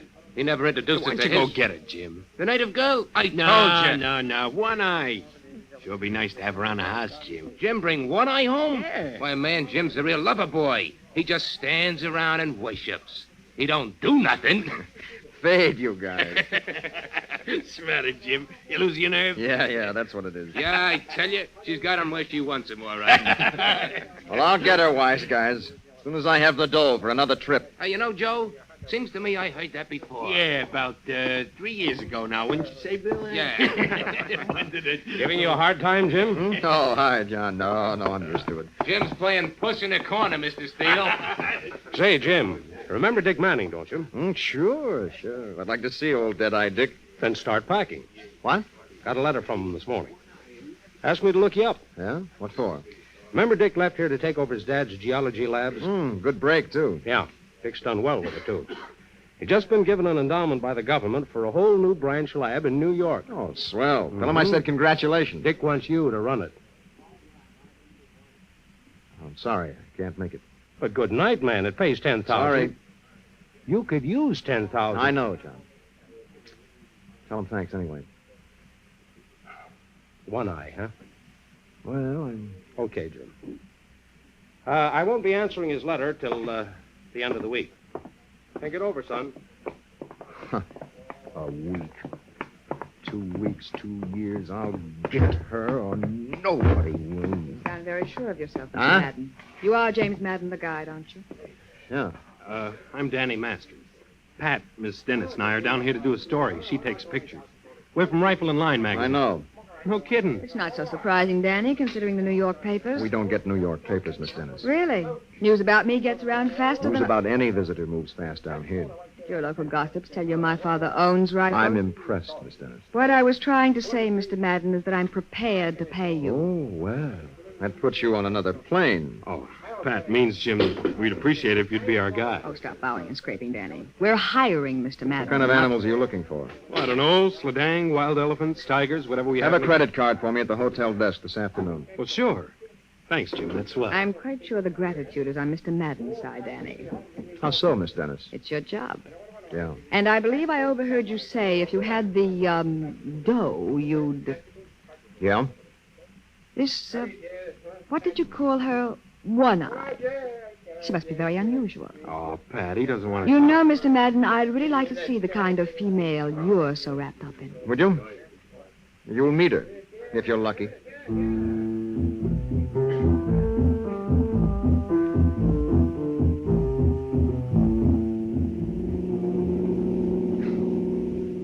Hey, Jim, how far do we go by car? About 200 miles.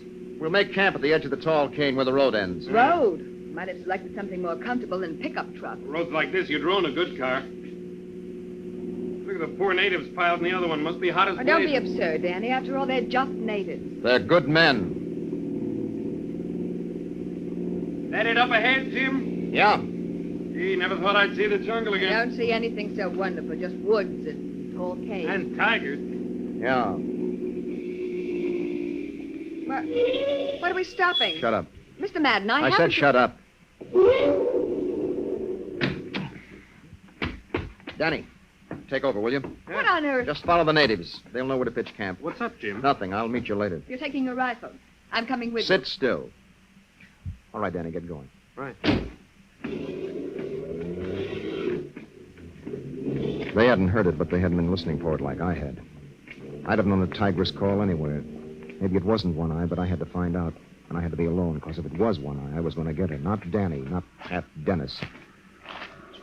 Shadows between the trees were black patches now. I'd picked up her pug marks for a while, but it was getting too dark to see anything.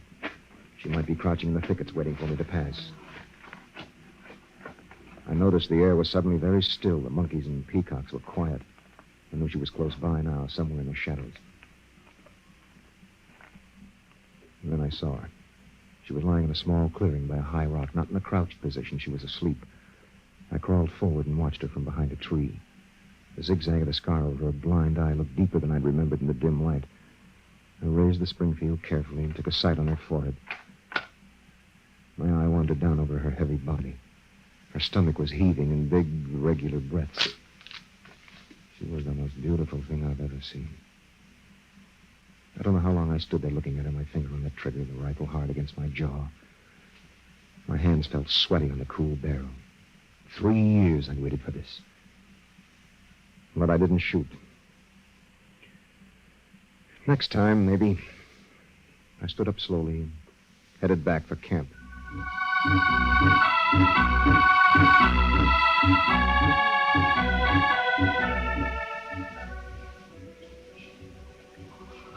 You didn't eat your dinner, Mr. Madden. I'm not hungry. Is that what it's like? What? Being in love. I don't get it. Yesterday, your friends in the bar. Oh. No, Miss Dennis, that's not it. They said other interesting things about you, I noticed. Oh, you notice a lot. Just in order to put 2 and 2 together. Get 4? Only about 3.5. It's a good average. The missing half is One Eye. I'm not very good at fast repartee, Miss Dennis. Slowly, then. This One Eye is an animal, isn't it? So? A cat? Tigress. I thought so. Why? I like seeing people react. This is a new kind of stimulant. I'm a guide, not a guinea pig. Why, Mr. Madden, you're upset. You mind your business, I'll mind mine. It's a very pleasant program. I like it. By the way, speaking of animals, We weren't. what was that you heard on the road today? Why? A tiger. You telling or asking? That's why you wouldn't let us go. You're crazy. You went alone to scare the tiger off. It all figured, huh? Yes. So you wouldn't have to You're kill. nuts. I don't think so. Killing animals bothered you a great deal, doesn't it, Mr. Madden? Hey. You think... you think I've got buck fever? Exactly. Oh, no, forget it, lady. I'm the bloodthirstiest... Are you? Sure. Sorry. I don't think you're much of an actor. No? Well, frankly, Miss Dennis, I don't care what you think.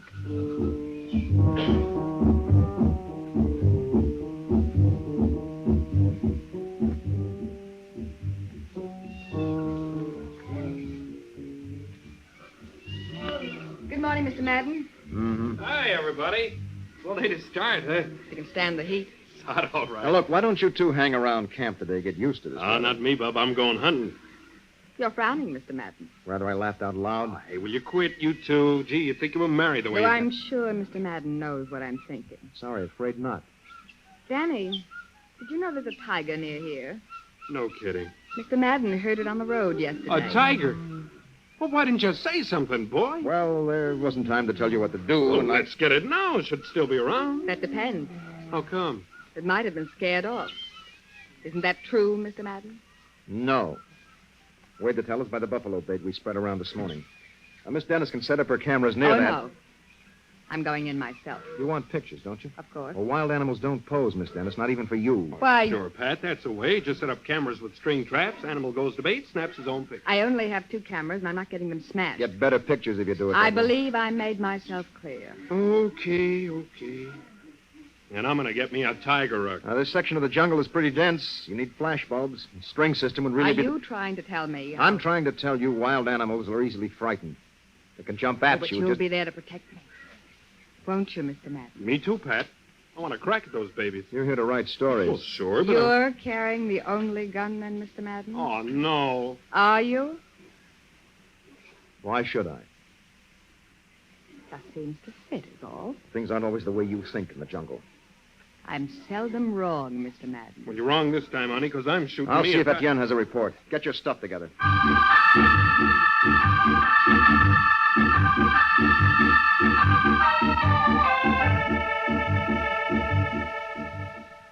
I had to get away from Pat Dennis then fast, or I'd have clipped her one right across that beautiful, smug mouth. I'll let her think what she wanted. I couldn't tell her the real reason about One Eye. Guy just doesn't say things I felt out loud. But I was going to get that she-tiger. She was my kill when I was ready. We had a late start. Steam was rising up out of the ground, hot and sticky. We haven't gone near one of those carcasses. Natives will let us know if they've been fed on. What are we looking for, Jim? Can't tell what we'll find. What is it? Quiet. What's the matter? Pipe down. I don't hear anything. Wait here. I'm coming to. Back there. Not me, boy. I Get want back, I told you. I'll let you know. Mr. Madden, Danny and I are You're both... both going to wait right here till I Oh, come. no, we're not. Okay. But keep it quiet. Tiger, Jim? Yeah. Pug marks stop at those rocks up there. Come on, let's get Oh, this. wait here a minute. Hey, you're not going to start Oh, that be again. quiet, Danny. I'll see if I can spot her now. Keep down back here. Whistle when you're ready. Sure, whistle. Twice I'll whistle. Should be in here. There you are. There, your tail's showing, baby. Well, if I could just see the rest of her around this rock. No, I can't see. Jim. What are you doing? Down here. I can see him. Get out of here. No, rock my way here. Let me take him. Danny, no. Don't worry. It's an easy shot. No, don't.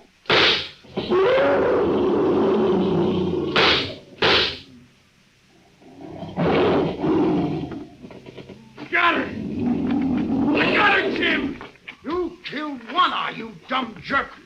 Nobody could do that but me. What are you saying? My tigress, you killed my tigress. Quit talking about killed my tigress. Stop it. Jim, let go. Let go of it. Free. Let go. Of all the disgraceful.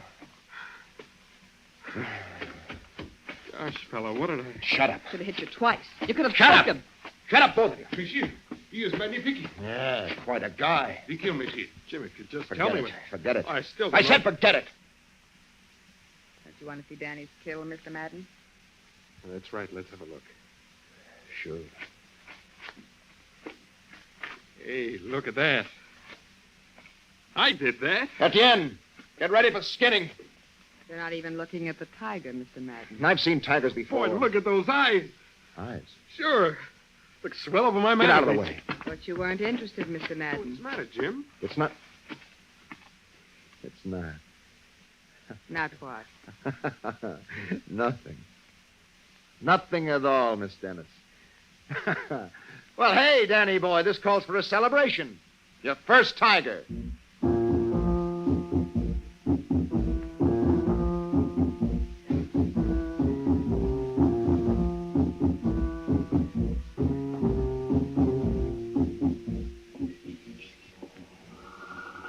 That head. It's a good one. Lucky I got something to prove it with. I'd never believe it. You like hunting, huh? Oh, it's swell. I'm raring to get me another. Oh, say, your glass is empty. Here, can you... Oh, I shouldn't, Jim. Well, I have to stack if I'm going to kill me a she-tiger tomorrow. Why a she-tiger? Huh? Oh, I don't know. You might have one of each. Male, female. Don't push your luck. Stay healthy. Ah. Said yourself there ain't any man-eaters around. Nope, I want a nice big tiger. Here's the nightcap. Okay, for the road, huh? Yeah. Hey, Jim. What are all those little tree houses near the buffaloes for? Oh, Sean's hideouts. Sniper tactics, huh? Yeah, you might call it that. Well, that would be a breeze to me after Pacific duty. Tigris isn't a war criminal. Oh, sure, I know, but it's the same as... No. All I said was... This is your bad day, huh, Buster? Oh, I'm sorry, Danny. Drink up. Oh, you take it easy. I can have a steady eye tomorrow. Why don't you try Slidang, Danny? You know those wild rocks can get pretty... I got the tiger bug. There's something about a tiger. Yeah. What were you saying about the Machan? Hmm? Oh, the Machans. Well, see, as soon as the natives find the carcass that's been fed on, they all get their racket makers. New Year's Eve, huh? Yeah, they bang on trees with sticks mostly. If anything makes noise. The advance is in a big circle toward the tiger. Who's gone by then? No, tiger's not far off. Well, the rest is easy. The natives pass by the Machan, covering me with their yelling and their beating, and I just sneak in. We, you mean? Well, tomorrow I thought I'd show you. Why? You said there's nothing to it. How about a hangover? Don't worry about me, Buster. I'm a man who's used to hard liquor. Uh-huh. Don't you ever get lonesome down here, Jim, year after year? No, not much. If I had to stay this far from the bright lights, I'd I go could to... leave. Don't you ever get a yen to see something besides native women? White women in Saigon? Yeah, that kind. I'd like this. I'd sure like to have a cute little redhead. Make a pitch for Dennis, why don't you? Pat? Hmm. She's not a woman. She's a boss's daughter. Oh, she's female. You can have her. Little redhead works on 52nd Street now. The tropical flowers. Smell of them does that to you. Yeah, that and the slugs you've been pouring. Oh, Etienne. What are you doing there? The mademoiselle would like coffee. Pat? Oh, where is she? In our tent, monsieur. Oh. Hey, Etienne. Wait a minute. I'll take that. Tell her to come on out.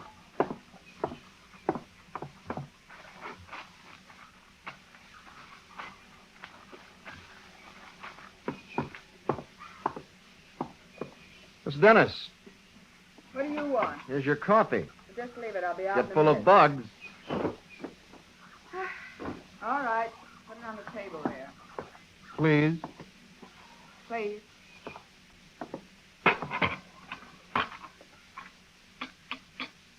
Well, what are you waiting for? What, no thanks? Did you come to give me a lesson in etiquette? That'd be a good idea. I'll get out of here.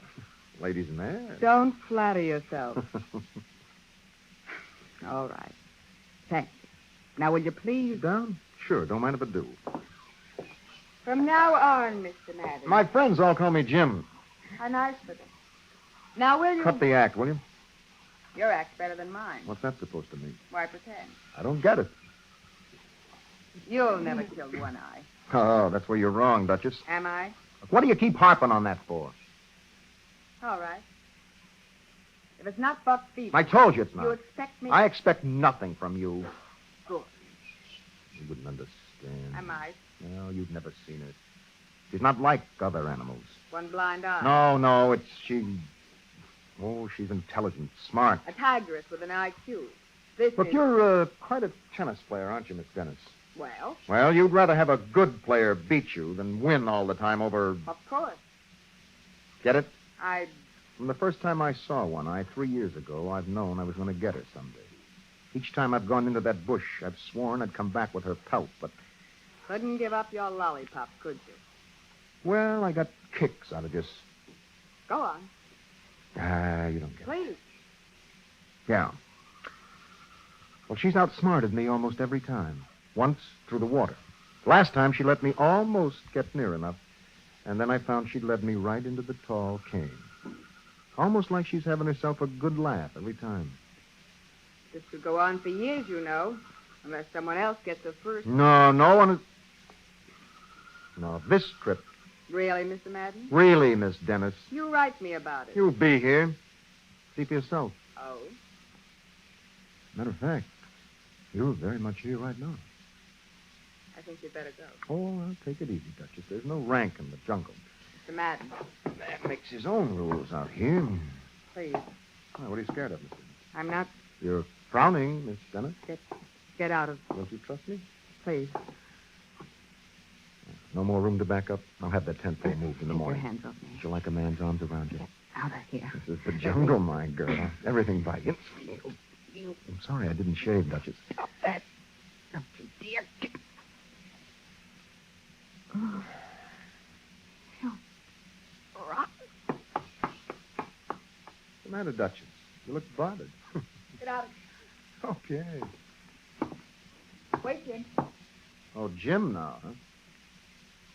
Could have yelled for Dan. I know it. There's enough coffee for two. Yeah. Well, don't drink it all, Duchess. Might keep you awake.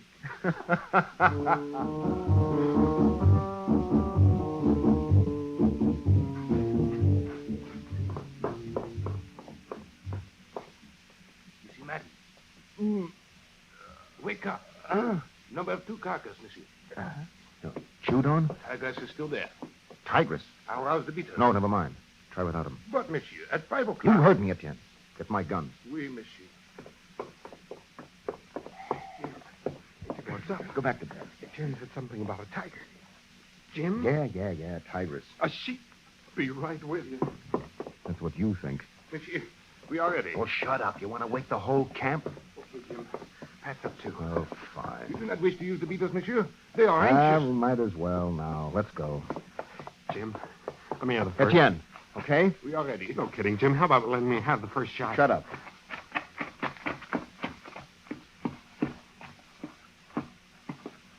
Monsieur, she still feeds. Does, huh? Well, what do we do? See that flat ledge over there? Yeah. Get up there and wait. What for? You can see the whole thing. Hey, I'm not staying by. Get up there! Crying out. Who's Dennis with you? Pat, I haven't even Oh, seen. she's probably still dressing. Go back and get Oh, her. Jim, I don't want to miss. We'll wait. Okay, but don't forget now. Yeah, sure.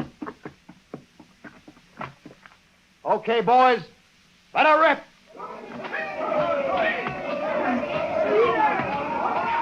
Wider! Run out! Boom! Bigger circle! Louder! Action! All right, now keep them moving. I'm going in.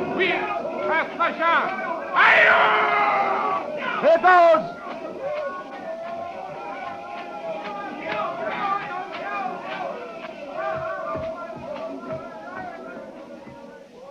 What kept you? Pat. What are you doing? I told you I wanted a shot of a tigress. How did you... I was with the first line of beaters. You crazy... You haven't got a gun. Yes, I have flash gun. I told you can't use that thing. No? Now, listen, if I get you sticking a bulb in that You'll thing, I'll... what? Hot in here. Yeah, it gets hotter. It's all right. Mosquito netting tied him on your side? Yeah. Jim, what I said about buck fever. Not it, I tell you. Something else? Something I gotta do. I hate waiting. I'll get used to it. Jim, I've been so rotten. You'll do. No, really, Hold it. Is it? She's feeding now. So beautiful. Yeah. Jim, I gotta have a picture of her. No, it's too dark. Listen, if you cover me from up here, I can jump to that big lower branch and use the flash. Too risky? No, as I take Too it. big a chance. I was right. What? You can't kill her. You're crazy. When the time comes out... Time's come, Jim. Okay, then. You take the picture. Me? Go on. I'll cover you. Hey, put down that gun. I want that picture. If you're not Give going me to... that gun. Jim. Give me that gun. You're not shooting my tigress. Jim. One Eye is my private kill, you hear? Your private... Yes. I hear Okay. Now get ready. She's lifting her head. Oh, sure. Some fool was... All right, hurry up. Standing. You can't. She's my kill. 3 years. Knowing that Jim Madden can play with his own private toy. Private toy. Ready? She's beginning. Yeah. Okay, Pat. Now. Here goes.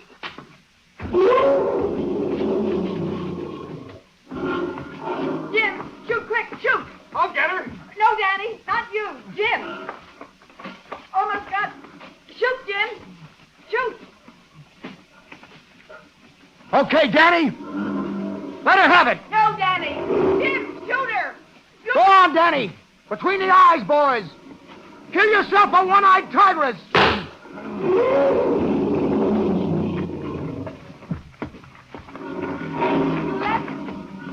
You didn't mind. No, I didn't mind, did I, Pat? You better give him more, Danny. Got her. I got her. Nice going. And she's all yours, boy. She's all yours.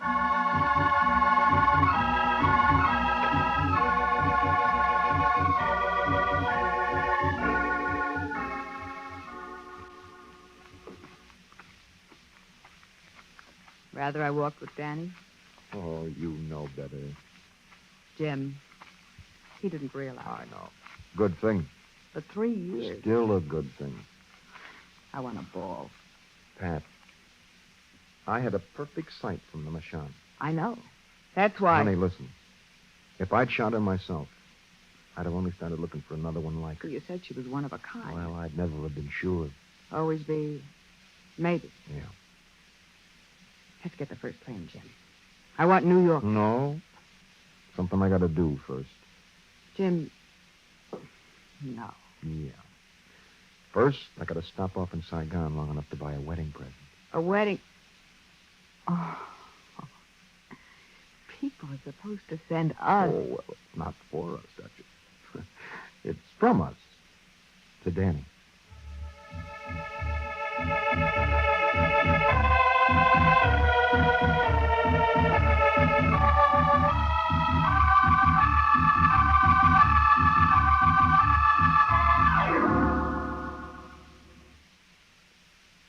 The title, Captive.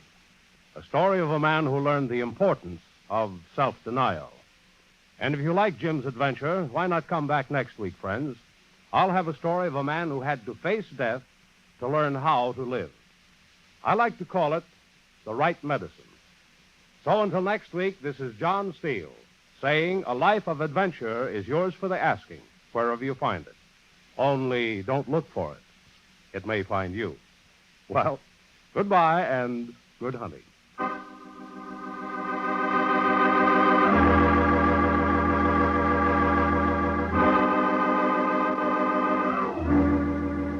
John Steele Adventurer is produced by Robert Monroe, directed by Elliot Drake, and written by Lois Landauer. John Larkin was heard as Jim. Also in our cast were Ross Martin, Charlotte Manson, and Mort Lawrence. John Steele is played by Don Douglas. Musical effects were by Doc Whipple. Your announcer has been Ted Melly. Remember, next week, Mutual presents The Right Medicine, another story of suspense and action from the files of John Steele, Adventurer. This is the Mutual Broadcasting System.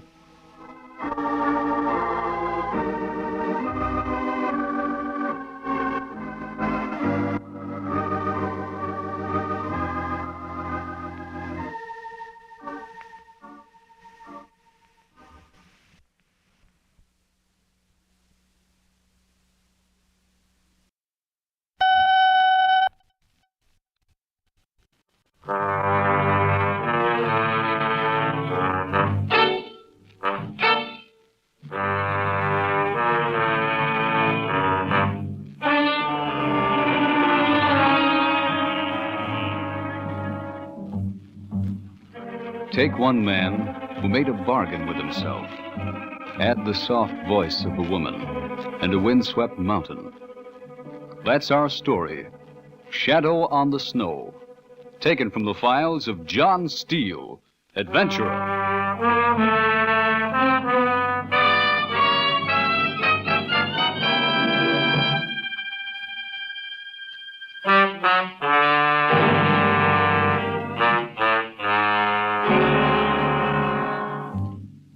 Hello, friends. This is John Steele. We're back again to bring you another story of suspense and action. So sit back, relax if you can, and listen. This week's tale takes us to the towering peaks of the Swiss Alps, where a good friend of mine lived, a story of very strange mood. But before I start telling it myself, suppose we turn the meeting over to Johnny Martin. He's the fellow who lived it, and here he is to tell it. Johnny? Well, where do you begin a story like mine? I don't know.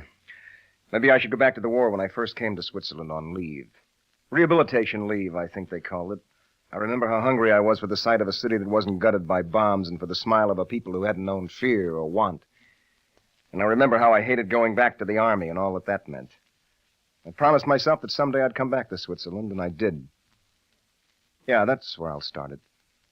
I came back to Switzerland and I found Vreni. Vreni with her strong hands and her clear eyes. We met, fell in love, and were married all in a couple of months.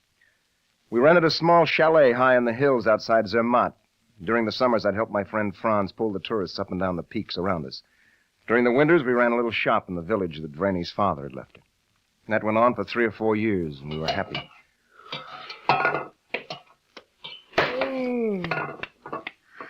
So, finally you've gotten up. I can't get this thing started. You're half asleep. Yeah, I guess so. I will do it. Go wash your face and comb your hair. Where you been so early? I've been down to the village and back before you even get your eyes open. Oh, what's all the excitement? Nothing. Well, there must be something up. If I wait for you to go to the post office, it will be noon. Oh, any mail? Nothing important. You see, you could have waited till noon to find that out. How's that coffee coming? It will be ready. Go say good morning to the mountain. Oh, what a day. I saw Franz in the village. Oh, how was the old mountain goat? He has some more tourists for tomorrow. Americans? No. Oh, okay. He wants you to help him. Sure. He wants you to meet him at the inn. Are you listening, Johnny? Oh, sure, I'm listening. What is the matter? Nothing. Nothing, honey. You had such a sad look in your eyes. Me? Ah. You were thinking of your country? No, I was admiring our mountain. Oh. Isn't that a beauty? Someday we're going to climb that. Just you and me. Franz would laugh at you. Oh, we will. Wait and see. All right, we will. We will conquer the Weisshorn all alone. You bet. The coffee. I hope it's not too strong. No. When you are finished, I have a surprise for you. I knew you were up to something. Go on. Drink. Okay.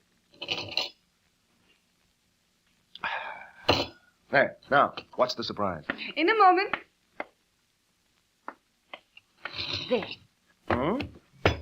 It's the Victoria from Bern. So what? Open it up. Okay. Why all the mystery?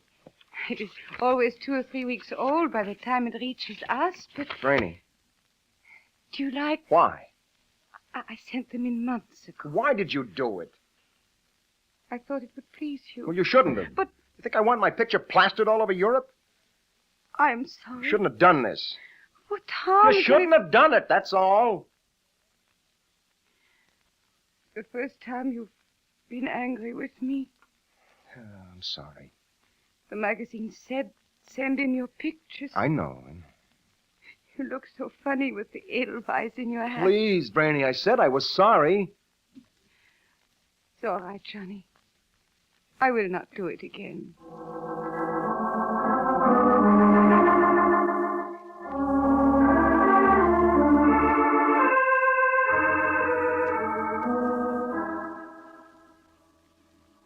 I felt like I'd broken a child's toy. Well, nothing else was said about it, and in 2 or 3 weeks the incident was forgotten. But I couldn't forget the hurt look in Brainy's eyes. And then one day we were out climbing the lower face of Weisshorn. It was late afternoon, and down in the valley we could see the farmers slowly leading their flocks back to the barns. The village and all the world seemed very far away. Pull me up, Johnny. Yeah, you're no tourist. What? I said do your own climbing. All right, I will. Okay, hang on. No, please. I will do it myself. Go ahead.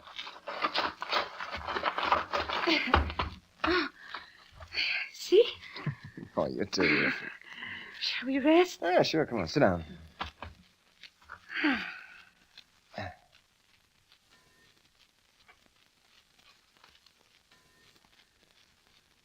Oh, it is beautiful. Yeah. Hey, what's that? What? That blue flower. I do not know its name. It's a new one. I never saw it before. Must be new, because Herr Martin never saw it before. What is it, Johnny? What? The sad look again. No. Comes more often now. It's nothing, honey. It just looks like a flower that used... What? Nothing. What is it like in your country, Johnny? Oh, I don't know. Kind of big and noisy. Got growing pains. What is this? Well, it feels like it's got to show off or something. It isn't all bad, though. Do you have mountains like the Weisshorn? Oh, yeah, sure. Except most of them have super highways right over the top. I don't think I would like that. No, I don't guess you would. Are you happy here, Johnny? Huh? Yes, sure. I am happy. I love you. Yes, I know. Well, we should be getting back. I do not want to go. Why? I'm afraid. Oh, now stop that. I wish we could live on our mountain forever. Sure. We could live on Edelweiss. You must not joke. Oh, I'm sorry, darling. Come on. Hello! Hello! What was that? I do not know. Johnny! Johnny! Johnny! Johnny! Johnny! He's calling us. There he is, down on the slope. Yeah, it's Franz. Yes. Franz! Franz! Franz! Franz! Come! Hurry! Come! Hurry! Come on, Brady. He sees us. Now watch your step. Yes. Are you down yet? Yeah. All right, I'll be right with you. Okay, come on, honey. Johnny! Johnny! Coming! I have searched all day for you. What is it, Franz? We must go down to the village. Why? Last night on the Weisshorn, an airplane crashed. An airplane? Yeah. We must get help to them. Yeah, there are no other guides. We must hurry. Our supplies are in the village. I will come too. Yeah, Freundin, we will need your help. Hurry, Johnny. Yeah. Sure.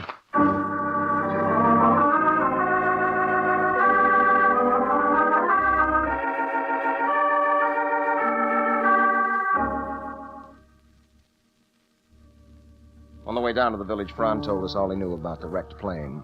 It was a small single-engine ship was carrying 2 men when it crashed into the Weisshorn. As soon as we'd picked up our equipment, we started back up the glacier. Franz led the way, sounding with his ice axe as he went, and by 10 o'clock we were over the frozen ice field. We pitched camp on a rocky ledge at the foot of the mountain, and Brainy cooked our beans over the humming Primus stove. After supper, we crawled into the tent to sleep. Within a few minutes, Franz was breathing heavily. I lay there with my eyes open, thinking of the flyers, wondering if they were alive. Finally, I got up and crawled quietly out of the tent. I lit a cigarette and looked up at the stars. The stars always seem nearer when you're on a mountain.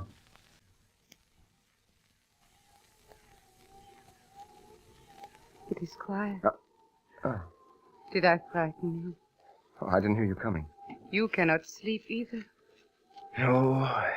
Tomorrow night we will sleep. Yeah, I suppose so. Something is troubling you, Johnny? No. You are thinking about tomorrow's climb? Maybe. It will be hard work, but we will do it. Of course. I was thinking about the flyers. If they are alive, we will get to them in time. Yeah, I suppose so. Granny, do you hear anything? What? I don't know. I can't tell whether it's the wind. I hear it. What is it? The wind. High in the mountain. Almost like a song. Hold me close, Johnny. Oh, what is it, honey? Just hold me close.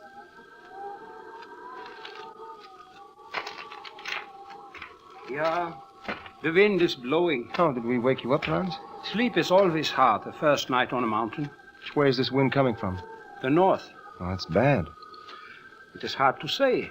Maybe it will blow away, maybe not. We will let that take care of itself. You think we'll be in time, Franz? This time of year, I think yes. But come, we have much work tomorrow. Yeah. One needs strength to climb the Weisshorn. Come on, Brainy. Yes, Johnny. Oh, I'm tired now. Go ahead, Brainy. It is always first the ladies. Franz, come here a minute. Yes, Johnny? Do you hear anything? Yes, Johnny. It's the wind, isn't it? Some say it is just the wind. In the valley, it is said the Weisshorn sings only when there's death on the mountain. Come, we must get sleep. Yeah. Yeah.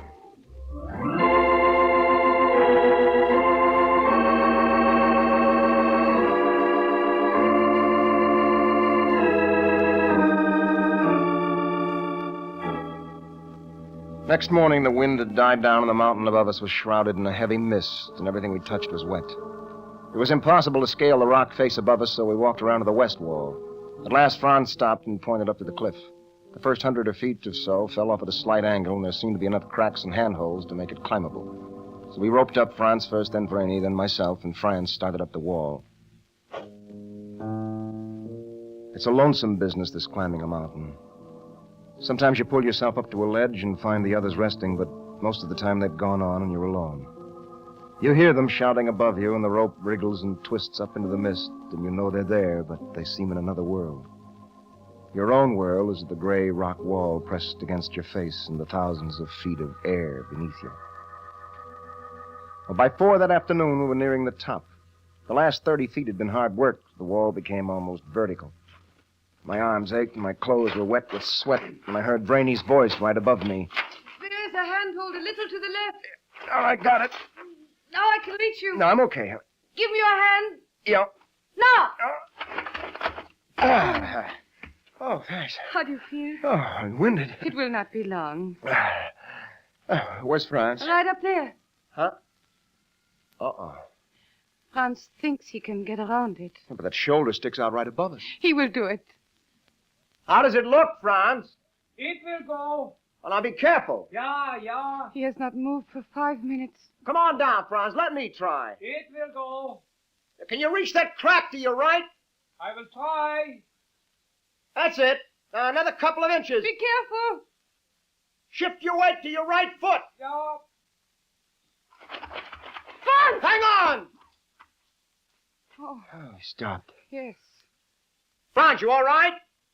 Yeah. Well, come on down now. I'll try it. It will go. Well, okay, but take your time. He's too old. Yes, he's too stubborn. That's it. There's a foothold to your left. Yeah. Make him stop, Johnny. I can't, Brainy. Now, can you reach that crack? Moment, bitte. He's going to jump. No! Oh, he made it. Now he will be all right. Can't see him. He's on top of the shoulder. You okay, Franz? Franz! I am on the terrace. Come, Brainy. Oh, it's your turn, honey. Yes, Johnny. Don't worry, he can pull you up now. I know. I'll see you in a couple of minutes. Yes. Coming, Franz? That's it, honey. Now kick away from the wall. That's right.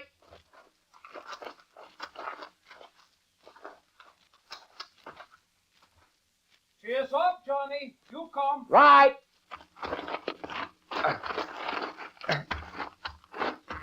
The rope is tight. Do not worry. Yeah. 5 feet more. Yeah. So, we have done it. Are you okay, honey? Yes, Johnny. Well, let's get going then, huh? When you are ready. No, I'm all right now. Good. Come. It is cold now. Well, it's just that you're not working so hard. Put on another sweater, Franny. It will pass. I do not like this. What, Franz? The wind last night. Today the fog. This is not good. No? Always before the storm on the mountain comes the fog. Oh. Franz. Yeah? I thought I saw something in the mist up ahead. Where? There it is again. Come on. Yeah, it's the plane. Come on. Oh, what a mess. Yeah. You better wait here, Granny, huh? Yes, Johnny. Lucky it didn't burn. Yeah. All right, give me a hand. Yeah. That's got it. Come on. Wait. There's one of them. To little God. He's dead.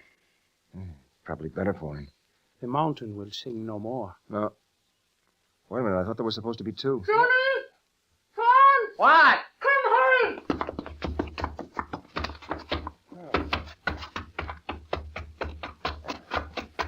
Well, what's the matter? Here is one of them. Let me see him. Well, I'll turn him over. What is it, Johnny? Huh? You look so strange. It's nothing. This one is alive. You know him? No.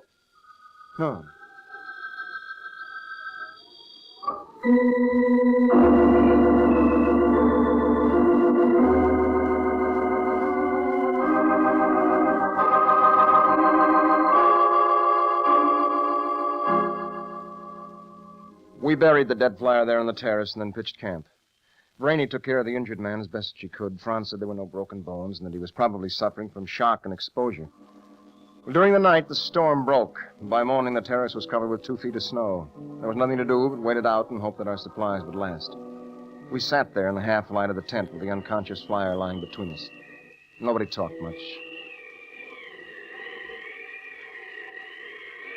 Is anyone hungry? Nein, danke. Johnny? No, thanks, Rainey. Why don't you rest, Hans? Did he? You've been working the kinks down of that rope for an hour. On a mountain, Johnny, one never rests. What do you think? It is a bad storm. The worst this year. It may blow 3 days. It may stop tonight. One never knows. Yeah. It will be very hard going down, but it gives our flyer time to get strength. It all balances out. Yeah. So, now I go brush the snow off the tent. Don't stay long.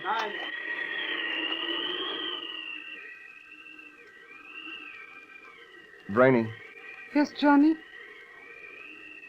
are you cold? A little? Come over here next to me. Yes. Any better? Yes, Johnny. What's the matter? Why? You've been so quiet. I do not know. Well, what is it? There is something wrong. I do not know. What? You're hiding something. No, Brainy. Oh, the flyer. Yeah. Lift up his head. Yeah, all right. Give him some water. Brainy, I wanted to... Water? Yeah. His eyes are opening.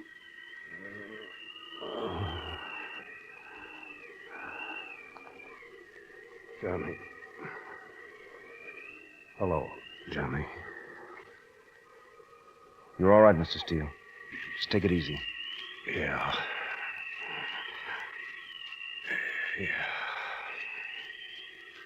He's out again. Oh, Brainy. Don't cry, Brainy. What? It is nothing. I was going to tell you. You see, during the war, I had a pretty rough time of it. No more than anyone else, I guess, but bad enough. And when I came home, well, it wasn't what I'd expected. I don't know what I thought it would be like, but it just wasn't right.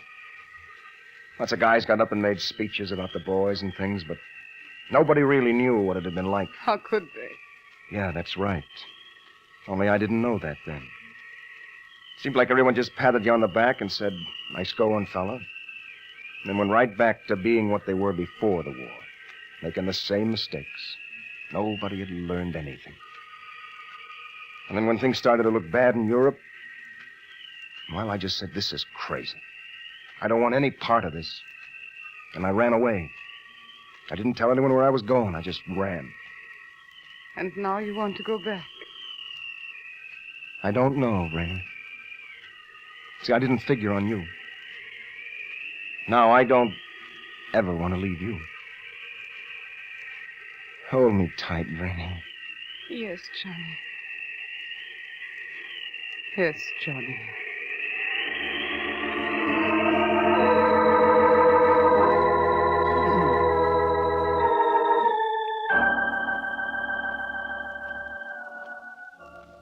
The storm raged for 2 days, and our supplies were getting dangerously low. And on the afternoon of the second day, Steele started coughing, and by night he was burning with fever.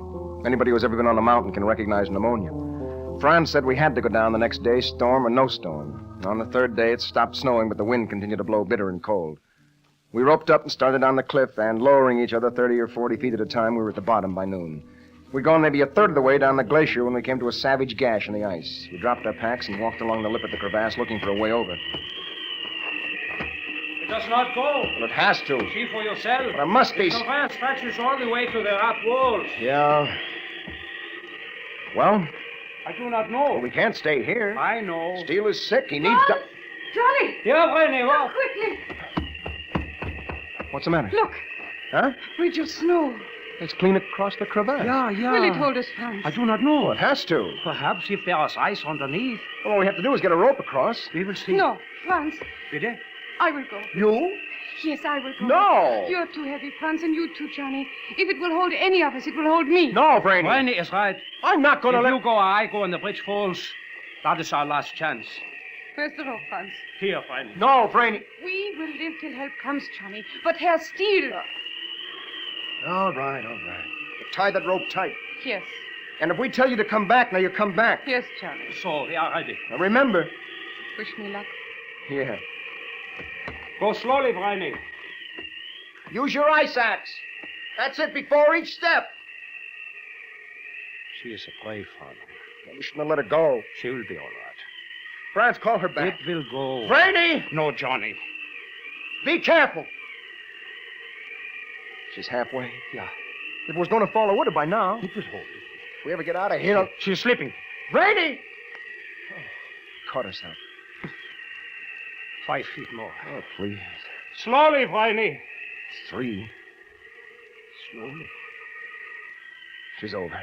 See, Johnny, it was nothing. We tied the packs to the rope and sent them over first. Because Franz was lighter, we decided that he'd go next. Brainy tied the rope around her waist and braced her feet in the snow, and Franz seized it in his hands, and I saw him swing out over the crevasse. The rope danced and swayed under his weight, but slowly, hand over hand, he worked his way across, kicking his feet as he went. When he was over, he took the rope from Brainy and tied it around his chest. Then I lashed Steele to the line, and very carefully Franz pulled him across the crevasse. Then it was my turn. I knotted the rope around my chest and passed it between my legs. Then I stepped to the edge, took a deep breath, and leapt out into space. I shoved my hands and knees out in front of me to break the shock as I hit the fireside, and the wall was rushing up at me. My body turned, and my head crashed against the ice. I seemed to be slipping down into soft darkness when the sharp pain of the rope around my chest snapped me back to consciousness. I was being pulled upward in long, regular thrusts, my body grating against the blue ice wall as I went. And then I heard Brainy. She was leaning far out over the edge, stretching her arms down to reach me and saying my name. I heard Franz calling her, telling her to get back. My own voice tried to rise in my throat, but the rope was cutting my chest and I couldn't breathe. Then our hands touched and she smiled and said my name again, and then I saw the snow under her tremble start to crumble, then she was falling.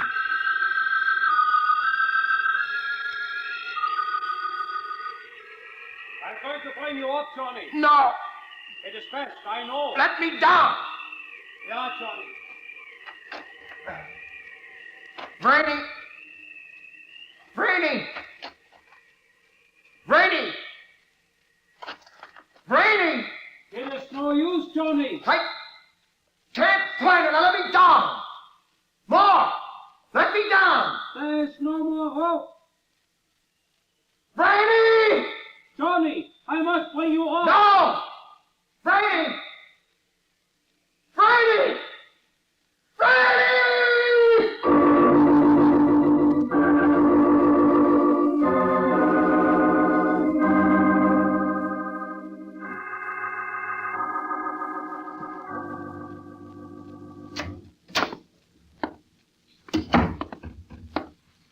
Hello, Johnny. Hello, Mr. Steele. I'm glad you came. Sit down. No, thanks. I haven't had a chance. Please. I understand. How you feeling? They're taking good care of me here. Doc says I'll be out in a couple of weeks. Fine. Then I suppose I'll be flying home. Yeah. What are you going to do, Johnny? I don't know. I guess it's too soon to decide, huh? Yeah, I guess. You know, it wasn't coincidence I was in that plane that crashed. No? A friend of mine saw your picture in a magazine. Sent it to me. Oh. Your mother and Dad asked me to come over and talk to you. They said I had more influence with you than either of them did. I thought maybe you'd like to go home with me. No. It's up to you. I'm staying here. Still running away? You wouldn't understand. Maybe I would. Your dad told me what was on your mind. No. Why don't you do something about it? What can one guy do? Nothing. If he runs away. There are plenty of people who feel like you do, Johnny. Must be some way to make that known. Yes, if I thought there was a chance. You'll never find out over here. Why don't you drop in again and we'll talk some more? Okay. See you, Johnny? Maybe.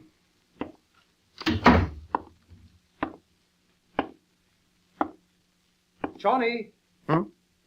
Oh. Hello, Franz. I've been waiting for you.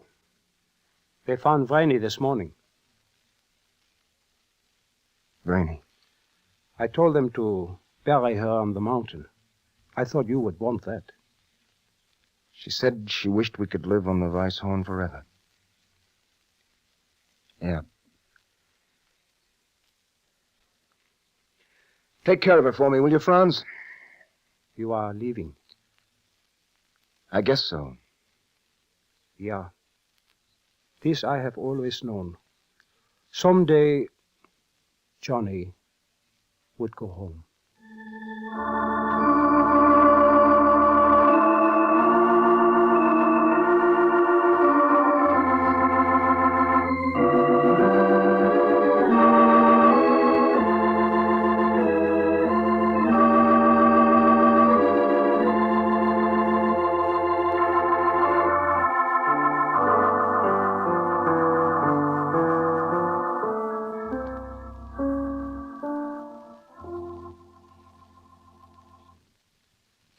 The title, Shadow on the Snow.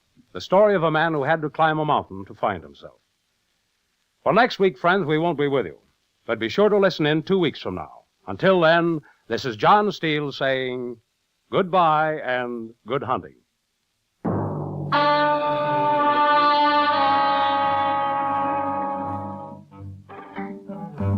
This is the Mutual Broadcasting System.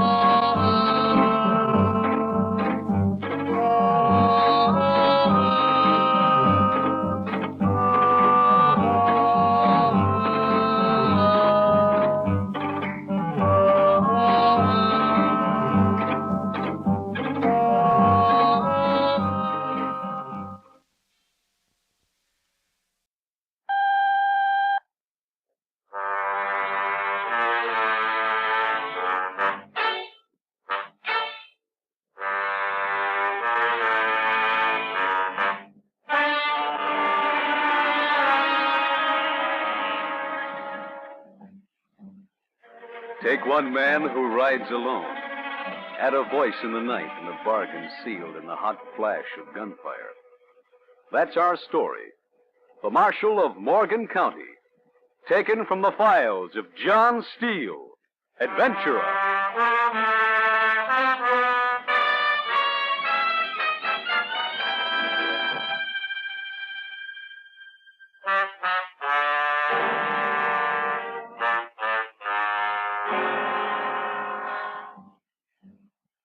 Hello, friends. This is John Steele. Each week we get together at this time for an old-fashioned session of yarn spinning. Sometimes our stories are filled with action. Sometimes they're about places. But this one is the story of a man. I first met this fellow out in the big lonely prairies of Texas. And to this day, I'm still not 100% sure I know where he fits in. Maybe you'll be able to figure it out. What's his name? Elkins. What is it makes one man stick close to the town while the other lines out for the hills? I never have knowed rightly, but ever since I was a young'un, I found it easiest and best to move alone. Living by somebody else's law is all right for them as likes it, but I always had a mind to own myself. Being a loner, you learn pretty quick how to take care of yourself, or you just don't get along. It's just as simple as that. You learn to let the other fellow do the talking while you do the watching. You learn to respect the split second between a word and an action. And you learn a lot by looking in a man's eyes. Of course, any man, even a frightened one, can be a killer. Well, that's how I'd moved for a big piece of my life and no complaints, neither. Then one night I rode into Abilene. It was spring, and the snow on the mountains was beginning to thaw, and the creeks was beginning to raise. The riders was stringing out toward the horse country, and the air was clear as spring water. Things was moving, and it was good to be alive.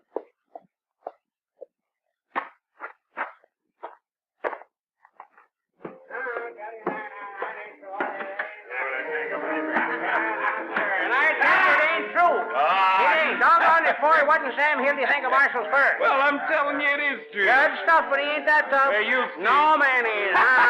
Hey, mister. Huh? Give me a drink. Sure. What'll it be? Whiskey. Yeah. Here you be. Just leave the bottle. Sure.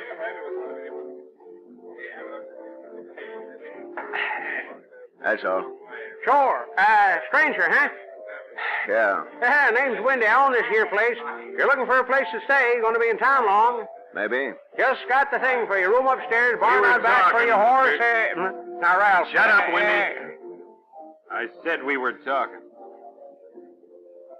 Were you? I don't like being interrupted. Ralph, Shut up. Look, why don't you go down there and drink your drink, and I'll stay here. What's your name? I said... I know what you said. What's your name? Why is it every town's the same? I asked you a question. There's always a little squirt wants to show off. Mister. Seen dozens of your kind every town. I said, now what's look, your name? Squirt, go down there and finish your drink. I don't want to get mad. And don't go reaching for your gun, either, because I'm not reaching for mine. You won't be able to claim self-defense.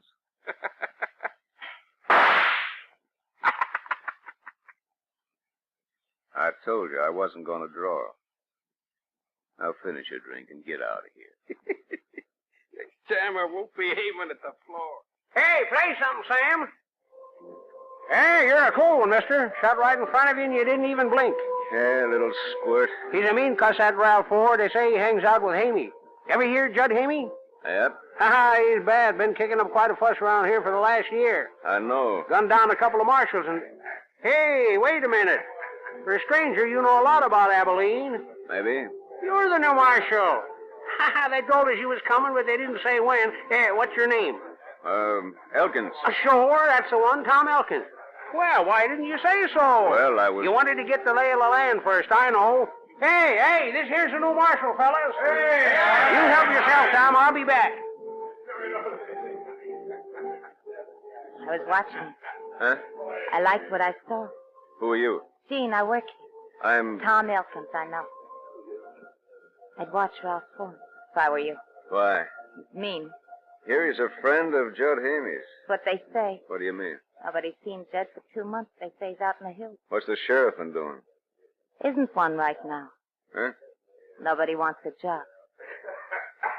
I see. This town's wide open. Be careful, Tom. Wide open, huh? Yeah, I'll be careful.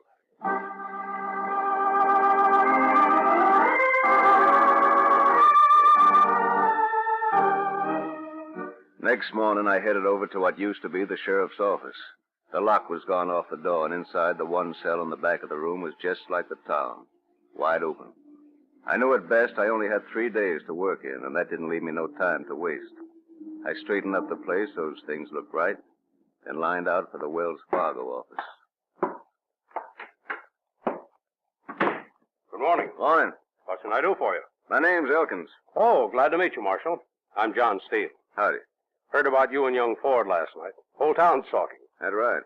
Yeah, it's about time somebody tightened up on that cold. What can I do for you? Well, from what I hear, you folks been hit harder by this Hamey and his boys than anybody else. That's right. They've caught us twice in the last 9 months. Well, I ain't to do something about that, but I'm going to need your help. You name it. Well, first off, I want to know when your next big shipment is. I don't suppose it's much of a secret. Every year about this time, we bring down quite a piece of cash from the Federal Bank up at the Capitol. When's that going to be? 2 weeks. I want you to change it. Why? Think it might be a good idea. To when? Tomorrow, the day after. I don't know. Plans are all made. They can be changed. I don't know. It's a big thing you're asking, Elkins. Mind if I see your credentials? I don't have them with me. I see. Maybe we better go back to your office. Ain't there neither. I was held up on the way down. Took my wallet, papers, everything. Mm-hmm. I know the town council got a telegram saying you were coming. But no matter as important as this, I'm sure you understand. I'd rather wait for confirmation. That'll take a week. Might? Look, Steele, you don't have to know who I am to save your company thousands of dollars. No. If that shipment's coming down next week, I know one thing. Judd Hamey knows about it. Maybe. If you bring it down a week early, you might fool him. I'll see what I can do. Good. If you want me for anything, the sheriff's office is open again. All right, Elkins. Let me know how you make out. Yeah.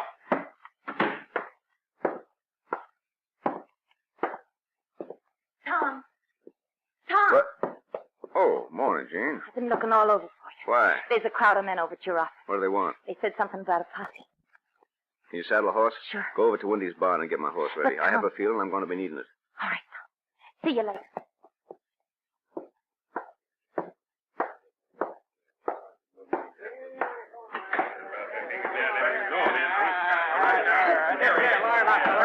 All right, what's it all about? Well, we were trying to have somebody... Wait a minute. Now, one at a time. Wendy, supposing you start. Well, Tom, lots of the fellers seen how you handled young Ralph last night, and I guess that's what they've been waiting for. I see. And what are you going to do? Well, Ralph took off into the hills this morning, and we all figure he's headed straight for Judd, wherever he's holed up. So we figure all we got to do is follow Ralph into the hills. Now, wait a minute. Wait a minute. I think you're making a mistake, man. Because if you get up there in them hills, Judd's going to be taking pot shots at you from back of every rock. A lot of you men will get hurt, and you might not even get Hamey. I think your mind is made up, Tom. They're going to ride with or without you. That's right. Then it'll be without me. Okay, fine. Come on, let's go. Sorry, Tom. I thought you was going to be different. Go on. You better get riding.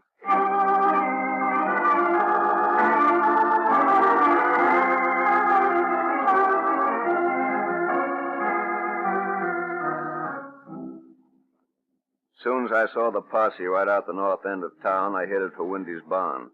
Jean had my horse waiting, and I lit out fast as that pony had run. Ralph had about a 2-hour start on me, but he wouldn't be riding hard, and I figured once I got past the posse, I might catch him before dark. When I got out of town, I headed straight north, keeping a low range of hills between me and the posse. About 5 or 6 miles out, I cut through a draw. And sure enough, there they was about a mile behind me and moving slow. With nothing between me and Ralph, I gave that little horse all the leather he'd take. And by late afternoon, I picked up a dust cloud dead ahead. By keeping to the timber and crossing back and forth on his trail, I thought, well, I ought to catch him by sundown. It was slow going, but at least I wasn't raising no dust, and my coming up on him should have been something of a surprise. But when I topped a rise an hour later and looked down in the canyon ahead, his dust cloud had disappeared. First, I thought he'd pulled up for the night. Then I heard a twig snap to my left, and a voice was speaking at me down the barrel of a Colt. Supposing you keep them hands up, Elton. Okay, Ford? Thought you was smarter than this. When'd you spot me? About an hour ago. Been watching you crisscrossing ever since. Guess I thought you was dumber than this. Why, you... Take it easy, Ford. Ain't nobody out here to say it weren't self-defense. No, there ain't. Ought to fill you You full of- won't. I won't, huh? No. Of course, killing ain't your line. Why'd you follow me out here for? To tell you to get the lead out of your jeans and get riding. There's a posse of men about 4 or 5 miles back. They're aiming to trail you to your pal Judd and do a little shooting. You're bluffing. Well, you'll see that dust cloud pretty soon if it don't get too dark. We're just wasting time. Get down off on that horse. What? You heard me. You know, I could be wrong about you. Get down. Maybe you could, kid. Go on. We're reaching the point where I don't take chances. Get down. Huh? Look, Ford, the dust cloud. What? Get back. His bullet crashed into my shoulder, and I felt like I'd hit a stone wall. Then I was on him, dragging him off his horse. We rolled across the ground, and I could feel his spurs raking my legs. I saw the gun shining in his hand, and I knew I had to get it. And I was on my feet, and my boot heel was driving down hard on his hand. The gun dropped in the dirt, and I kicked it away. Then I picked him up and hit him with everything I had. Again, and again, and again, and again. Stop it. Get up. Please. Now, keep going. What? Get up on that horse and ride. Well, I'll hold the posse off long as I can. But I don't Now, know- get going. You're crazy, Elkins. And tell Hamey I said the next time he pokes his nose in Abilene, I'll blow him from here to California. Now, get going.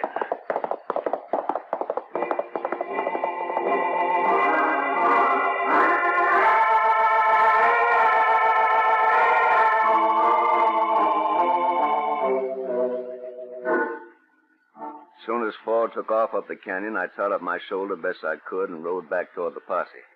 About a mile from him, I roped a bush and tied it on behind me. Then I lit out to the west. The dust cloud that bush kicked up was some from the sea, and pretty soon the posse was following me like a colt tags after his mammy.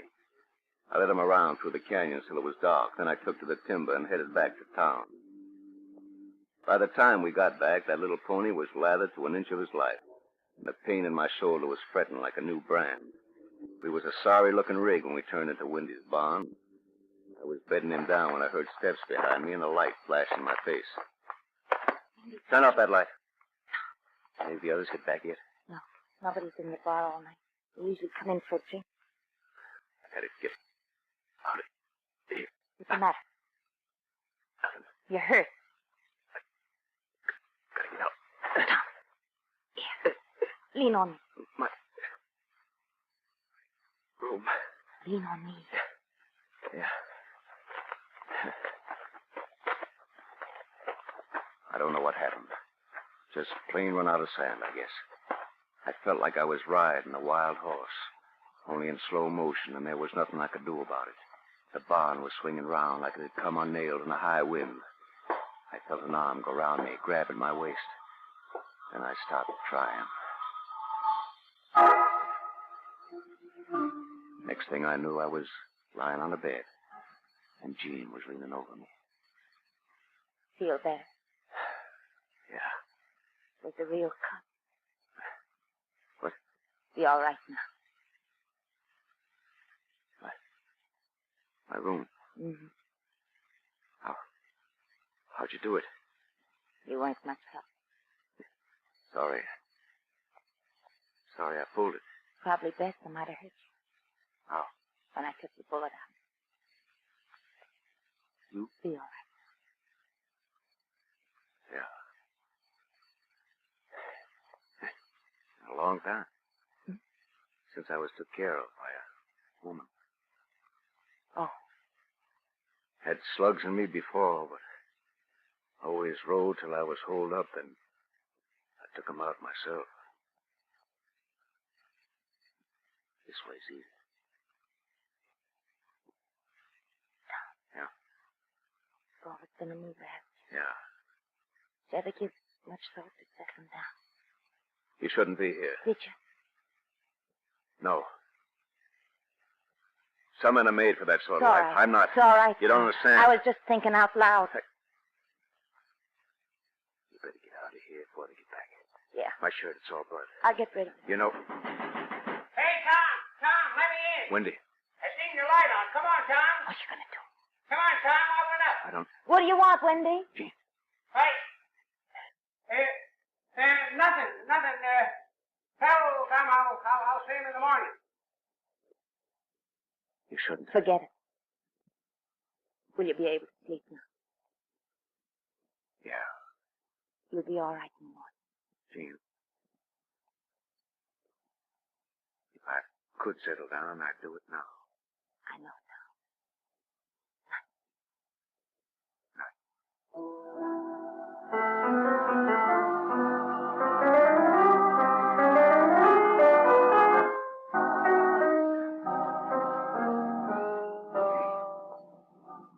Next morning, my arm was stiff, but I figured if I was careful, nobody'd know the difference.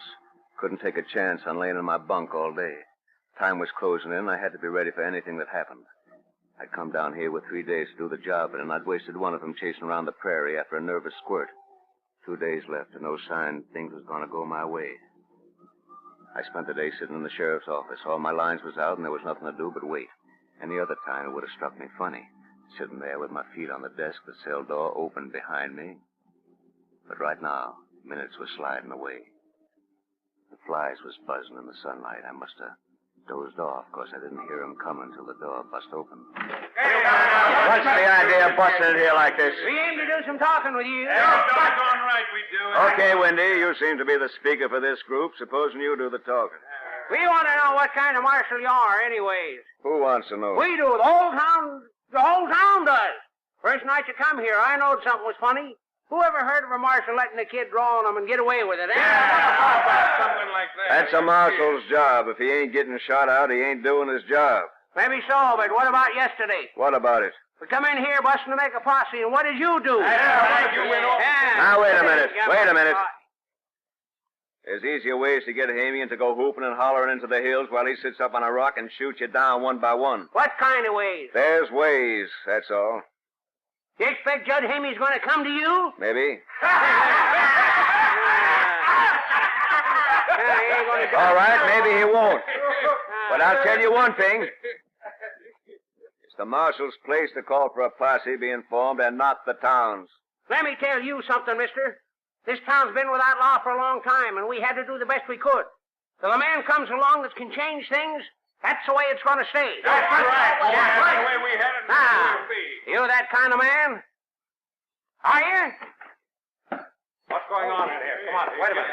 Let me through. Come on. What's up, Wendy? It's all right, Steele. We were just asking Mr. Elkins here a couple of questions. Like what? Like what was he doing yesterday? Why? 'Cause when I got back to the barn last night, your horse was lathered up like it had been rid 100 miles.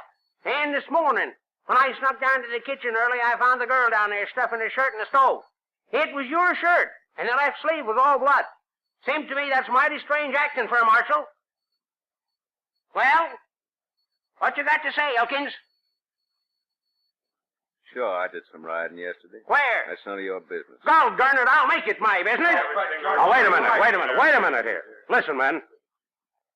I don't know any more about Elkins than you do. Maybe he is a marshal, maybe he isn't, I don't know. But I've done something about finding out. All that, I sent a wire to the state capitol asking for credentials on Tom Elkins. We ought to have an answer by tomorrow. It's late. I suggest you all go home to supper and we'll take this up again tomorrow. Yeah, what about Elkins? Yeah, how about it? Can anybody say he isn't marshal? Well, I guess he's innocent till proved guilty. Come on, let's break it up, men.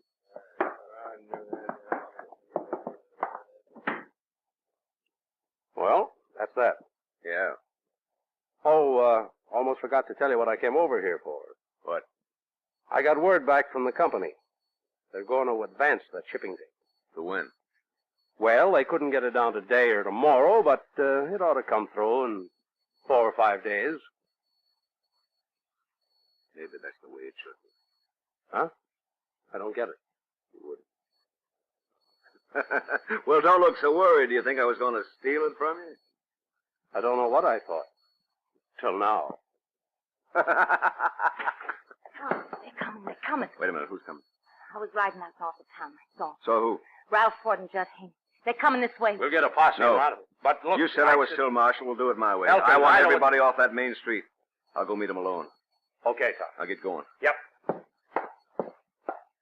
I don't understand what's going on, Tom. Does this have anything to do with your second? No, Jean.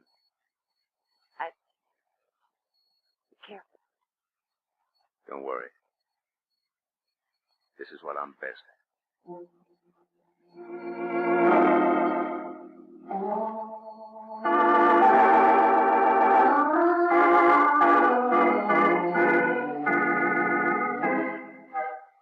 By the time I got out on the street, word had spread like fire in dry timber. There wasn't a soul in sight. But as I walked up the middle of the street, every once in a while I caught a blind being lifted or a curtain being parted. There was a lot of watching being done in Abilene.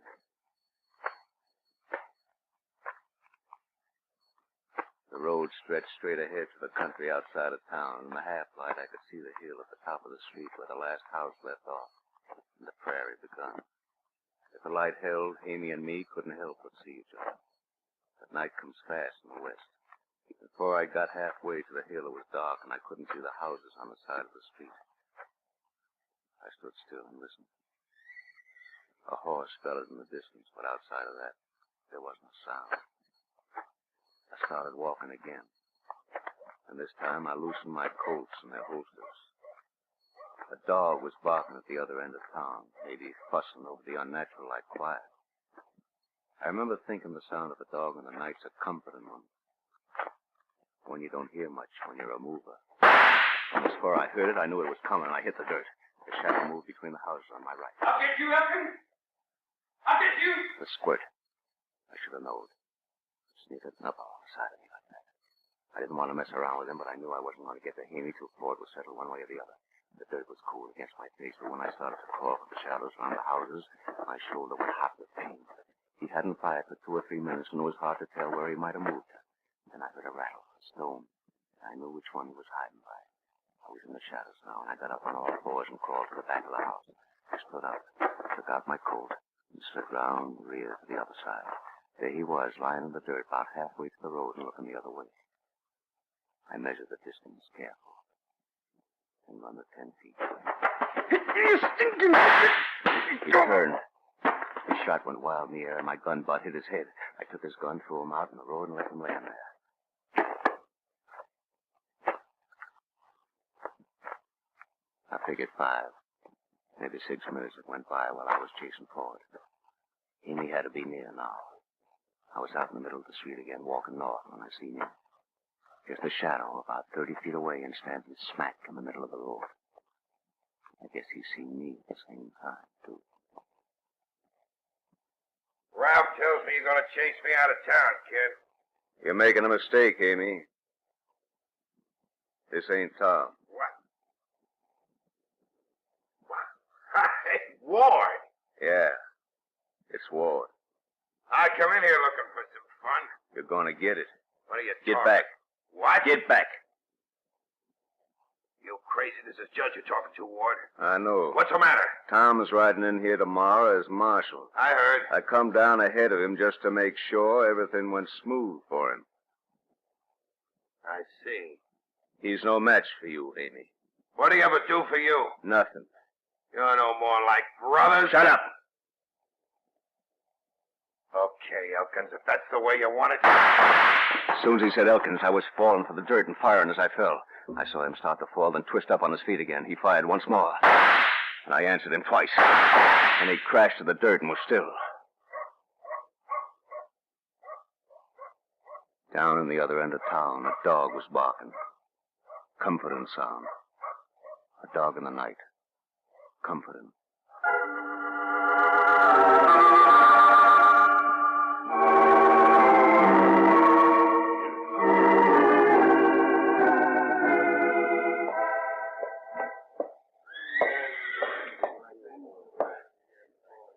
Leaving, Tom? Yep. Sorry to see you go. I'd like to stick around for a day or two, Steele. Help you get that shipment in safe, but I gotta be moving. The town will never forget what you did last night. Reckon it'll be a few days before I forget it, too. Oh, boy. Oh, Tom, Yeah? can I ride part of the way with you? You do a lot better staying here. All right, Tom. Bye. Bye. Hey, wait a minute. Oh, there. What's the matter, Wendy? There's a fella down in town says he's Tom Elkins. Says he can prove it, too. Tom. He's heading up this way. I was just about... You sit tight, young fella. He'll be here in a couple of shakes now. Ah, sure. That's him, mister. That's the one shot Judge Haney last night.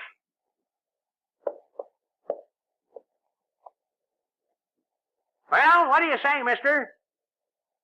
Which one of you's Tom Elkins? Reckon as how it's possible there might be 2 Tom Elkins in this world. Don't you, mister? Yeah. Reckon that's possible. Kind of confusing having two in one town.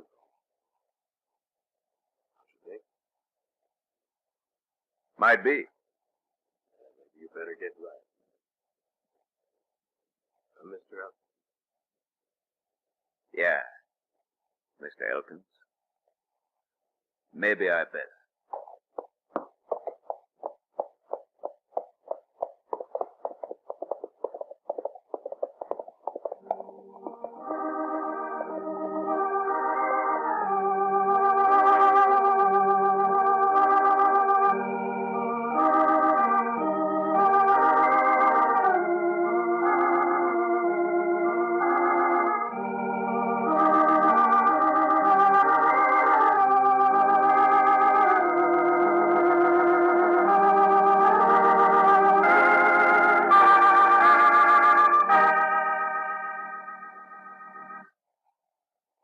The title, The Marshal of Morgan County.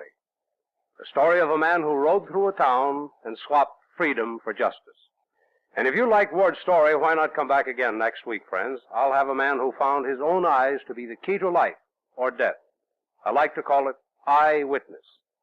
So until next week, this is John Steele saying a life of adventure is yours for the taking, wherever you find it.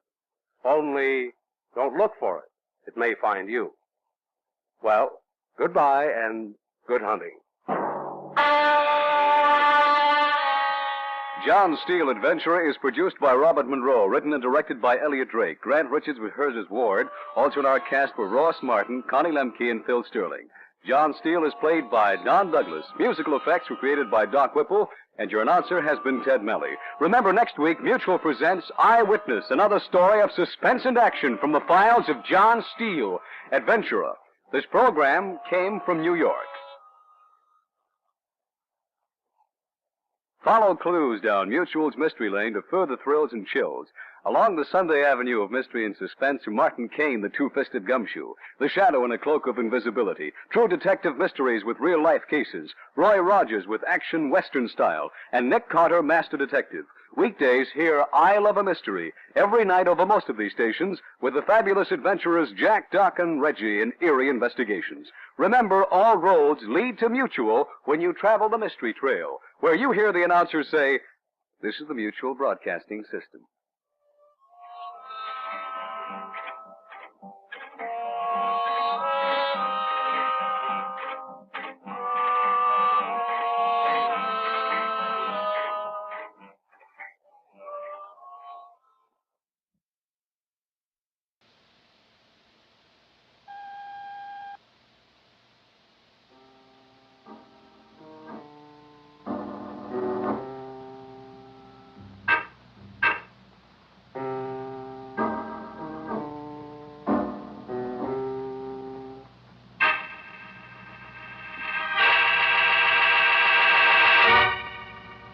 Take one man blinded by ambition.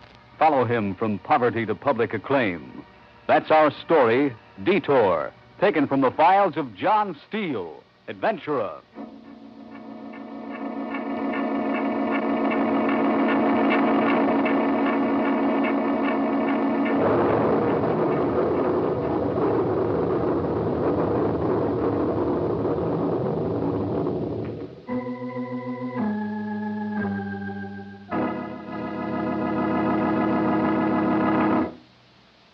Hello, friends.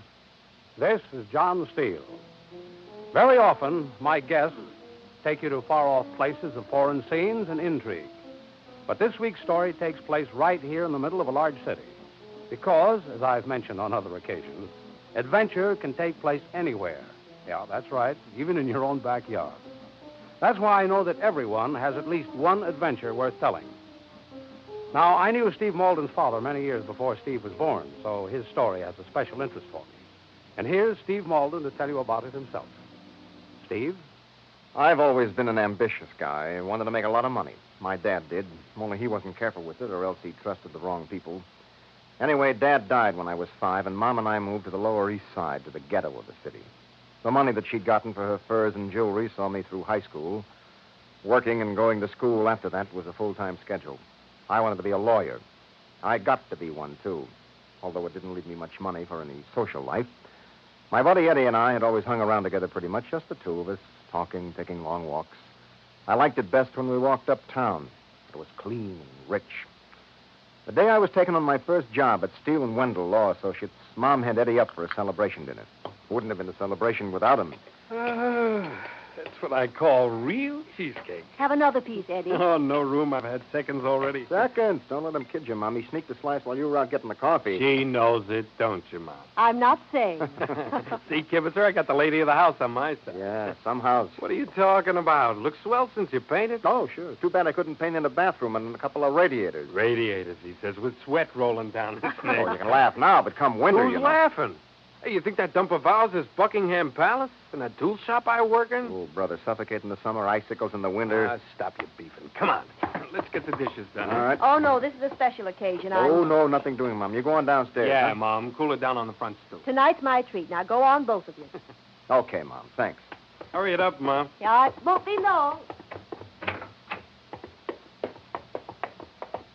Oh, she's swell. Yeah, that's what burns me. Washing dishes. Listen, lots of women. I know, but she used to have so much. Her mom's not the griping kind. Cold water flat, one dress in 5 years. Last dress my mother had was longer ago than that. Well, things are going to be different. Soon. 2 dresses, huh? 2 closets full. 2 for me, too. You wouldn't know what to do Oh, with. I'll know all right. T-shirts are cooler. Where I live, it'll be air-conditioned. Every room. Don't forget now. Gotta have a whole bathroom of my own when I visit you. Yeah, we'll fix you up. Wine and gray. Yep, and a real light wood desk. That shiny kind, you know?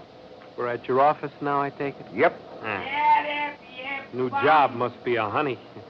They give you your mop, or do you have to buy your own? Okay, wise guy. Hey, Steve, I haven't said it, but I'm as pleased about it as a guy. Thanks, Eddie. I know. It wasn't just a break, neither. You know, you worked for it. Oh, and Eddie, it's a darn good firm. John Steele himself interviewed me. Said I could carry on private practice if I had the time. Sounds like a nice guy. You ought to see this place, Eddie. Looks so Yeah. big and so... That's what you had in mind, huh, Bob? Yeah.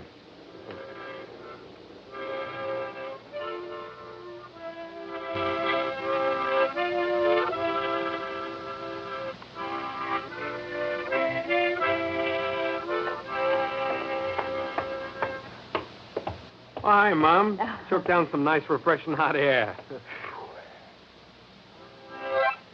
Any requests? Yeah, how about one for silence? Ah, you don't appreciate good music.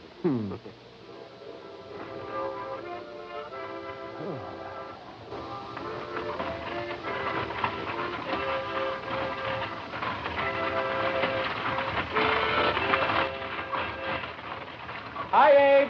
Hello, Abe. Well, Abe sure could use a new push cart. He waved you too, Stephen. All right. Well, I'm too tired to wave at everybody goes by. Abe's a nice old gent. We thought of it. He was looking the other way when we were sneaking hunks of ice from his cart, remember? Now, those push carts are a menace. Abe's out working more than usual lately. And he could use a clean shirt, too. His wife has cancer. Takes a lot of dough. We have 2 fans, Stephen. Perhaps Sure, Mom. the place is so poorly ventilated. Yeah, I'll take it up to her tomorrow. Well, better get home and help. Penny, big deal. Yeah, probably clean up all of 50 cents. If that. Ah, what the heck? I get a kick out of seeing That's him. what counts, isn't it, Eddie? Sure, Ma. It helps. And besides, they appreciate my harmonica playing, see? Yeah. Well, thanks again, Mom. Swell party. We always like having you, dear. See you tomorrow, Steve. You didn't say good night. Good night, boy. Night. You look like your father when you frown, Stephen. Well, that's good. I want to be exactly like Dad. Yes. You don't sound so happy. Success in business isn't everything, son. It's a lot. It makes a difference. Get up and right face you one.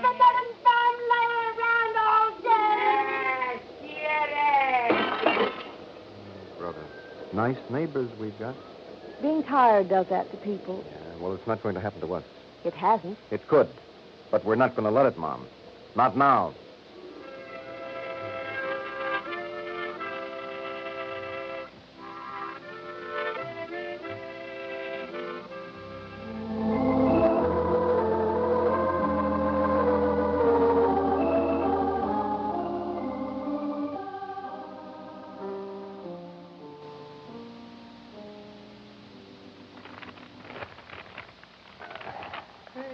what's going on here? Yeah. Oh, hiya, boy. Look, put your finger on this string here, will you? Sure, it's crime. What gives? We're moving. Well, why don't you let a guy know? Gee, I hardly seen you in 2 months. Well, I'll tell you the truth, Eddie. I've been so busy lately. Yeah. So much to learn. Yeah. Hey, you better ease up on that accelerator, boy, huh? Oh, I know what I'm doing, Eddie. Well, what are you? I'm getting up there, Eddie. Dough, security. I'm going to get all I can. Means a lot to you, don't it? Well, doesn't it to everyone? Don't know anybody turns it down. Even so, Eddie, look, you're not like me. You suppose I'd be satisfied dealing out penny candy and ice cream cones? You think I like buying ready-made suits down on 14th Street? It's not for me, Buster. I want people looking at me and saying, hey, there he goes. Steve Malden, the lawyer. Big time, that's going to be me. And I'm going to earn it, too. Well? Well, what? Well, why don't you say something? Is there anything to say? No, I guess that's about it.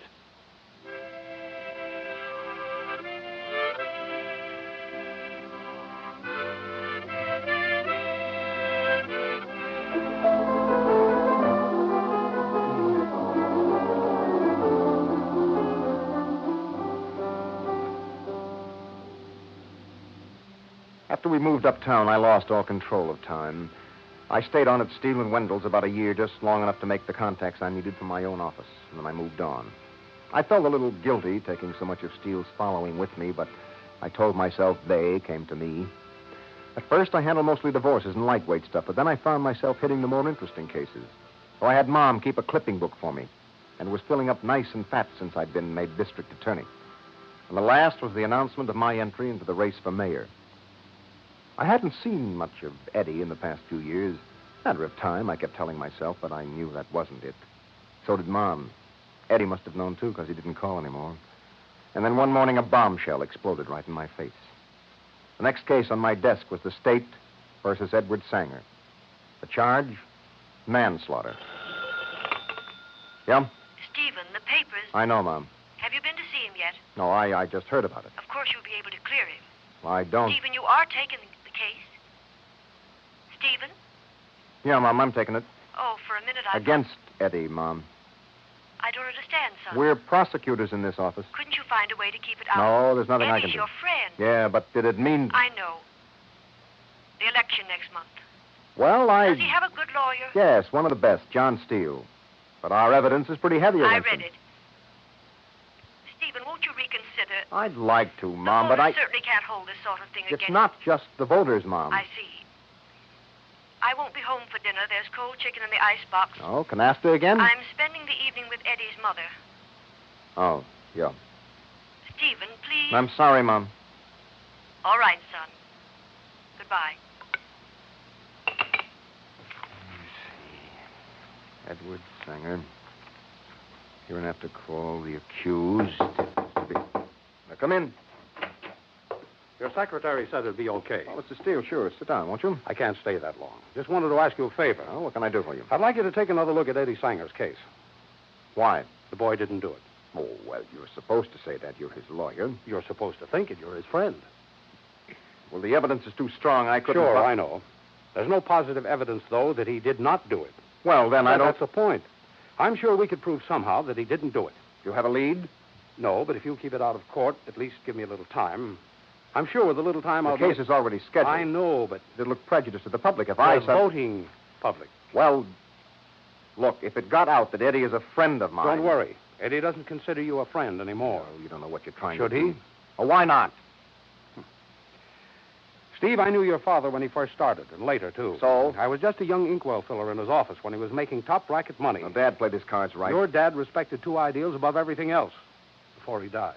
Personal integrity and friendship. Well, he must have been a great guy. I said he respected them before he died. I didn't say he stuck by them while they lived. Now, look, you can't come in here and start... Easy now, son. You should know. I don't want to hear. Your father didn't seem to have many friends when he failed, did he? How do I know? I was a kid. It was because he let himself down all the way, and his worthwhile friends had lost interest. Get out of here. Son, it's for your own Get good. out of here. Now, get out.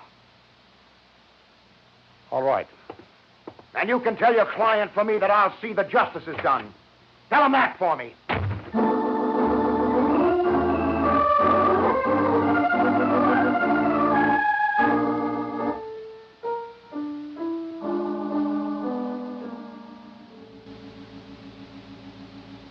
I'm interested in only one thing, Eddie, that the court hears your true story. Remember, you're here under oath. Yes, sir. Eddie, suppose you tell us what happened on the night of December 20th. Well, I was working overtime. Will you tell the court what your work is? I'm a tool maker. You make screwdrivers, hammers, and wrenches. Is that right? Yes, sir. Go on, son. Well, like I told you yesterday, Mr. Steele, I was at the shop later than usual that night. How late? After dark? Oh, sure, about 10, I guess. Anyway, I was interested in this here new kind of wrench we're making. I wanted to take it home to study for weight and stuff, so I stuck it in my locker while I took my shower. And when I came out, Just one moment, Eddie. Was there anyone else in the locker room with you? Nobody but me was in the shop that I know of. Objection, Your Honor. That is speculation on the defendant's part. Objection sustained. Go on, Mr. Sanger. You know, on second thought, Judge, I could be wrong because... What makes you say that, Eddie? Well, it's a big building, and I was in the shower. I see. Well, go on, please. Yeah. Well, anyway, I've been having things on my mind lately, what with my mother being sick. I object, Your Honor. That statement is irrelevant. Defendant is trying to gain sympathy by this obvious method. But it's true. Objection overruled. Continue, please. Like I say, I wasn't thinking too much of what I was doing, I guess, because I forgot all about that wrench and started home without it. Didn't think of it till I was sitting in the beanery at the corner having a cup of coffee and shooting the breeze with the guys. So I went back... One moment, Eddie. Did you mention to the men in the restaurant that you were returning to the shop? Sure, they give me the horse laugh for my good memory. All right. Go on. Well, I went around the back way this time. I get to my locker, and the wrench ain't setting sideways on the shelf like I left it. The wrench was gone? No, it was there all right, but it moved. This time it was facing the front of the locker. Eddie, what did you do then? Stuck it in my pocket and started out. I only got to the front entrance when I almost fell over the big guy lying in the doorway. Thought he was drunk. Anyways, as I was bending over to look at him closer, I thought it might be somebody I knew. The wrench slid out of my pocket. I was just picking it up when a cop come around the corner. The tall guy on the sidewalk, and then he saw something I hadn't noticed. There was blood on the edge of the wrench. It must have got that way falling near the guy, because the top of his head was all mashed Objection. in. Your Honor, this is pure supposition on the part of the defendant. Objection sustained. That's fine, Eddie. I think that'll be all for now. Just one moment, Mr. Sanger. I would like to clear up one small point. I gather that you work at night very often. Is that true? Yeah? Are there many other men who work overtime? No, none of the guys do. They're all commuters from Hoboken. Then it is reasonable to assume that no one else was there the night of the attack. Objection, Your Honor. Sustained. All right, let's put it this way, Eddie. Did you actually see anyone or know of anyone who was in the building or near enough to kill the man inside the doorway? I didn't see nobody, but... You're under oath, Mr. Sanger. Gosh, I think... Of course, there are rats making noise. But did you actually hear anything? Well,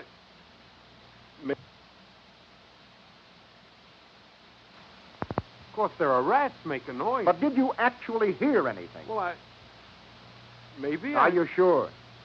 Well, it's just... Are you? Oh, I guess not.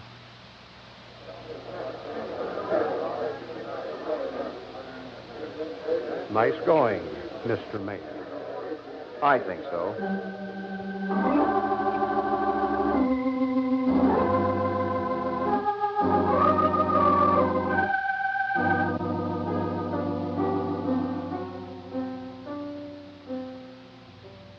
They gave Eddie 15 years.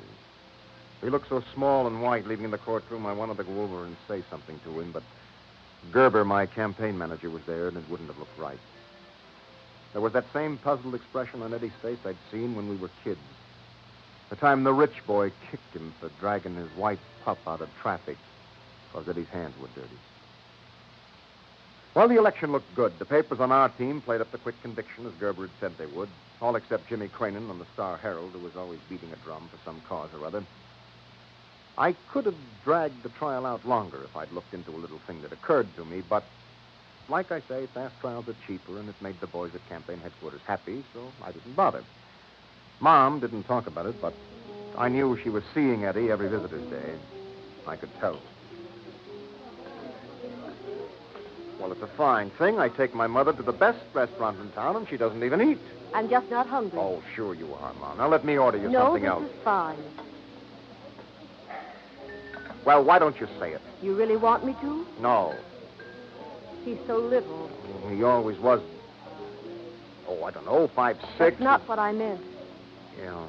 He looks so hurt, so bewildered. Mom, look, I'd rather All not... those people accuse him. Eat your dinner. Can't believe Mom, will you please? Oh, Eddie, he couldn't. I was only doing my duty. I know he didn't. Mom, will you stop? Can't believe it. Now, stop it, Not please. in him. It just isn't. Stop it. Stop it. Yes. Oh, shut up. Why? You were right on the ball there, Stevie. That last run through was a godsend. What's his name? Sanger. Will you knock off? Yeah, what could be sweeter? Time like this. This food will hold out. Boy, oh, boy. What, headline? Yeah. Yes, sir, that's what I call cooperation. Every paper we counted on came through. How about the Star Herald? Ah, that Cranen's a crank. Always got a cause. Yeah, but Steve, don't... I got to remind you again, the boys at campaign headquarters don't like Cranen. A lot of people read the Star Herald. Steve, like I said... Okay, Gerber, okay. Well, stop looking so worried, Stevie boy. It's in the bag. Why, votes alone... I don't want to hear about it. We're not worried. I even ordered me a new car. Man who'll be in my position. We're not in yet. Voting's just a technicality, my boy. We know where we stand. Well, then why the big rally tomorrow night? Pep meeting, boy. Good publicity. After you read that speech of yours. Mine? Well, saves us time, writing your speeches. Hello, Steve. Well, Mr. Cranen, glad to see you. Glad to Yes, see you. not bad. How's your mother, Steve? I've been She's looking. not here. Hasn't got a strong stomach, eh? The food over there is good. Why not try it? Thanks, I will. Oh, how about a lead on your speech tomorrow night? Well, I haven't decided yet. Come on now, Steve. You must be promising. Why, folks, sure. Steve's pointing up how he'll save the city money. Keynote economy, you know. Like, say, fast trial? Like, say, fair ones. Hit it right on the button, Mr. Cranen. Yes, sir. Steve's got the interest of the city at heart, all right. Interest. With or without? I don't get you. Principle. That's a good one, Cranen. Sharp, boy, sharp. You're not laughing, Steve. Afraid your sense of humor, too? Steve's pretty tired, Cranen, after Oh, all. sure, I understand. And me, I'd rather sleep nights. Meaning I don't. Meaning you used to be able to. Didn't you? Come to think of it, Cranen, you don't look so hot. Now, I'd recommend lots of fresh air. Outside. Come to think of it, Steve, you're right. I could use some clean air.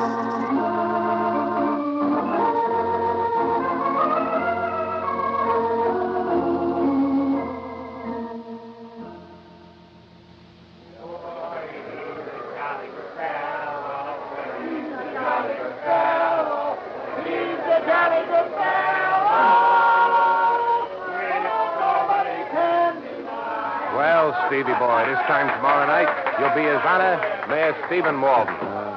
Yep, the boys have got great plans, man. I'll bet. Headquarters get your speech? I've got it. Fine. This place is jammed. I hope I do all right. Oh, nothing to worry about, Steve. Got our boys spaced every 10 feet. How about the other Oh, seats? what's there to worry about? You're going to tell them what they want to hear? Yeah. What do you care anyway? Public's used to promises. What's the matter there? What's going on down there in that first row? First row, that's with it. An old man. Why are they shoving him? Rotten ushers, I told them those first rows are for party members. Well, that looks like... Always something. I'll take care of it. Abe, it's old Abe. Go on, get him back. Abe. I don't care when he got here. Those are reserved seats. Move him. No. And throw him out. Shouldn't have pushed him around like that. Ah, probably a crackpot. Well, you shouldn't have Hey, pushed there's him. a signal. I better get started.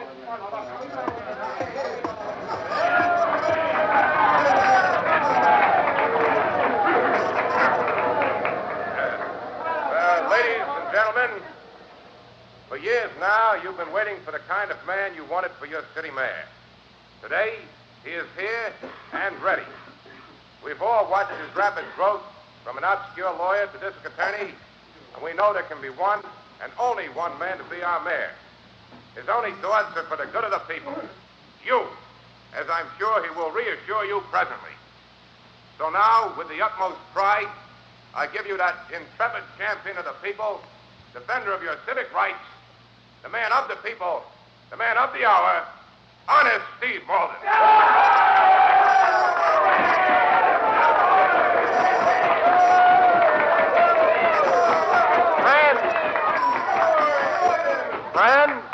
Friends, party members, this is indeed a day that I shall remember the rest of my life. Now, I've heard a lot of speeches made by people who were running for office. So I know just what you want to know. You ask, what about you when I am mayor of our great city? All right. You may be sure that you will be first on the list. Your own welfare, individually, is the way my term will be governed. I was born in this city. I know all parts of it.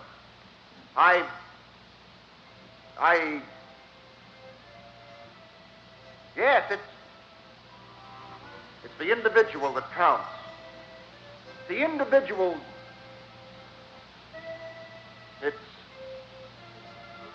the individual. Steve, what's the matter? No. No, I can't. Steve, what are you doing? Steve, what's got into you? Get back. You lost your mind? Get back, I said.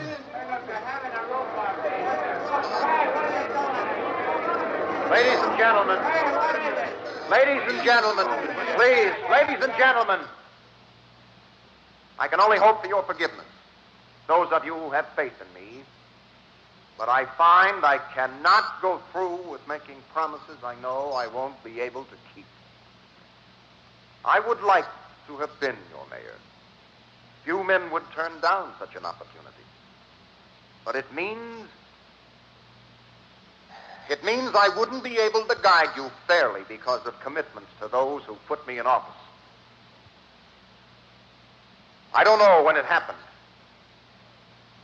but somewhere along the line I seem to have misplaced my integrity.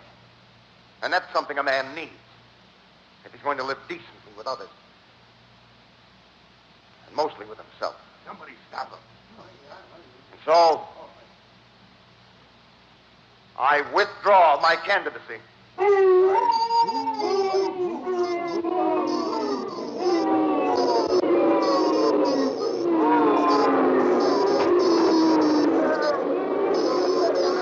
Okay, bright boy. You just sang your own funeral march in politics. It's all right with me, Gerber. It's about time.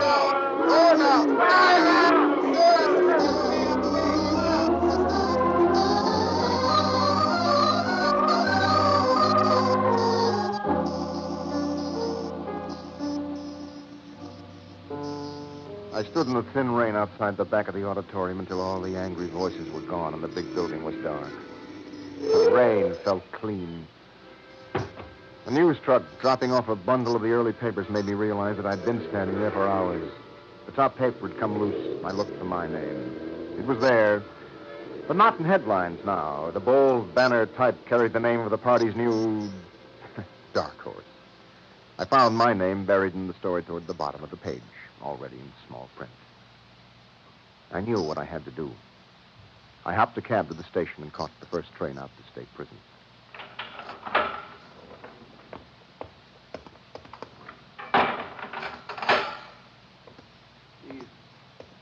Hi, Eddie. Eddie, Okay, fella. Have a seat. Thanks. Fixed yourself up good last night, didn't you? Seen the papers, huh? Guard let me see his a minute. Played up the new man a lot more. Oh, yeah, they don't waste time. People forget quick.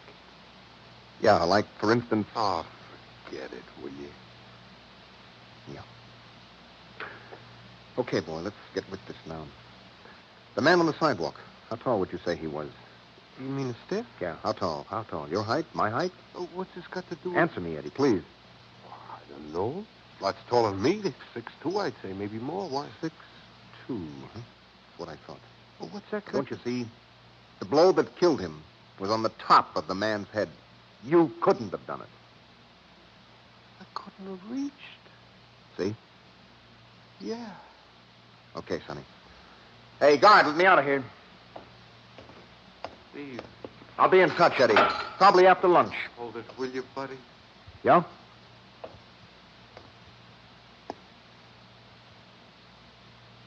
See you. Yeah. Yeah, you bet.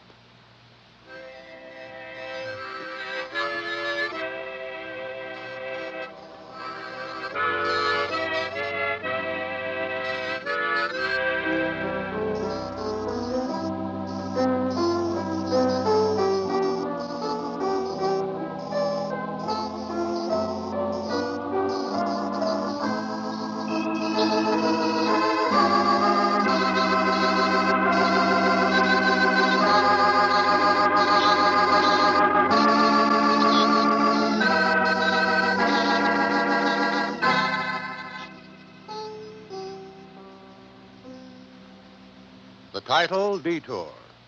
The story of a man who almost traded his personal integrity for an empty success. And if you like Steve's story, friends, why not come back next week? I'll have a man who was trapped in the red sands of hate. I like to call it Box Canyon. So until next week, this is John Steele saying, a life of adventure is yours for the taking, wherever you find it. Only don't look for it. It'll find you. Well, so long and good hunting.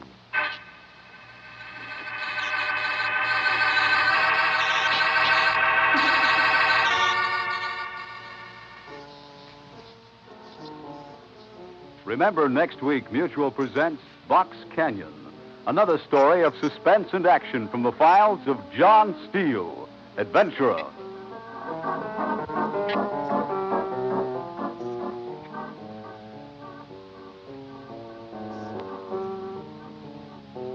This is the world's largest network, the Mutual Broadcasting System.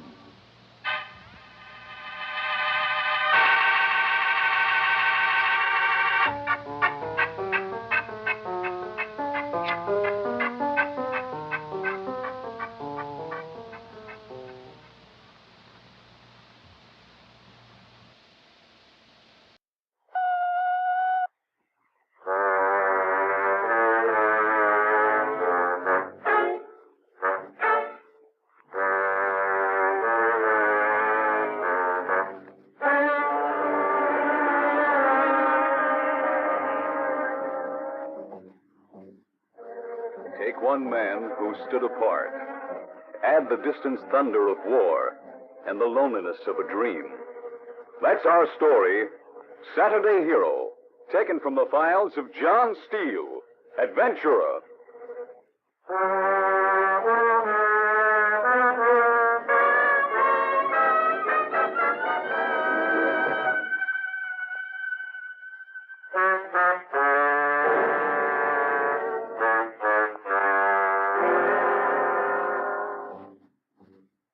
Hello, friends.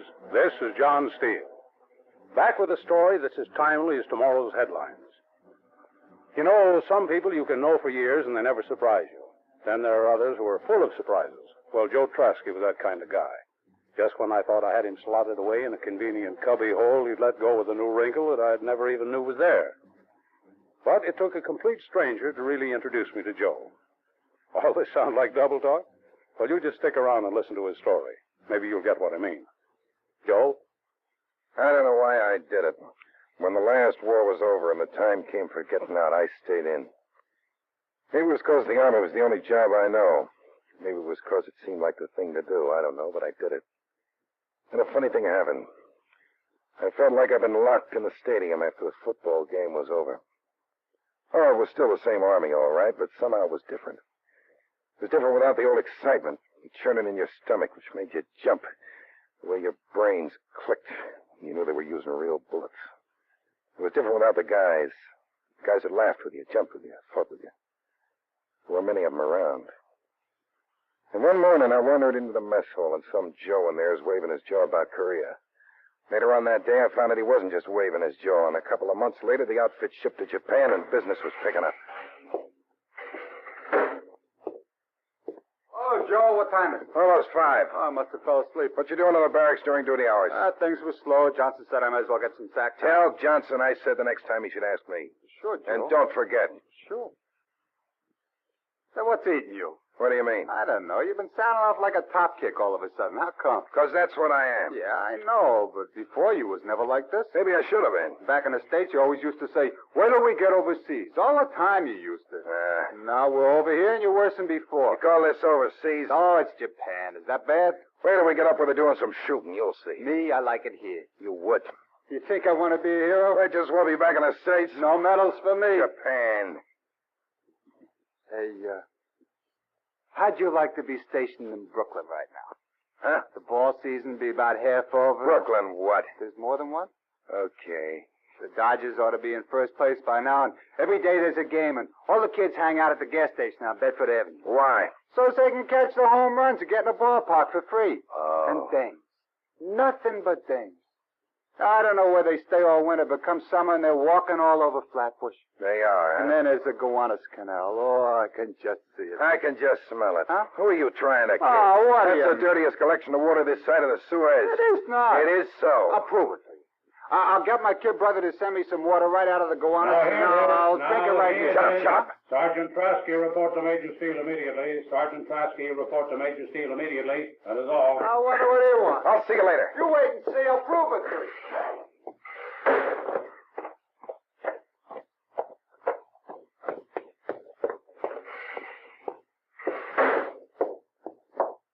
You wanted to see me, sir?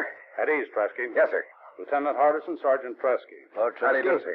This is the man I was telling you about. Yes, Major. The lieutenant's from Demolition, Traskey. Demolition? Uh-huh. You've been beefing for a chance to get up front. How'd you like a job? What do you mean, sir? Okay, Lieutenant. You know your men, Major? Okay, Joe. Ever hear of an F-86 Sabre? Sure, jet Our latest fighter. and best. Well, one was shot down today behind enemy lines in Korea. It was the first Sabre that's fallen into enemy hands. Uh-huh. Naturally, there's a lot of information the communists can gather by studying the plane or the wreckage. Demolition. The lieutenant That's means... right. You'll be dropped behind enemy lines tonight in the approximate area where the Sabre went down. Your job is to find it and blow it up. You want it? Yes, sir. Lieutenant Hardison will fill you in on the details. Can you be ready in a half an hour? Yes, sir. You wanted our best man, Hardison. There he is. Thank you, Major. You've been in combat before, Joe. I don't have to tell you to be careful. No, sir. Be ready in a half hour, that's all. Yes, sir. Sergeant. Yes, sir. Be careful. Yes, sir.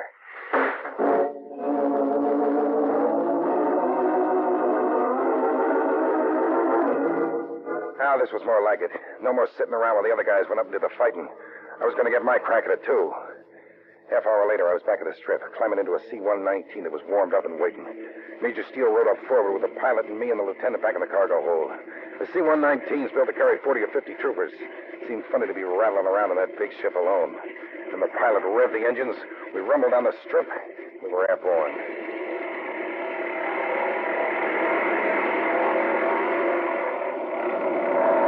First, me and the lieutenant didn't talk much, but then you never do the first half hour of a mission. There were 2 cigarette butts on the floor between my feet when he finally spoke. Where are you from, Sergeant? Pennsylvania. I'm from Kansas. First jump? Yeah. I see. Oh, I'm not worried. Just wish you'd give me a little more training in this kind of... Nothing will go wrong. I'm not worried. What were you thinking about? When? After we took off, I was watching you. What I always think. Home? I was trying to remember if I packed my chute right. Oh. Where was that Sabre shot down, Lieutenant? We're going to be working together for a couple of days. Why don't you call me Sid?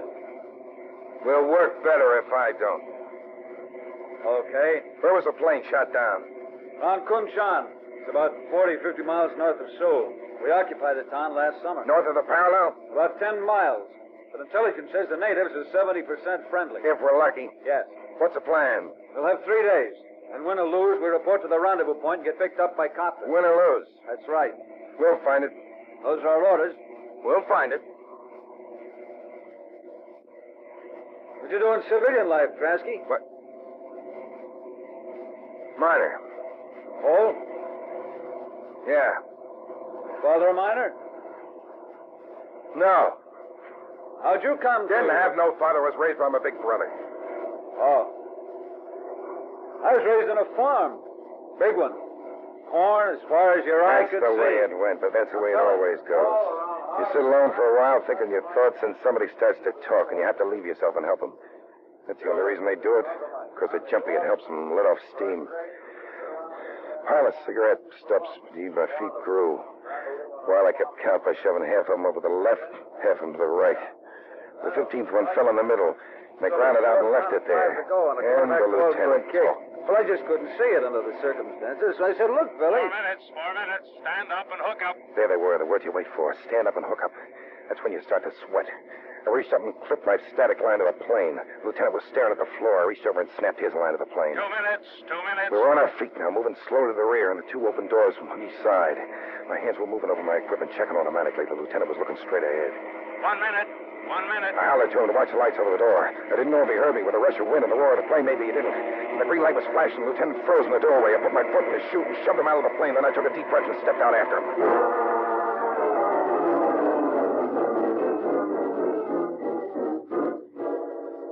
There's no sensation of falling, but your common sense tells you that you are.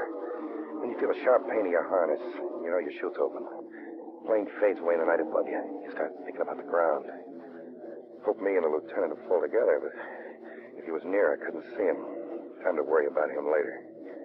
The ground would be coming up at me before I knew it, and I had to be ready. I strained my eyes from the black below me, but there was nothing. And just before I hit, I saw it, smooth and shiny. I knew it was water. The chute settled around me as I rolled in the mud. I gathered it in and stood perfectly still. Sure, there was the lieutenant splashing around a couple of 100 yards away. I followed the sound, stopping once or twice to get my direction. 2 or 3 minutes, I found him. He climbed out of the muck and buried our chutes.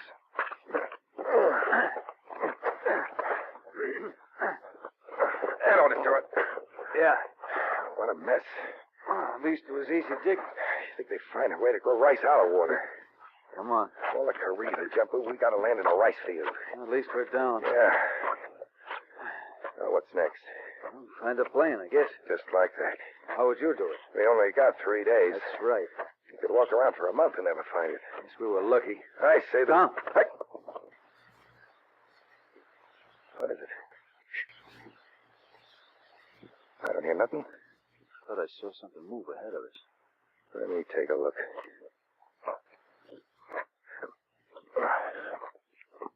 See anything? Give me. What is it? That looked like a hut to you. Where? More to the left. Yeah, I see it. It must belong to the farmer. Maybe. Did it give you any ideas? What do you mean? Intelligence said the natives were friendly. 70%. Same thing. If a plane crashed within 10 miles of here, this guy ought to know it. No. All we got to do is ask him. No. Why not? Too risky. We only got 3 days. I know. You got any better ideas? Supposing he's not friendly. It's a 3-to-1 shot. No. What are you going to do? Walk around for 3 days? I don't know. Well, I'm not. Trasky, we're here to blow up a plane, and I'm going to do it. Trasky. I said no, Trasky. That's an order. You do your job, and I'll do mine, Lieutenant. Come on.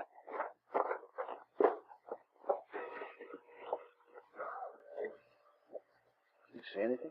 Strike a match. Look. You do me the honor to share my house. Huh? I have been waiting for you. You've been waiting for us. Oh, match. Wait a minute. He's lighting a candle. It is so. I have seen you fall to earth as the blossom floats on water. I have been waiting for you. This your place? I do not understand. The farm. Is it yours? It is the land of my ancestors. What kind of... We're Americans, old man. This I know. We want to help you. There is only one help, and that is in each man for himself. You don't understand. We want to bring peace to your land. That is the wish of all men. But first, there must be peace in the heart. Let me take over, Lieutenant. You know what an airplane is? I do not An airplane, you know, flies in the sky, makes a lot of noise. You know, airplane? This is so. We're looking for one. You look for one? Yeah, one crashed around here someplace. Please, One crash. How do you say crashed, fancy? Fell to earth. One One fell to earth around here someplace. We want to find it. Ah, this is crash. Yeah, you know where it is? This I do not know. You believe him? I don't know. Well, I don't. Why? If a plane crashed in your neighborhood, do you think you'd know about it? Yes, He's but... lying.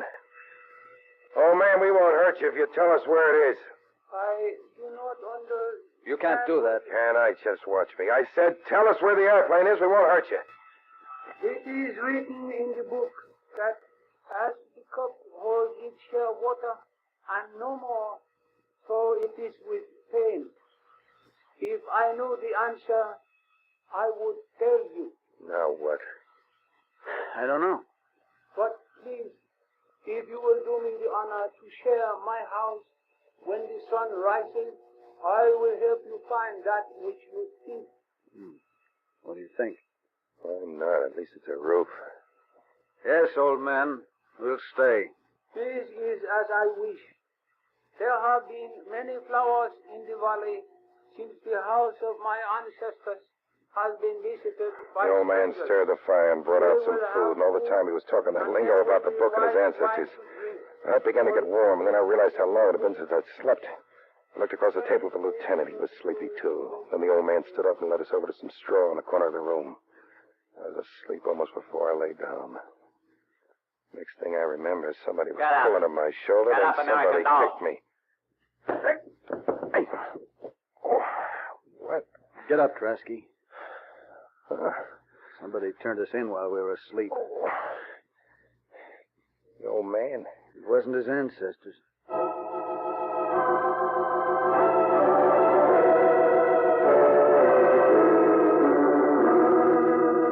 They let us outside and loaded us on a truck. A couple of Chinese soldiers got in back of us, and the officer that kicked me got in front. My head was aching like a rookie's back after a 40-mile hike. The lieutenant was holding his head between his hands, and I figured he felt the same way. Dope. The old guy with the fancy words that slipped us a Korean Mickey, and we'd fallen for it. He drove us to a town 8 or 10 miles away. Then we were unloaded. Led into a mud brick building with a thatched roof. The officers sat down at a desk, and the soldiers left the room. Sit down, gentlemen. Huh? Do what he says, Trasky. This will not take long. A few routine questions. I got a few... I'll handle this, Sergeant. According to my information, you were dropped by parachute sometime around 2 o'clock this morning. That is correct? Answer me. My name is Sidney B. Hardison. My rank is... Answer me, Sergeant. I'm the superior officer present. I'll answer for the sergeant.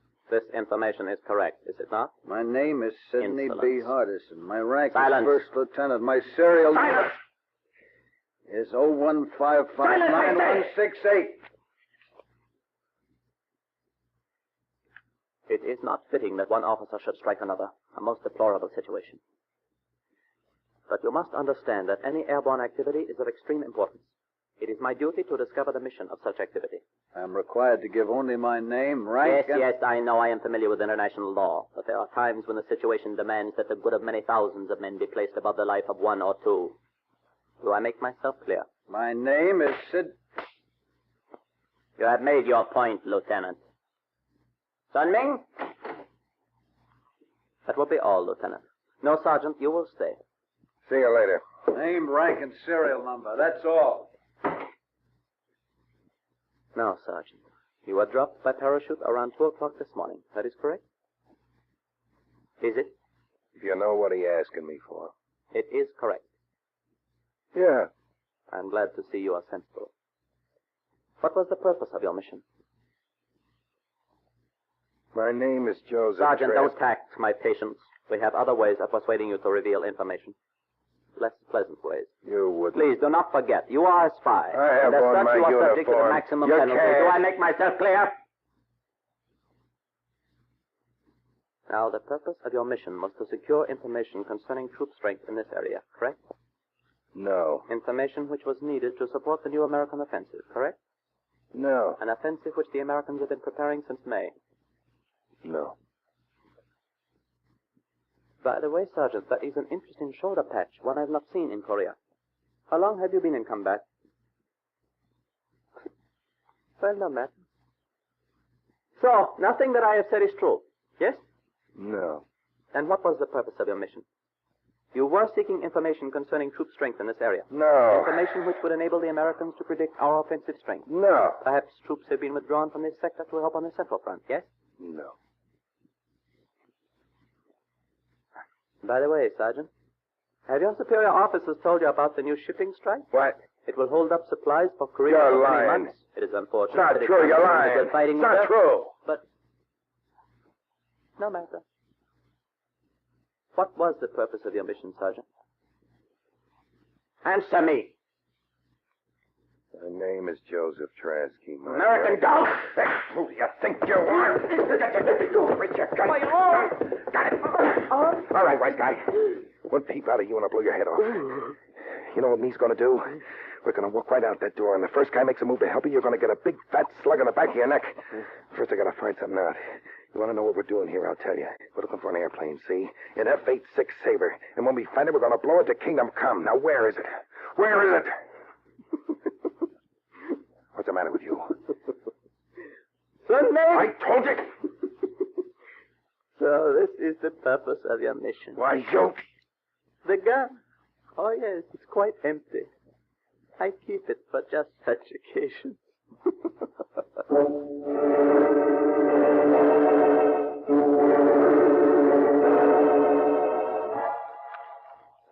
They led me away and locked me in a separate room. I didn't see the lieutenant for the rest of the day. Guess that was part of the treatment, kept us apart so we couldn't compare notes. Sometime during the night, a guard came and led me down a hall. We stopped at the door and the lieutenant was brought out. And the two of us were marched outside. Is this the way it happened? In the middle of the night, you take out some deserted field. The wire they tied your wrists with ends up as Exhibit A in a war trials court 5 years later. I read about it in intelligence reports, but it was hard to believe it might happen to me. Now, let me turn a corner. Led into another building. Down a hall, down some stairs to a cellar, into a dark room. The door closed behind us and we were alone. Oh, I thought that was it. yeah, me too. Hope I never come any closer. Yeah. I wanted to yell. That's all I could think of, just yell. I wanted to run. Those birds would have learned more American cussing in 2 minutes. Hey, cool off. Huh? Yeah. Tired. Gotta sit down. Oh, all the comforts of home. Lieutenant, there's something I gotta tell you. I know. I spilled the beans to I the... know, Trasky. Oh, Those things happen, I guess. tricked me. He had an empty gun. I know. He told me all about it. Wise guy. What happened to you today? Not much. After they found out why we were here, they kept pumping me for more dope. No more to give. No? Your brother bothered to feed you? No? He needed. By the way, if we ever get out of this, that jerk in the monkey suit's name is Sin Ku, and he's a major. Sin Ku, I won't forget. You know what today is? No. July 3rd. So? My girl's birthday. Send her a wire. Sure. I am Moscow. What's her name? Marie. Happy birthday, Marie. You know, I've been thinking if this is all that there is to... Petrasky. What? You hear something? No. Listen. Somebody's in here with us. Over there. Come on. Here he is. Chest. Hurt. Yeah. Hey, buddy. We know. Now, who are you? Name's George Pryor. Rank as captain. Hey, he thinks we're Reds. We're Americans, Pryor. How'd you get here? Name is George Pryor. We're Yanks, fella. You know, 7 years ago. How'd you get here? Shot down. A couple of days ago. You a flyer? Yeah. Jet. Saber? Yeah. That's it. Where is it? Where's the plane? Field 2 miles south. Main road. That's it. Pryor. Always wanted to fly. Pryor. that? What? Oh, is he dead? Exertion, I guess. Oh, come on, let's get out of here. What? Let's get out of here. Did you hear what I just said? Huh? The guy's dead. Stay here and cry over him if you want to. I'm getting out of here. Trasky. I got a job to Shut do. up and listen to me. I'm sick and tired of standing around and watching you operate. Who do you There's think something mean in you, Trasky, and I know what it is. You want to be a hero. That's all the Army means to you, just a chance to be a hero. Now, wait a I've minute. seen dozens of your kind. Guys who think every mission's going to get their names in the papers back home. And they go around sticking their fat heads out till somebody chops them off. You know what you remind me? Yeah, that's it. I bet you played football when you were in school. Sure, all right. You were a big star, weren't you? What if I That's was... the trouble with you. You never got over being a Saturday hero. I got the same thing in the Army. If we'd worked together as a team, maybe we wouldn't be in the mess we're in now. Did you ever think of that, Tresky?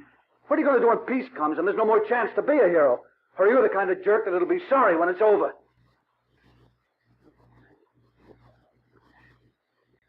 Now sit down. Try and figure out what's the right thing to do. Yes, sir. Yes, sir.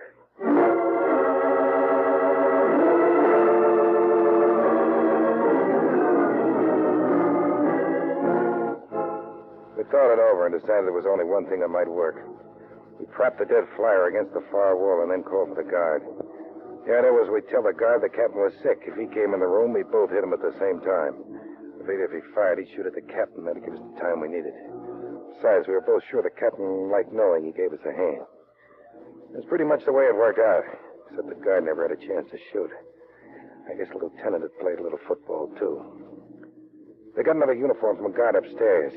Two of us looked like we'd just been equipped by Chinese quartermaster. Nothing fitted. Must have been good, because we slung a couple of rifles on our shoulders and walked out past everybody. We moved slow till we were out of town, and we broke into a steady trot, keeping to the main road, heading south. How far do you think we come?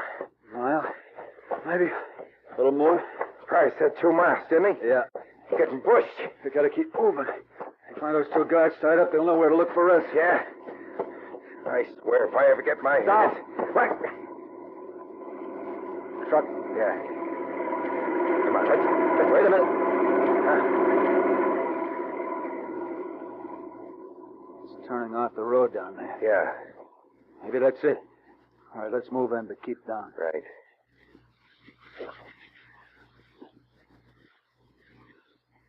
You see anything? So dark. Looks like a field over there. Yeah. All right, come on. Hold it. You understand him? A little. Yeah, wait a minute. Somebody said something about a ceasefire. What? So it announced today on the radio. Ceasefire? That's what they said. What do you know? Wait a minute. Yeah, this is a field, all right. Plane's right out there. Doubling the guard. What do we do now? I don't know. If the ceasefire's on the level... We're not going to shoot anybody. I know. Just blow up a plane. I know. Come on, Lieutenant. If we do, it's just between you and me. Come on. Okay. Wait for the guard to make his turn. Now. Now. All right, now. Down. Go on. All right, cover me. Yeah. Hurry up, will you? Take it easy. These guys see us, it'll be like Saturday night in Chinatown around here. How you doing? Wait a minute, almost done. Come on, will you? All right, let's get out of here. Down. Let's go.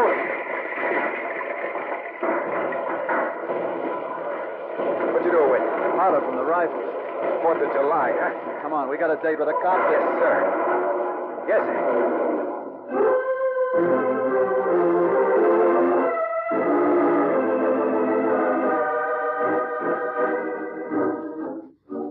So then the lieutenant climbed up in the plane, set the charge, and we took off. And the plane was completely destroyed? Yes, sir. Nice work, man. Major, what's this about a ceasefire? Nothing definite yet. Nothing definite? No, but we're keeping our fingers crossed. Yeah. I know you're both tired. Just one thing. Because of the situation, security's clamped a tight lid on your mission. Highly confidential, you understand? Yes. Yes, sir. I know how you feel, but that's war. Now go hit the sack. Yes, sir. And man, glad you're back. Thank you. Thank you, sir.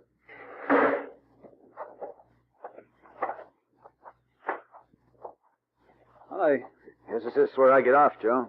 Yeah. Been nice knowing you. Lieutenant, Name's Sid. any idea what she'll be doing after it's all over? Why? Well, I just thought... Why don't you look me up when you get out, Joe? Yeah, maybe I'll do that, Sid. Yeah, maybe I will.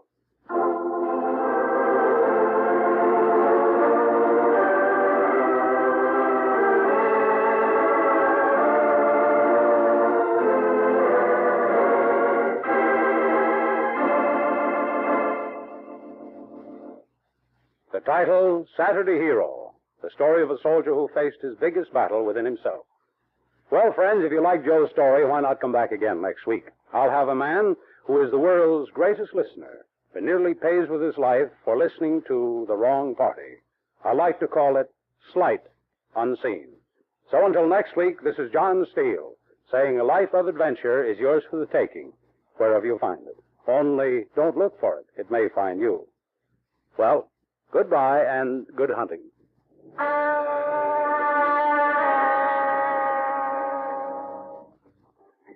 John Steele Adventurer is produced by Robert Monroe, written and directed by Elliot Drake. Phil Sterling was heard as Joe. Also in our cast were Alan Stevenson, Jack Edwards, and Beryl Firestone. John Steele is Don Douglas. Musical effects were created by Doc Whipple, and your announcer has been Ted Malley. This program came from New York. There are four from the shadow where an invisible presence strikes fear into the hearts of criminals with his eerie laugh.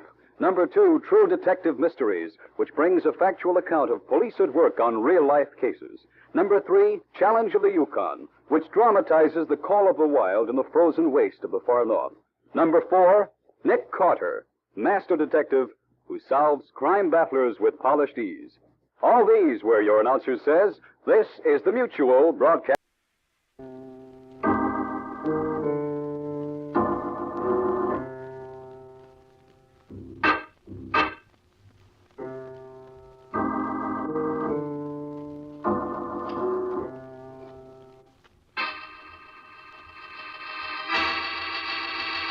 Take one man with a dream of the past. Let him face the future on the sheer cliffs of a towering mountain.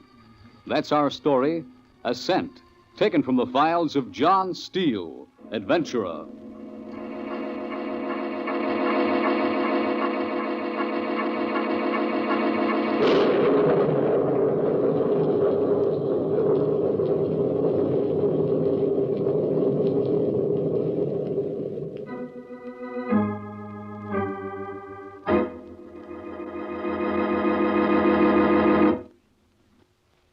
Hello, friends. This is John Steele. We're back this week to bring you another story of action and excitement. And this is one of my favorites. Some of my guests I've known quite well, and others only slightly. But this week's guest I know very well. Larry and I have been friends ever since he was an awkward kid. I've watched him grow into young manhood. Believe me, I'm mighty proud of him. Suppose you take over from here, Larry, before I tell the whole story. Folks, this is Larry Marshall. I guess mountain climbing fever runs in families. That's the only explanation I could find, because, believe me, nobody was more surprised than I was. You see, my dad was killed in 1938, just before the war. He and 4 friends set out to climb the Dörnelberg, one of the lesser peaks of the Swiss Alps, and, well, they just disappeared. I was a kid away in prep school at the time, so I got all of my information secondhand from my mother. It seems they sent out search parties, but they never found them. I wanted to go home, but Mother said it wasn't necessary. I remember lying in my bunk up at school late at night crying, swearing that someday I'd climb that mountain and find out what happened to my dad. Then the war came along and postponed my plans. But after the war, I took my discharge in Europe, wrote the families of all of Dad's original party, asking them to help finance the expedition. And this was the surprise. They all wanted to come along. So I went ahead to Oberhofen, the little town at the base of the mountain, and settled down in a cozy inn to wait for the others. Within a month, they were all there, including John Steele, who'd come over at Mother's suggestion. It's good to see you again, Larry. Oh, it's good to see you, too, John. John, why did Mother ask you to come? Well, you know how mothers are. Still doesn't trust me to take care of myself. I wouldn't say that. It's hard for your mother to realize. John, I've been through a war. I know. I'd resent it under any other circumstances. You mean because I was your dad's closest friend? Yeah, I guess so. Well, that's the only reason I came. Well, I'm glad you did. I was supposed to go on that trip with your dad. Well, I never knew that before. Yes, everything was all arranged. It's funny you never told me. Canceled my plans at the last minute. Why? I don't know. John, does it strike you as strange that all these people wanted to come along? Oh, I don't know. It's been 10 years. Why should they want to? You did. Well, I had a reason. Maybe they have theirs. What do you mean? Just conjecture. You're not worried taking a group of amateurs up the Dornelberg, are you? Oh, well, they've all had some experience. Oh, I didn't know that. Yeah. Besides, with you along, we're both seasoned climbers. Yeah. Well, come on. You may as well meet them now. Okay. There's certainly a strange collection. I'm not surprised. Well, folks, here's the fellow we've been waiting for. John, this is Michael Murphy, John Steele. Hello, Mr. Murphy. Call me Mike, John. Everyone else does. Mike it is.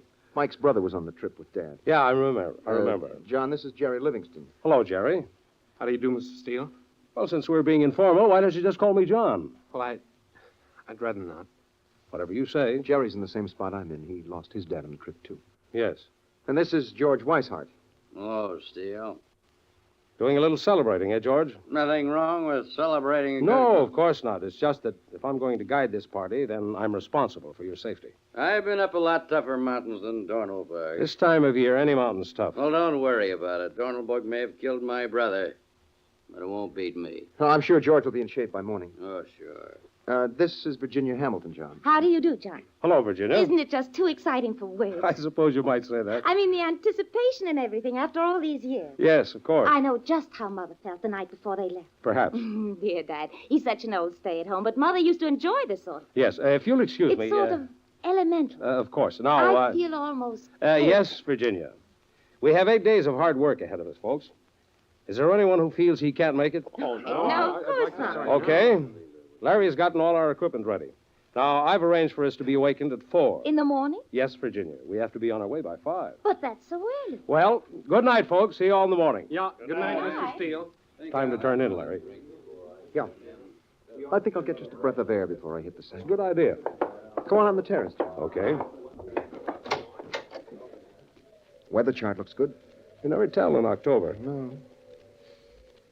Air feels clean. Uh-huh. Oh, it's a beautiful mountain.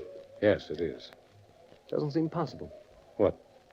After all these years, I'm here.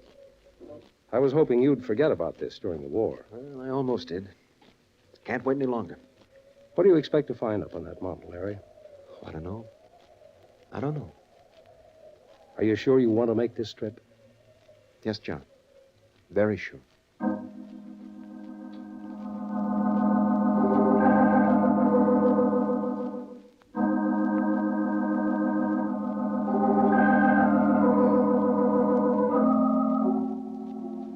The next morning, we made our way up through the groves and gentle slopes of the wasteland, everyone pretty much setting their own pace, and by late afternoon, we were approaching the guide's hut.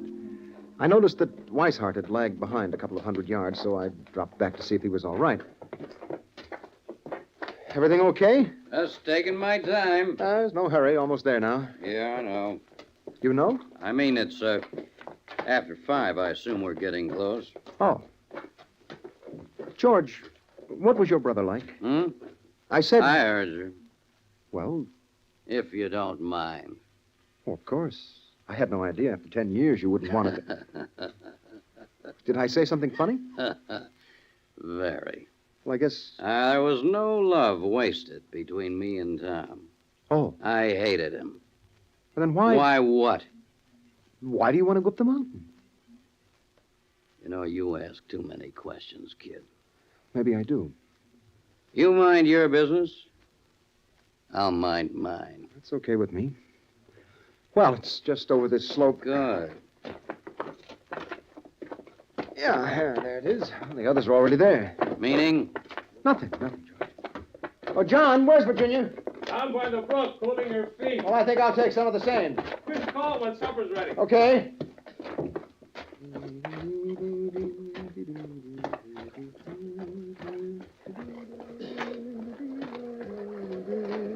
I'm over here, Larry. Oh, hi.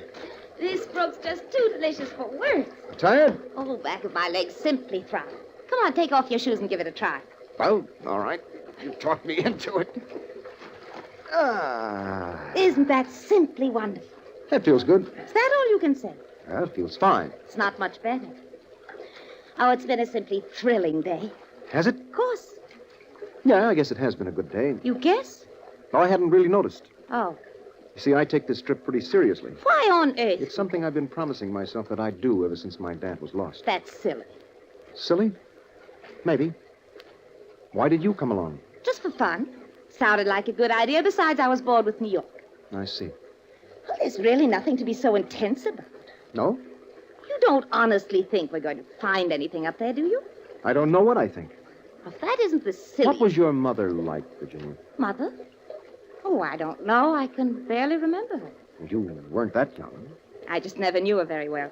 See, she and Dad were separated when I was a youngster. Oh. I never saw her very much after that. As a child, I remember that she cried a good deal. She and Dad were always fighting over something. I see. The only thing that I know she loved was being outdoors. Of course, Dad couldn't stand that. No. Come and get it, kids! We're coming! Such a dear. Huh? Oh, really, Larry? Don't be a dolt. Come on, I'm simply starving.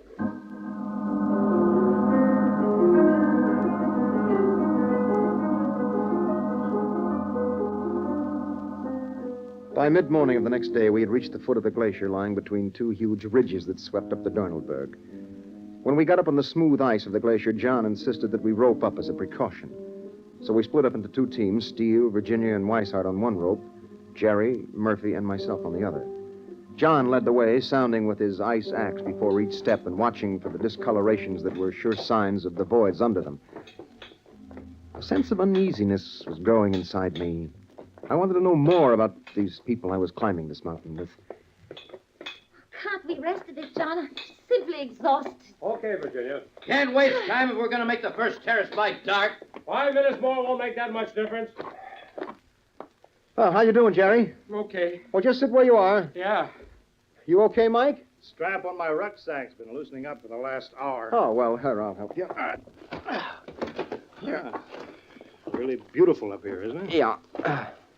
So clear. Uh-huh. There, try that. Yeah. Yeah, that's much better. Cigarette? Oh, thanks. Lips are about to split. We'll use more windburn cream. Must have a gallon of the stuff on now. What causes those ice towers? Buckling pressure where the glacier meets the mountain. They're beautiful. Yeah, to look at, you mean. Yeah, what do you think? Well, if one of them falls over and starts down the glacier, well, you don't want to be in the way. Yeah, I see what you mean. Pretty risky, huh? Well, nothing about mountain climbing that's easy. Makes me wonder. Oh, what? What we're all doing here. Why did you come? Really Mary's idea. Who's Mary? Pat's wife. He was my brother. Oh. See, I was always crazy about Mary, and when Pat was lost, well, I waited the proper time, then I asked her to marry me. She said no. Because while Pat was legally dead, she still felt married in the eyes of the church. Kind of a funny attitude, because after all, they never did get along. Oh, I see. Whose fault was that? Who can say? Pat was a nice guy. Mary's a little hard to live with. I think I could get along with her. Uh-huh. Anyway, she said if I came on this trip and found any real evidence that they were all killed, then she'd marry me. Search parties never found them. I know. Well, then why? The only unusual angle of the whole deal was the fact that just before he left, Pat took $50,000 out of the bank in cash. That's a lot of dough. Yeah, for a trip to Europe. Yeah. Okay, folks, on your feet. Okay, John. Listen, Mike, I want to talk to Jerry. Don't get too close to us, huh? Yeah, sure. That's just between you and me, Larry. Right.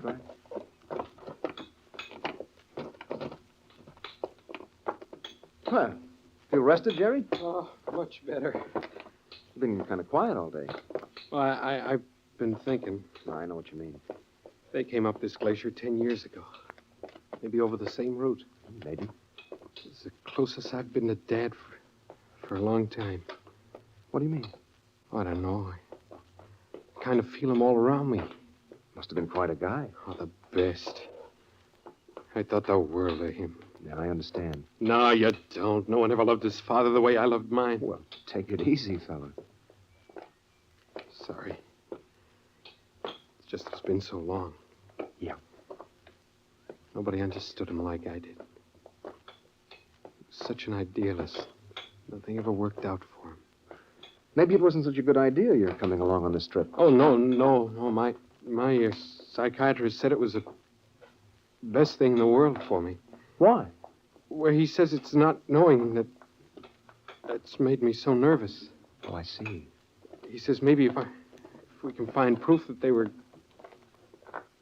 killed, maybe I can be myself again. Well, maybe he's right. Yeah. What's that? I don't know. Keep your eyes open. What is it, Steele? Ice buckling. Look at that tower shaking. It's going to fall. Watch it! Sliding down the glacier. Headed this way. Get over! All right, come on, Jerry. No. Come on. Maybe that's how Dad... I'm sorry, fella. Mike, help me drag him. Yeah, coming. Hang on to him. All right, grab his legs. Right, here we go.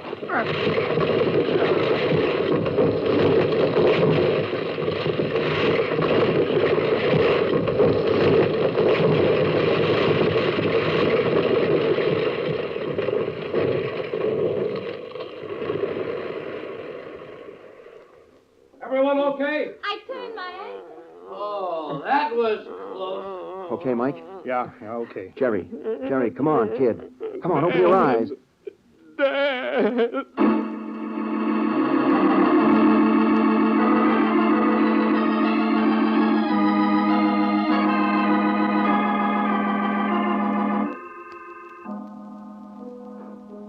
We made it over the ice fall and up to the first terrace by dark.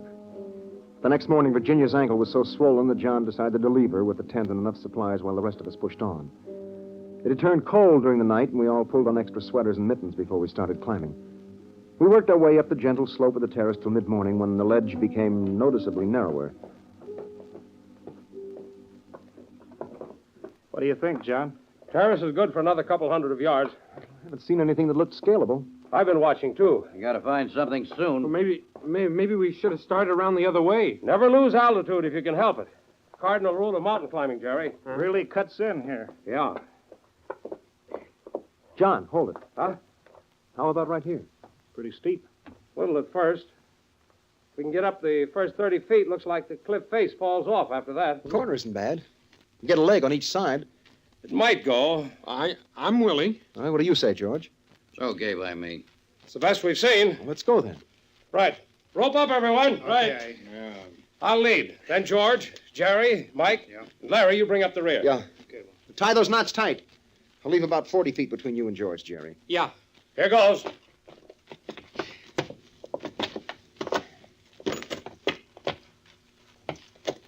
Don't start till he signals you, George. I know. John, there's a handhold about 6 inches to your right. Got it. How is it? Not too bad. He'll probably stop when he gets to that ledge. Then you go, George. I've been up a mountain before. Yeah, sorry. A little to your left, John. Right. Okay. Come ahead. Go on, George. Okay, I'm going. And that's the way it went. First George, then Jerry, then Mike, then it was my turn. And that's the way you climb a mountain. Not in big steps, but an inch at a time. You grip with your hands, with your toes, your knees, your chest, and you crawl up it like a fly up a wall. And most of the time, it's lonely. The only company you've got's the thin lifeline of the rope twisting and turning over the rocks above you. Showers of stone beat down on your head and your shoulders, and you pull yourself up another inch, another foot, until you reach a ledge where the others have rested.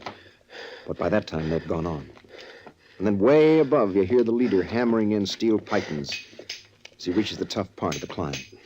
And later you reach the python yourself and you feel the steel spike in your hand and new energy flows through your muscles because you know others have been there before you. We've been climbing for about 2 hours and we're halfway up the cliff when I inched up to a ledge and found Mike resting. Okay, another foot and I can pull you over the ledge, Larry. Okay. Little to your right. Yeah. That's it. Okay, now. Thanks. Well, what's holding us up? Cliff bulges out right above us. Oh? Took John a little while to work around it, get on top. George and Jerry make it okay? Yeah. Once we get on top, we'll be all right. You ready for Mike, John? Okay, send him up. Okay, get going, fella. Yeah. What's the matter? Nothing. Feel all right? Just a little tired, I guess. You want to rest? No, I'm okay. Well, work your way straight out on the ledge about 10 feet and then start up. Right. And that's it. Another couple of feet. Okay, now up. That's it. There's a toe hold to your right, up about a foot. Don't look down, Mike. Now, there you got it. Good. Now, can you reach that python? Don't think so. Well, look, shift your weight to your left foot. Good. Now, stand on your toes and lean for it.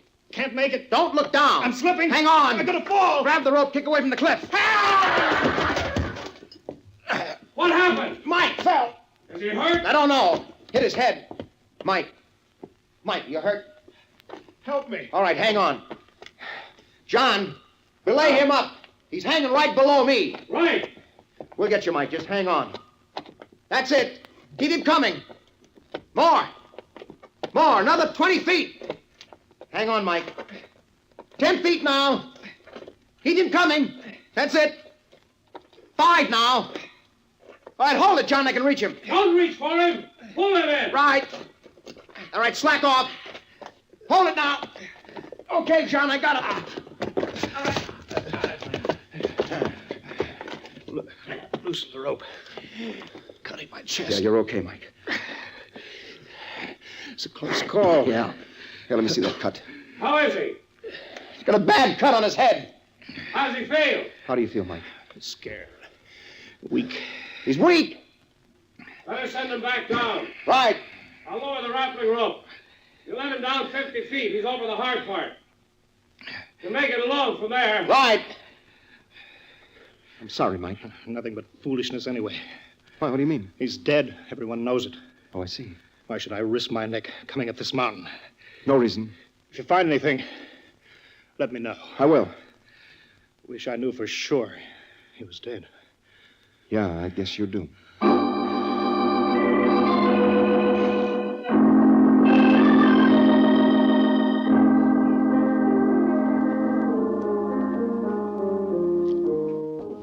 We lowered Mike back down the cliff till he could go on by himself, then I worked my way up to the others. Once over the bulge, the rest was easy, and we made the second terrace by late afternoon. During the night, a heavy wind blew up, and by morning, a first-class gale was blowing.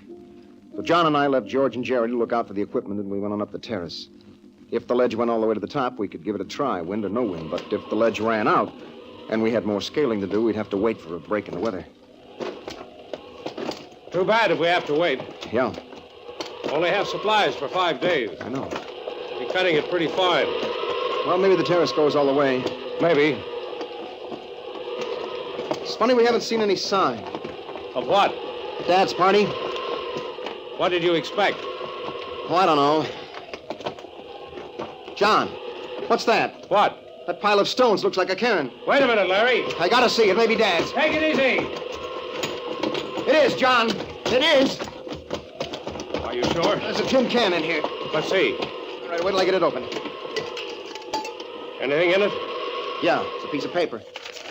What's it say? Wait a minute. It says Lawrence Marshall, July 28th, 1938. It's got signatures of all the others. Let me see. You're right. Well, now we know they got this far. Yes, we do. You don't seem surprised. I've known all along. How? Those pythons I was hammering in coming up the cliff, they weren't my own. They were already there. I just wanted to be sure they were tight. Dad's? Yes. Why didn't you tell me? I don't know. I don't get this, John. This whole thing is mixed up. Why? All these people wanted to come with us. They all had their reasons. Well? Some of the things they've said don't fit. Like what? Like Mike said his brother took $50,000 out of the bank before he left. Yes? Weishart acted like he'd been up this mountain before. I see. Weishart is the only one I really can't understand. He brushed me off when I tried to find out why he was here. I can tell you. You can? Yes. 10 years ago, George Weishart was tried for the murder of his father and acquitted. Why? Insufficient evidence. The state's star witness was his brother. And he disappeared on the Dornelberg 2 months before the trial.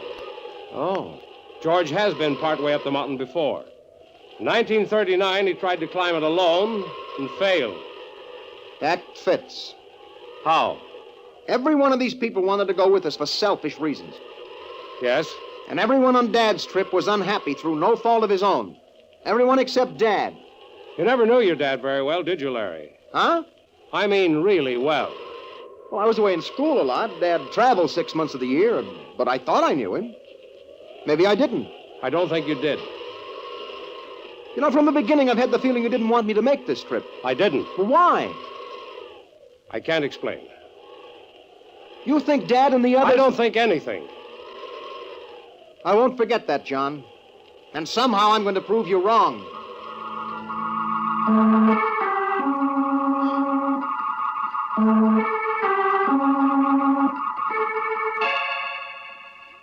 We went on up the terrace until it started to narrow and we knew we were going to have to scale for the top.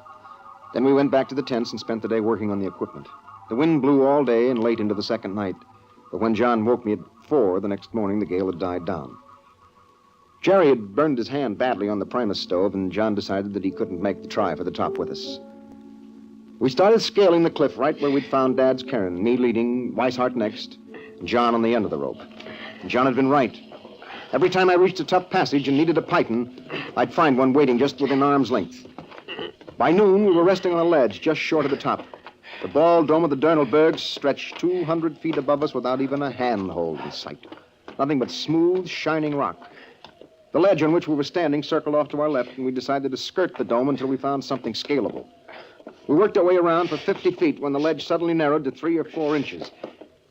But we could see that after a passage of 20 feet or so, it broadened out again. It was our only chance for the top, so we decided to take it. I tightened the rope around my chest, worked my way out on the lip. Chest and face jammed tight against the cliff, I moved along an inch at a time, trying not to think of the 7,000 feet of air under me. Inching and resting until at last I felt the ledge widen under my feet, and I was over. Then it was Weishart's turn. Once you get out there, keep moving. Yeah. You sure that rope's tight? Think I'm a novice? Okay, get going. Yeah. Attaboy, George. Keep going. Lean into the cliff. That's it. Legs gets narrow there. Don't rest yet. Keep moving. That's it. Yeah, that's it. Don't stop. Keep going, George. Rest in another 3 feet. Tired. I gotta rest. Don't stop. I gotta stop. Keep going. I'm tired. You're slipping, George. Hold forward. I can't hold on. Hang on. Hang on to your rope, Larry. Yeah. Falls broken. Can you pull him in? I can try. Take it easy. Not too fast. John, the rope is slipping over Hang his on shoulders. to the rope, George. Hang on. I can't. I'm slipping. Hang on.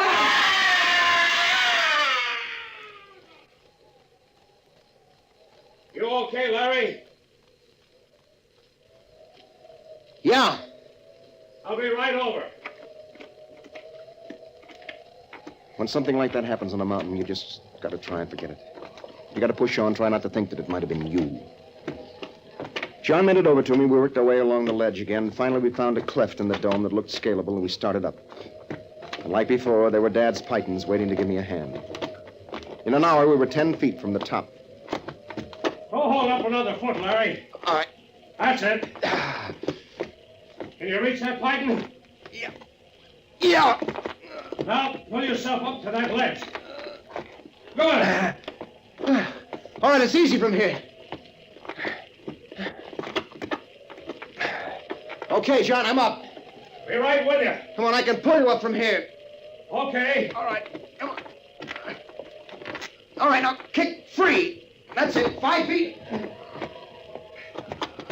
There. Thanks. Well, we made it. Yeah. It's beautiful up here. You can see for miles. Yeah. The world seems pretty far away. Yes. Dad's pythons led all the way to the top. Meaning? They made it, too. Ought to be a cairn or something around here. Take a look. I don't see anything. Look some more. John! John, come here. What is it? It's the other side of the mountain. Yes? Titan's leading down. Well? They must have come up one side. Go on. And just gone down the other. Yes. You mean Dad and the others are still... Yes. You've known all along. I was supposed to make that climb with your dad. Why didn't you ever tell me? I didn't know whether or not you could keep their secret. Well, Larry, what are you going to tell the others? Well, I'm going to tell them we found the spot where they fell. Come on, John, let's get going.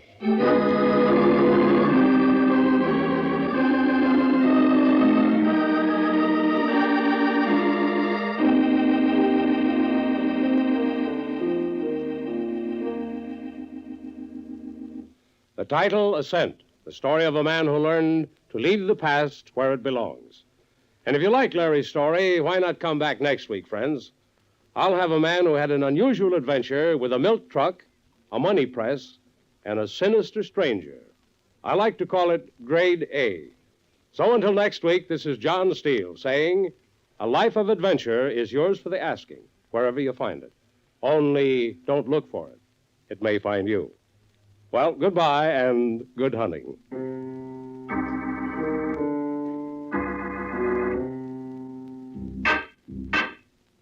Remember, next week, Mutual presents Grade A, another story of suspense and action from the files of John Steele, Adventurer.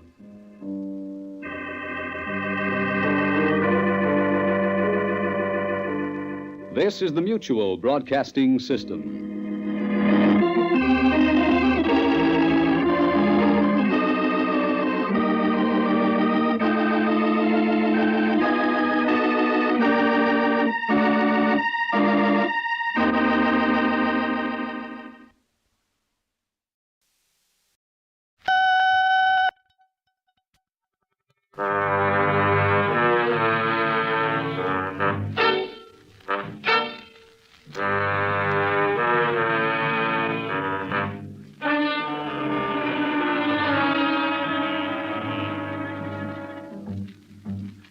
Take one man consumed by a driving ambition. Add the red color of hate in the blistering heat of a baseball diamond. That's our story, Comeback, taken from the files of John Steele, Adventurer.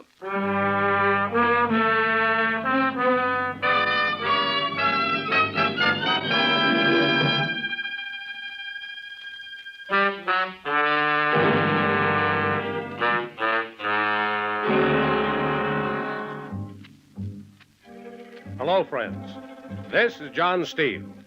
If you like stories of savage action and hard emotion, pull up your chair because you've come to the right place. Most of our tales are about old friends of mine, but this week's is an exception. I first met Lou Johnson when I was scouting for one of the Major League Baseball clubs, and though his story is a sports story, it's also one of a man. But here he is to tell it himself. Lou? They say once you're through on a big show, you might as well get out and stay out, because it's never the same after that. Well, I didn't feel that way about it. Baseball was my whole life, and I wanted to play the game, even if it meant going down to the Class B League to do it. So after I was released from the majors, I went down to AAA, then on down the line till I ended up with the Memphis Grays in the 3-State League. But I never stopped hoping that someday I'd get called back upstairs. That's why I could put up with the lousy food and the night bus rides and all the rest of it. It's baseball. I played it hard all the way. Like the day we were playing the Chattanooga Chiefs. It was early in the season. Everybody on the team had pretty much made up their mind we weren't going anyplace anyways. Chiefs were in first place by 3 games, pulling away from the rest of the league. We were last. Skip, our manager, had started a young kid by the name of Snell in my place at third. I'd been warming the bench all day. It was our half of the 9th. We were 1 run behind. Coombs, our shortstop, got a single to start things off. Next 2 men flied out. That brought up the kid, Georgie Snell. Snell! Wait a minute. boss? Lou's gonna hit for you. Huh? Just keep an eye on me, kid. I'll show you how it's done. Let's get a batter over here. Get going, Lou. Yeah. Just watch the old professional, kid. Hey, I don't get it, Skipper. Come on, you're delaying the game. Johnson for Snell. I know. Step in here. Let's get this over with. That's just what I'm planning on doing. Well, if it ain't Mr. Major League himself. Hey, Mo. Okay, Curly, here's the big man himself. Pappy, let's see that high one. Pappy right under his chin. And here it is. Here it is. How you like them apples, big shot? That his fastball? Yeah, that's his... Counted the stitches on it as it went by. Hey, hear that, Pappy? Says you're not throwing them high enough. Come on, I got a train to catch. Just giving them their money's worth. Big man's giving them their money's worth, Curly. Come on, let's give him that big floater, baby. Bend in that big one and watch him swing. And it's now, big man, now! That's my baby, Pappy. How many stitches on that one, big shot? Tell him not to come over the plate again or he's lost a ball game. Listen to him sing, Curly. Listen to him sing. Johnson. Yeah. Okay, Pappy, we're way out in front. Got him to waist, baby. Come on now, let's put one right over the button on his cap, Curly. Let's back him out of there. And here it is. Here it is. Hey!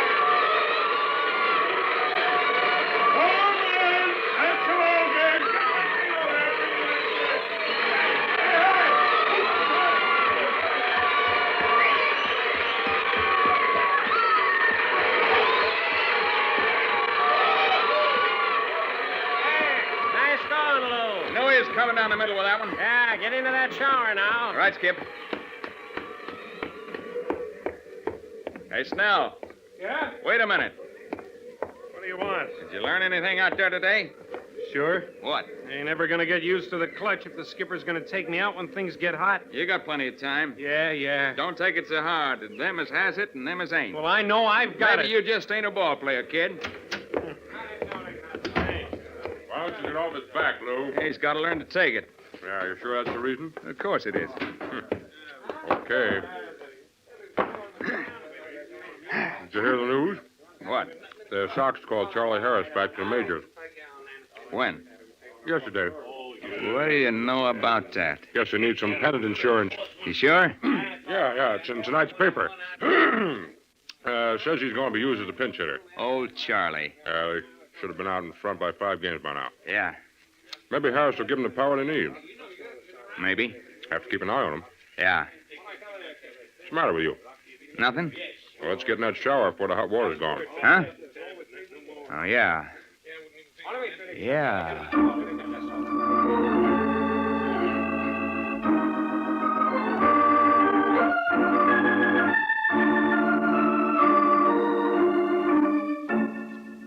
After we cleaned up, I bought a paper and beat it back to my room at the hotel. Yeah, there it was in headlines on the sport page. Harris recalled to the majors. That was good. At least I knew the Sox needed some help, and if Harris didn't work out, well, I might get back upstairs yet. Like Herman says, I was going to keep an eye on him. I went out to the field for practice next morning, but it's different. Now, going back to the big time was a lot more than just a dream. Play the game harder than ever. Make every play count. Yeah, that was the way to do it. I was walking up to take my turn in the batting cage when the skipper called me aside. Hey, Johnson. Yes, Skip? Come here a minute. Sure. What's up? I want to talk to you. Shoot. I've been worrying. Oh, forget it, Skip. We ain't always going to be in last place. Ah, it's not that. Well, what then? I don't like to do what I did yesterday. Oh, that's okay, Skip. I don't mind a kid playing in my spot. I don't mean that. Huh? Young Snell's a pretty good ball player. Yeah, he's a kid. That's just it. He needs experience. Well, why don't you send him down? Down to where? We're the bottom. Yeah. He's never going to learn if I don't give him the chance. Well, what are you supposed to do? Throw away ball games so a green kid can get used to the heat? I know. That's your job, ain't it? Winning games? That's part of it. I don't get you. The other part's developing good prospects to send up to the majors. Do you think anyone up in the Sox office cares where the Memphis Grays stand in the 3-state league? Well, I don't know. Seems well, to me... I don't.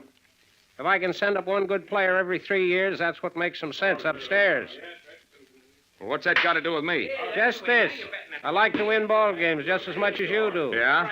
I know that during a game, there isn't always a time to let a kid get his lumps. So? You've got experience. Now, wait a minute. There's a lot you could teach Snell if you would. You think I'm going to be nursemaid to a skinny kid? I just meant I got that myself to think of. Someday I'm going back to the majors. Are you? Yes, I am. I ain't got the time. Let him learn the way I learned, the hard way. I guess I had you figured wrong. Oh, what are you talking I never about? thought Lou Johnson would worry about a kid taking his spot. Oh, you're nuts. Am I? What is it then? Okay, where is he? Over at the sliding pit. Yeah. Remember, this was your idea. Thanks, Lou. Yeah, remember.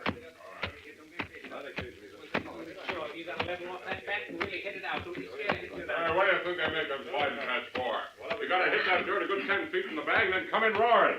Look at some of the best base runners in the game today. They spent hours in the pit and then went... Oh, hello, Lou. Hi, Herman. This bunch of kids afraid to get their pants dirty. Yeah, I know. What are you doing over here? Skip's one, but he helped out. Oh, you can have it. I never saw... How's Snell doing? Oh, he's the only one who shows anything. Hey, kid. What do you want? Let's see a follow-away slide. What for? Don't give me a hard time. Skip's orders. Go ahead, kid. Back off further than that. That's better. Now go ahead. Kid's pretty good.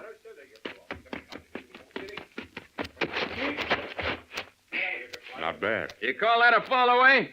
I'd have had the ball in your teeth. Says who? You don't believe me? Try it again. I'll get on the bag. You throw me a ball, Herman. Give a kid a chance. Ready, Herman? Yep. Come on, Snell.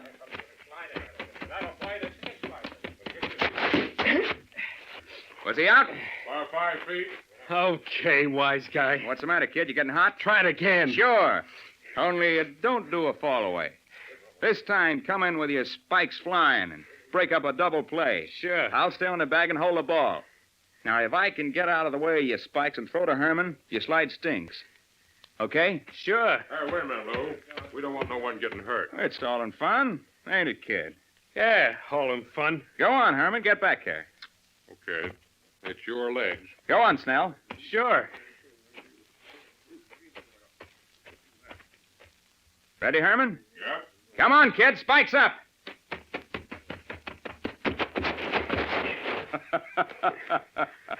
That the best you can do? What do you mean? I got the ball to you. Did I get the ball to you, Herman? Sure. Listen, kid. That slide's won more ball games than any other play in the book. Yeah? You got to play it hard. You got to knock the pivot man's pins clean out from under him. Don't worry about the bag. Just get those spikes in his legs. Huh? Here, I'll show you. You stay on the bag and try to get the ball to Herman. Hey, now, wait a minute. Stay out there, Herman. Skip's orders. Go ahead, big shot. Show me how. Sure.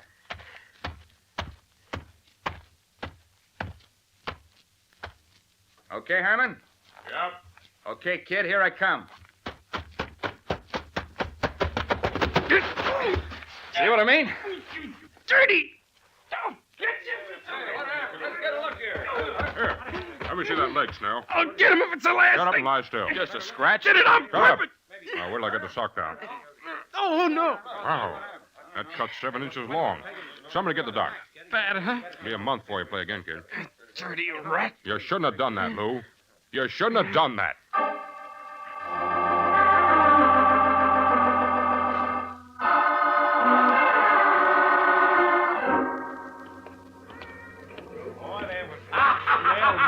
I never seen nothing. You want to have a soda with me? Come on, go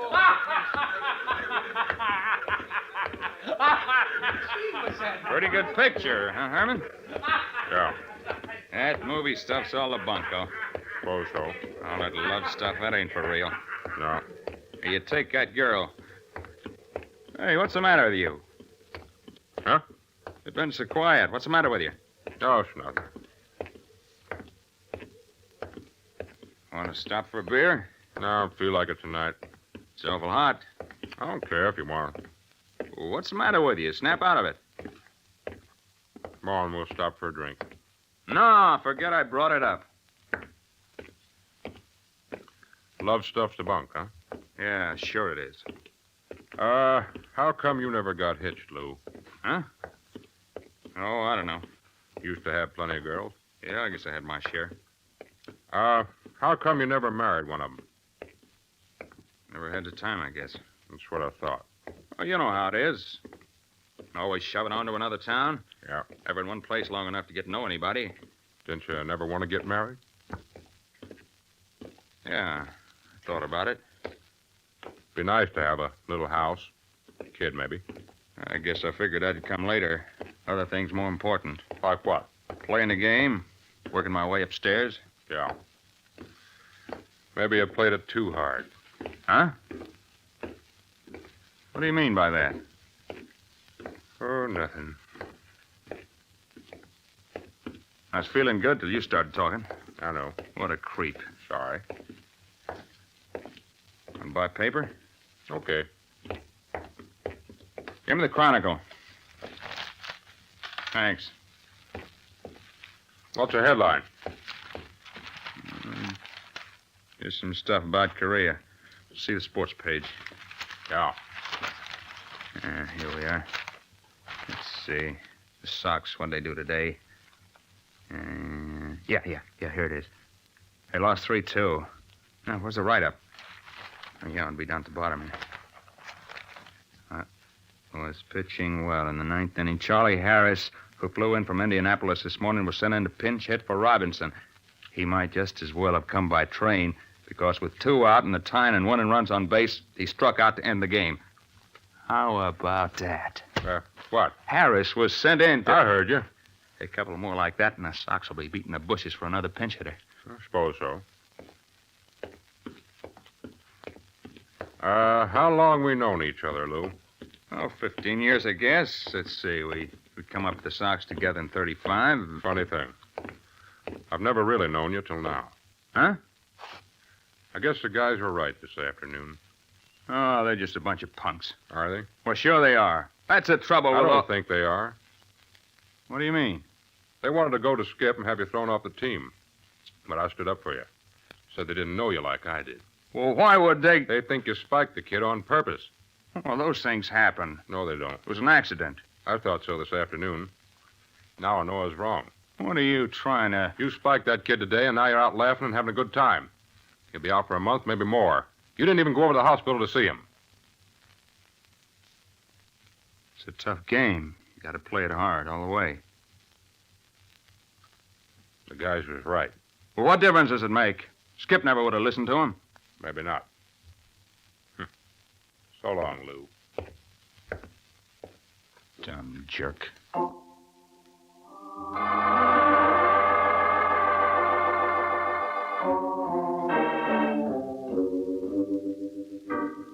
Guys all got together the next day and went to Skip. He told them they were crazy. It was just an accident. From then on, I played third regular. What with playing every day, my game sharpened up. My batting average started climbing until I was hitting around 390. Team climbed up in the first division. I knew I was carrying him. Kid's leg got infected, and I'd kept him off the field another 2 weeks. In late August, he started taking practice with us, and being a kid, he come along fast. Meantime, I'd been keeping my eye on Charlie Harris up with the Sox. From what the paper said, he was having a rough time. He had 2 hits and 35 trips to the plate. Sports writers were calling him the All-American Out. It was the last week in August. We had a big game with the Chiefs that afternoon. We're just going out for fielding practice when Skip called us all together. All right, now, hold it a minute, hold it. This'll interest some of you, but not many. I got word from the office today that a scout from the Sox will be at tomorrow's game. So if you have any big ideas, tomorrow's the day to show them. What are we waiting for? Let's go. Okay, fellas, that's all. Hey, Skip. Yeah, Johnson, what do you want? Who's coming down? Did they say? What? The scout. Who is it? Oh, fellow by the name of Steele. John Steele. You know him? Uh-huh, sure. I know him well. Lou, I've been watching you careful for the last week. Yeah? I notice your hitting's kind of tapered off. I think you're pressing too much. Nah. I know this means a lot to you tomorrow, and I thought... What? Thought maybe I'd play Snell this afternoon. No, The kid's about ready to start, and it'd give you a day of rest. No, Skip. You don't even have to take fielding practice today. Might be just what you need to have a big day tomorrow. I don't need no rest. Oh, you can suit yourself about practice, but Snell's going to play this afternoon. Skip. Oh, you don't know what's good for you. I'll show you I don't need no rest. I'll go out there and catch everything in sight. I know you can field. I'll show you. Come on, Skip. Let's get going. Okay. Go on, Lou. Get out there. You just watch me, Skip. I'll catch everything in sight. What do you expect us to do? Cut the grass while you finish your private conference? Jerk. What's the matter, big shot? Trying to get out of practice? Jerk. Heads up. Here comes one. It's yours, kid. Snell. Mine. I got it. Get out of the way, kid. Hog. It was mine all the way. Yeah, why didn't you take it then? Hit us another, Skip. Here comes. Mine! I got it. Mine! What are you trying to do? Catch everything? That's right. Quit hogging the ball, Johnson. Let's have another, Skip. It's yours, kid. Snell! Mine! Look out for the wall, kid. I'll get it. Ran smack into the wall. Out cold. Jerks. Head first. Out cold. Jerks. The wall. Out cold. Jerks. Head first. Out cold. The wall. Out cold. Wall. Cold. Wall. Cold. Wall. Cold. Wall. Cold. Wall. Cold.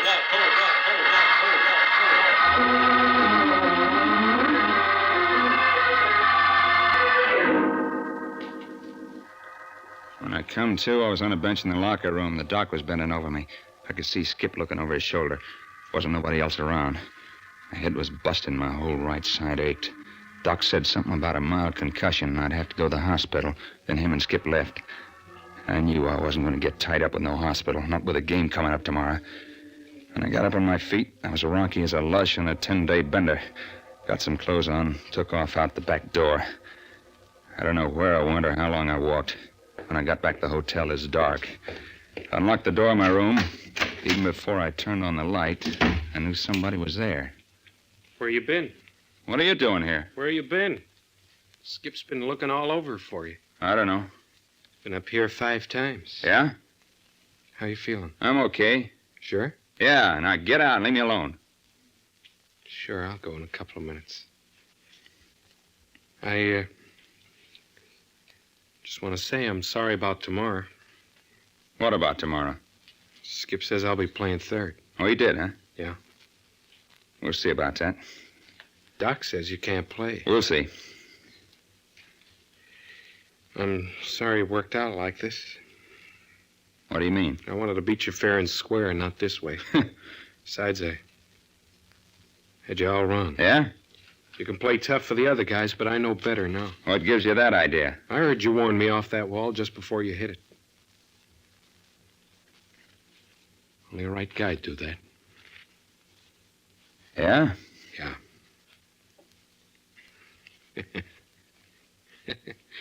You know, tomorrow will be the first time I ever played for Scout. That's so? I'd sure like to do good. I guess you would. Not a hitter yet, but I will be as soon as I get my swing time. You think so? You know, Lou, I've been thinking. There's a way that'd make it seem as though you were right up at that plate tomorrow. You know how I take those 3 little steps before I hit the ball, just like Dixie Walker used to? Well, if you'd help me get my timing right, it'd be just like you was up there. So that's it.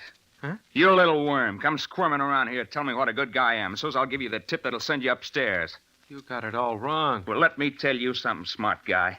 I knew there was something behind it all along. You're nuts. And I'll tell you something else. I wasn't warning you off that wall this afternoon because I didn't even see the wall. I was trying to scare you off the ball so's I could make the catch. Now, what do you think of that? I was right in the first place. That's the trouble with you little punks. You don't know how to play the game hard. I should have known Now, better. get out of here before I throw you out. Well, I won't until Get out. Cut it out, Johnson. I don't want to hurt you. Cut it out. Little punk. Can't hit you, Johnson. Yellow rat won't even fight back. Your head. You gotta play it hard.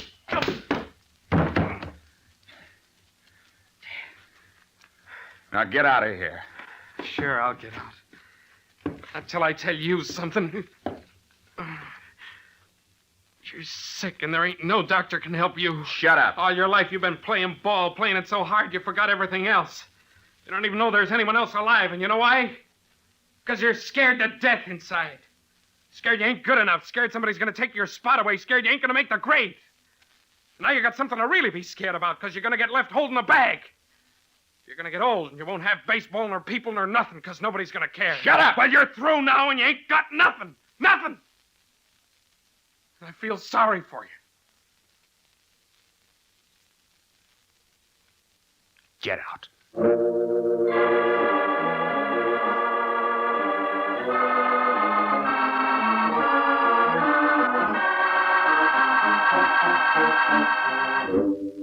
After the game, I locked myself in my room and slept. Phone rang 6 or 7 times during the night, but I didn't answer it. About 3 a.m, Skip came up and banged on the door. I just laid in bed and listened. Finally, he went away, and I went back to sleep. Guess I was too tired even to dream. When I woke up, it was 10 o'clock in the morning. My head still ached. Whole right side was stiff. I took one of the shades down, rolled it up, and practiced swinging until my side started to loosen up. I didn't go out to the field till after game time. When I got to the locker room, it was empty. Pulled on my uniform, packed some cotton in under my sliding pads to protect that hip. When I got to the dugout, the game had started. Johnson, what are you doing here? I'm on the team, ain't I? You should be in the hospital. I feel great, Skip. Honest. Well, you ain't going to play, so you might as well go back to the hotel and rest. I'll stick around. Maybe you could use a pinch hitter later on. Suit yourself, but I'm telling you, you ain't going to play. Sit down. Snell's up, huh? Never get a hit. Ah, shut up. Did Steele show? Yeah, he's right behind the dugout. Good.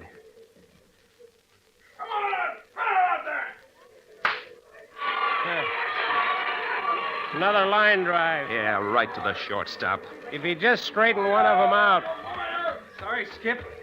Just can't seem to get a hole one of these. Okay, kid. Oh, sure, that's okay. We didn't need the run anyway. Ah, shut up, Lou. If you'd let me go in and hit...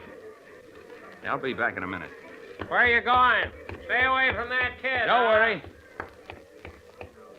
Let me see that arm, Snell. Beat it. I saw you flinch when you reached for the rail. Shut up. Let me see it.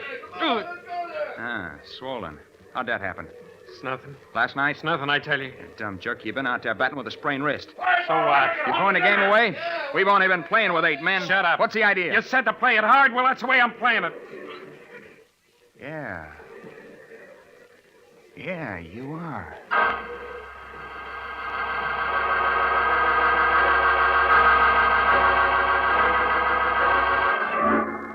There wasn't no more scoring. When we got to the last half of the ninth, we were still 1 run behind. First man flied out, next man walked, next man struck out. 2 down and a man on base when Snell went walking up to the plate. I don't know. Playing him to pull to the left. Yeah, such a kid. Yeah. He hasn't got it, that's all. What's the use of kidding myself? Skip. How do you feel, Lou? Huh? Your head. How's it feel? Kind of rocky. Guess it's been too much for me today. Yeah, afraid of that. Well, let me go out and talk to him, Skip. You think I'm nuts? Nothing to worry about, I promise you. Okay. I'll try anything at this point.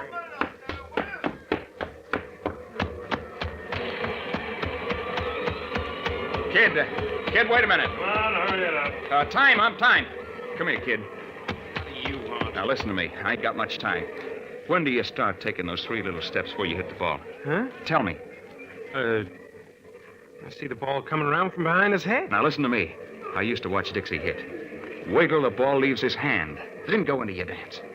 How do I know you just ain't Okay. Wait till tomorrow to find out if I'm right if you want to. Come on, Snell, time's in. Now, go on, kid. And stop pressing.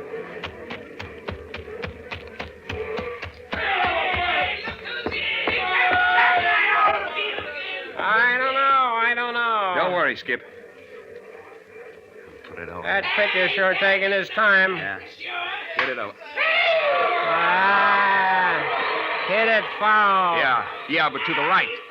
Yeah, he did. To the right, yeah. Put it over. Ball 1. He'll hit it. He's got to hit it. Get it over there. Foul again. 2 strikes. Yeah, but to the right. Come on, kid. Get a hold on there. Get it over there.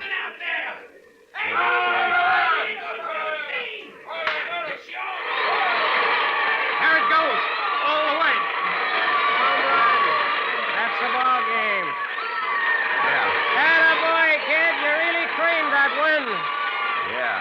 What'd you tell him out there? Huh? Just told him take it easy. Don't play it so hard. Nice going, kid. Thanks, Skip. Now get down to that shower in a hurry. Yeah, right away. Come on, Lou. Huh? Oh, yeah. Nice going, Snell. Huh? Oh, this is John Steele, kid. Oh, thanks, Mr. Steele. Don't I know you from somewhere? Oh, I'm Lou Johnson. Yeah, sure. Now I remember. Say, I like the way this kid hits. Nice swing. Bad luck today hitting him at people, but he hit everyone smack on the nose. Yeah, he's got a good swing. I'd like to have a talk with you after you clean up, Snell. Oh, sure. Thanks, Mr. Steele. See you later. Nice to see you again, Thompson.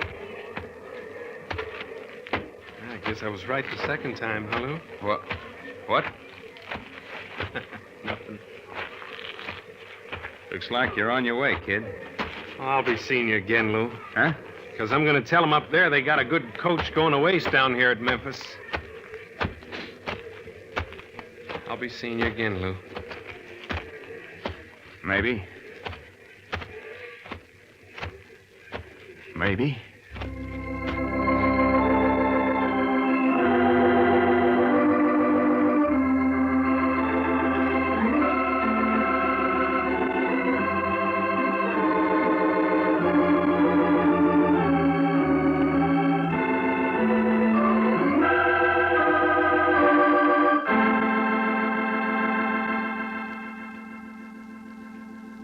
The title, Comeback. The story of a man who learned that sometimes you can step down to go upstairs. And if you like Lou's story, friends, why not come back next week?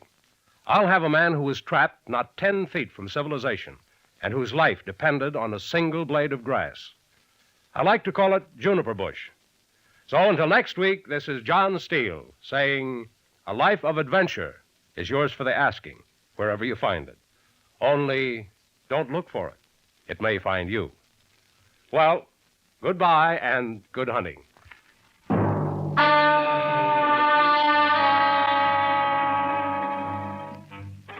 This is the Mutual Broadcasting System.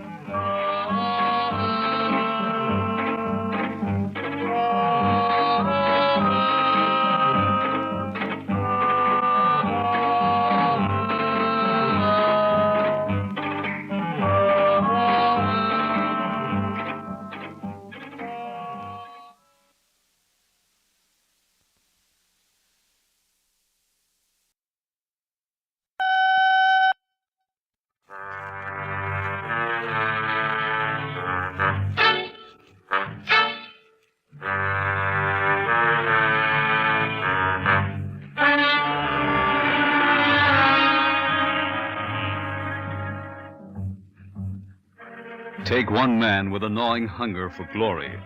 Let him hear the thundering roar of a fight crowd in his ear. That's our story. The Darkened Ring, taken from the files of John Steele, Adventurer.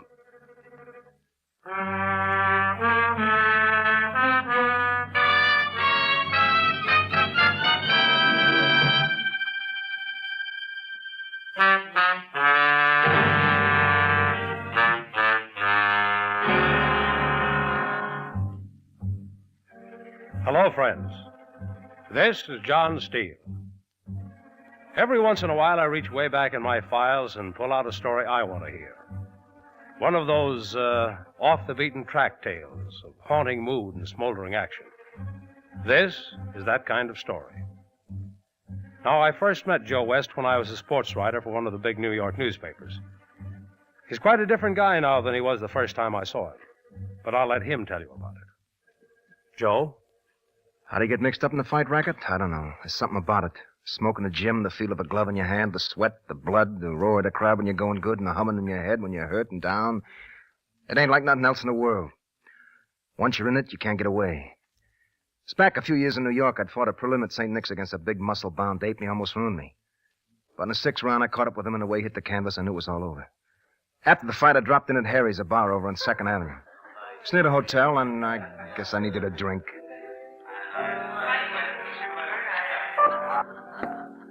Hello, Joe. Hello, Harry. What'll it be? Dear. Yep. How'd it go tonight? Tough. Yeah, I know. Thanks. I caught the last 2 rounds on television just before the main event. Give me another. Sure. He gave you a hard time on the 5th. Yeah.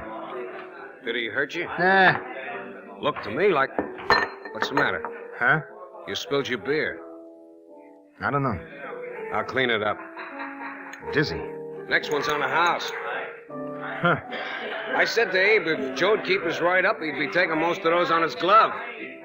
That's how you got him in the 6th, wasn't it? What? What's the matter with you? Nothing. You don't look right. It's nothing. Well, drink your beer. Yeah, Look out, you're going to spill it again. Here. thanks. How many you had tonight? Well, you wasn't even reaching in the... Caught your fight tonight. Hello, Harry. Hi, Mr. Lasky. Main event was a stinker. Kid got belted in the second. I heard. Looked like he was having a hard time. I'm okay. Big guy can hit. Yeah? You come a long way. A year ago, you never would have caught him. No. Will you introduce me? Oh, yeah, sorry. Joe West, Jane Howard. Hello, Joe. Hello. And I'll see you, Harry. Sure, Joe. What's the matter with him?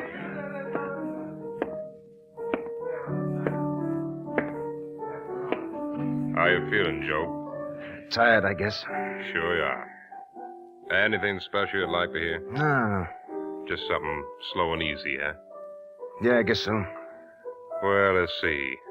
How about, I hadn't anyone till you.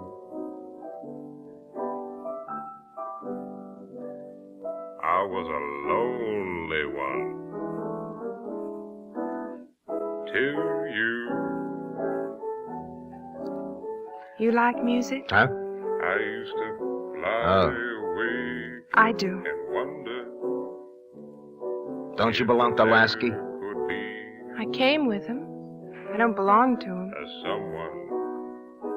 someone in the wide It's a world pretty song. You better go back. made for Why? I don't know, you better. Now I see. I had to say I'm sorry. my love It's all right. Tired. for I know. you. I'm a fighter. I never I gave know. my love. Never gave my Okay. love till you. Stay.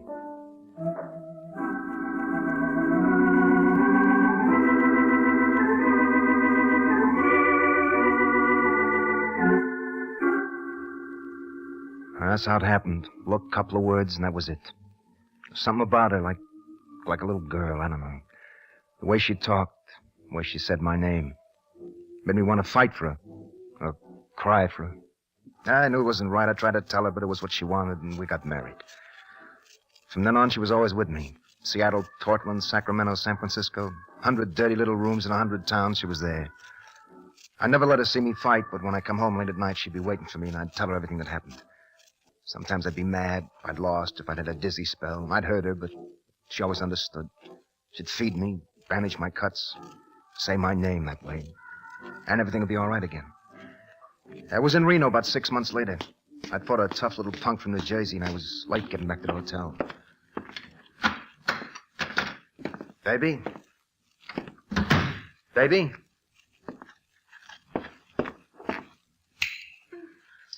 Joe, I didn't know you was asleep. I got tired. It's okay. You all right? Of course I'm all right. Come here, Joe. The light. Leave it on.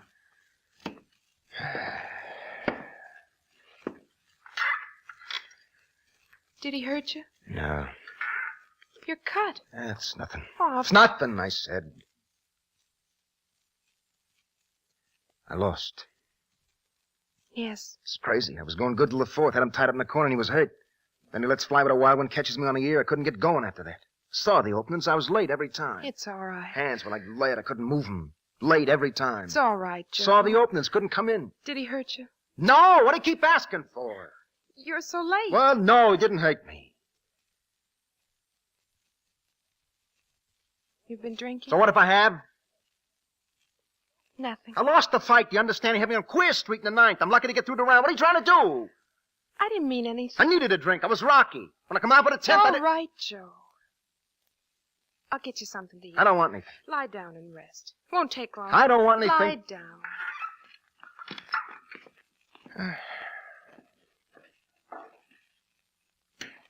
Did you mail the letters? Huh? Did you... What letters? I... What letters? Joe. Tell me. Please. Where are they? I put them in your pocket. I asked you to mail them. It's nothing, Joe. You just forgot. What's that? What? That thing. It's a Victrola. Where'd you get it? I thought you'd like it. Where'd you get it? I only made a down payment on it. Why? It's so lonesome, Joe, waiting for You know I don't want a lot of junk to cart around. I got a nut that carries it is. I'll take it back tomorrow. This racket, you gotta move light. You tie me down. I'll take it I don't back. want it. I don't want it. Just listen to it. Maybe it'll help. No. Listen to it.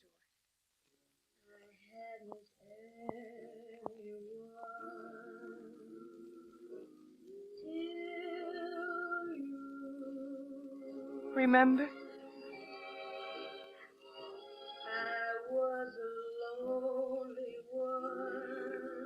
I'll turn it off. Leave it on.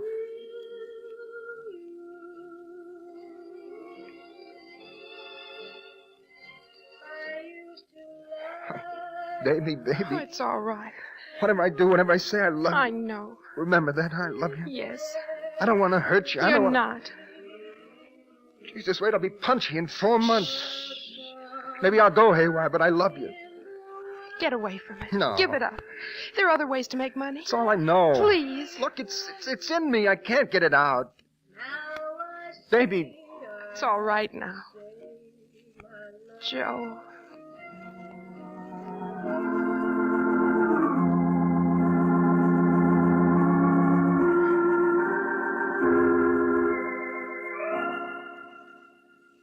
Well, after that thing started to break right for me, I put together 12 wins in a row, the last 3 main events.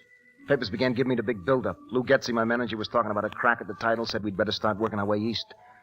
Everywhere we went, the crowds was good, and the sports writers was calling me the up-and-coming challenger. With all the noise and everything, Jane seemed to get used to the idea of me staying in a fight game. At least she didn't say nothing more about it. She got the Victrola and the song and me. And she said that was enough. I was in Chicago about a year later. Lou had signed me into the Coliseum for the main event with Jackie Graham. Everybody said this was it. The winner was sure to get a crack at the kid and the title. Jane had been after me to let her see me fight, but it was Lou's idea to let her come to this one. He said I needed a lift. Graham was good, fast on his feet. He could hit hard with both hands. We felt each other out for the first 2 rounds, but in the third, he caught me coming off the ropes, and I went down for an 8 count. I hang on for the rest of the round, but when I go back to my corner, I know I'm hurt. I look down the third row at Jane. She's trying to smile back. In the 4th round, he got me in a corner and gave it to me with both hands. The crowd was on his feet yelling for the kill, but I covered up and took everything he had to give. When I went back to my corner, Lou ran out with a sponge in his hands, flicking water in my face. How you feel, Joe? Rocky. Smell this. Ah, More. no, that's enough. Ice bag on that Ivic. How's he hit? Hard. You took everything he had. Yeah. He'll be tired next round. Where's Jane? Now forget about her. Where's she? She's there. Not looking. Forget her. You got a fight on your hands. Now be careful, Joe. Yeah. Stay away from that right. Yeah. Feel him out. Yeah. See if he's Yeah. Oh. Feel him out, Lou said. Feel him out. I kept my right high and stung him with a couple of lefts. Graham looked surprised. He closed in. I felt his right drive in hard under my heart. Couldn't beat him close in. I had to back off. Make him fight my way. I pushed him off. His right caught me on the side of the head. It was a good punch, but it didn't hurt. He was slowing up, and it didn't hurt. I backed off and looked at his feet. Sure, that was it. He was down on his heels, flat-footed, and his timing was off. I jabbed him, stepped back. He threw his right, missed. Then I saw he was off balance, wide open, so I tried it again. Jab, step back. His right whistled past my head, and I crossed with my right. His head snapped back, his mouthpiece flew out of his mouth, and he grabbed and held on. When the ref broke us, Graham was glassy-eyed, and his hand reached down for the rope. I looked up at the clock. Still a minute to go. Graham was on his bicycle now, but I caught him in a corner right over his manager and let him have it. Rights and left to the body and the right to the head. I could hear somebody screaming for him to cover up. Then my glove drove hard into his face and he dropped to the canvas. Neutral corner! Neutral corner!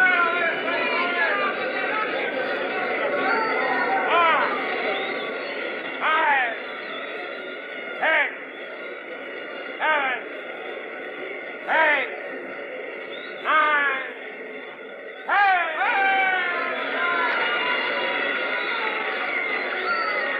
Boy, Joe, I knew you had him all the way. Yeah. Come on, get this robe on. I want to see Graham. Eyes out, kid. Leave him alone. Oh, you I were see. beautiful, Joe. You look like a champ.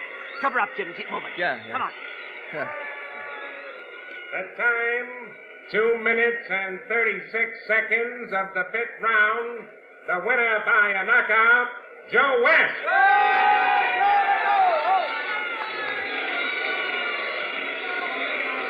Come on, kid. Let's get out of here. All right. Watch the rope. Yeah. Attaboy. All right, let us through, please. All right, stand back, folks. Let us through, will you?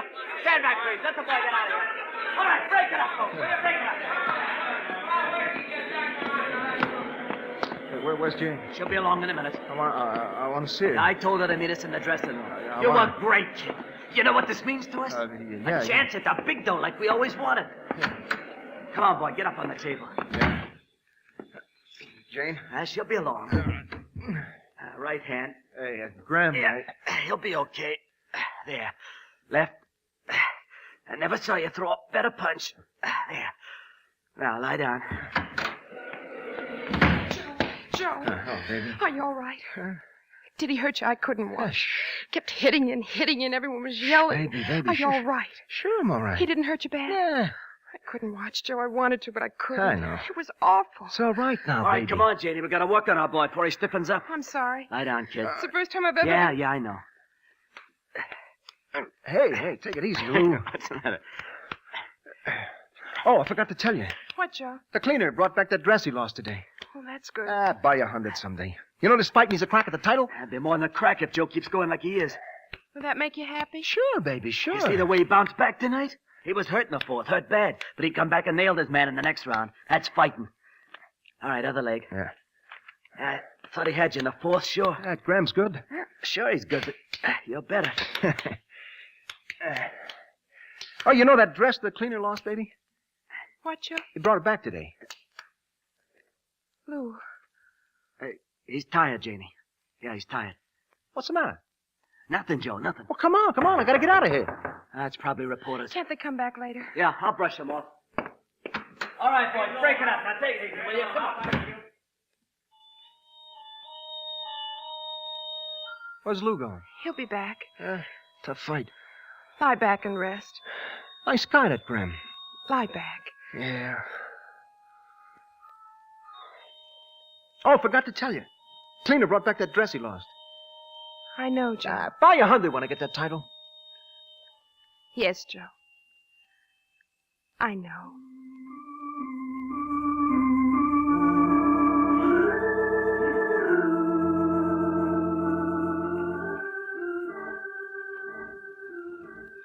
Well, after that, Lou and Jane decided I need a rest. So we moved to New York so Lou could start working on the title bout. Me and Jane found a little two-room apartment on the west side. First time since I was a kid I'd lived in one place for more than a week. Felt good. I worked out at Stillman's gym every day, and at night we'd stop in at Harry's and Abe'd play the song. I knew they were worried about me because Lou never let me do any contact work, and every once in a while Jane would talk about getting out of the fight game, but I think they both knew I couldn't stop now, not with the little title staring me in the face. But money don't last forever, and after a couple of months I got tired of doing nothing. Sitting still's okay for guys that like it. It wasn't for me. I missed the lights and the crowds and going places and doing things. I kept after Lou, get us signed up. And then one day we went down to the garden and they drew up the papers. It was a big deal, a lot of people. Reporters, pictures of me shaking hands with a kid, my kind of living. I was on top of the world when I got back to the apartment that afternoon. But Jane wasn't there. I walked around kicking at the furniture, wondering where she was when she'd be back. When I turned on the patroller, I lay down in bed. I was too excited to sleep. Just lay there with my hands behind my head thinking of the fight and the title. My watch was ticking in my ear. I was a lonely one.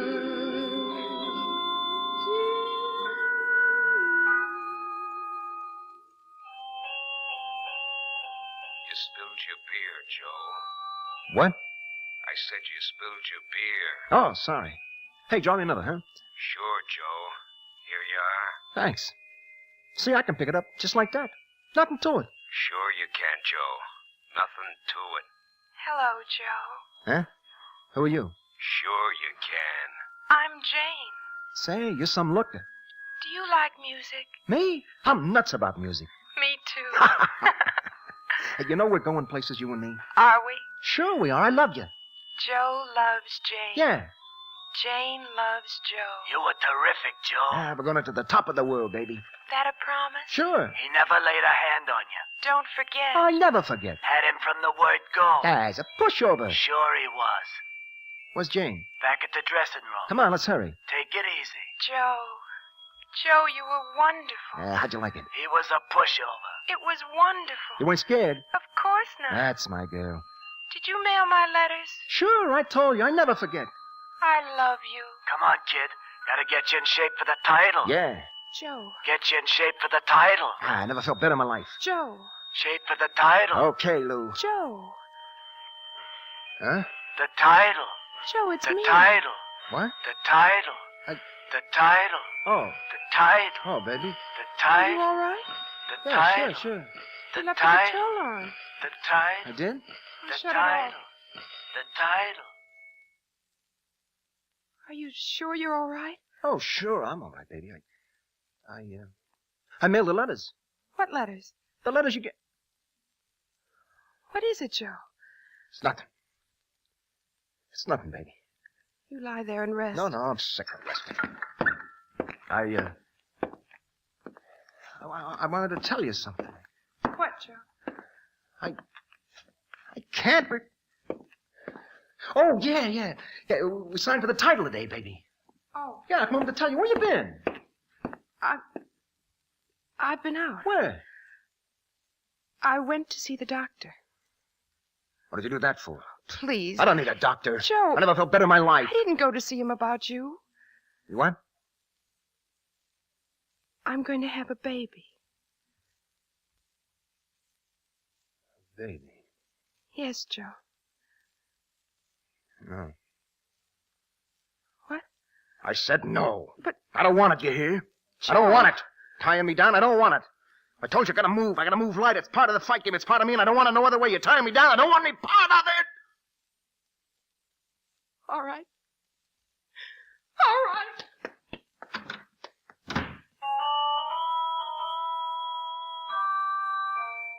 No. Don't play. I'll break it. Stop it. Stop it. Stop it. Stop it. Stop it. Stop it.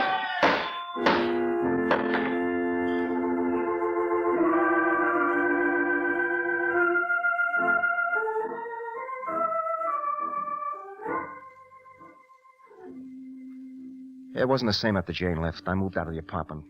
Left the broken Victrola, all our things, and went back to the hotel where I belonged. I couldn't get her out of my mind. Working helped, so I worked all the time. I got so Lou had a hard time finding pugs for me to work on. They said I was kill crazy and nobody going to the ring with me. Lou kept trying to slow me down, but they didn't do no good. Punch, punch, punch. That's all I wanted. Weeks dragged by, and then the night of the fight came. The garden was packed to the roof. When I went in the ring, the mob got up on its feet and yelled, and I thought, this is it. This is the top of the world. And the kid came in the ring, and we were out in the center shaking hands, and the ref was talking. Rules of the New York State Athletic Commission. When I tell you to break, I want you to break. And I was back in my corner. Lou was taking off my robe. I dug my feet in the rosin.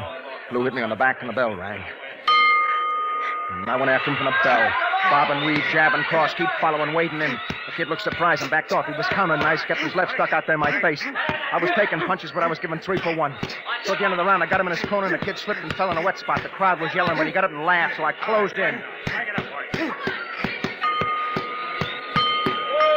boys, break. The end of the round, the bell. Come on, break. You lost your head, Joe? No. Slow down. You won't go 5 rounds at that rate. I know what I'm doing. You're crazy. I'm doing a fight. You listen to me. Yeah? That kid's good. He'll knock your head off to keep like this. Now slow down. Yeah. You hear me, Joe? Yeah. Slow down. Yeah. Slow down, Lou said. How could I slow down? I've been waiting for this one all my life. The kid was dancing and weaving, and I waded in and went after him. Right and left and right, counter, parry. No time to feint, just stand and slug it out. In the middle of the round, he tied me up in the ropes, and I heard his voice in my ear. What are you trying to do, West? I'm knocking you out, kid. Okay, wise guy. Break, fella, break it. Then he was backing off and grinning, and I went after him again. Jab and cross, look for my left, shoot for the heart and close. I looked up at the clock, 15 seconds to go. The kid was coming off the ropes. I threw my right and caught him on the ear, and he went down.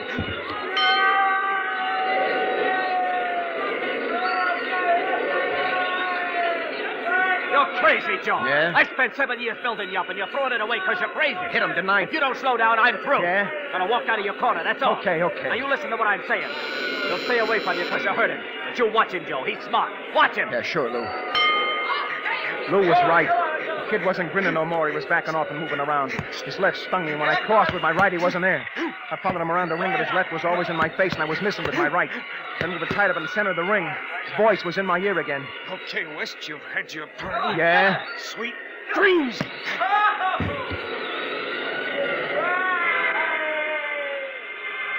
I don't know where it came from, but a glove drove into my face, and my whole head exploded.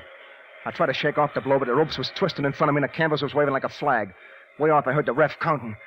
I knew I had to get up. What did he say? 7, 6, 7? Get up. I gotta get up. I pulled my feet under me and grabbed the twisting rope, then I was standing up, and the ref was wiping my gloves on his shirt. The kid's face was a blur around me, and I felt his blows hitting me 4 and 5 at a time. And somewhere far away, I heard the bell. Lou had me around the chest and was dragging me to the corner. How you feel, Joe? You spilled your beer. Huh?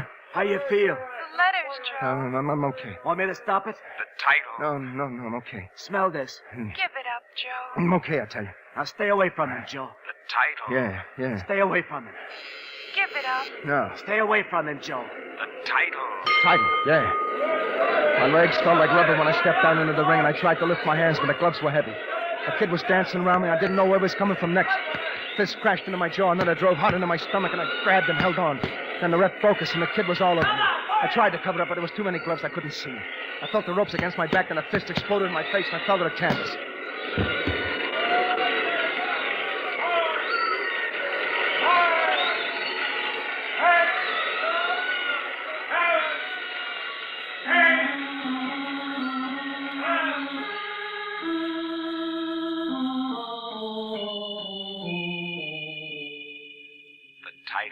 Give it up, Joe. The title. Give it up, Joe. The title. Give it up, Joe. The title. Give it up, Joe. The title. Give it This up, is Lou, Joe. Joe. Open your eyes. The title. Give it up, Couldn't get Joe. off.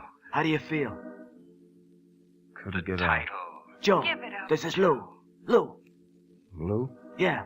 How do you feel? Title. I'm okay. Give it up, Joe. The reporters want to come in. You up to it? Reporters. Yeah. The title. You up to it? Give it up, Joe. Yeah. All right, not too long, fellas. Now, he's still kind of Take it easy. We just want to ask him. How do you feel, Joe? I'm okay. What happened out there tonight? The title. Couldn't get off. Well, what was the punch that got you? I don't know. Any plans for the future? Give it up, Joe. Couldn't get off. Do you want another crack at the title? What? Title. What?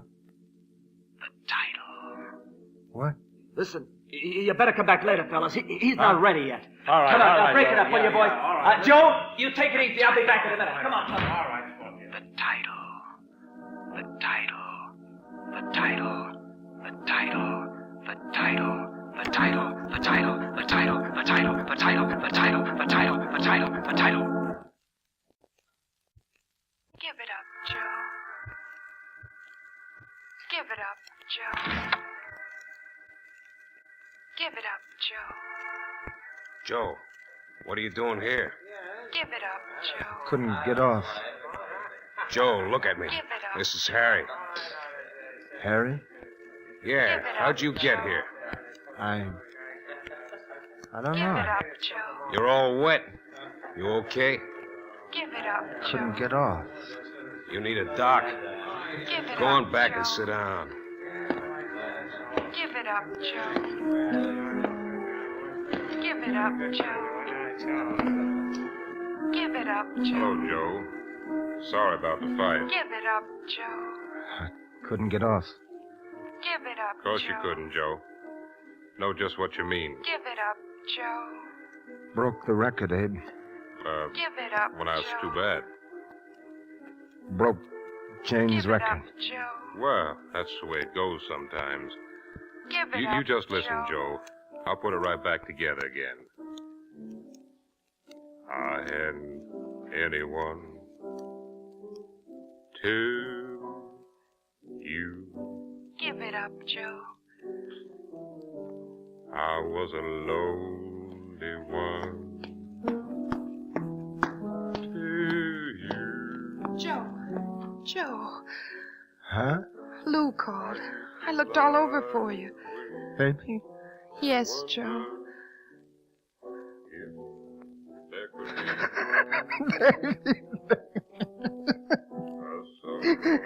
I didn't know how sick you were. I couldn't get off. It's all right now. I mailed a letter. Of course you did, Joe. I never forget. I know. Just listen to the song.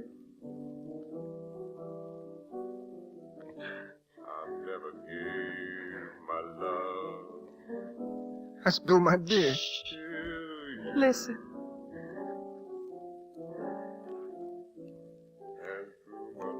Top of the world, huh, baby? Top of the world. Joe.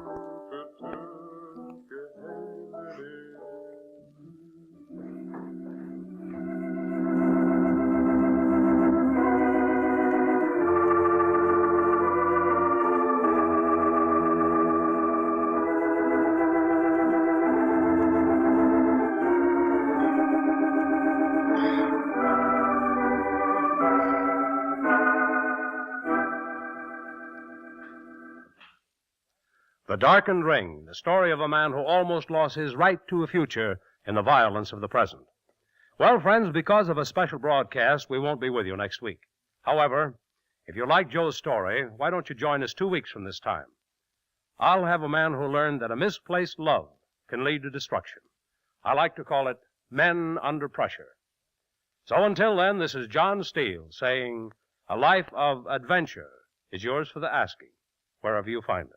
Only don't look for it. It may find you. Well, goodbye and good hunting. John Steele came from New York. Follow clues down Mutual's Mystery Lane to further thrills and chills. Along the Sunday Avenue of mystery and suspense are Martin Kane, the two-fisted gumshoe, the shadow in a cloak of invisibility, true detective mysteries with real-life cases, and Nick Carter, master detective. Weekdays, hear I Love a Mystery every night over most of these stations with the fabulous adventures of Jack, Doc, and Reggie in eerie investigations. Remember, all roads lead to Mutual when you travel the Mystery Trail. This is the Mutual Broadcasting System.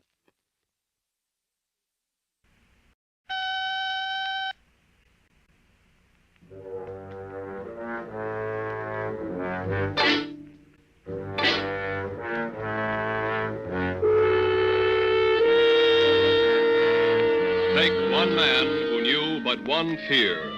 Put him in the vortex of his own nightmares. That's the story of Lighthouse 12, taken this week from the files of John Steele, Adventurer.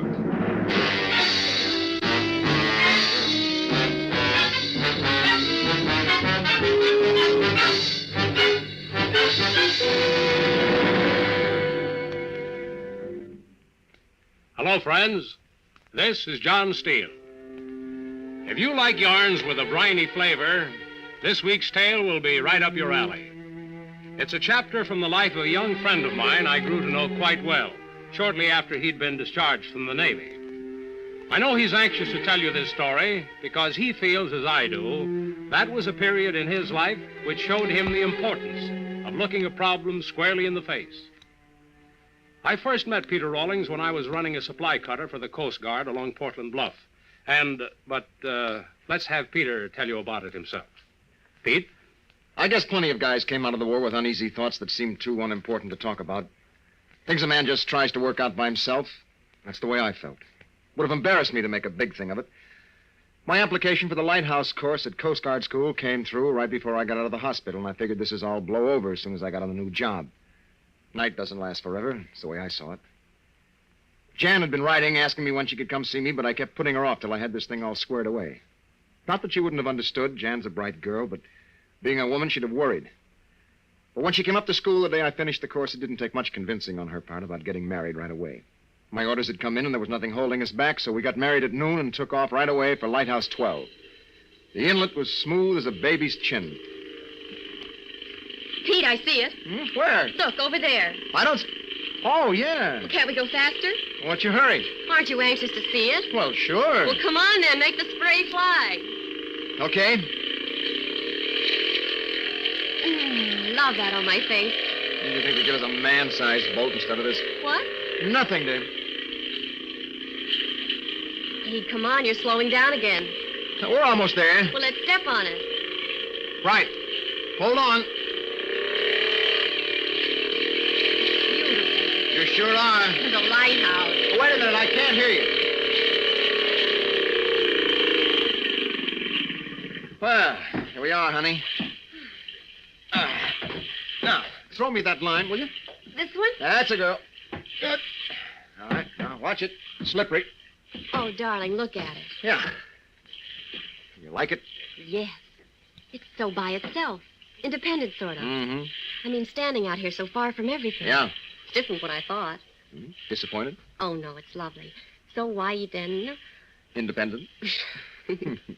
Hey, you're not acting like a female at all. What? It's your new home, Mrs. Rawlings. Don't you want to see the inside? I'll beat you inside. Hey, now, wait. Well, catch me. Think I can't, huh? Trying to run home to Mother already. Pete, let go. Now, who is master of this family? Honey, you're back. Put me down. Oh, no. Gotta carry my bride over the threshold. Well. This is it. Cute. Cute, she said. Come here a minute. Where? In here. What? Look, right next to the bed. I don't see anything. A bay window. Pete, it's enormous. Yeah, it's big, all right. It'll be like sleeping in the middle of the ocean. Yeah. It's really swell, honey. We'll see the water first thing in the morning and last Sure, night. it's fine. Oh, now I'll show you something. Can't be better than this. The beacon. Come Oh, on. sure. I've never seen one close, too. Let's see, now the stairs should be around here. Huh. Here they are.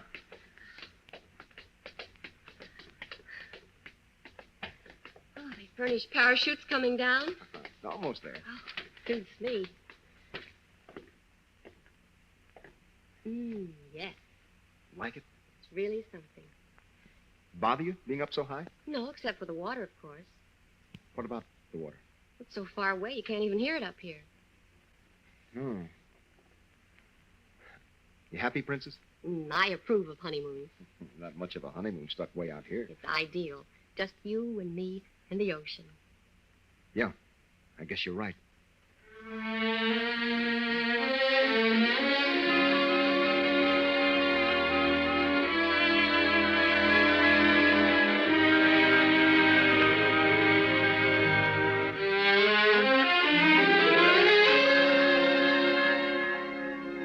The weather was fine and calm those first couple weeks. Even got so I could enjoy watching the sun chase itself over the quiet little waves rainbowing up around our tiny island. The few ships passing our area hardly caused any swell. Peaceful. And we were happy as a Christmas tree. Jan puttering around, planting things and fixing up the place. Me learning the tricks of the new beacon, doing odd jobs. The job actually ran itself. At first, I kept the ship-to-shore transmitter open all day for weather reports, but gradually I got so I just listened in on the regular scheduled dispatches. United States Coast Guard weather forecast. 12 a.m. Yeah. Temperature 50 degrees. Why, what's up? Humidity 64. Visitors. Barometer Hey.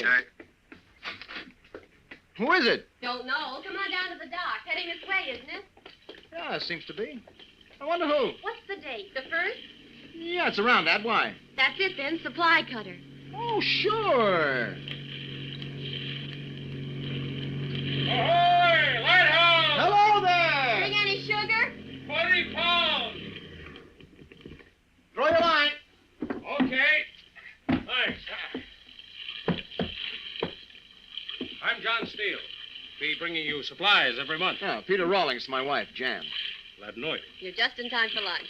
Well, look now, Oh, there's loads. I'll get it ready while you two unload.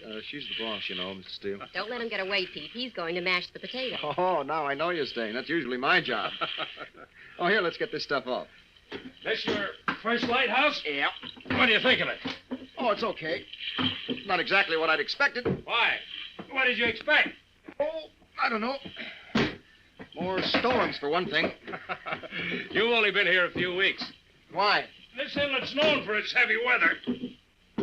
Is, huh? Just give it time, son. You'll get your fill of storms soon enough. Yeah, I'm sure you're right.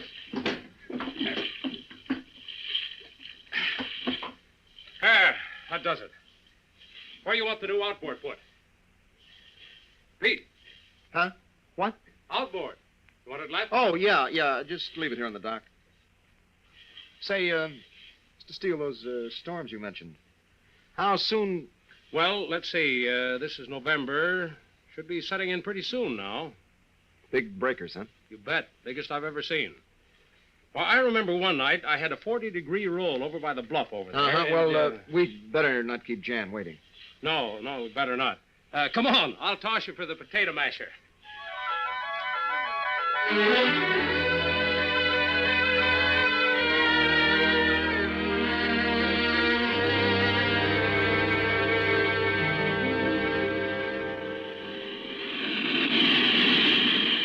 Beautiful out here tonight. Yeah, it's quite a moon. Wish Mr. Steele could have stayed longer today. He's nice. Well, he has other stops. I know. love the sound of the breakers on the rocks. Yeah. Bet it's good swimming. Honey, let's. What? Go swimming. It's swell at night. Oh, you go ahead. I don't Oh, feel it's no fun alone. What do you say? Well, gee, November's pretty late. Oh, you're a sissy. No, I just don't Please. think we should. Jan, it doesn't look safe. Scared to I don't get thi- your little feet wet? I'm not scared. Of course you're not. Just don't like it, that's all. It's okay. Mountain out of a molehill. Forget it. Oh, look, baby, if you really It's want to... not that important. Yes, it is important. Pete, I really don't. We're going in. Get your suit. But Come on. We're going in the water.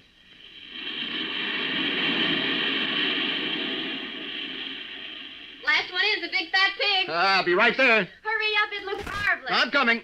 Want to die from here? Well, it looks pretty jagged. No, it's perfectly all right from this ledge. Well, say, don't you think the dock is a lot The safe? dock's no fun. It's too calm. You know, I was thinking maybe we ought to wait. What for? Well, if this wind keeps up, it might rain and... That little wind isn't anything. The moon's still out. Yeah, well, Honey, stop shivering. It's not cold. who's shivering? Well, you ready? Okay, you go first. All right. Here goes.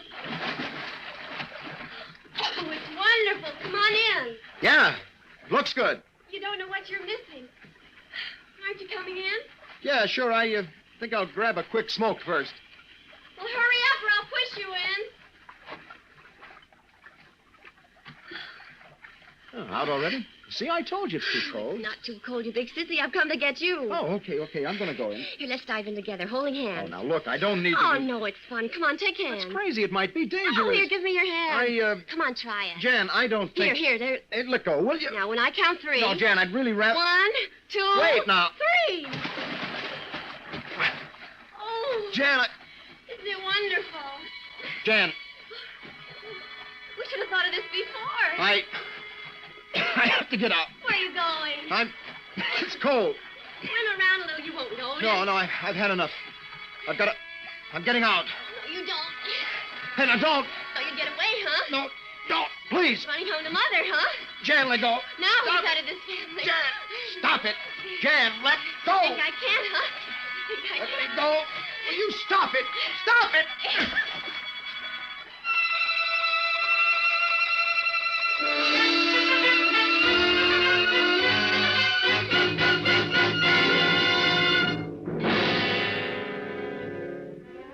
Jan didn't speak to me all the next day, and I didn't blame her. A couple of times I tried to get up the courage to tell her what the score was, but when I'd start to say it, I'd see the red cut my ring had made on her cheek, and the words stuck like cotton in my throat. I was pretty miserable, and I knew life didn't look so rosy to her either. She just yelled at me or gotten mad, but she didn't say a word. I'd hit her, and she couldn't figure out why. After dinner, I made up my mind she had to know. Need any help? No, thanks. A lot of dishes for one small girl. Got a clean towel? You don't have to. I don't mind, Brian. You've got the rough part. No dishpan hands for Peter. Want me to wipe the soap off your ear? It doesn't bother me, thank you. It's becoming. What? Soap. On your ear. Jan, finish that later, will you? Pete, don't keep. Please, there's something. I want to talk to you. Won't you sit down just a minute? It's important. Well, I want you to know about last night. is there anything to know? Honey, it wasn't you I slapped. That's interesting. Oh, no, what I mean is it was what you were trying to make me do. It still doesn't make Wait. sense. You see, this goes way back. I've never talked much about the torpedoing. Isn't this the wrong time for sympathy? I'm not asking for sympathy, Jan. I guess what happened to me happened to lots of guys who saw submarine combat. At least that's what I keep telling myself. I don't know if it had been sneaking up on me or if it was the torpedoing that did it. See, I wasn't hurt when we were hit, not then. Maybe if I'd got knocked out right off, I wouldn't be like this. Like what? I was aft that day working on the screw shaft. I knew something had happened, but I didn't know what till the emergency whistle went off. I started for central control fast. Then just as I reached the forward hatch ladder, a noise behind me made me spin around. Go on. The side seam was ripping wide open, slow like a crazy, laughing mouth. Heavy sea was plunging in at me, around me, over me. I scrambled for the ladder, but the water was too fast for me. It kept dragging me back. I got hold of the top rung finally and held on. My fingers were numb from the cold water and the strain. The waves were throwing my legs around like old newspapers. I tried to haul myself up by my hands, reach up to the hatch, but the pull of the water was too strong. It splashed over my face, and I began to choke and couldn't get my breath. My head was as far back as it'd go, but with my legs beating around like that, it kept drawing me under. Oh, Pete. Must have been about then my legs got broken. Not that I felt any pain. It sort of went out of my head, I guess, before I conked out. You're afraid of the water. Is that what you're trying to say? Yeah. It's a funny thing, though. I didn't realize it until I came to in the hospital. Days there weren't so bad, but every night, those first 6 months, I was in traction. Foaming mountains of ocean exploded over my bed, left me yelling and sweaty. You don't have nightmares now. No, the nightmares went away. The water still bothers you. Yeah. Wish I'd known. Oh, honey, I didn't tell anybody, especially Dad. See, the men in our family have always been seafaring. I just had to get over it, so. I see. I never got A's in psychology, but I knew the best thing for me to do was to get right back on the horse that had thrown me and make it gallop. Head for the sea. Yeah. Only this was all I could get. The plate in your back. That and a discharge that read no active duty. You must have hated me last night. If you just told me. I didn't think I'd have to. I thought I'd go away. Like the guy had the bed next to me in sickbay. What about him? He was much worse off than I was. But he kept the faded old concertina next to his bunk. And when the pain got too much for him, he'd take it out in a squeeze box, hoping it'd stop. But out here, Pete, so far from everything, maybe we should... No, you see, honey, I'm counting on it to fix me up.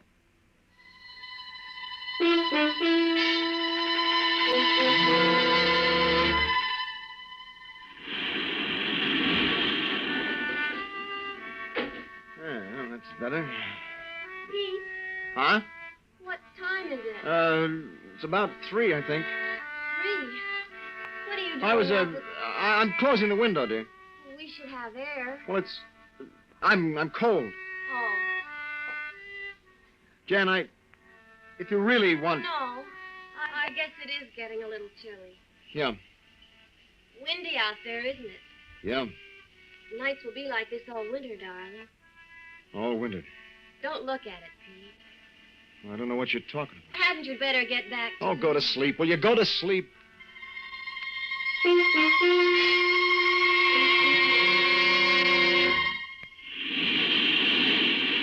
Have you seen the hammer? It's in the hall closet. Why? Well, the end pole under the dock needs... Well, it's pretty shaky. It's not your job. Oh, I like banging. I'll do it. But, honey, I don't mind. It's not your job. But won't it bother you, too? Of course not. Well, I just thought... I'll fix it. I tell you I will.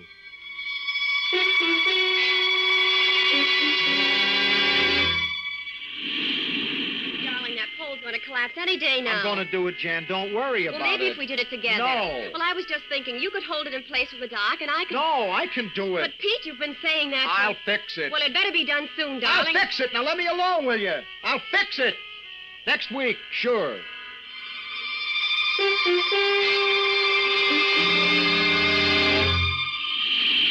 Pete, you up there? Go back to bed, Jan. Come back downstairs, please. Leave me alone, can't you? Well, I hate to think I'm okay. But, darling, the tower's so drafty. I'm all right, I tell you. You can't keep on without sleep like this, dear. You'll be sick. Leave me alone, do you hear? Leave me alone.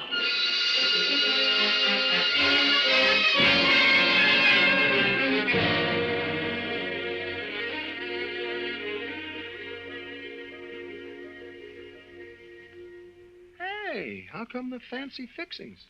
Hey, it's a party. Why not? It's our 3rd month anniversary. Well, how about that? Old married folks. Even old married folks have parties once in a while. You bet they do. Do we dress for dinner, Lady Janet? Oh, quite. Your clean dungarees are laid out, my lord.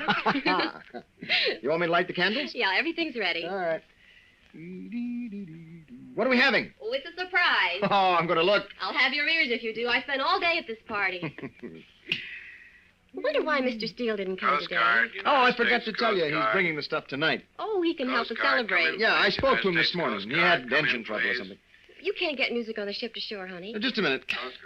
LH-12, give us the weather, will you, fella? Pete, please don't. Just take a minute. Latest official weather report. Increasing wind with rain. Barometer low and falling rapidly. Wind south to southeast. Keep your rubbers on, Rawlings. Thanks, I'll do that. LH-12 out. Well, it's on the table. What do you say? Very nice, honey. Nice. Why, Peter Rawlings, It's after swell, I... baby. Wait just a minute, huh? I'll be right back.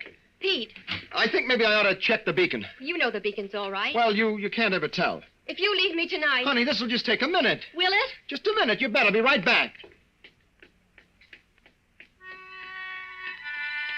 She knew I wouldn't come back. I'd done this too many times before. But a storm was coming, and there was that same hollow sickness in me, a need to get as far as I could from the snarling breakers spuming up outside the windows downstairs. I stood with my back pressed against the circular glass of the tower and looking straight ahead and never down.